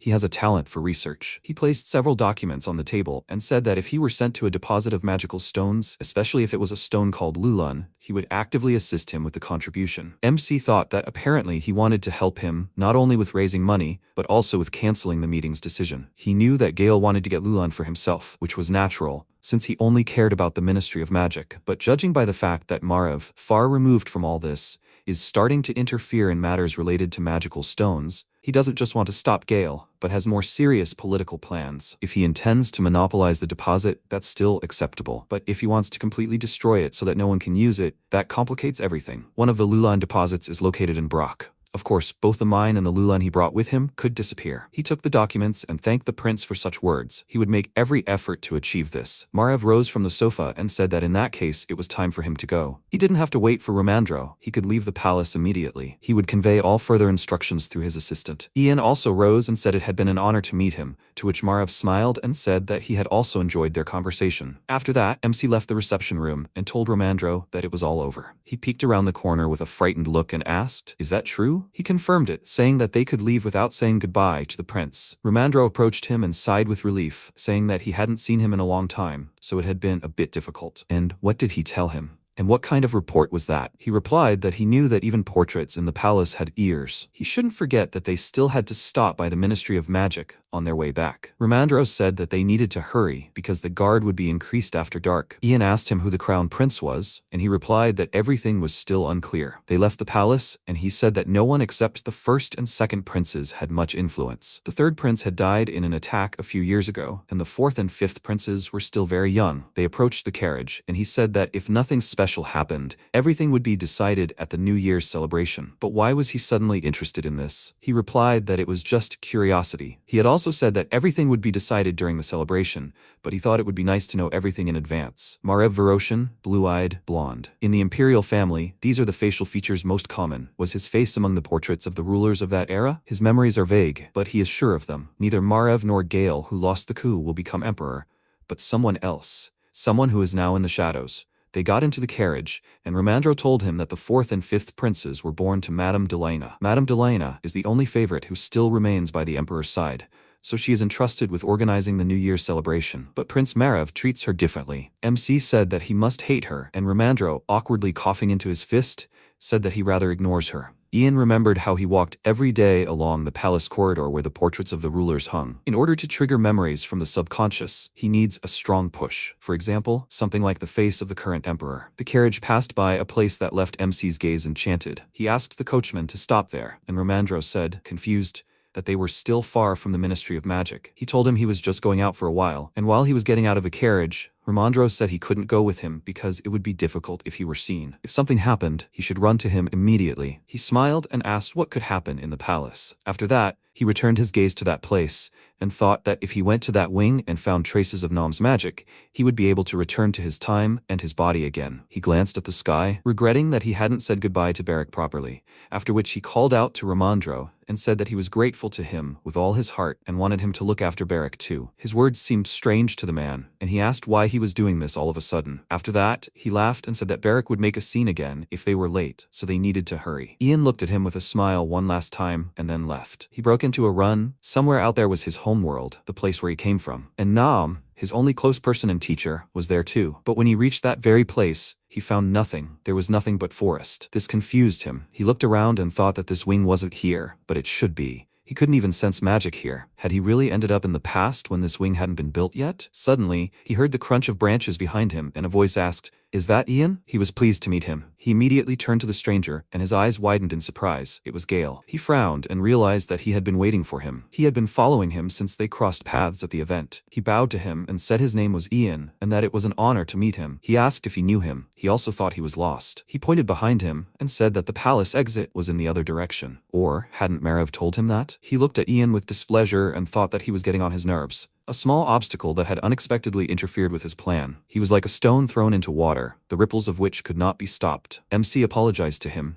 as he was new to this palace and wasn't familiar with the roads. Gale noticed that for someone unfamiliar with the area, he walked very confidently, as if he had been there before. He remained silent, and said that it wasn't that important, and that he would rather answer one question. He stood in front of the Ministry of Magic and happily spread his arms out to the sides, saying that he thought it would be much better if they cut down all the trees and built another wing. But his master claims that fairies live in the forest, so the trees cannot be touched, and this upsets him very much. He doesn't think so, does he? Ian was surprised. Margrave and Gale were in a dispute over the construction of another wing of the Ministry of Magic. He told the prince that he didn't understand what he was talking about, but his master could only be His Majesty the Emperor. The path he was leading them on could only lead to the glory of burial. If cutting down the trees leads to a bright future, then so be it. Gale liked his words. He put his hand on his shoulder and said that he thought he was a country bumpkin, but he knew how to behave like an aristocrat. He had high hopes for him. He was Ian first, not a lord, and a wizard before Ian. He hopes he realizes who he is. Aren't mages and Ministry of Magic employees insignificant? For the sake of progress, they should cooperate with each other. Isn't that right? MC nervously clenched his fist, saying that he would take his words into account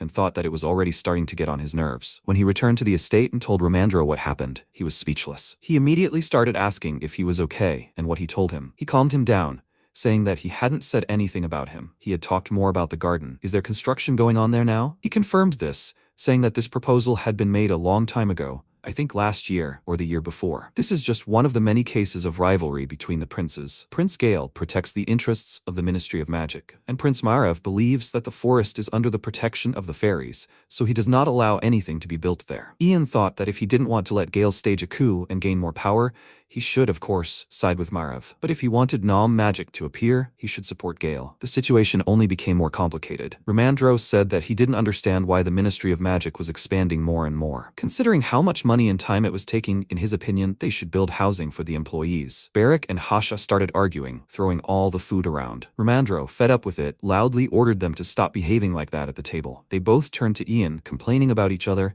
and because Hasha called Beric a barbarian, the fight continued, and Ramandro's nerves were already on edge. MC apologized to Hasha. He didn't have time today to find a way to get to Astana. Most likely, he would have to stay in the mansion and see how things develop. Hasha agreed, but let him do something with this fool before he bites his ear off. Vivian came up to them and asked Ian if they hadn't managed to get to the shopping street today. He told her that he was going there tomorrow, and then she asked if she could go with him. It would be nice for everyone to go shopping in the morning. He told her that he would only be grateful because he didn't have a good understanding of the capital's fashion and could use some help. She smiled and said that he could rely on her. She would take him to the store where she often goes. He is so handsome that he will look great in any outfit. Beric also asked to go with them, and MC said that they would rest today and leave the house early tomorrow. He would also give the sword to the blacksmith. Beric was very happy, and Hasha stared at one point, as if he felt something. Ian noticed this and asked what was going on, and he told him to ignore it. After he became a dog, my sense of smell became more acute, and it seemed like some scent had drifted in from outside. MC didn't pay any attention to it,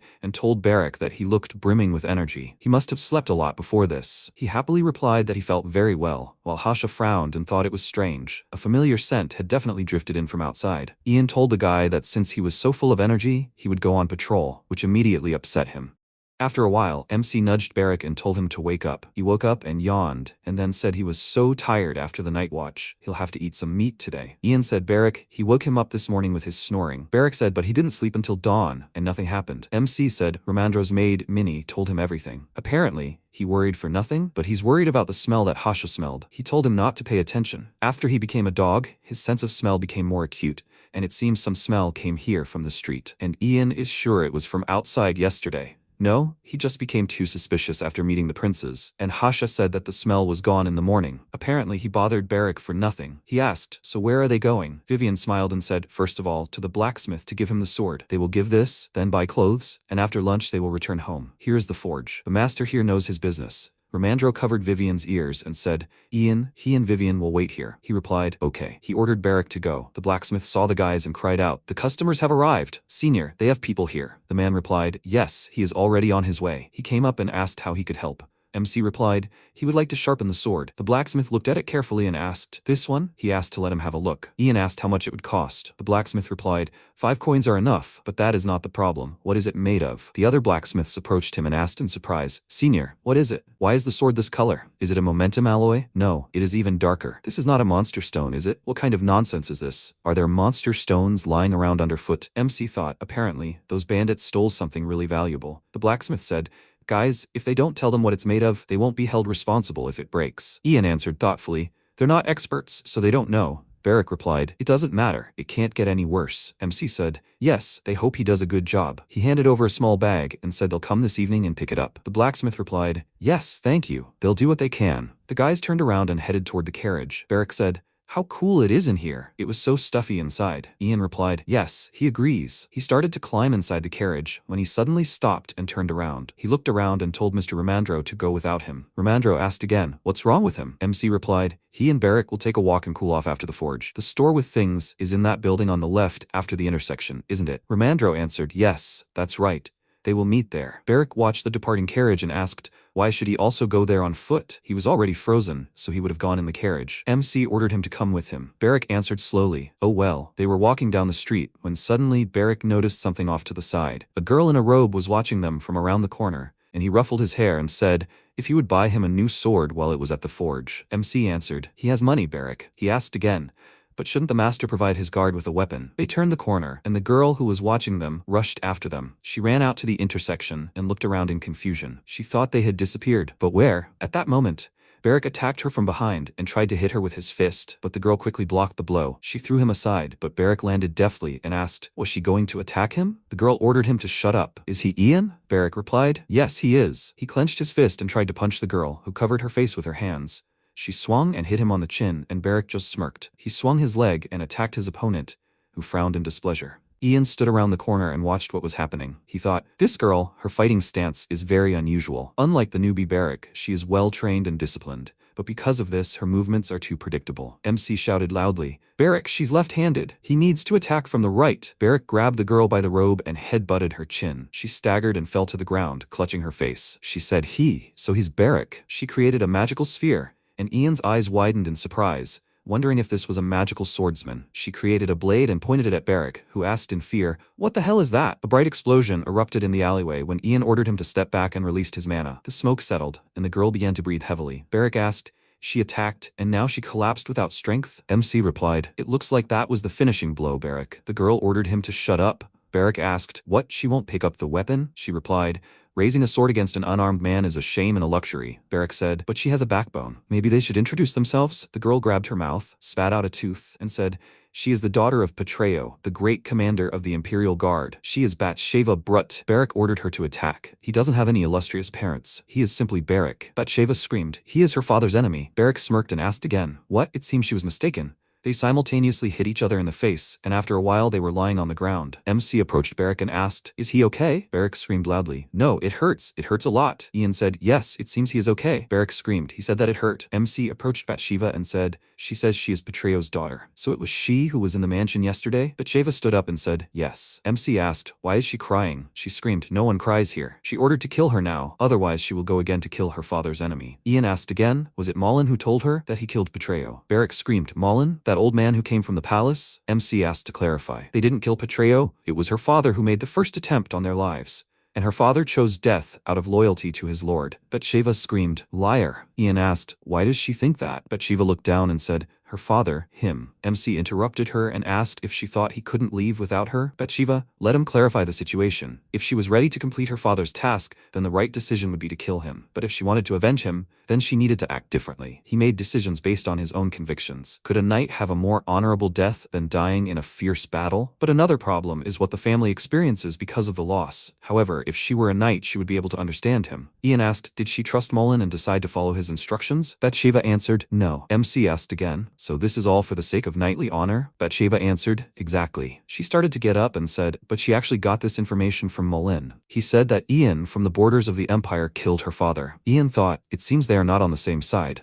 He thinks this girl can still be useful if she's left alive. Suddenly, a loud scream was heard behind them. Here, there was an explosion. MC turned away and said, next time let her come to the mansion on an official visit, observing etiquette, and then he will give her the ring that remained from her father. Ian smiled and asked, his death is not so useful for her, right? Otherwise, she will not know where the last relic left from her father is. He left, and Bathsheba frowned and looked down. After some time in the mansion, Rumandro turned around and said, they have arrived. He screamed loudly, Lord. MC replied, they were delayed because of some business. Rumandro looked at the beaten Barrick and said, if such things happen again, Barrick will have to be taken to the hospital. Ian asked, Lady Vivian, had she chosen the outfits? She replied, yes. But is his knight okay? MC replied, he was okay, so she could show them the clothes. Vivian smiled and said then, to look at this. Loose-fitting suits in light colors with a little tweed are in fashion now. Ian said, these outfits, they are certainly fashionable, but Barrick is a slob, so he needs a dark suit, and he likes this white option. The girl said, he has excellent taste. MC said, the buttons and lining are beautiful. He would also like to see them separately. Can he wear this to dinner? The girl replied, yes, they will prepare everything. Vivian looked at him and thought, he is unusual. She had no prejudices against people from the borders, but he is as refined as the local young men from noble families. She can't even help him. He has a very calm reaction to this. Barrick looked at the suits and asked, this suit and this one, what is the difference? After a while, the girl said, thank you. All this will cost 5 gold pieces. MC gave her the coins and asked her to make the suits by the deadline. The girl replied, of course. He could rely on them. Rumandro smiled and said, Ian, he's a great guy. Rumors about him will spread through high society through these craftsmen. That's exactly how you create an impression. Suddenly, a bright light shot into the sky, and Barrick screamed in fear. What was that? Vivian replied, don't be too surprised, knight. This is the palace's signal to begin the New Year celebrations. MC thought he had never seen anything like this in his time. This is also magic. So after the number of magicians dwindled,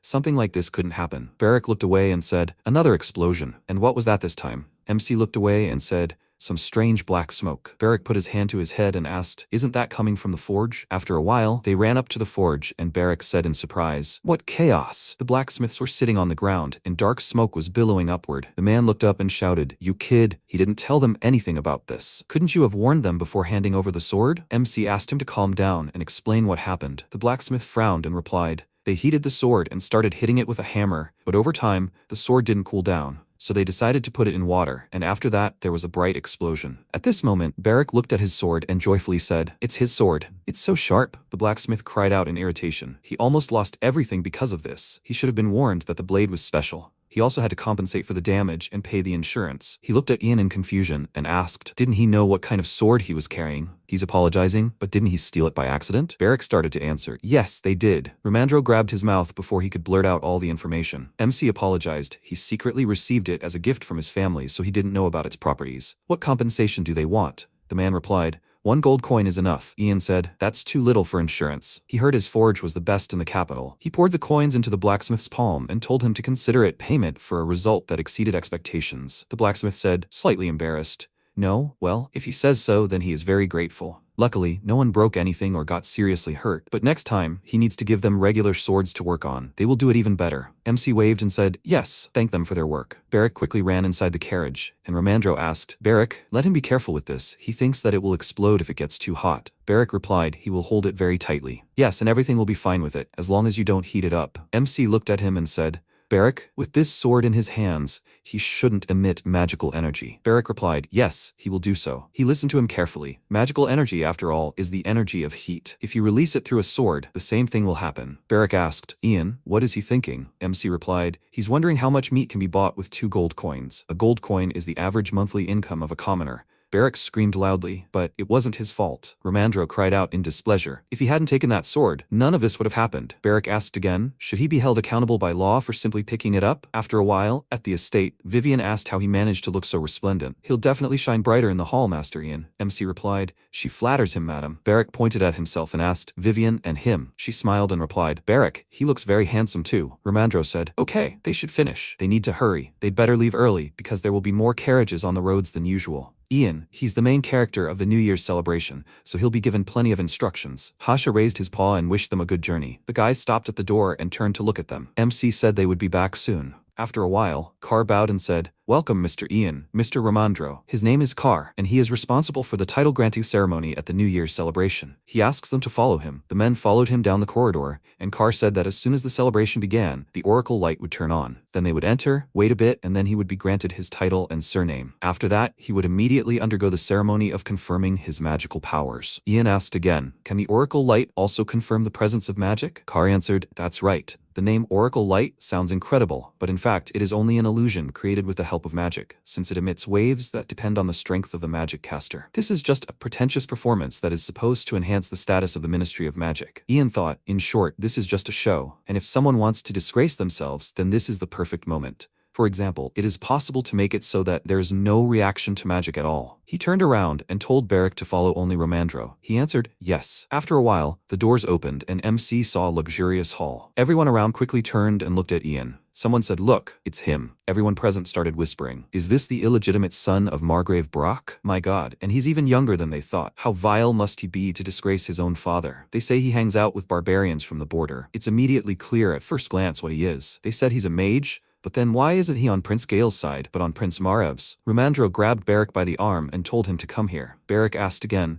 should he move already? Romandro thought, he knew it would be like this, but seeing it with his own eyes turned out to be even worse than he imagined. Their looks are frankly caustic, and they look down on Ian as if he were some kind of curiosity. Will he be able to hold out until the Emperor arrives? MC walked forward and thought, he needs to smile, His Majesty. The spirit is so strong that others will know it without words. So let him consider himself the center. Then others will think the same and be drawn to him, and he needs to always smile. If he smiles, the whole world will smile, but when he cries, the world will smile even wider. A guy approached MC and apologized. Ian replied, it's okay. Is he by any chance from the Sirio clan? It's not the most influential family, but for a first opponent, it's a good option. For someone who knows how to read a situation, a peer is more suitable than an elderly aristocrat. The guy smiled and said, right, his name is Mullen Hoff Sirio, and he. MC interrupted him and said, it is nice to meet you. His name is Ian. He asked to forgive his first name for being so short. He will only receive his last name today. Mullen smiled and said, so he is that Ian. A girl approached them and said hello. She asked, is it a nice day today, isn't it? She is Alinara Serio. They say that he is a mage. Could he shake her hand? They say that meeting a mage before his official recognition brings good luck. MC replied, of course, my lady. Some guys approached them and asked, Serio, would he introduce them to? Mullen replied, this is Sir Ian. Sir Ian, this is a representative of the Cayman family. The guy said hello and said,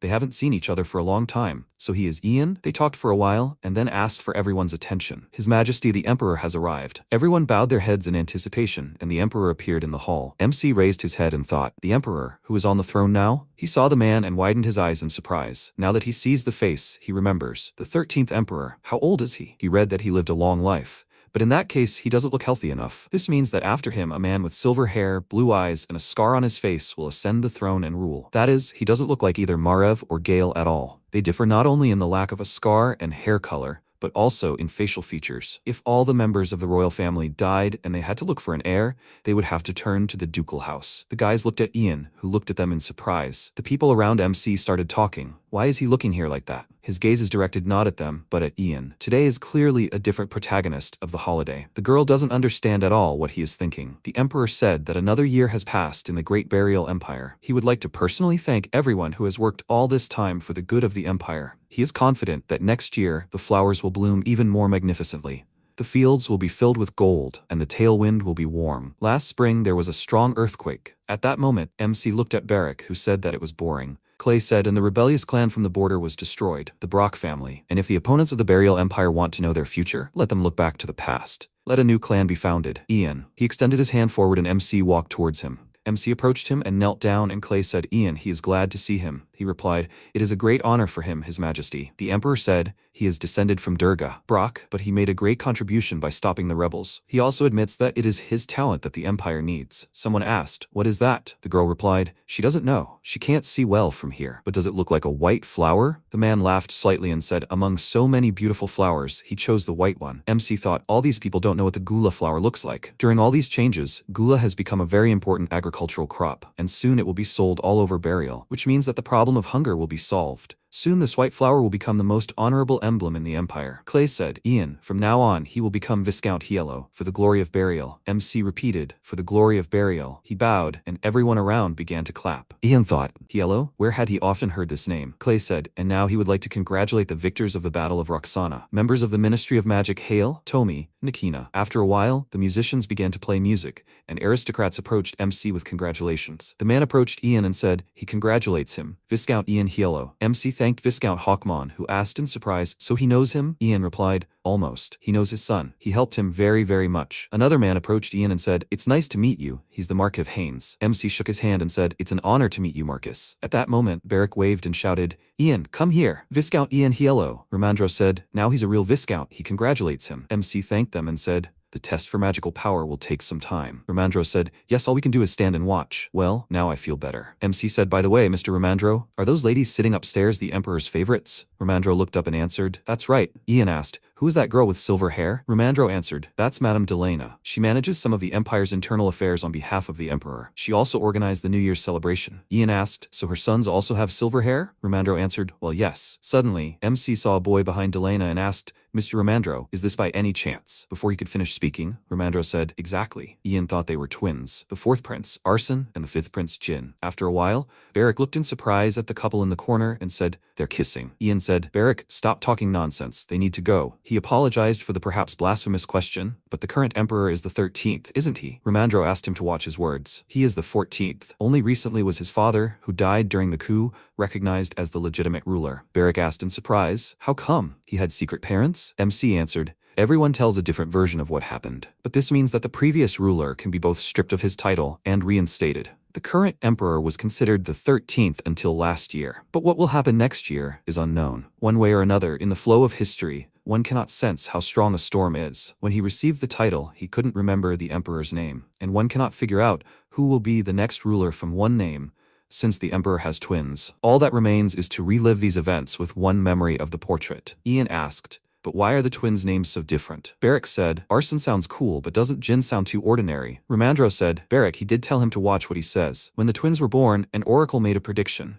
It was said that because of the child born later, the one born first would fall into great trouble. MC looked at him in surprise after hearing this. Romandro said that's why even in infancy, two boys couldn't sleep in the same bedroom. He thought it was because of fear of a future power struggle. But since Princess Margrave and Gale reached adulthood, the situation changed. That's why they gave the boy a common name. They probably believed that by naming him that, they would escape the influence of an evil spirit. But the oracle isn't always right. That's the thing. He understands. It seems so to him after 10 years of observation. They say that Prince Jin, who received a good education from the cradle, values Prince Arson very much and cares for him. Sometimes it even seems to him that they have swapped the roles of older and younger brothers. Maybe that's why Prince Arson is so energetic and bright, and his younger brother, Prince Jin, is calm and serious. Although their faces are identical, their characters can be distinguished at first glance. At that moment, Carr came out onto the balcony and said, "He apologizes, Viscount Yahello. Minister Wesley is looking for him. She wants to give him the necessary information before the ceremony of testing for the presence of magic. He asked to come with him." Ian turned and said, "Okay, he's coming." He told Barrick to follow him. Barrick responded, "Yes." After a while, Ian opened the curtains and greeted Minister Wesley. She turned around and exclaimed, "Oh wow, they have a new low-born aristocrat, the bastard son of a border count. I think his name is now Viscount Yahello." MC looked at her and, extending his hand, said, "It's a pleasure to meet you, Minister Wesley. If it's not too much trouble, could she please state her family name?" Wesley frowned in irritation and said, "Viscount Yahello. The position of minister is equal to that of Count Palatine and carries equal prestige and power, so he needs to be careful." MC apologized for his stupidity in mentioning her family name. Wesley said with displeasure, "Such impudence could lead to his becoming a slave." Ian said she was so caring, he couldn't deny it, Madam Minister. It turned out she was much kinder than rumors said. Wesley pursed her lip and thought, boy, he got a title, and now he's getting all stuck up. She turned away and said, if the verification ceremony confirmed his magic, the ministry would send him an official invitation to join by tomorrow evening. Is there a department he wants to join? MC saw some guys in robes standing to the side, whispering, and thought they were clearly up to something. So maybe this is what they expected? Wesley stopped and said, yes, that's right. What can a country bumpkin who just arrived in the capital understand anyway? Someone should be there to explain everything to him. But the Ministry of Magic won't tolerate lazy people who sit around doing nothing and waste taxes. She doesn't know how strong his magic is, but he will be assigned to a department according to his level. Ian asked, is that so? At that moment, a guy entered the room and said, Minister Wesley, the Oracle's light shone. Could she please take a moment and check everything? Wesley turned around and told MC to wait for her here. Barrick folded his hands behind his head and asked, Ian, did he just laugh? MC asked again, did he? The spell that makes the Oracle glow, but there is a slight difference. Barrick asked, what if it is erased? Ian answered, the spell circle is not so easy to erase, even by stepping on it, but maybe it can be blocked with something? Perhaps the Oracle's light is somewhere here. He looked around, and Burke scratched his neck and said, the minister is capable of anything. That's why he is afraid of her. Ian said, he thinks she has already done something. She wants him to have minor magical abilities. First, they'll publicly shame this impudent fool, and then they'll do everything to make her shove him into a lower department. Barrick asked again, does he need that? Does he want to obey the minister? Can't he just do whatever he wants? MC said that no matter his background, the humiliation of an aristocrat who received a title without good reason would cause anger in high society, and he certainly isn't going to give up even the smallest things just because she considers him a second-class citizen. Barrick asked in surprise, what will he do? MC replied that he already said that he had already set a trap. Barrick sighed and said that his head hurts. Ian said, Barrick, he appreciates his concern, but he doesn't have to do this, because the answer already exists. It's easy to look down, but looking in the opposite situation, that is, from the bottom up, is difficult. Margrave wants him to get into the magical stones department, which he needs so much. It's easy to get there, because there are few employees, but he needs to get into a more important department. To do this, he will have to make a name for himself and prove his abilities. Although he is a bastard of low birth, he is worthy of the title. Moreover, he has a rare and outstanding gift. MC ordered Barrick to bite his finger, and he asked again, finger? He growled and quickly bit his finger. Ian pointed to the floor and told him to draw here and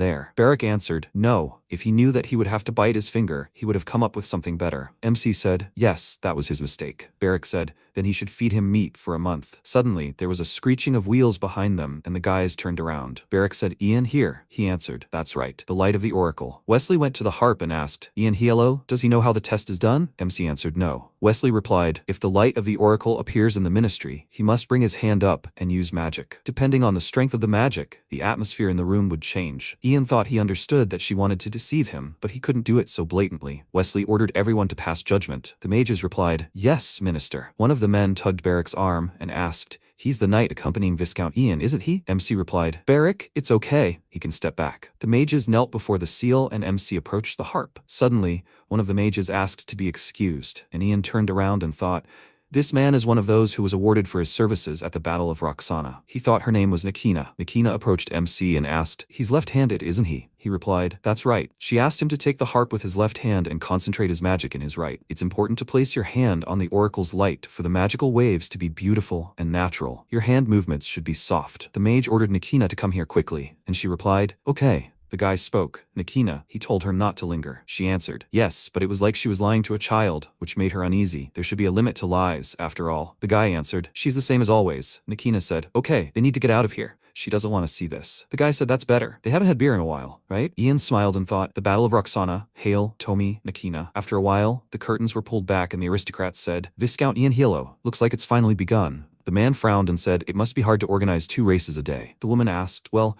how could this be difficult for someone who ate crumbs, surviving in back alleys?" Ramandro watched them, his hands folded in displeasure. Wesley came on stage and said, "They all know perfectly well how important the power of magic is to the protection of the Burial Empire. For years, they had to put up with the regrets of not being able to find a sufficiently talented mage. But now the Ministry of Magic and all of Burial have received a blessing, which is nothing short of rejoicing. It's a New Year's miracle, nothing less. They swear that the magical power demonstrated by Viscount Ian Yahello in the future, it will serve to glorify the Burial Empire." Everyone watched MC attentively as he prepared. He concentrated in, touching the harp, thought, "Is this how it's done?" He ran his hand over the strings and a loud melody resounded throughout the hall. Bright mana spread throughout the hall, surprising everyone around. The conductor froze in surprise and then quickly began to work. The music spread throughout the hall, and Gale frowned with displeasure. He looked at Wesley's surprised face, and Delena looked at him and thought, "Can a man really look at his beloved like that?" She put her lorgnette to Clays and asked, "His Majesty, did he see this?" He looked ahead thoughtfully, when suddenly Delena called out to Jean. He said, "Mother, Arsene is hard to see through the binoculars." She looked at Arsene, and then ruffled Jean's hair and asked, "Did he give him his binoculars? How kind he is. Isn't it truly divine? His Majesty?" Clay continued to look thoughtfully at what was happening. Jean said, "This Ian is truly incredible." After a while, MC stopped and cried out, "For burial." All the aristocrats cried out, "For burial." Wesley approached Ian and waved her hand and he kissed it. She said, "Viscount Ian Yahello, he has incredible power." She will wait for his application for admission to the Ministry of Magic. MC turned away and began to descend from the stage. The aristocrats ran up to him and said admiringly, "Viscount Yahello, he's incredible." Someone suggested shaking hands first. What would he say? Will he continue using magic until he's assigned to a department? By the way, which department will he join? With that kind of power, he can get wherever he wants. The Volunteer Magic Troops department is the best, so the guy is going to bet on it. Let him join. At that moment, a voice was heard from behind. "Viscount Ian Yahello." Ramandro cleared his throat and said, "He needs to say something. Let him come here for a minute." Ian turned away and asked him to excuse him. He'd be right back. The aristocrats asked him to come back quickly. The men went out onto the balcony, and Ramandro cried out with tears in his eyes, "Ian, what's wrong with him? He's never seen anything more wonderful in his life. I wish his Vivian could see it too." MC thanked Mr. Ramandro, including for his timely assistance. Ramandro asked, "Besides, isn't he the first aristocratic mage? He will go down in history." He congratulates him with all his heart. Ian replied, "Yes." Ramandro looked at him puzzled and asked why he reacted like that. MC replied, "No, it's simple. He can't believe it. Even after 100 years he was the first, and thanks to that, he was able to sit on the imperial throne, and now he's first again." Ramandro asked, "Was he really too worried?" Ian replied, "No, he's grateful that he's happy for him. By the way, where's Barrick?" Ramandro asked in surprise. "Barrick? Didn't he go with him?" MC replied, "He went, but he was asked to leave before the ceremony, so he thought he was with him." The men froze, when suddenly Ramandro screamed, "Oh my god! So that's where that idiot went. What if that idiot somehow harms the aristocrats?" Barrick was holding a bottle of booze in his hand and said, "Ian, he's here." Ramandro looked around and shouted, "Where the hell was he? And what's wrong with his hands?" Barrick smiled and looked at his finger and replied, "This. It's payment for the meat sacks." MC said he remembered that he had to be fed meat. He offered to tell him where he had been. Barrick replied, "In the back corridor, where the oracle's light was shining into the room. He was waiting there for it to be over." Right. Maybe he saw something interesting in that corridor. He said to order everyone who was drawing the magic circle to come forward. He has no idea how that could have happened. MC asked again, "Is that like Minister Wesley?" Barrick smiled and asked, "It seemed similar, right? She treats her subordinates in a frightening way, like rats." MC replied, "It doesn't seem like it at all." He thought Wesley would personally finish drawing the magic circle, but it turned out that it was originally drawn incorrectly. Surely many people knew that something was wrong with the circle. But then that man named Nakina wanted to help him. This means that there are factions in the Ministry of Magic too. The department headed by Wesley and those to whom she assigns work, and those who are not part of this department. Ramandro began to hit Barrick on the shoulder, and Ian thought, naturally, that everywhere there are factions. If not for Noam, he would definitely have had a hard time adapting to the Ministry of Magic for the first time. Suddenly, his thoughts were interrupted by a voice. Viscount Ian Yahello. The guy apologized for disturbing and asked, but could he spare him a minute? He will lead him to a private office on the second floor. At that time, the entire imperial family was sitting in the office. The guy led Ian to the right place, and the guard bowed and said, "It is nice to meet you, Viscount Ian Yahello. He is Viel's third captain of the Imperial Guard. He apologizes. But can he conduct a search?" MC replied, "Of course, it is his duty." He spread his arms out to the sides, and Veals checked him and thanked him for his understanding. He opened the door and told him to go inside. Ian walked inside and saw many aristocrats. The girl looked at him and said, "So he came." The man said, "Up close, he looks even more striking."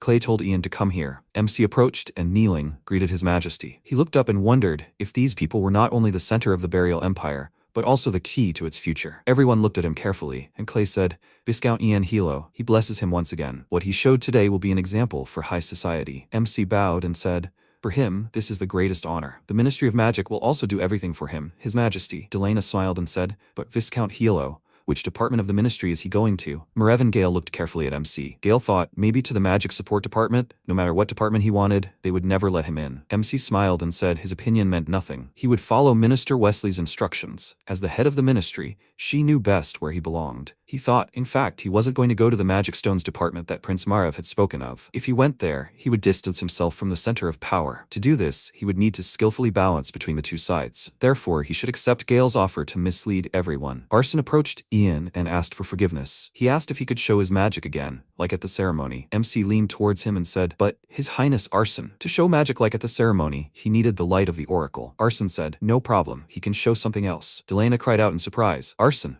The children gathered around Ian and started talking, wanting to see. Arson looked at his father and asked, "Your Majesty, may I?" He asked, "Please." Clay nodded, after which Ian said, "Okay then." He released the mana, and the children cried out in joy, "How beautiful." Arson looked at the flow of mana in admiration and asked, "Can I touch it?" MC replied, "Of course, Your Highness." Arson said he was still young, and didn't know the ministry mages. It was his first time at such a ceremony, so it was incredible. Delana sat next to Jean and watched the proceedings closely. She asked Arson to mind his manners. Sir Ian was no joke to him. Stop behaving so rudely with him. MC smiled and said, "Madam, today is such a happy day for him, so he would like to give the prince some happy memories too." Arson hugged him and happily asked, "Really? Thank you for saying so." Ian looked at him carefully, when suddenly a loud cough was heard from the side. Margrave ran up to Clay and asked, "His Majesty, is he all right?" He ordered His Majesty taken away, and the boy replied, "Yes, Prince Margrave." Delana turned around and said, "Arson, let him come here and not bother Sir Ian." Arson instantly became sad, but nodded his head and headed toward his mother. The imperial family left the room, but Gale remained. He asked if he shouldn't go too. Jin. MC approached him and said,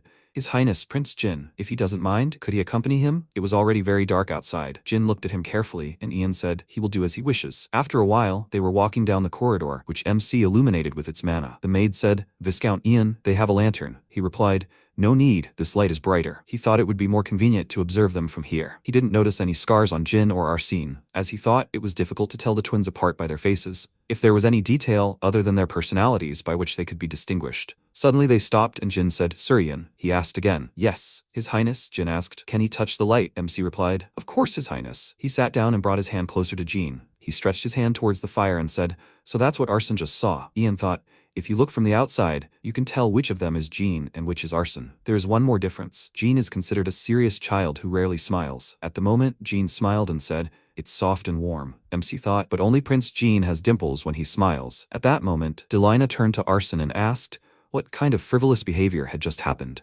How many times had she told him to behave quietly in the presence of Princes Gale and Margrave? But he still asked Sir Ian to show his magical abilities. Arson sat down next to her on the sofa and apologized to his mother. He looked at her happily and asked, but she saw it too, right? How beautiful Sir Ian's magic was. How could he resist after seeing it so close? Delana said it was true. Even though she is his mother, she feels like she doesn't know him at all. At that moment, the guard said, "Mistress Delana, His Highness Prince Jin has arrived." He entered when the door opened slightly and sat down next to Delana. She said, "He had a hard time today, Jin." He said, "No, Mom. It was she who had a hard time because of the preparations for the New Year's celebration." Delana thought, even though they are twins, how could they be so different? If Arson were even half like Jin. No, if not for the oracle. She patted Jin on the head and asked him to enlighten his older brother once again. What do Prince Margrave and Prince Gale mean to them? She was so worried then. She thought that she would not be able to live up to her status. The butler entered the room and said, "Mistress Delana, His Majesty the Emperor is calling her. Delena asked again, the Emperor? She is already coming. She asked Jin to keep an eye on Arson and got up from the sofa. Jin replied, yes, Mom. She went out into the hallway and the boys were left alone in the room. Arson picked up the box and asked,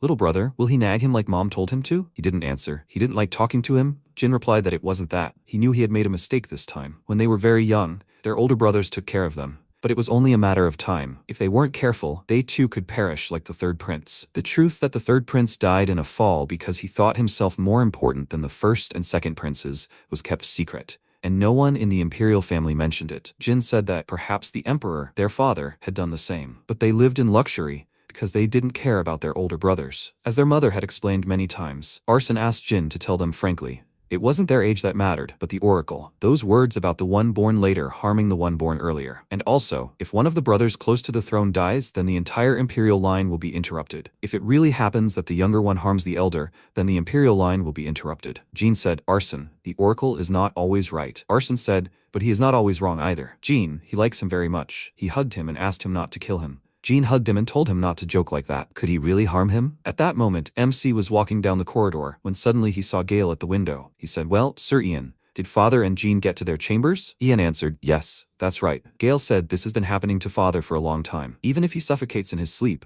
the next day he is fine again. This has happened more than once or twice. That's why Margrave looked even stranger. Why was he being so dramatic, as if Father was definitely going to die this time? Ian said that no matter how familiar it was, the anxiety wouldn't go away that easily. He thought he'd heard that the Emperor favored Gale more than the Empress's son Margrave. If the Emperor died, his position could be shaken without his protection, yet he seemed incredibly calm. Gale said that, regarding the magic confirmation ceremony, it was quite impressive. Perhaps he had met another mage at the border? MC answered sharply, no. People at the border aren't even familiar with the concept of magic. He'd met people like gypsies, but not mages. Gale asked again, is that so? So he had nothing to do with the bloodstains on the magic circle? Ian asked if there had been any problems with the magic circle, so they'd narrowly escaped disaster. What a relief that the celebration had passed without incident. He hadn't spilled any blood. This belonged to someone else. Gale thoughtfully touched MC's glove with his hand and threw it on the floor. He examined his hand closely, and Ian asked, should he show his other hand too, His Highness? He pulled his hand away, and Gale said, no, that's not necessary. Let him tell me what he thinks of his proposal instead. MC remembered the conversation with Gale, who said that he had high hopes for Ian. After all, before becoming a lord, he was a commoner, and before he was Ian, he was a wizard. He hopes he understands who he is. Currently, Gale said, according to that proposal, if he wants to become a full member of the Ministry of Magic. MC interrupted him and said, of course he agrees. Gale asked, is that so? And how will he prove it? Will he wring his master's neck? Ian replied, he will prove it, if that's what he wants. However, he also hopes, His Highness, that he will prove to him that he is not mistaken and is choosing the right path. Gale looked at him carefully and then cried out loudly, okay, good, that's what he likes about him. But the order of actions must be clear. He will be the first to prove himself. Is he a real magician or a stupid spy? Romandro asked to wait. He begs for forgiveness. He has something to tell Viscount Ian Yahello. Gale asked, who is this? Is it Romandro? Romandro's eyes widened in fear and said, they have not seen each other for a long time. His Highness Gale. He thought, a nightmare. Romandro said, he came with important news. Gale asked, wasn't he the one who picked up Ian from the first floor? Romandro thought, so he was following them then too? Gale said, the knight who accompanied Sir Ian? Well, he is not a knight. MC thought. Beric? He bowed and asked His Highness's forgiveness. His knight is not used to such events. He is afraid that he might do something, so he asks to be allowed to leave. Gale said, yes, he can go. Ian went towards Romandro and asked, did something happen to Beric? Romandro replied, no, there's no need to be scared, but he really did come to take him away. MC whispered, everything said here reaches Prince Gale. Romandro cried out in fear, but it's half true. After a while, they entered the hall where Beric was lying. Romandro said he was drunk. He offered to take him away from here before he died. MC leaned toward Beric, who screamed loudly, Ian? MC said, yes, it's him. They need to go home already. There's no need to relax even though he's wearing gloves. He knows how to put pressure on you to get your gloves taken off for inspection. So they need to leave here before they end up in Gale's hands. He and Romandro picked up Beric and headed towards the exit, and Gale was watching them from the window at that moment. After a while, the guys put Beric on the bed and said he was heavy. Maybe because he has a mountain of muscles like a knight? MC said they need to forbid Beric from drinking. Romandro wiped his forehead and said, good idea, that's too bad a reason. He simply sat down on the bed and said, after all, the Ministry of Magic acceptance notice will arrive tomorrow morning. MC replied, yes, definitely. Romandro looked out the window and told Ian to listen. He's curious about something. Why did he keep quiet about collecting tribute during his audience with His Highness Prince Margrave? Ian looked at him carefully and remained silent, and Romandro said he was in no position to comment on his actions. He was simply curious about what he was trying to achieve. Well, he meant that if he wanted to prioritize his work as a mage, he would try to help in his own way, so he could contact him anytime. MC thought, so he would help him even if he sided with Prince Gale. He asked, but isn't he Prince Marev's man? Ramandro replied that although Prince Marev was his superior, if he resigned, he would never see him again. He was ashamed to say it, but he was simply eating up the salary the Empire paid him. But would they really stop seeing him, Ian? Of course, it would be sad if he had to work for another person, but if such is the fate of a magician, then nothing can be done. MC offered to clarify something. He is not going to work for Prince Gale. Ramandro asked in surprise, really? And he was already getting nervous. Ian said that he is not going to involve Prince Gale in all the details, because there is nothing more dangerous than revealing your cards. If suddenly Prince Marev starts asking him about something, there is no need to worry about him. Let Ramandro answer what he thinks is right. Isn't the most important thing for him right now Vivian and the child who is soon to be born, Mr. Ramandro? Ian said that he will figure everything out, so there is no need to worry. He knows it himself. Ramandro said that yes, he has plenty of worldly wisdom. He showed himself magnificently at the border, but if he ever needs to discuss something, let him come to him. And pretending he didn't know about Ruron was also a smart move. He'll find somewhere to store it for the long term. MC said, thanks for saying that. Ramandro said, oh well, hadn't they spent many days together? Ian looked at him and thought perhaps the real luck was that Mr. Ramandro had come to the border. Suddenly the doorbell rang and Ramandro asked in surprise, who could have come here at such an early hour? From the Ministry of Magic? MC said he didn't know. In any case, it was too early. The maid looked into the room and said, Mr. Ian, he has a visitor. He asked, who had arrived at such an hour? The maid answered she gave her name as Bathsheba Brut, the Imperial Guard. She said, they hadn't seen each other for a long time, Sir Ian. She had come to pick up her late father's things. After a while, Beric ran out of the house and yelled, Ian, Ian, the guards are here. What's the matter? It's that girl. She was the one he fought with in the gateway. He knocked out her tooth and bled afterwards. Bathsheba told him to bite his tongue. Beric asked, Mr. Ramandro, what did he say wrong? MC went inside the house and asked, Mr. Ramandro, can they use his living room? Ramandro answered, well, of course, but what connects him with the Imperial Guard? MC answered, this is Petreo's daughter. Ramandro asked again, Petreo? I see. He turned around in surprise and screamed. What did he say? Petreo's daughter? After a while, they were sitting in the living room. MC held out the box and said, this is his ring. Bathsheba frowned and said, it is. MC asked if this was familiar to her. There was a poison in it called tebarfin. Once the poison comes into contact with the skin, the flesh begins to rot and the person dies painfully. This is the best way to hide your identity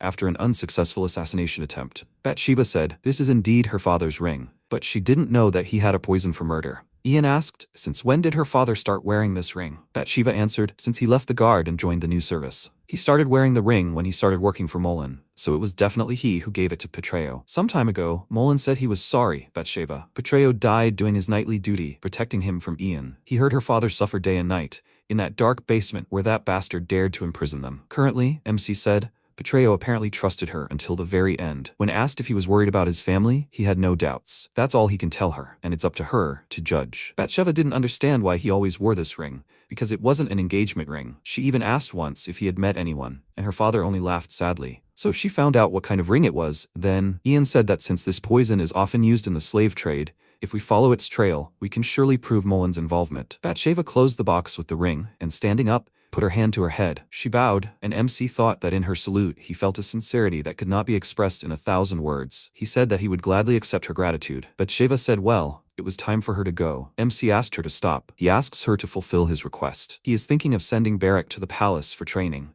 If she suddenly notices them in the palace and realizes that he is missing something, then please let her tell him. Beric shouted loudly, him? To the palace for training? What nonsense. They will see each other at the palace. He will even clean her teeth under the gum, so she should be careful. Bathsheba ordered him to bite his tongue. She left the house, and Ramandro exhaled and said that he was so exhausted, and they had already caused a commotion since the morning. He really wanted to just have breakfast and rest. He paused and asked, what was Lady Bathsheba doing here? A maid ran into the room and shouted, Master Ian, an invitation to join the Ministry of Magic has arrived. Everyone turned and looked at her carefully. A little earlier, before sunset, Wesley stood on the stage at the palace and thought that all her important plans had failed. It was necessary to suppress Ian's magic as much as possible to break his spirit, but Barretto approached her and said, Lady Wesley, the banquet hall is all cleared out. The remaining aristocrats moved to the ballroom. She asked, okay, and Gale? The guy answered, His Highness is in the ballroom. Wesley asked, was there any other news? The guy answered, no. And did she say that there was blood on the circle? Barretto frowned and replied, yes, that's right. She bit her finger and looked closely at the seal. Wesley said she was going to Gale. Barretto said fearfully, Minister, he doesn't think this is a good idea. Wesley turned around and said that at dawn she would have to send Ian an invitation to join the ministry. So shouldn't she discuss further actions with him? She quickly walked down the corridor and,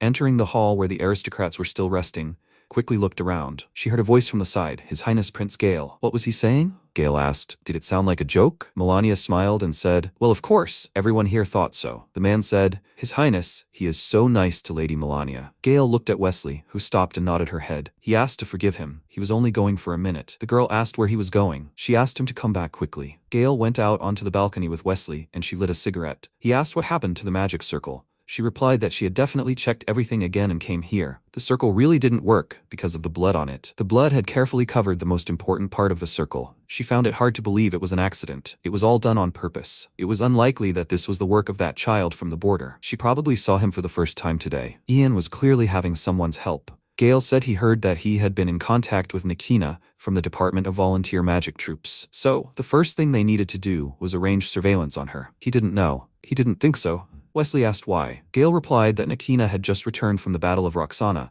and Ian was coming to the palace for the second time today, so it was unlikely that they had anything in common. And even if Nikina and the Department of Volunteer Magic Troops were Margrave puppets, Wesley said they were probably ordered not to contact Ian because it would reveal all his cards. Gale said he assumed someone had helped him out of pure kindness, or it had really been Ian. Wesley said it couldn't be, like someone who had just arrived from the border. Gale replied, yes, and it's not an easy matter for her, is it? Wesley's eyes widened in surprise and said, no way, she is Wesley, after all, His Highness. Gale said, yes, he had expressed himself incorrectly. By the way, about the Oracle's light that Ian showed, what level of magic do she think he has? Wesley replied, it's not bad for his age. He has exceeded her expectations. Yes, it's unusual. The more she looks, the more she is amazed at how impudent and brazen he is. If it turns out to be true that Ian damaged the magic circle and has much greater power, then they can't give him to Margrave. Gale said he has contacted the department and they will follow any of her orders.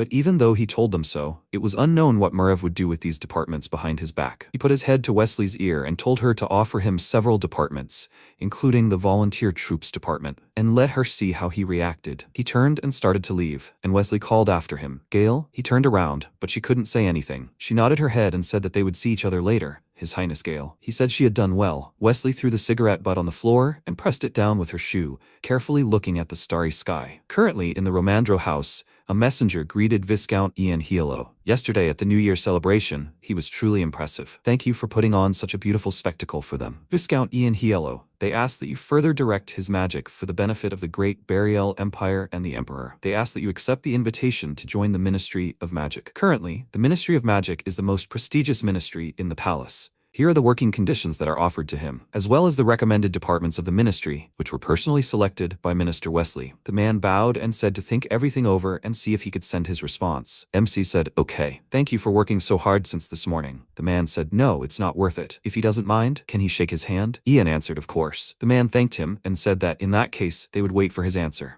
He got into the carriage and headed back, and MC said that he was kinder than he thought. Romandro spoke up. No matter how hard he tried to restrain himself, he was the first newcomer to the Ministry of Magic in a long time. He simply couldn't humanly do otherwise. MC started reading the scroll and thought, a salary of 10 gold pieces a month. The departments are not much different from the ones he knew. However, yesterday on the second floor, in the banquet hall, during the discussion of the selection of departments, he will follow Minister Wesley's decision. That's what he answered. Of course, Wesley knows this herself. So is she really giving him the right to choose again? Romandro looked at him and asked, Ian, what is he thinking about? MC said, it seems that Minister Wesley suspects that he has connections in the Ministry of Magic. Ian found it highly suspicious that despite manipulating the magic circle, he still successfully passed the ceremony to test his magical potency. He had only just arrived in the capital, so he couldn't have any influence. Therefore, he suspected that the Margrave had tightened his internal connections. They probably trusted them to find out which department the spy was hiding in. Ian believed he should first consult with the Margrave prince. Apparently,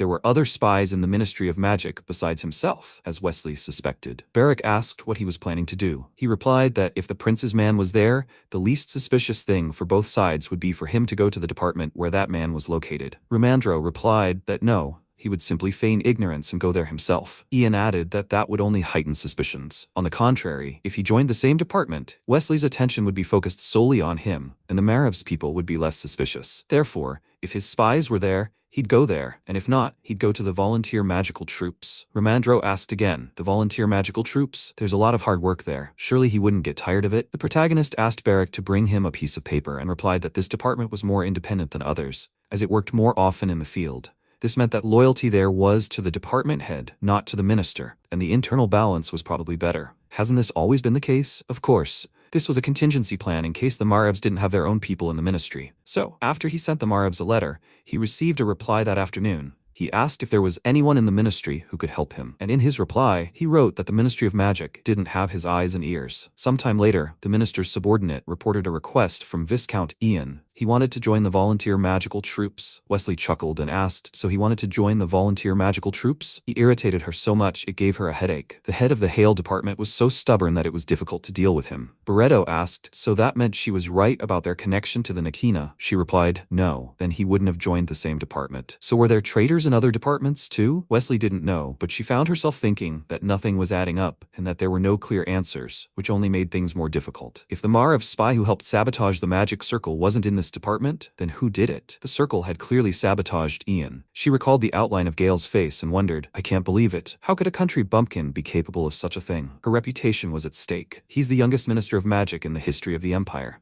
If he has the same abilities, or rather abilities that exceed hers, then her situation is dire. All her achievements will be destroyed by some bastard from the borders of the Empire. He has an assistant. He must be involved somehow. She turned sharply and asked, when is he planning to visit the palace? Barreto replied that he wrote that he would arrive during the open training day. Wesley asked again, open training day? But why then? He replied that he was planning to send his escort knight to the training. If she granted permission, he would do all his business on the training grounds, and then officially introduce himself as a member of the department and begin his work the next day. She wondered, so it was Ramandro. He was clearly helping him every step of the way, being by his side, from his entry into the department to the training grounds. She left the office and walked around the palace for a while, when she suddenly flung the door open, and her subordinates started shouting, quickly finishing their work. What was her business? She replied that they needed to prepare to receive Viscount Ian, and since he was planning to join the volunteer magical troops, they needed to notify everyone there. The subordinates shouted that they obeyed. As soon as the leader returned, they would inform him of everything. Wesley asked them to compose themselves. Did he even understand what this meant? The guy started shouting, yes, of course, she shouldn't worry about it.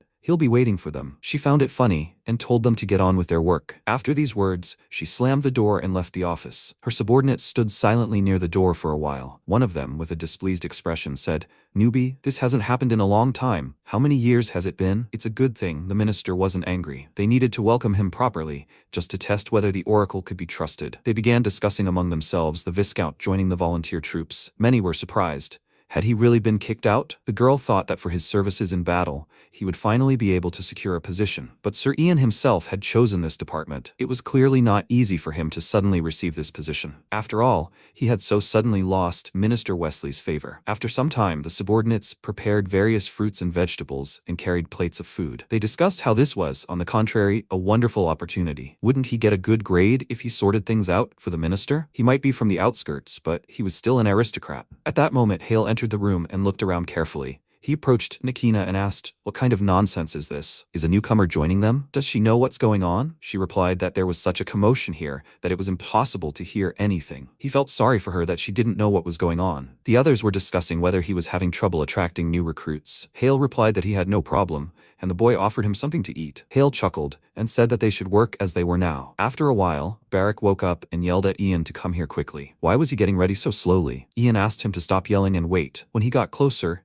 he asked if they were waiting for him. Barrack chuckled and replied, of course, he promised to take him to the training grounds at the palace today. People say there are as many strong warriors there as in the clan of the unearthly warriors. Ramandro addressed him as a loser and asked if he even understood what a privilege this was for him. Did he really think he often had the chance to compete with knights from the imperial palace? Barrack turned around and sarcastically replied that this was ridiculous, after which he said he would see about it, that he was doing the honor of being with a knight of the palace. Where else could they gain such a devastating experience? Ramandro replied that they would deal him many blows. He needed to break his nose to bring him back to his senses. The protagonist wondered if he should call a healer beforehand. Suddenly, he turned to Barrack and asked to borrow another sword. He asked again, why? He didn't want to do that. The protagonist replied that at least half of the warriors there were battle mages, and he would be in trouble if he had problems with his sword. He replied, smiling, that nothing terrible would happen. Everyone would fight with their swords, and he wouldn't be the only one with a wooden sword. Right? Ian sighed with displeasure and told him to do as he saw fit. After that, he turned to Lord Ramandro, who asked again, what happened? He came closer, offered him his hand, and said that when he returned from the palace, he would already be a mage, so he was saying his final farewell to him as a wizard who brings good luck. Ramandro smiled at him and said he understood, offering to do it again. Barrack also asked to do it with him too. Afterwards,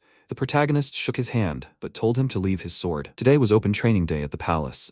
On this day, the training grounds were open to everyone. Warriors gathered to test their strength and make new acquaintances. It was something like a day off. When Barak and Ian arrived, Barak shouted in surprise, "Wow, how huge his opponent was. Everyone here looked so strong." Had he ever seen the people who had just passed them? The protagonist told him to move on. There would be even more people inside. Barak noted that there were also spectators standing above. These were aristocrats watching the knights train. If a knight caught their attention, they could strike a deal, and sometimes the captain of the guard himself offered to recruit the knight. He asked, "Does this mean they were going to the first floor?" Ian replied, "Yes. He should go and watch experienced warriors wield a sword and try to act accordingly. If he found someone to fight, he should greet them politely and then ask for a sparring match." Barak replied that it was incredibly nerve-wracking for him and made him shy. The protagonist asked him to stop acting like that. Suddenly, the people around them began to talk about them, and one of them asked, "Who is that? She's never seen him before." Another replied that it was Viscount Ian, the first aristocrat to join the Ministry of Magic. The girl wondered if this was his escort knight. The guy replied that they said this idiot came here from the border. Barak overheard this conversation and became angry. Did they really just call them brats? The protagonist asked him to ignore it. It was just an aristocratic knight. He should look at others as a guide. For example, before them were the palace guards. Only the best served the emperor in the palace. He could learn a lot from them. Barak was dumbfounded when he spotted a familiar girl and, calling her Toothy, noted that she was also there. At that moment, the protagonist turned around and announced that he would be going up to the second floor, and he should try his best here and remember what he had told him. Barak raised his hands and wished him a pleasant viewing. Suddenly, he was noticed by Mr. Sirio, who greeted the Viscount and, shaking his hand, announced that this was their first meeting since the New Year's celebration. He'd heard that he was starting work at the Ministry of Magic today. Ian replied that yes, that was indeed true, but his escort knight had been acting a bit aggressive, so he'd had to check out the training ground first. Sirio replied that he understood everything, and the protagonist turned around with a questioning expression. He noticed that he'd approached one of the men, greeted him, told him his name, and said that with his incredibly keen eye, he'd noticed that he was a formidable fighter, and it seemed he was available right now. He wanted to fight him? Sirio heard this too and laughed at how sweet he was. Where had he found him? Ian replied with a sad expression that he himself didn't know. Barak had somehow appeared on his own. Sirio turned his attention to the knight's master, Viscount Tavian. Ian didn't remember seeing him at the New Year's celebration. Sirio noted that he wasn't even there. The former head of the mercenary guild, his business was going well. He'd recently become an aristocrat. Meanwhile, Tavian watched as his fighter was accosted by Barak, who asked if he agreed or if he'd scared him. The boy asked his friend if he could fight him. Tavian grinned and asked, "Ian wouldn't mind, would he?" He replied, "Let them do as they please." At that moment, the boys prepared for battle and took off their shirts. The boy, with complete confidence, shouted, "Go ahead." He asked for it, so he shouldn't complain. At that moment, Barak punched him in the face,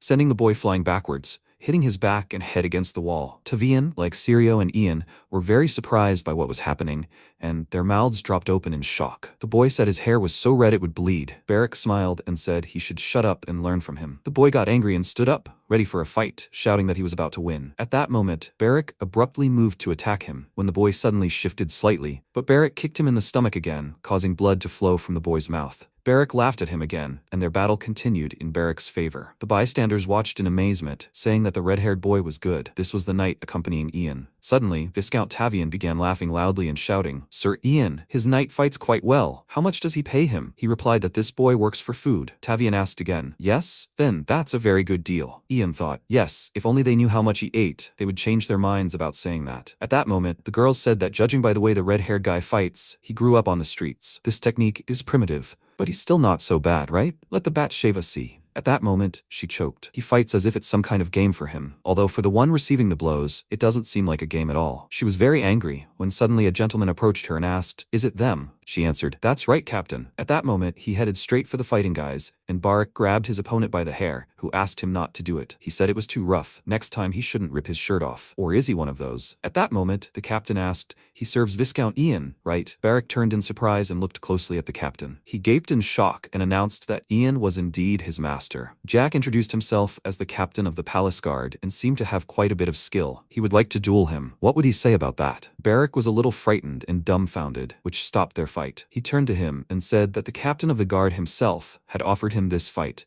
It was an honor for Barak. The captain and Barak looked at the already beaten and wounded boy lying motionless on the floor. Barak rose from his seat and, extending his hand, grinned and said he accepted. The captain looked at this gesture with disgust and remained silent. Barak asked again, "Will he not shake his hand? That would be very rude." Jack ignored these words and, turning around, asked again, Does he give permission for the fight, Viscount Ian? The protagonist began to think he would try to kill him. Was this a misunderstanding about betrayal? They were the same age, and since he was a former vice-captain, they must have been very close for a long time. The protagonist replied that that was fine, but he had conditions. Obviously, there was a significant disparity in skill between him and his knight, so anyone could stop this fight at will. So, would he accept the challenge on behalf of the guard captain? Beric started shouting. What did that mean? What difference in skill was he talking about? The captain immediately replied, "Okay," and realized he'd first cut out this insolent man's tongue. Just as he grabbed his sword, Beric tried to attack him with his hand, but he grabbed it just in time. Beric was surprised by his quick reaction, and the captain, without a moment's hesitation, continued to glare at him with hatred. Suddenly, Beric's entire hand began to tremble, and he wondered what was going on. Why wouldn't he let go of his hand? He pulled him closer.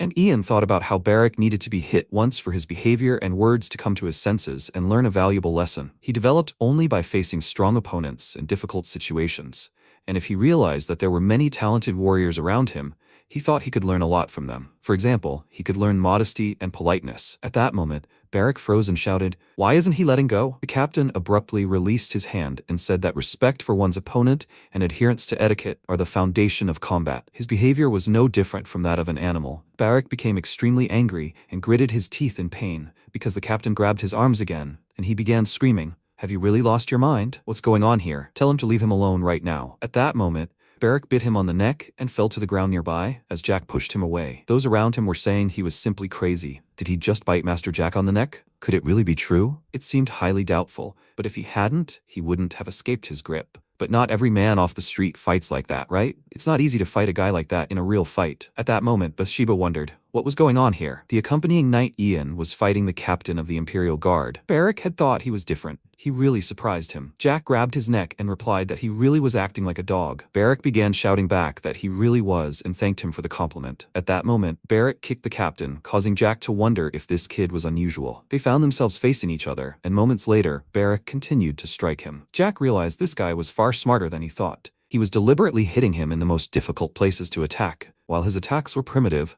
he also possessed innate talent. Beric, meanwhile, smiled and realized that if he fell into his arms again, it would be the end for him. Then he would make sure the captain didn't catch him. The battle continued, when suddenly Beric kicked Jack with incredible speed. He realized his speed and strength were unmatched. More importantly, his tenacity was unmatched. It wasn't something you just learned, but he motioned for him to stop, and Beric looked at him questioningly. Suddenly, the captain punched him square in the face with such force that Beric crashed into the wall, shattering it. Blood was streaming down his face, but he still tried to get up and laughed, saying that he was quite a fighter. Those around him were surprised that he had gotten up, even after the commander's blow. Perhaps he had missed? No, the red-haired man had actually been knocked back. This meant he had survived the blow and gotten up. At that moment, Beric actually rose and began running toward Jack, then attempted to strike him with incredible anger, but the captain again brought his fist close to his face. Beric managed to back away briefly, but with a smile on his face, he took another blow. The captain grabbed him by the neck and pinned him to the floor again. The ox beneath him crumbled into tiny pieces again, and Beric became very wary. He was terrified,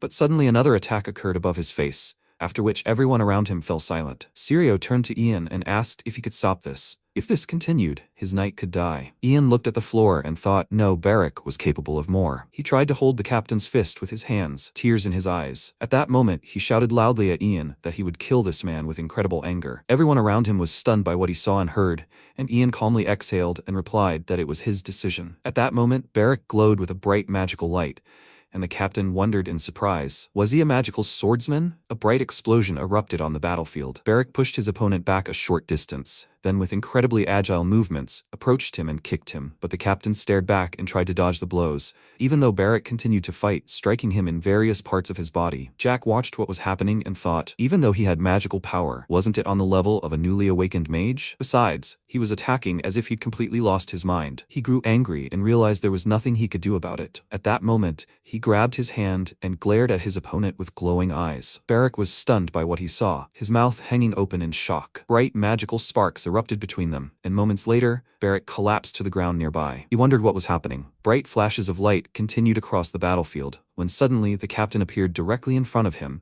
and swung his fist again. Beric realized he would be finished if he struck him, but he wouldn't have time to dodge. At that moment, a bright beam of light pierced Beric, who retreated some distance. The captain's fist trembled, and he stared confidently ahead without hesitation. Across from him, Barrack rose to his feet and drew his magic sword. Jack replied that it was all clear, that was how it would all end. He also drew his sword and prepared for battle. The people around him started shouting that the captain had even used magic power while wielding the sword. Knight cadets had to be on their toes. You'd only see that kind of thing in battle with monsters. Barrack chuckled and said out loud that he understood everything. It was just wonderful. He'd just gotten this thing, so he was curious to see how well it would cut. At that moment, Ian addressed him by name and said that he told him not to infuse magic into the sword. Barrack screamed in realization. Right? So he couldn't even see it once? What was wrong with that? Ian replied that he couldn't do that. Barrack asked him not to do that to him, that he didn't know what it was, that he'd just start slashing. He begged Ian to try it at least once, when suddenly Jack attacked him from behind with a single movement, and he fell face first onto the ground. The people around him wondered if they were already finished dueling with magic and a sword. They were simply perplexed by what was happening, and one of their subordinates said, "Is he okay? He's bleeding. Should they arrest this guy?" The captain replied that it was sparring and they had no reason to arrest him. At that moment, Bathsheba approached him and informed him that she took the memorabilia that belonged to her father. He replied that they shouldn't talk about it here. First, he needed medical attention. At that moment, he abruptly walked towards the exit. Ian passed him, and approaching Barrack, who hadn't moved at the scene of the battle, asked if he was okay. He tried to mumble something, but nothing came out. The protagonists touched his head and used magical powers to heal him. At that moment, Sirio approached him and asked if he was really dead. The protagonist replied no, he couldn't be killed that easily. Ian breathed a sigh of relief and asked, "What happened to the sword?" He stared at the weapon lying on the ground, which had darkened. Sometime later, Barrack was back in the hospital bed, trying to come to his senses. Jack was watching him, and Ian asked if he was seriously wounded. He replied that he should ask the knight accompanying the Viscount. The protagonist remarked that the one who delivers the blows hurts as much as the one receiving them. The captain said that he heard what Bathsheba said. He saw the last moment of betrayal. Ian replied that it seemed the rumor had already spread among the Imperial Guardsmen. He was doing his duty, and he himself did what he had to. Petty revenge is not worth it, the captain asked in return. So where did he get such skills? Ian asked again. Did he mean the knight? He fought well, although his base is simply terrible. Apparently, he has an innate talent. Unless, of course, they think he is completely incapable of concealment. At that moment, Barrack jumped up and started shouting, asking why he was looking at him like that. The captain replied that it was his own fault. Ian remarked that it was good he'd come to his senses. If he'd stayed lying there any longer, he would have already left him there. Barrack started shouting angrily, asking if he'd really left him there. Who was he planning on leaving here? And how would he get home? He replied that he wasn't a child and could handle it. After that, Barrack told the captain that they hadn't yet determined who was stronger. He'd stabbed him in the back, so they'd still fight. The protagonist remarked that this was called losing, when suddenly the captain addressed him by name and announced that he wanted to make him an offer as captain of the Imperial Guard. Let him join the guard and serve His Majesty the Emperor. Barrack confidently replied that he didn't want that. The captain got angry and said with surprise that they were given a lot of meat for lunch. Barrack considered this and replied that he still didn't agree to it, and the captain asked why. Barrack pointedly replied that it was because, what could a captain who stabbed him in the back teach him? Jack became incredibly angry and called him insolent, after which Ian tried to stop their verbal sparring, saying that was enough. Barrack, even if he wasn't currently considering joining the guard, recommended that he still attend their training sessions. He wouldn't have much time to do at Romandro's house, but there were many knowledgeable people on the training ground. From now on, when they went to the palace, they couldn't come and go together. Barrack replied that in that case he agreed, and Ian turned to the captain and said that if he allowed it, he would be polite. Then he turned to Barrack and said that Captain Jack would be assisting him on the training ground. Barrack asked again, should he be polite? But what was that? At that moment, he thanked the captain in advance, and the captain thought that, judging by his manners, he had a long way to go before becoming polite. At that moment, Jack stood up and Ian announced that they would discuss the details next time, but for now he asked him to change it and remember his request. Barrack looked at him questioningly and asked again, request? What kind of request was that? The protagonist replied that he didn't need to know. Was his nose okay? He replied that he was breathing evenly. At that moment, the captain left the office, wondering if Ian had asked for the truth about Barrack and his black sword. He was captain of the Imperial Guard and probably had access to information he didn't have. The Viscount clearly had some doubts. In his condition, it must be difficult for him to get up and walk. Only the most skilled battle mage could heal his wounds. Someone who only recently picked up a sword couldn't possibly have such powers. Something clearly happened to him before he became a magical swordsman, so he must take control of the situation from the start. They would become enemies, and this guy would become a thorn in the side of the entire empire. People in the palace began to discuss Captain Jack using magic today on the Imperial Palace training grounds. But why? Had a monster appeared there? No, it was a sparring match, incidentally, with a knight not from the palace. He'd heard that was something special. Someone asked, isn't the knight from the palace? So he was already on the right path. With such stats, shouldn't he have been accepted into the guards right away? He didn't know if Ian would agree to hand over his master. Lately, the palace guards had been complaining that the Ministry of Magic was taking away their share of the budget. Magical sources don't even think about how much their food costs. By the way, this is happening today, right? Isn't it today that Ian joins the ministry? The time has already come. At that moment, the door to the room opened and everyone froze in anticipation. One of the girls turned to the head of the Hale and asked if he had seen the newcomer. He replied, yes, at the New Year's celebration, and he was handsome. One of the subordinates turned to Tommy and said that he thought he would never leave the youngest, but here comes some aristocrat. Will he now be the senior mentor? Tommy replied, yes, and he will do better than him. However, those guys from the volunteer magical troops, what will they do if he has such abilities? They are completely incapable of adapting to other people, so they cannot become more influential. Minister Wesley arrived. Everyone looked at her with admiration. She arrived with Mr. Ian, who was dressed in smart clothes and looked confidently ahead. Minister Wesley began her speech by explaining that,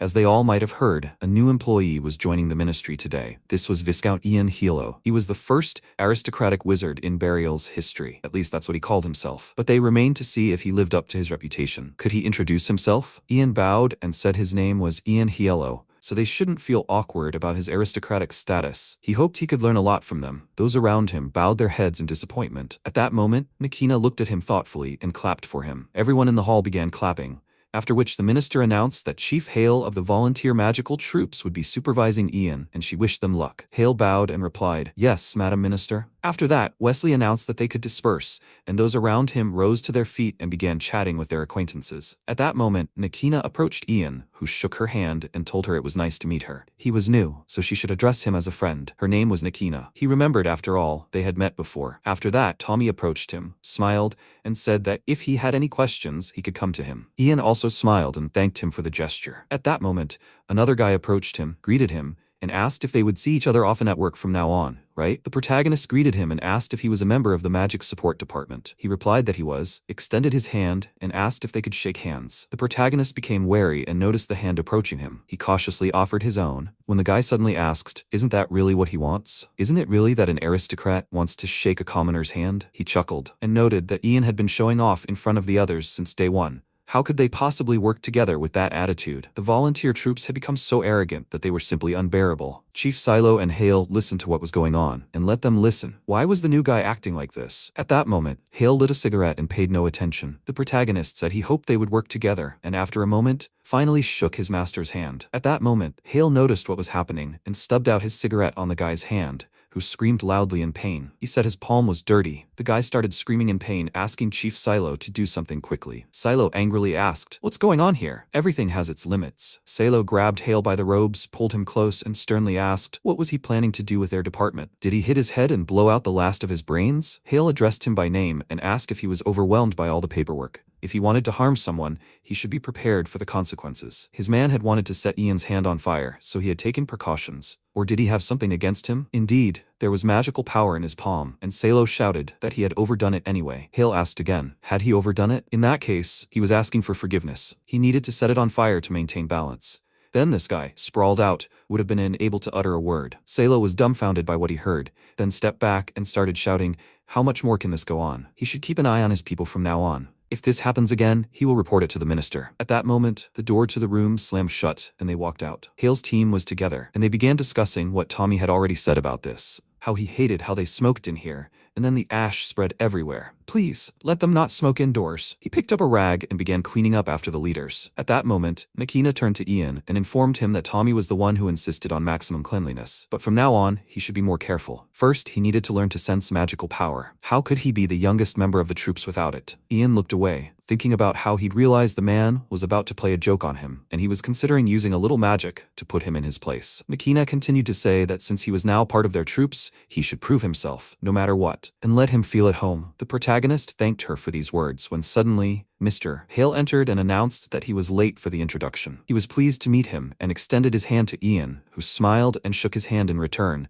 saying it was also a pleasure to meet the leader. He looked forward to a fruitful collaboration. The leader suggested they go get something to eat and drink to their meeting. Tommy asked again, did they want to drink during the day? Maybe at least a beer. Ian asked, by the way, where were the rest of the volunteer troops? Nikina said they had all gone on leave after the Battle of Roxana, and it was unknown when they would return to battle, so they were resting for now, quietly. Let him ask if he would mind a beer? She didn't know what aristocrats liked. He replied that that would be fine, of course, but he hadn't come here alone. Suddenly, Barrack ran up to them with incredible speed and started shouting, Ian, everyone else has already left, and why isn't he coming out of here? He thought they had missed each other. Tommy asked, what's that even like? How can he walk in such a state? Ian replied that this was his night Barrack, and that he was like that because he'd just returned from training on the parade ground. Tommy asked, so he was sparring with Captain Jack? Ian replied that was exactly it. They were so happy to have a new guy joining them. After all, these people were short-handed, and his right hand was a magical swordsman? Then that was only a plus, a huge plus. At that moment, Nikina put her hand on Barrack's shoulder and, smiling, said that they would now be close to Ian, so they would see him often too. She was pleased to meet him. Her name was Nikina. Tommy, also smiling, approached him and said his name. Barrack stood there, perplexed, unable to answer. Nikina asked again, they want a drink, will he come with them? Barrack asked again, will there be meat? Nikina replied, of course, since they have a junior, the leader is treating them. Hale replied that he was broke this month. Nikina asked again, so what? Let him go with them anyway. They'd eat meat, drink, and spend all the boss's money. Hale watched in bewilderment when suddenly Barrack exclaimed with joy. Hale turned to Ian and said he'd explain the work schedule in more detail while they drank. Now they could go. They exchanged glances and, with peace in their hearts, went off to spend time together. After a while, they arrived home, where Barrack was very happy, but his face showed weariness. They were all a little tired, when suddenly Ramandro met them and asked, Barrack, is he here? He could barely stand. And why did they smell so strongly of alcohol? Ian explained that he'd gotten very drunk at the volunteer forces recruitment celebration. Ramandro asked again, but he was the one who'd joined the volunteer forces. What did that have to do with Barrack? Barrack collapsed on the sofa and said he couldn't fit in anymore, and they shouldn't give him anything anymore. Ramandro shouted that he was talking about that. Why was the knight getting drunk earlier? While they were gone, Ian had received a letter. He was waiting for him so they could open it together. Ian asked again, had he received a letter? It was the mayor of Karena sending him a report. The protagonist asked if they could perhaps read the letter right now. Ramandro started calling for Kasha and answered, yeah, right. Did he really go off somewhere alone again? Ian asked again. Again? He replied that he'd been wandering around a lot lately. He even wondered what he was doing there. Wesley was keeping an eye on him, so they should pass it on to Kasha so he could be more careful. At that moment, the letter was handed to him, and Ian began to read. This is the mayor of Karena City, Onyx, and she hopes he reached the capital safe and sound. She's writing to tell him the news he's been waiting for. This information concerns the blue-haired boy he asked about with the bandits. The bandit leader isn't entirely sure either, but he suspects the Black Sword belonged to the Aton people. He claims it was because of it that the phenomenon occurred. This warlike people is known as the Blood Tribe, who live in the north of Burial, drink the blood of monsters, and live in constant battle. These people will grow powerful in the coming monster attack that will shake the Empire, but will ultimately be destroyed by the captain of the Palace Guard. The Aton tribe uses the Black Sword to summon monsters, which is why this boy followed them. Ian looked at the letter and thought it made sense, since back then, Hash's body was undead, not human. During the interrogation, he concluded that the boy Sir Ian had spoken to was not human, so the small town would be of no further assistance. He requested more precise information from the palace, so he asked him to wait and also to pass this information on to the palace expert, Ramandro, who was with him. He would write to them later and thank them for it. Ramandro was dumbfounded by what he saw in the letter, as was Ian. Sometime later, Wesley's subordinates reported the information to her, and she asked again, what was he talking about? Had undead been discovered in Karena? A servant reported that the report on repelling the bandits' attack mentioned the presence of undead. Therefore, they turned to the palace for help. One of his subordinates approached Minister Wesley and asked her not to be angry with him. But didn't the Ministry of Magic claim to have brought necromancers under its control? Another replied that this was true. But perhaps the mayor of Karena mistook the vagabond for undead? The mayor hadn't written to them about this. Since the matter was urgent, it required an immediate response. They should send the reply by carrier pigeon for speed, and they could send the remaining documents by cart. Wesley examined the letter again and wondered if the undead should be considered monsters. Had the government authorized the slave trade if they were undead? Could one become undead without the help of a necromancer? These were specific questions, and they had clearly prepared for them. So had the mayor of Karena gotten rid of the bandits? The girl replied that they had attacked several times, but they said that local mercenaries assisted the Karena guards. At that moment, Wesley wondered, mercenaries? But where would they come from in such a city? If those who pursue glory are mentioned in such a manner, they clearly played a major role in the fight against the bandits.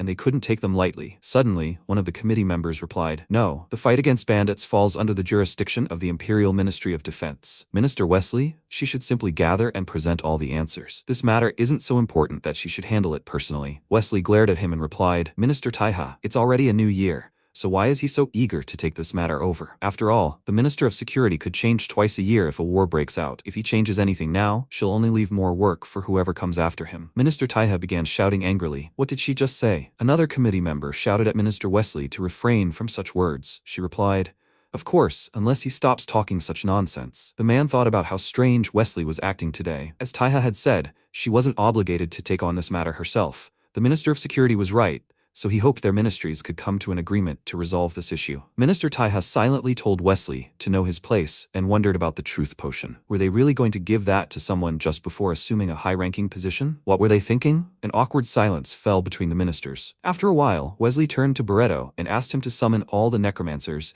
and order the Department of Magic Stones to prepare as well. He replied that he understood her orders. They should prepare so there would be no problems. Meanwhile, Ramandro covered his face with his hand and wondered if he should have just let him die back then. Ian remarked that it seemed like Barak had influenced him. Ramandro asked again, "What? No, that's not it." Minister Wesley could figure it out, and it was all too dangerous. There was no guarantee that the Kasha and they, who knew the secret, would be safe. So should they report everything to the Prince of the Maravs? After all, she had slaughtered the entire village. Ian asked him to calm down, because first they needed to find out if the mayor's report had reached the palace, because if they rushed, their plan might be exposed. If the report hadn't arrived yet, they could intercept it en route. If it had already been delivered, they needed to see what it said. Since he now worked at the Ministry of Magic, he would also try to find out information from the inside, because they might have information about necromancers that was unknown to others. For example, why had research into turning living people into true undead ceased? It was obvious what role Wesley played at the palace. He was a knight on Gale's metaphysical chessboard. He didn't remember the undead participating in the coup. This meant that the undead were Wesley's personal research. Perhaps Gale wasn't even aware of what was happening. That was the key. The secret, in other words. The reason Wesley was keeping all this a secret was her weak point. Ramandro asked again, Minister Wesley's weak point? Perhaps it was Prince Gale. She'd do anything for him, but he doesn't know if he should be seen as a weakness. Isn't he the second most powerful person in the Empire? If you think about it,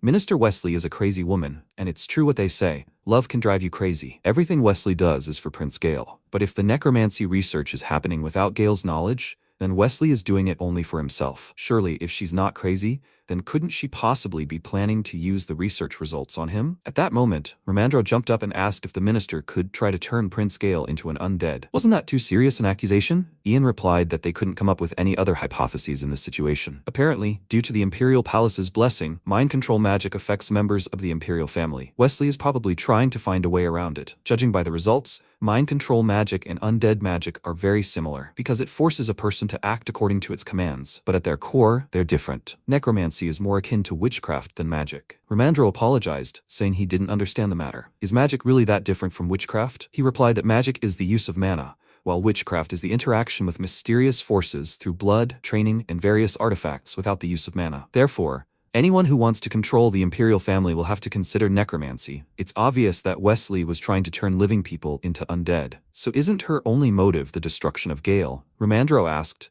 what if Prince Gale ordered Wesley to do it? The protagonist replied that he was likely unaware of what was going on. If Gale knew, he would have used necromancy to stage a coup without hesitation. But such a thing had never happened in history. So what was he going to do now? For Minister Wesley, Gale was an important ally, and the Prince of the Maravs was a danger. It was still a good chance. At this point, the protagonist paused for a moment, then announced that he intended to get rid of Wesley, along with the Ministry of Magic's nefarious dealings. Ramandro asked, but would it really be that easy? Wesley was Gale's greatest strength and his lover. He replied that this also worried him. Will Gale be able to get rid of his main supporter, Wesley? He would likely try to keep her by his side under the guise of love. To get rid of Gale, they would have to use Wesley, and to use Wesley, they would have to use Gale. This meant that even without Wesley, they would have to convince the ministry there would be no problems, and thus they needed a powerful wizard to replace her. He turned to Mr. Ramandro and asked if he would like to speak with Madame Vivienne. It seemed he would have to stay home late for a while. Ramandro was dumbfounded by this and asked, but why? He replied that if the letter from Karen had reached Wesley,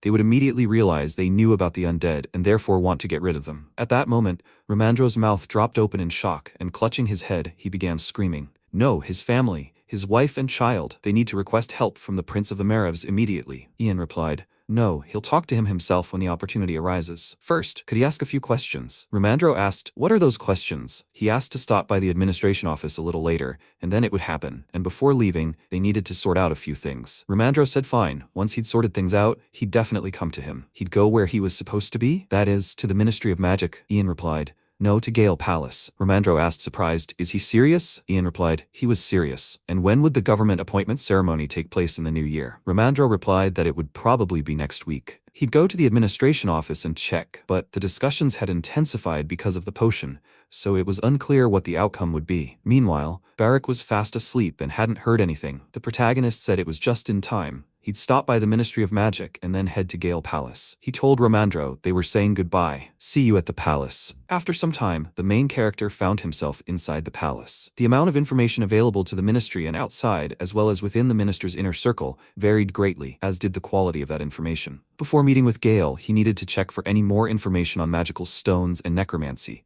Suddenly, he overheard someone talking from one of the offices. Palace subordinates were asking if Wesley had really asked for a necromancer to be summoned. Why do it so suddenly? Another subordinate replied that it seems some had already left the palace.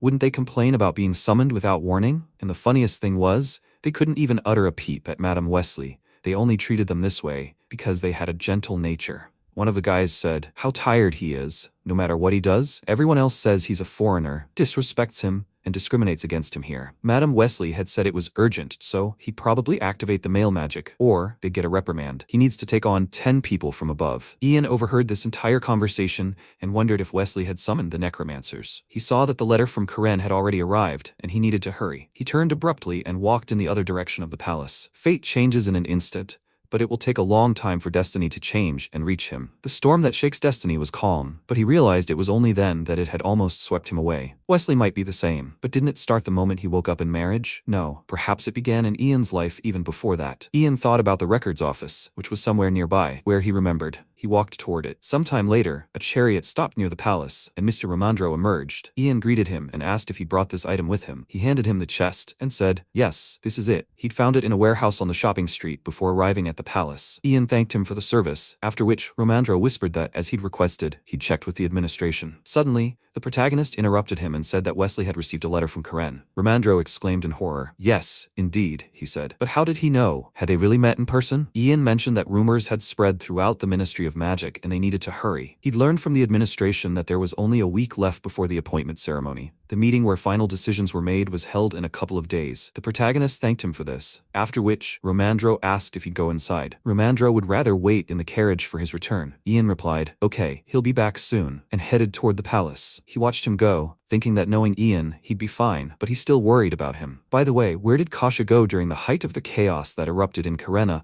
because of the undead? Meanwhile, on a dark night, 2 angry men stared at Kasha, who was on the street. He barked and looked at them playfully. He realized that things were bad.